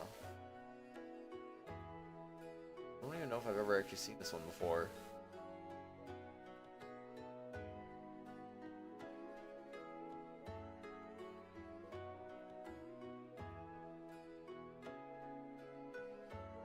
The outfits or Vocaloids are called modules for some reason, you don't know?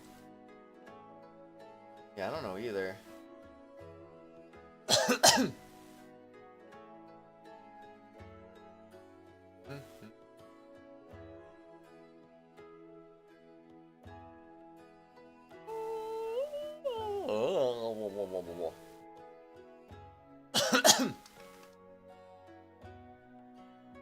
Alright, anyway, where was I? Gulp,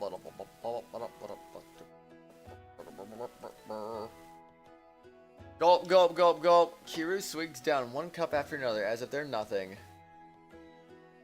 Dot, dot, dot. Has he gone all quiet all of a sudden? Eyes appear to be losing focus somewhat. You are not pushing yourself, are you? Brother. What is it? Perk, I feel sick. Guess today just isn't Kiru's day. Why don't we head out to get you some fresh air then? Santa, take him outside. Somebody beats me to it. Honestly, what were you thinking? I shall help you. Come here. Nekone, are you sure? Nekone leaves the table as she supports a shaky but somehow happy Kiru. The day wasn't so bad for Kiru after all. Well, your turn next, Oshtor. That's how it's gonna be, eh? But I can't afford to pass out drunk tonight. I just remembered our liege was calling for me. I must make haste. Aw, Oshtor. Think of a quick excuse and immediately leave the table.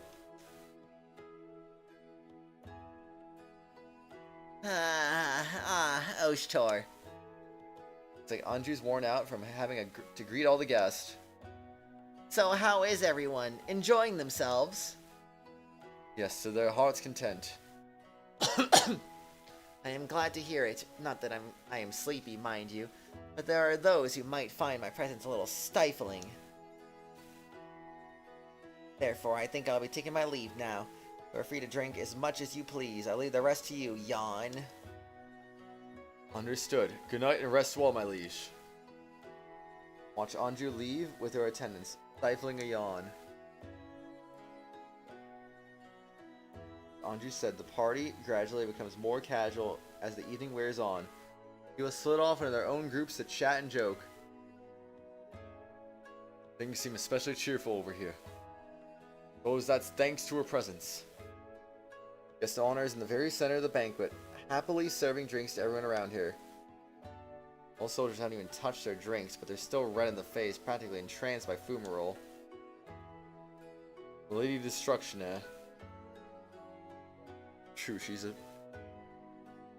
Oh man. She's beautiful, but... she really be as dangerous as Kuon says. On a secluded seat, a little removed from the noise and fuss of the banquet, studying her from afar. Even having a nice enough time with the celebration, she glides around pouring everyone drinks. We will pour you some. But another drink, master? Yes, I think I will have some. I accept a cup from the twin sitting at my side, but my gaze still remains on Fumarole. Interested? Something about this woman catch your eye? Well, I suppose you could say I am interested by her. Shall we add her? To include her as another who may tend to your needs? Not interested in that sense. And do I really seem that lustful to you two? Of course. Great men of epic tales historically bed a great many partners in the course of their adventures. To be the exception to that rule. Sir Oshtor, so this is where you've been hiding. I look up, interrupted by a gentle voice. Fumarole stands alongside me, bottle in hand. Lady Fumarole, does our guest of honor have some business with me? Yes, I was looking for you. I had hoped this might be my chance to formally greet you. A greeting. First, I would like to thank you for holding this banquet in my honor. Sure, it must be difficult to invite an ambassador like me to such a celebration, but only recently you were at war with my homeland. Not my decision alone. Our liege also wished to commemorate your arrival. She was greatly pleased to see Lady Moonchica return and wished to give a warm welcome to the caravan that made it possible. That's so. Still, I understand. It's rather politically sensitive. Yes, politically insensitive. Politically sensitive situation. I feared that people would see me with suspicion. Your open heart has brought me more relief than I can say. As for me, just know that I've come here on a very personal matter.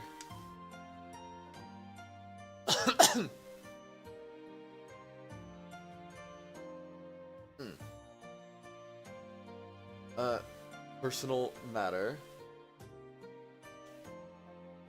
Yes, I must thank you for looking after Ku. Allow me to express my gratitude as her elder sister. Ku... Ah, right. Kuon. You said... elder sister? You're my curiosity, but are you really Kuon's sister, Lady Fumarole? No, but I like to think I am truly your sister in spirit.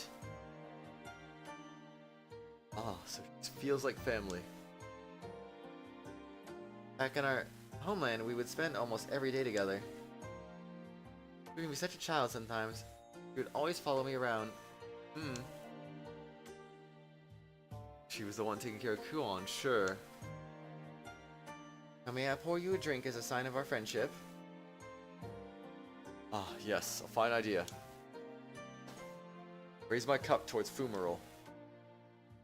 One cup first, then. Ah.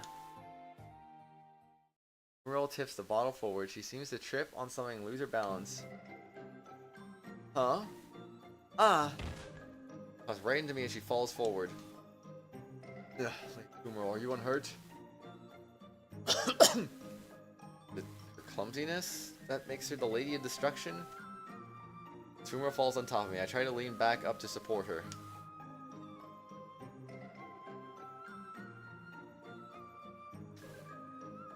Oh no. Yes, I am fine. I'm sorry, I must have tripped on something. Tries to get up, I can feel a certain softness pressing and brushing against me. As well. Doesn't matter, I did not hurt you in the fall, did I? No, I am fine. You need not worry for my sake. Fumarole tries to peer at my face, worried while I'm just trying to keep her from squirming around on top of me too much. Every time she moves, her ample chest presses against my own torso, and I lose my train of thought. Case, it would be of great help if you could stand yourself up. Whoa, Lord Oshtor and Lady Fumarole. Dang, he just went for it. Ugh, he beat me to the punch. Hold it, all of you. This is a misunderstanding. You say that, but... it's just not fair, Lord Oshtor. Man, I'm so jealous.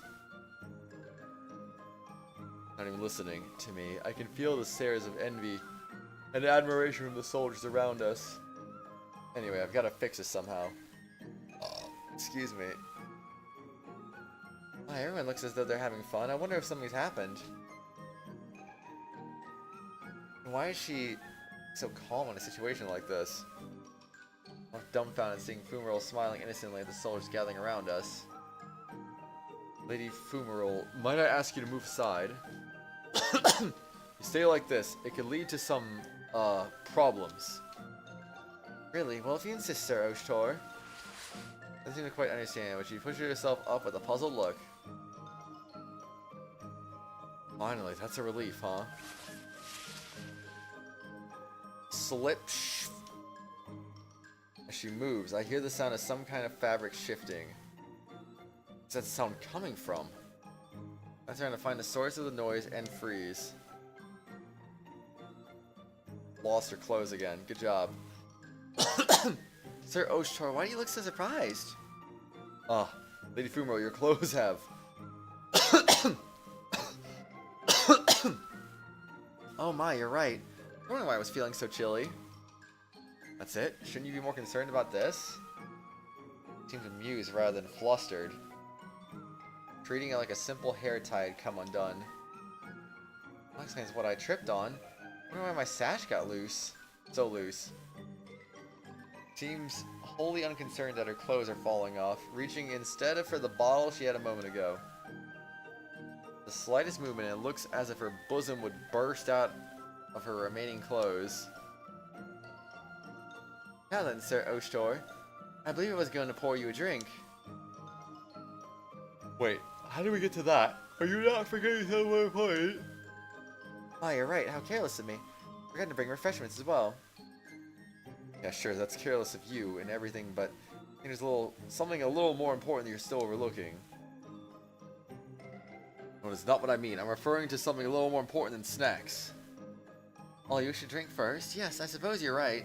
Tradition to have a cup before partaking in food. What the heck did you settle on that? No, I mean Lady Fumaro, your clothes. Oh, you needn't worry about that. The bottle feels far too light. Please wait here. I'll go get another bottle. Wait, Lady Fumaro, if you get up now. Excuse me. Uh-oh. Now what? My warnings go unheeded as Fumaro trips on her loose clothes a second time. Well, let's compare to the image from earlier. Like, she got less clothes on than before. Bottle in her hand goes flying through the air, sending its contents splattering across my clothes. She is infuriating you? But Noodle, why? How can she be infuriating you? What's she doing? Ugh, cold. Dear, must be some cloth nearby. He leans over at me again, moving as if to wipe me down. Lady Fumaro. Please stay still. We must dry you off before you catch a cold. Wipe. You may leave this to us. Oh, I couldn't. Please allow me. Twins at my side step forward. Fumaro gently puts out a hand to stop them. I can manage this on my own, thank you. Refusing all help from the twins, she begins wiping gently at the splotches of alcohol on my robes. Really kind of you, I'm sure, but could you please fix your clothes first? Actually moves, I get a glimpse of her cleavage through the loosened clothes, whether I want to or not. How is he so lucky? I'm so jealous. Why does Lord Oshtor get all the girls? I can feel the envious gaze of the soldiers prickling at me. Is this what Kuon was talking about?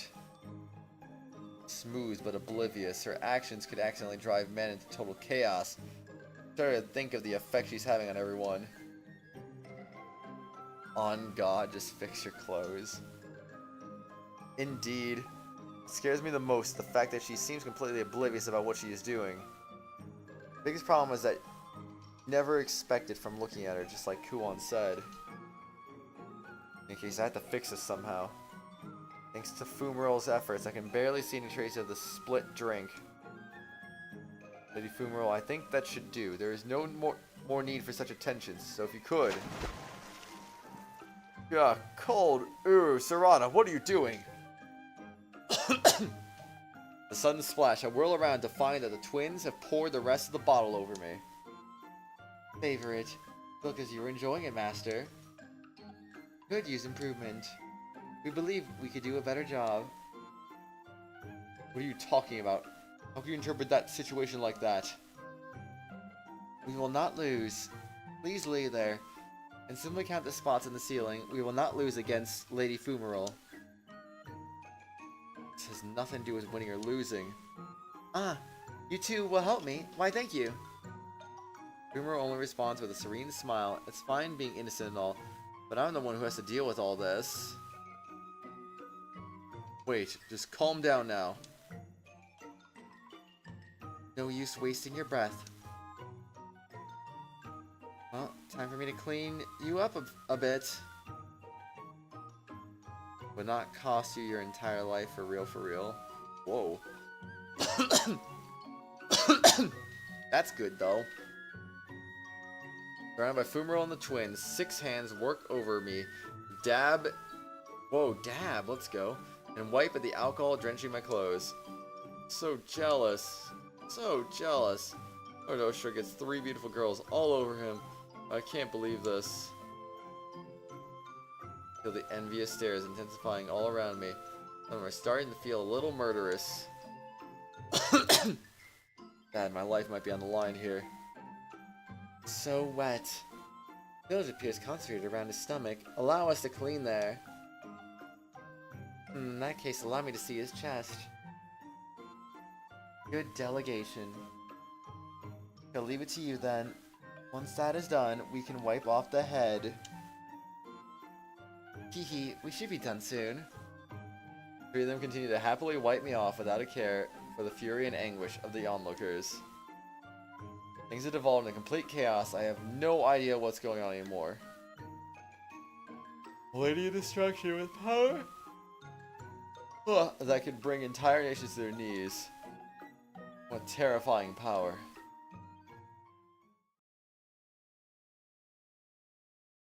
Well, about a month has passed since the battle for Rumoi Pass, and Kamui is settled once more into comfortable peace.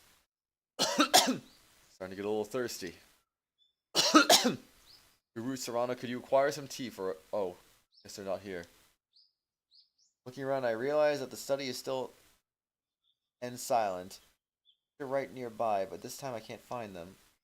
Think about it. I don't think I've seen them since this morning. Oh, I'll just go get it myself. Man, it's been a while since I've actually been alone like this. A smile creeps across my face as I reflect. I barely remember a time when they weren't waiting on me hand and foot.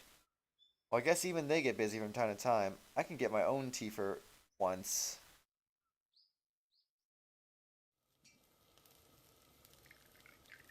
Oh, what a lovely color it's got now. And the aroma is so soothing.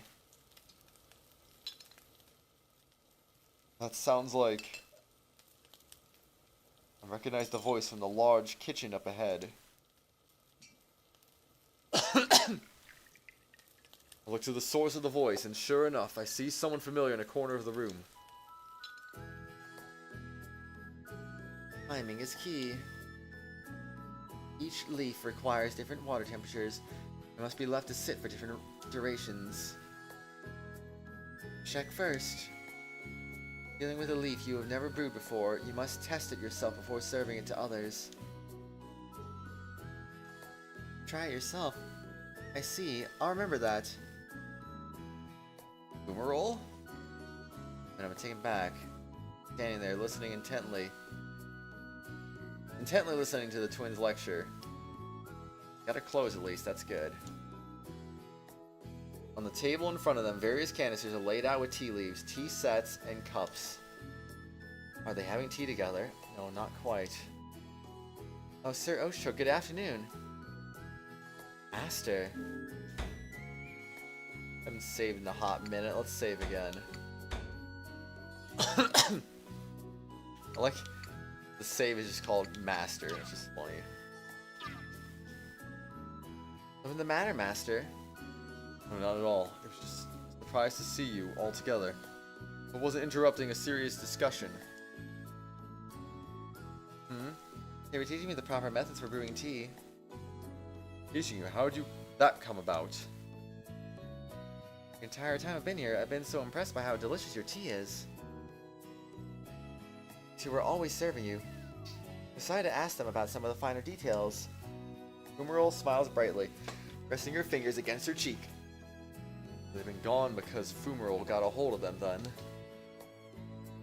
Strangely forceful. She is so mild-mannered, yet we could not bring ourselves to refuse. Haha. It must be quite a handful for you two. I can't help but smile at the thought of someone turning the tables on the twins. Though I admire her diligence in the pursuit of tea secrets. Uru and Serana enjoy seeing you happy. I wish to see Q happy as well. If we're such delicious tea for her, I'm sure she'll be delighted. Yes, I can imagine. Her gentle smile speaks volumes. Kuon must be very precious to her. But it is really a good idea. She better not have taught her anything weird. Considering all my personal experience with these twin shenanigans, I start feeling a little uneasy.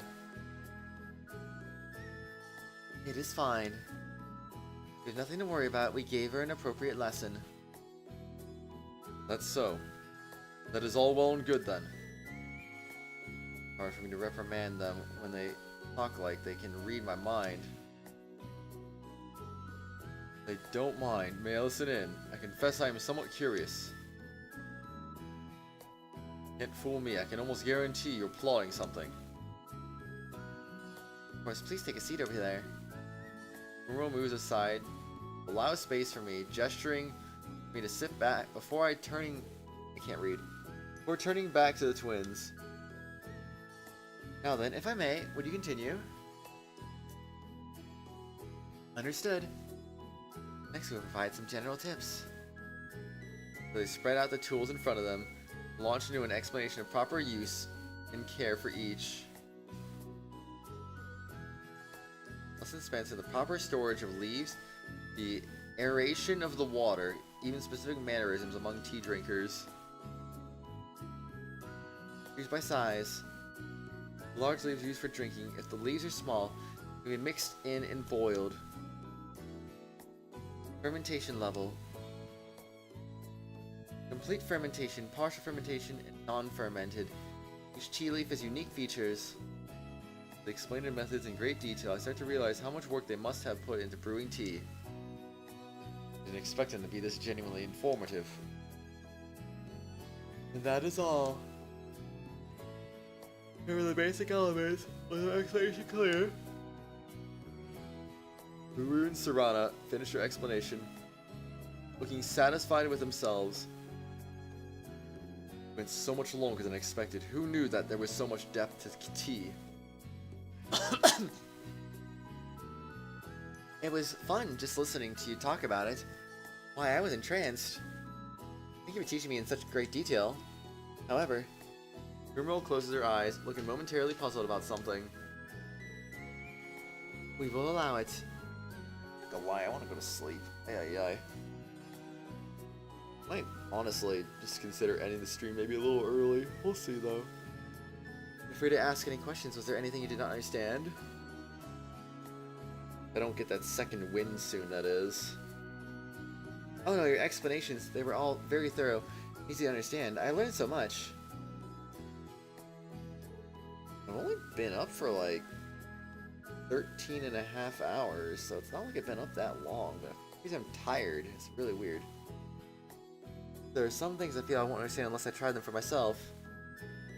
True.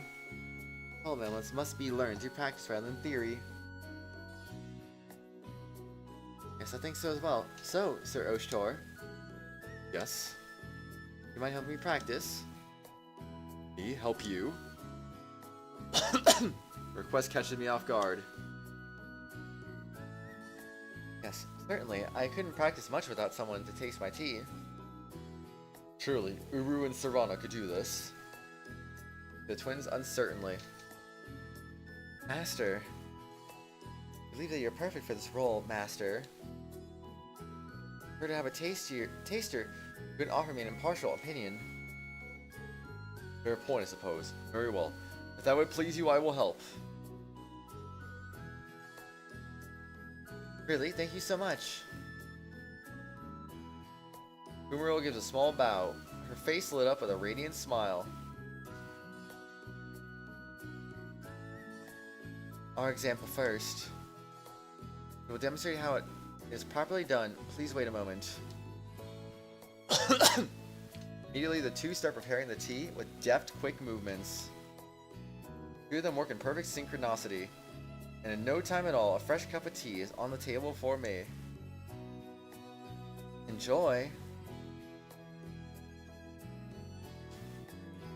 How about no? Oh, thank you. Personally, watch them go through every step of the process so I can drink without worrying about them having done anything to the tea. The temperature is subtle flavor. All of it is exactly adjusted to match my taste. I find myself savoring it despite my worries. Ah, delicious. We are delighted to hear. Expressions are as emotionless as ever. I can tell they're pleased. I mean, they have smiles on their face this time. I'm so impressed. You both worked so naturally with each other. Used to it. In summary, it is best to adjust the tea to suit the taste of your recipient. Dreamer looks on in awe. Two of them point to each of the tea set, explaining patiently. Combinations are important. Helps in the hardness of the water and how it suits the tea leaves. Consider also the heat of the day and adjust the tea accordingly. I had no idea they this much thought into it. No, am I right? And to think that I just drink it down without a second thought, I'm getting a real education on how the effort goes into every cup. Serve quickly. The rest is simply about maintaining optimal temperature and serving it to your master before it cools. Pay close attention. There in this country, it's cold, so it is often better to serve while still a little hot. I see, so I have to keep it hot. I have a point. I guess I do like the feeling of tea warming me up. I'm only half listening to the twins' lesson, enjoying the scent of the tea in front of me.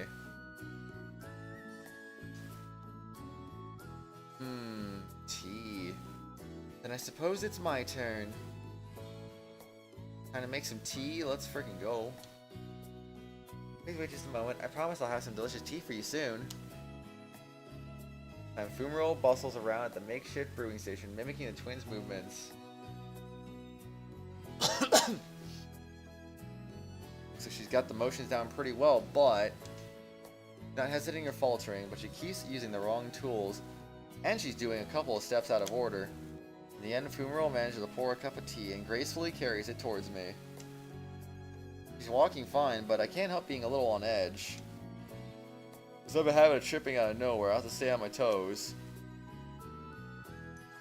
Now then, Sir Oshtar, please enjoy.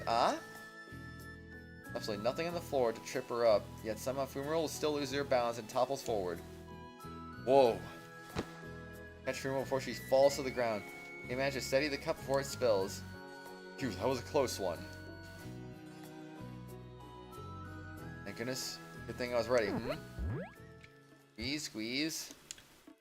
Hands holding the cup steady, and the other holds something soft. Not again! Come on, Fumero. This is like the 75th time this week. Like, my goodness, man.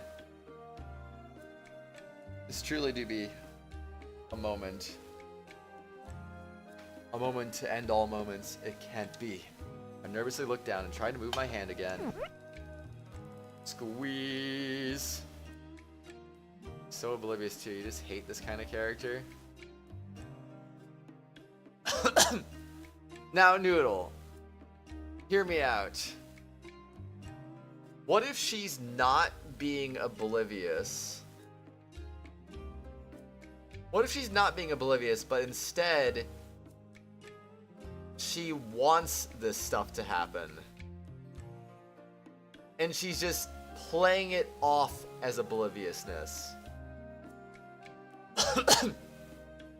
It's something to think about, because I mean, it might not actually truly be obliviousness. She might just be enjoying this. Maybe a little too much, perhaps. But yeah, I don't know. Possibility, maybe. Far-fetched, perhaps. But yeah, I don't know. I think there's a chance she could just be liking it. Fumaro looks down, seemingly bewildered by the hand supporting her chest. My apologies, Lady Fumaro. Immediately let go of her and put some distance between us. Dot dot dot. Fumaro seems entirely unruffled. She slowly meets my gaze and smiles. Then in this case, it's still kind of weird because Protag seems uncomfortable with it, at least from what I'm gathering. She just likes to force herself on the people and pass it off as an accident. I mean, what else would it be, right? Right? Fumaro seems... read that already. I'm so sorry, Sir Oshor. Thank you so much for catching me. I was being too absorbed in keeping the cup from spilling. I didn't know where I was going. Yes, a close call indeed. I have my suspicions, but she seems not to care at all that I practically just groped her.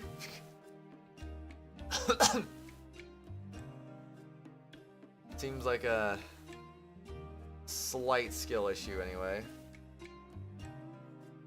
Maybe just a slight skill issue. Hold on a second.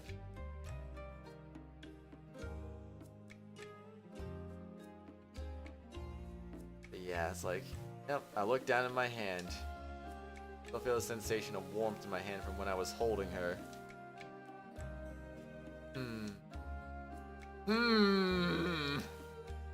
Unlike Fumaro, however, the twins look very disturbed by what just happened. A little jealous, too. Well then, I have this cup of tea for you. Would you care to take a sip? Oh, yes, of course. Please enjoy while it's still hot. Look down in the cup, not a drop spilled. The large cup. The scent is pretty nice, too. Doesn't seem like anything's wrong with it. What if everything was wrong with it, though? Again, hypothetical questions, am I right?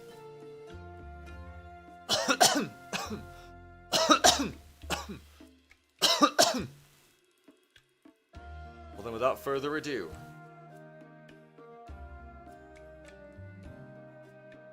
holy crap, this stuff is boiling. God, my mouth!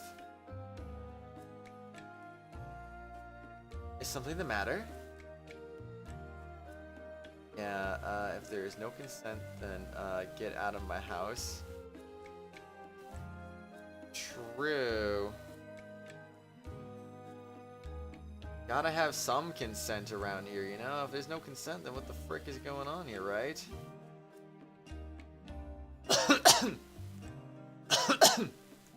Lady Fumaro, I believe this tea may be a little too hot.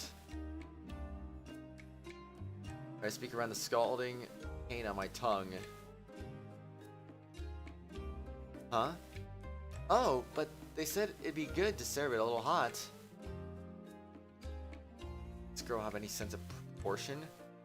Way past a little hot. Well, you know. Why not have a little fun with it, I say. Ooh, boy. This is too hot. It would be better to cool this down slightly. Oh, I see. Fumaro furrows her brow, studying me with an apologetic look.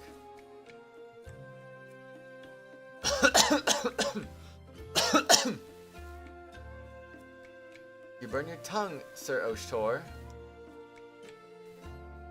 Oh, I only took a small sip, so I believe I should be fine. But... Lady Fumaro, Girl suddenly strides forward, face to face with me. Stares into my eyes. I'm still a little worried. Could you please show me your tongue? As I said, I am fine.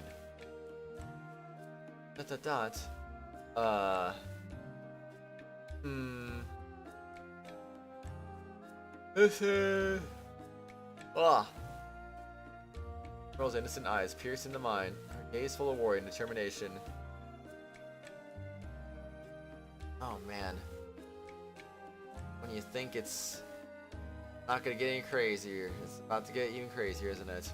Grimmel's innocent eyes pierce into mine, her gaze full of worry and determination. I read that already, didn't I? Oh my gosh.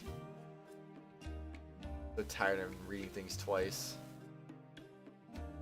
Doesn't look like she's gonna let this go. I don't have a choice here. Very well, I suppose you must check for me then. Of course. Her face immediately brightens. Whoa, the brightened face. Let's go, man. A weapon to end all weapons. A woman's weapon. And not handle it. How do you know to not handle it? Seems like awfully assumptuous. Perhaps. I don't know. Okay. You and our master cannot refuse. Her when she advances so aggressively. Why not? You could refuse. You just gotta be better. Excuse me then. Twins watches with very serious expressions as Fumero carefully examines my tongue. This is... Face. It's way too close. Here, I don't know what she thinks she's going to find. She's going to find everything. So, how is it? Like I said, it is fine left. Yes, you seem to be right. It has gotten a little red, though. Seems like you're alright. Phew. Finally allows me back up a bit, and I let out a small sigh. Grimril seems to be satisfied as well, and gives her own small sigh of relief. Commitment to the bit. Indeed. Well, now that I know you're alright, Mr. Osho, I'll go give this another try. Ah, thank you. I nod assent, and she happily returns to her efforts with tea. Water. Please cool your mouth with this. Ah, thank you. Offered cup of water. The pain in my tongue slowly cools and subsides.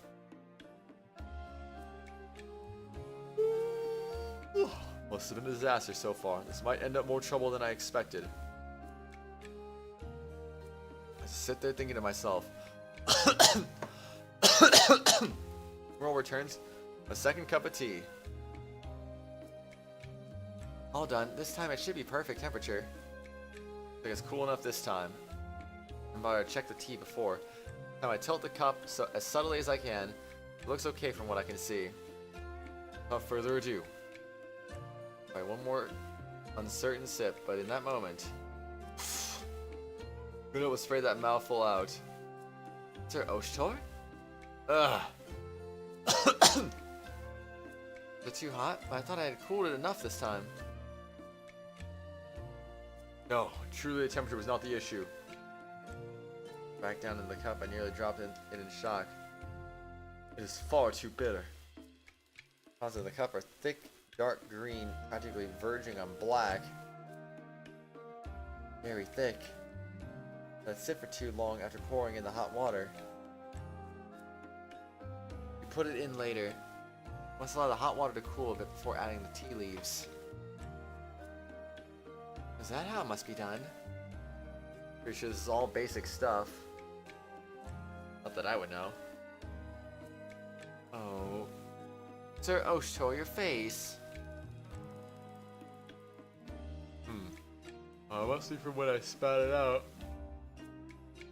Oh, I must have made a mess of it myself. Please stay still. I'll wipe it off for you.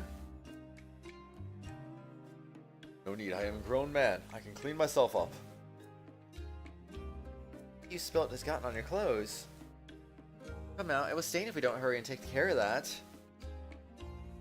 Boomerroll's fingertips glide across my collar with a quick natural movement like a fish in the water. Didn't go that far.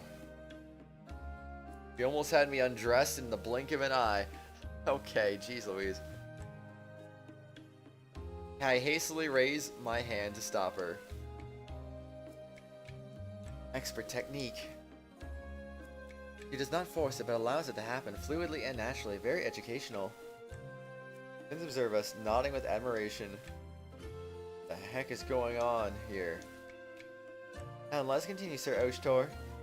There is more? Certainly, I've yet to brew a successful cup.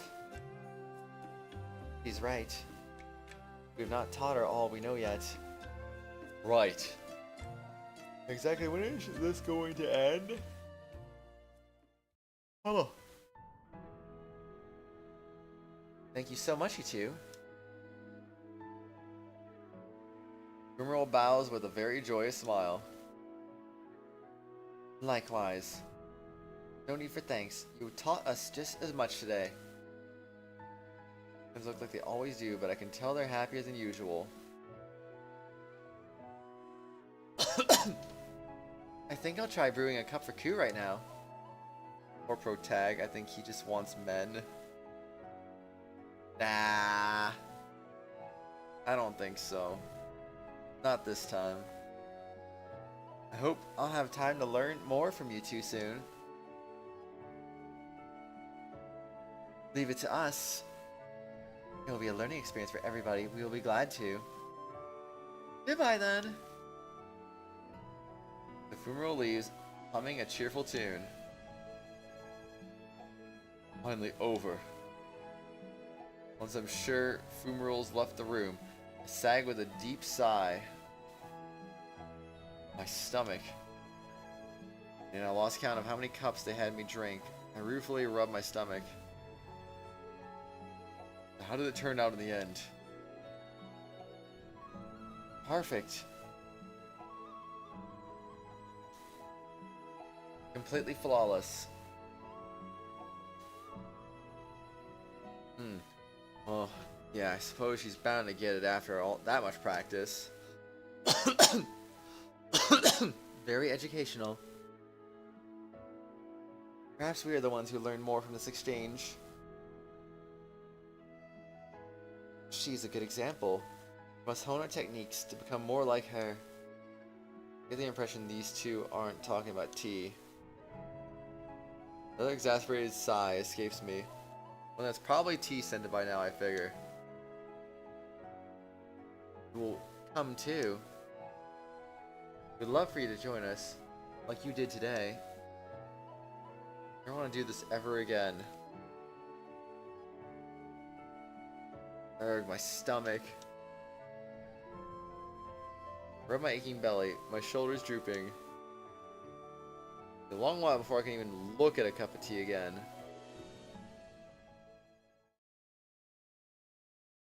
Rip Haku. Perhaps it'd be best not to overthink the problem.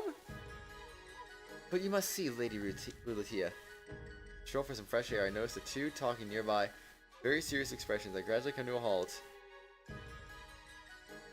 Something the matter? Seemed like they want to talk, but it also seems like Munchika is trying to get something out of Rulatia. Oh, Sir Oshtor. Lord Oshtor. To speak up, the two looked at me simultaneously, though their reactions couldn't be more different. Well, since Sir Oshtor is here, why don't we ask his opinion as well? Rulatia seems relieved at the chance to include me. Munchika, on the other hand, gives me a solemn look.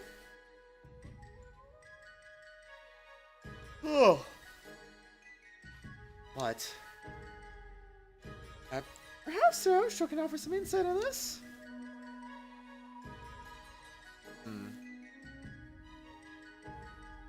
Chica seems a little reluctant, but at Rulatia's urging, she seems to relent. What exactly is troubling you? I was asking Realty for some advice on how I may assist my liege. Surely you know, Lord Oshtor, how fast our liege has matured. Here, the princess has been showing a lot more mercy and responsibility in dealing with her subjects. She's settling into her role as ruler. Thanks to that, morale is up. The people are more loyal to her than ever.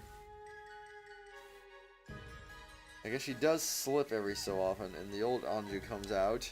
I'm sure that one day she'll be a fine, distinguished Mikado. Yes, her growth truly is promising, but you were seeking advice on something.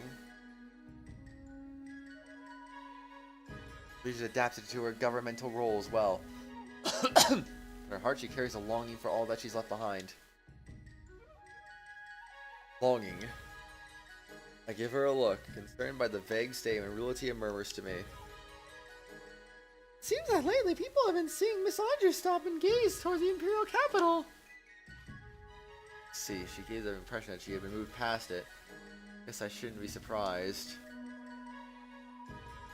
If I want to think of some way, I might be able to ease our liege's heart. I see. It's comfort such an aching loss, a difficult prospect, I fear.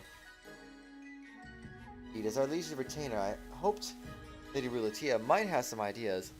We cannot seem to come up with anything. I'm sorry. I wish I could have been more help. Not at all. I must apologize for confronting you so suddenly, but I still wish to do something for our liege.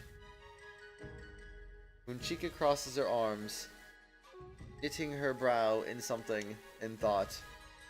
How did I read something? I don't understand. I don't know. If I can just dismiss this, especially when she looks so serious about it. Guess I can see why Realtia looks so concerned. Corner, not concerned. In terms of realistic favors, how about her food? Perhaps eating something that reminds her of home will cheer her.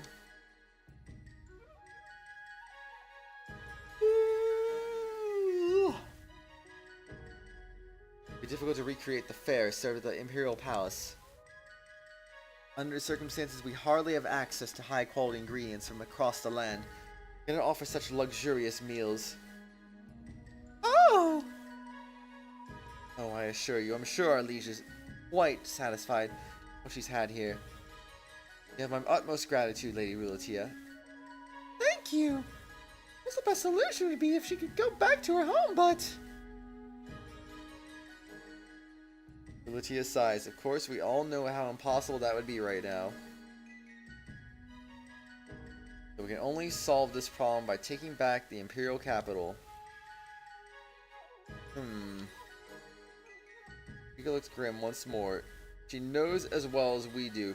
The prospect is almost impossible in our current stage. Maybe if she had someone who can comfort her in hard times like these, she might feel better. Seek comfort. I see. Lord Ostro, can I ask your help? Of course. What exactly would you have me do? For your help. If you will excuse us, then let us go, Lord Oshtor. Oh! Of course! I hope you managed to cheer her up! Realtia gives a polite bow, and we make our way back. So, Lady Munchika, what do you have in mind for us to do first? What our liege needs most right now is parental love. Huh? Chica doesn't seem to hear me as she continues on pulling me along until we reach Andrew's room.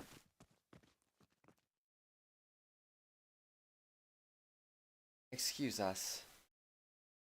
Oh, Moonchica, did something happen?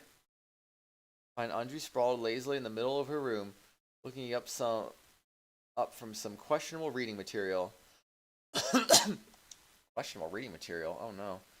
There are half-eaten snacks scattered around her on the floor, and a couple other books nearby. Stricken by law, she's pretty laid back about the whole thing. Oshtor, why are you here? Ah! Anju jolts, realizing I've entered the room as well. and hastily scurries around, cleaning up the mess as fast as he can. He gathers the books in one big clump and shoves them to the side. Quickly straightens out her clothing and clears her throat awkwardly. Ahem. Good of you to come by, Oshtor. A little late. Chica barely seems to notice her fussing, taking a step forward. My liege. I must apologize to you. I was unable to see the sorrows within your heart. Beg your pardon, what is all this? Please you may consider me as your mother. Perform any duty you wish. She only seems more baffled when Chica takes a step closer. Her face gravely serious. Jeez, is it what she meant by parental love? Oh, I resist the urge to facepalm. Anju tilts her head, looking bewildered. I mean, if you're not gonna facepalm, I'll facepalm. I'll do it right now. And I mean, I don't leave facepalms in the chat as much as I used to. Give me a good opportunity to do it, you know? Wait, did I even finish reading that? Anju tilts her head, looking bewildered. You know what? That deserves another facepalm.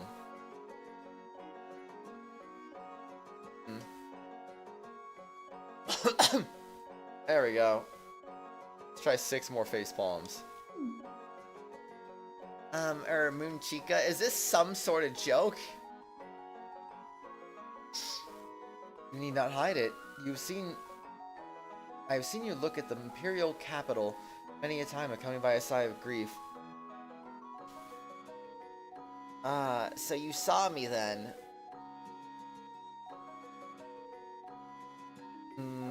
A somber look falls across Anju's face. It only seems to encourage Moon Chica, and she continues on. I know all too well the grief you must have felt at the Mikado's death, and I know that I myself cannot fill that role for you. Moon Chica, what exactly are you going on about? Anju's words fall on deaf ears as Moon Chica continues her passionate speech.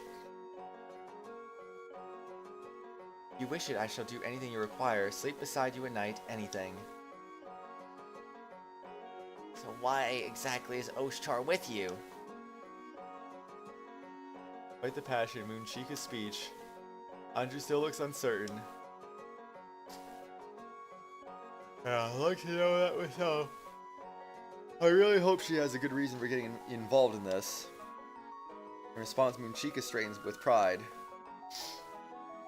She straightens with pride? Wait, what? Although it pains me to say, I alone cannot fill the shoes of the Mikado.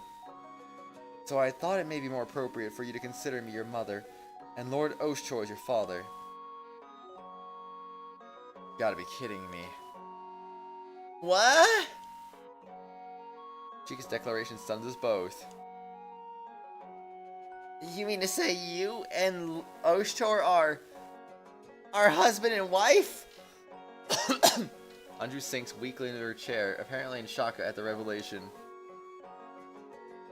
Yes, that is one interpretation. Since when? Well, that's not the question you should be asking here. I didn't seem to hear Moon Chica muttering feebly. How long have you two been in such a relationship? There is no such relationship between the two of us.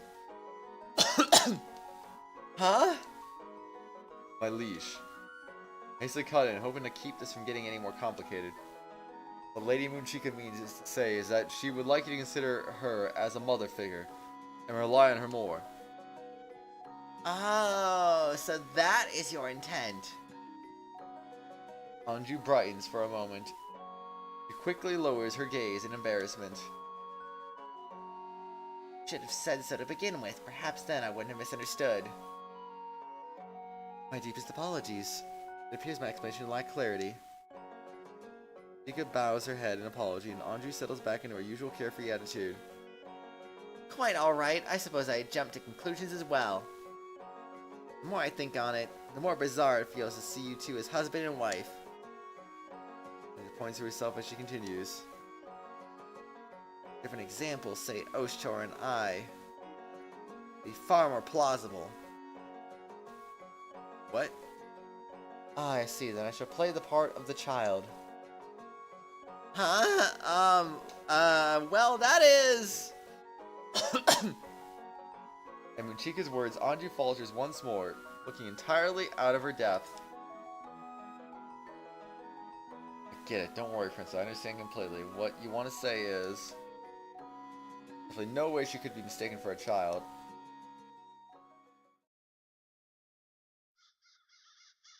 Each, though.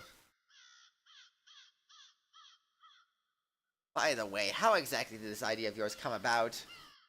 After everything had been cleared up and we had all given up on playing house, Anju mutters bemusement and staring at the setting sun in the west. I believe Lady Moonchika was concerned that you were carrying a great mental burden. Sound almost as dazed by the whole thing as she does. Anju sighs wearily. Ah, yes, that is what she was talking about. She's no longer around to hear us, having returned to her duties guarding the room's entrance. Because you can't just redefine a relationship like she was trying to. And then a question comes to mind. So, in the end, why were you gazing towards the Imperial capital, my liege? Oh, that! I borrowed a book from Rilatia, and I was wondering how the story continues.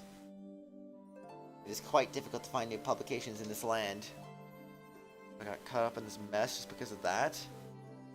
Keep my sighs strictly inward and look up to the sky.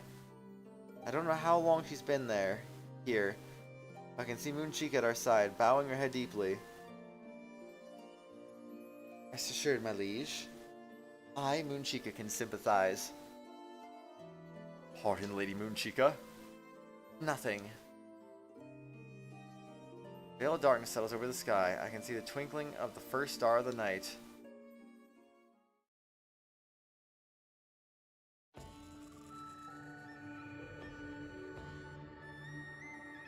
Wish for me to teach you the ways of battle?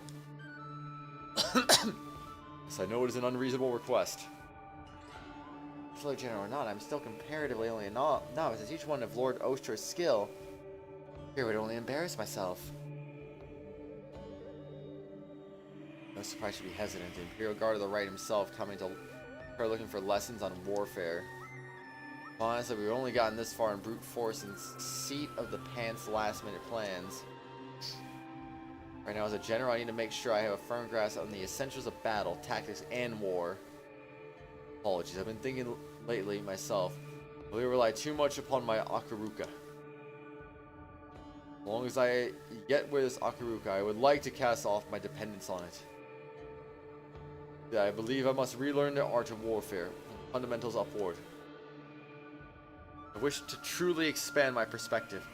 I no longer rely on my rusted old strategies. I must see the battlefield through the eyes of another. There are many strong warriors here. Not inferior by any means, but among us, Lady Moonchika, you are the most experienced as a general and strategist. Will you accept my request? I understand, so that is how you see it. I lost my Akaruka, yes, but such prudence did not occur to me. I see now. Yes, I think I would appreciate a chance to review my lesson as well. My lessons as well. If you have no objections, I will instruct you. Thank you. Alright. Moonchika's trials have been added to the training grounds. The Moonchika's trials you can battle under certain restrictions. Draw targets when turn limit. Use what you learn to complete your trials and obtain rewards.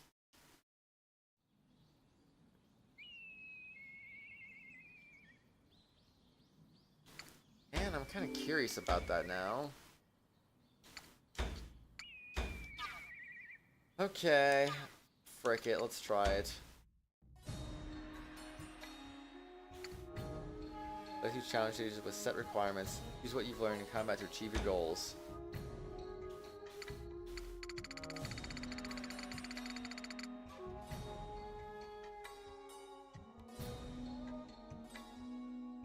Oh no. Wait, Fumarole fights? Oh no!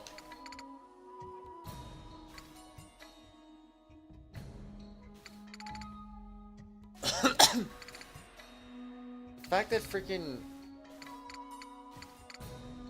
Stupid, actually.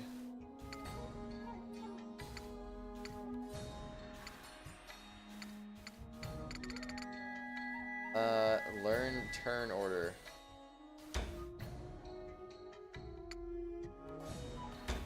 Do I get BP for doing this? I mean, if it's like quick and easy BP, this might not be bad. Alright, 2 arms! Use your time planning battles. Be stay conscious of whose turn is up next. Enable the turn order on their battle display in the system menu or press that to display the turn order.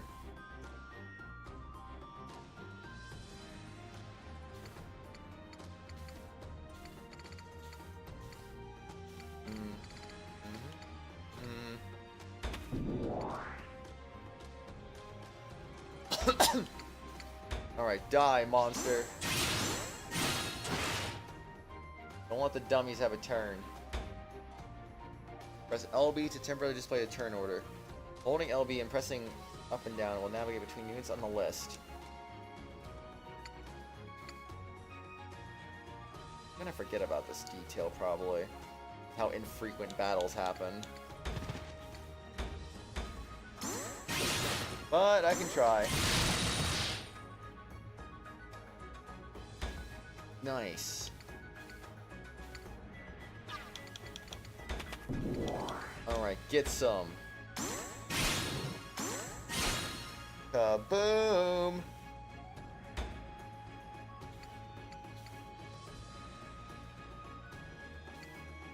Alright, prepare to die. Oh, there was a second attack. Oops. Whatever, it doesn't matter. We didn't need the crit. Victory! Battles won. Trial goer. Played Munchika's Trials.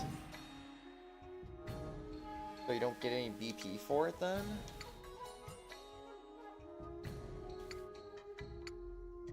We do get some stage rewards.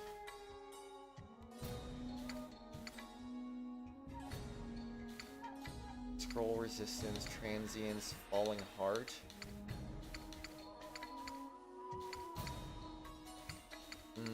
Dodging, climbing hard.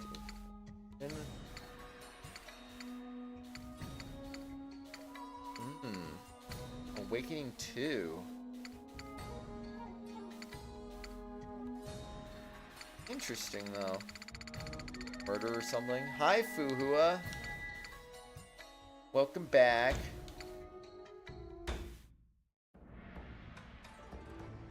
I like how this seems like a weird time to teach you about battle when we've already kind of went this far, you know. All right. Turn limit until the dummy's next turn.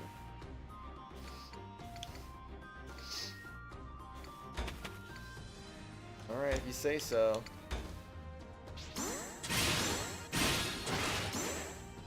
All right, let's go.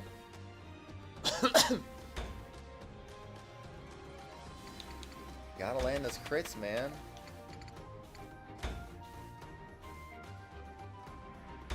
Do 69.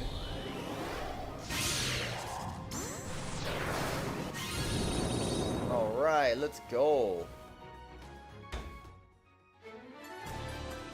That was what I call straight up murder there.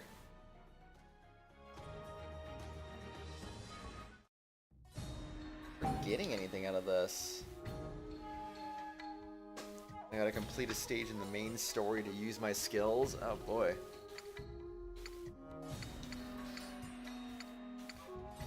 Oh wow. Get around heights. I'm gonna try that.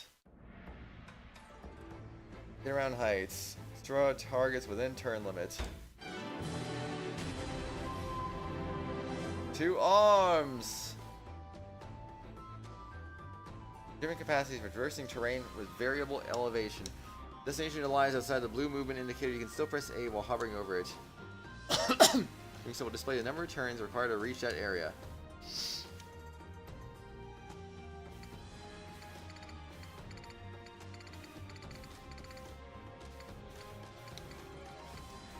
Okay.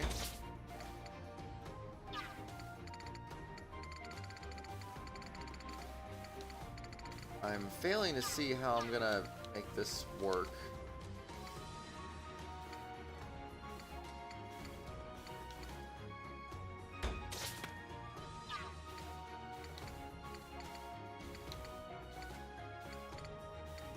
Oh, wait a second.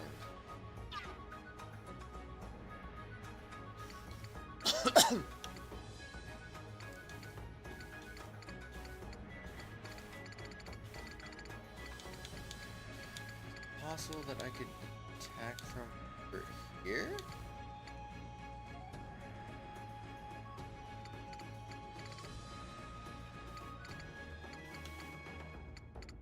I'm not sure how she'd even get over there, honestly. It doesn't seem like it's a possibility.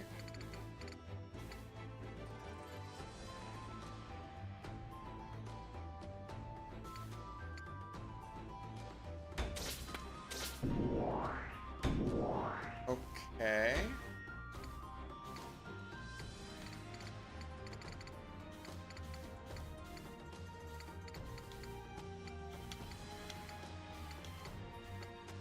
Guess I could just go over there, right?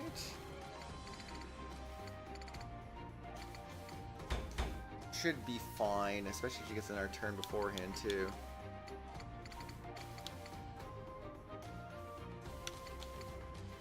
I didn't even see Haku there. It's just like, he's just chilling.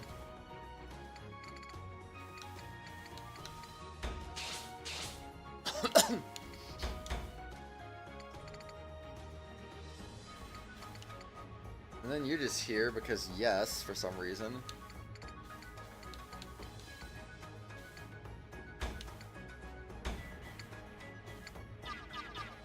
Oh my gosh.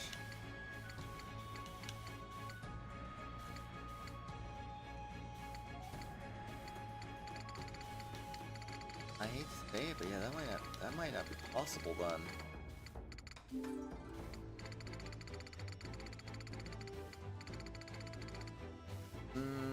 Looking at the map here, I don't think...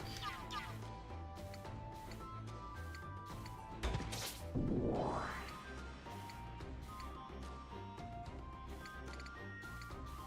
don't know if I see this as possible, honestly.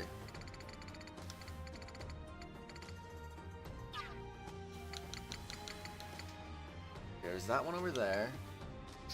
That one over there. That one over here.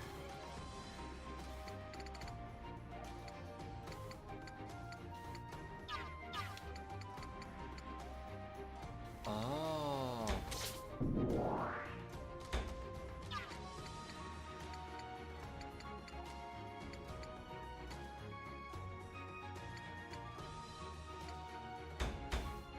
Okay, maybe that's fine.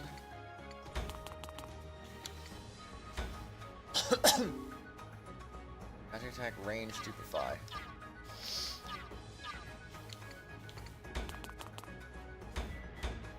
Okay, I assume this is gonna be simple enough. Easy.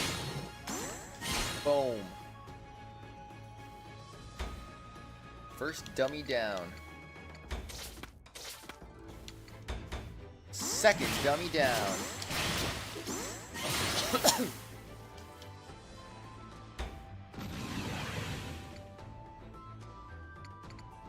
Did activate her ability to move afterwards. Not like that's really gonna matter, but I don't know, it's just funny, I guess. More than anything, it is definitely funny.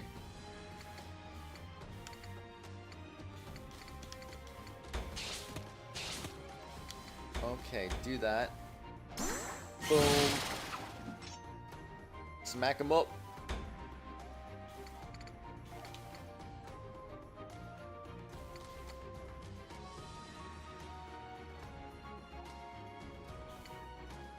Oh no, wait a second, that's not good.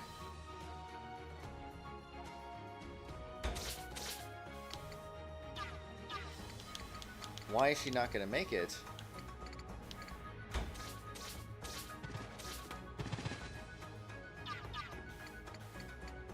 Why is she not gonna make it though?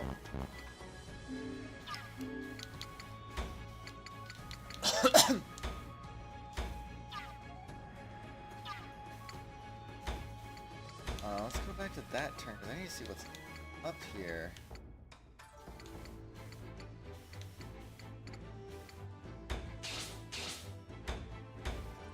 Okay.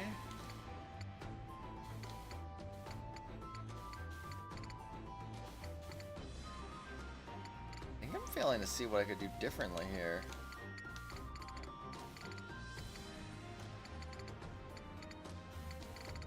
Yeah, I am really failing to see what I could do differently.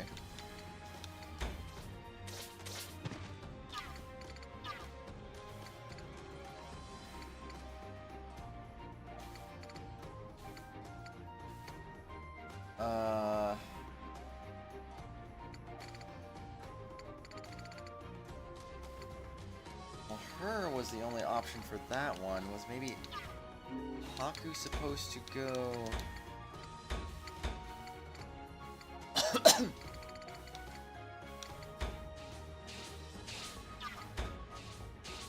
Same issue though.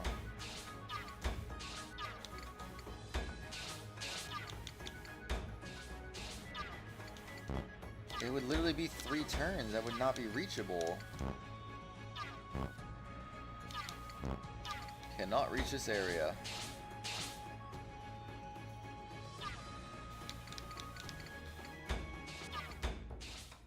Yeah, that's a problem.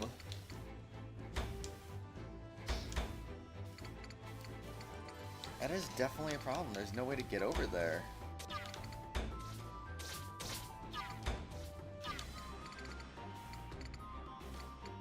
If you had like increased movement, I could totally do that though.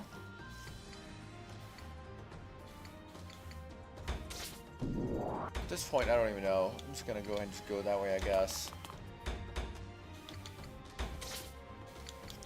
I assume they will mission fail me, but eh.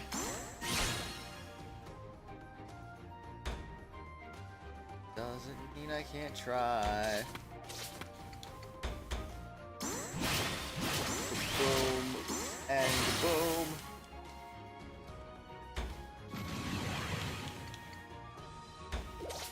Alright, go that way.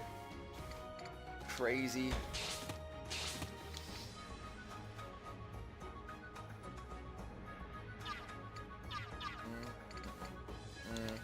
I can't even do anything to act anyway. And they have predetermined levels too, since he's level 10.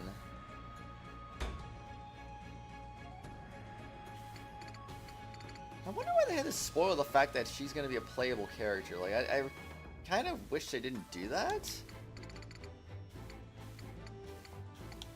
Just truly unfortunate.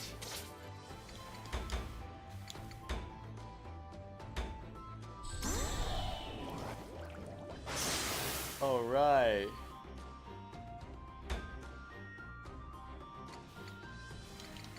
Oh.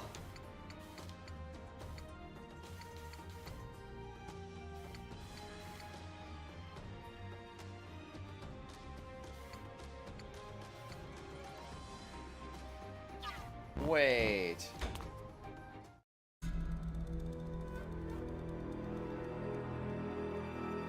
I just thought of something here.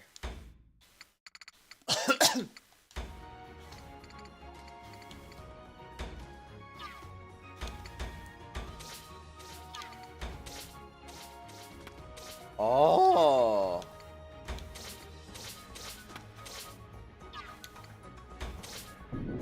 Okay, it's not really a failure. I'm just being stupid.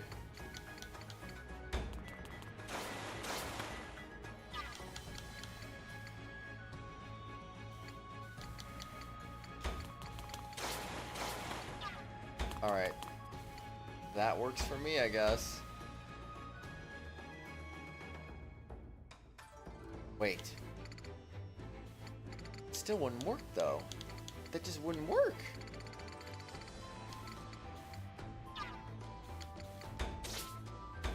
I mean, yeah, she would get there in the amount of turns necessary, but...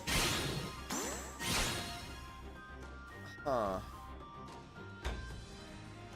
Almost level 30 is a daily level limit every day? A daily level limit in what, though?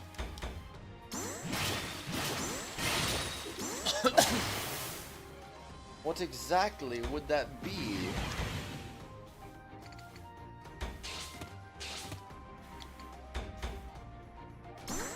Alright. Let's go. No failures this time. Not happening. Chocobo! Oh man. Oh, I guess it works if you get close up anyway. I think attacks though. Victory! Battles won. Falling hard, able to drop from higher ledges. Alright, well that's interesting. That is interesting. Oh, okay, gotcha. Gotcha, Fuhua, gotcha.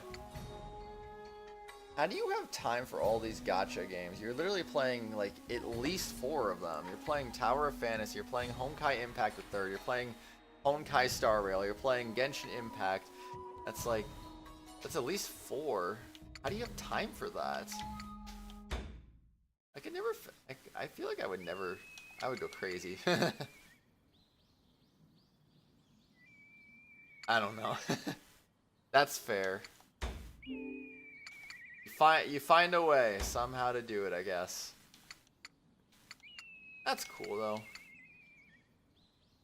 Alright, I'm tired.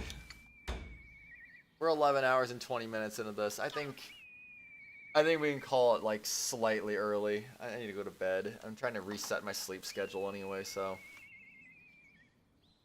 Because I got Acheron's stream on Saturday that I gotta contend with. And plus, I mean, we're on one of these screens right now, so it's like that seems like a good cutoff point. Oh. So we immediately be starting with like hallway, office, public square, Anju's room, that good stuff. I'll do that next time. Do that next time though. No reason to rush it. Anyway.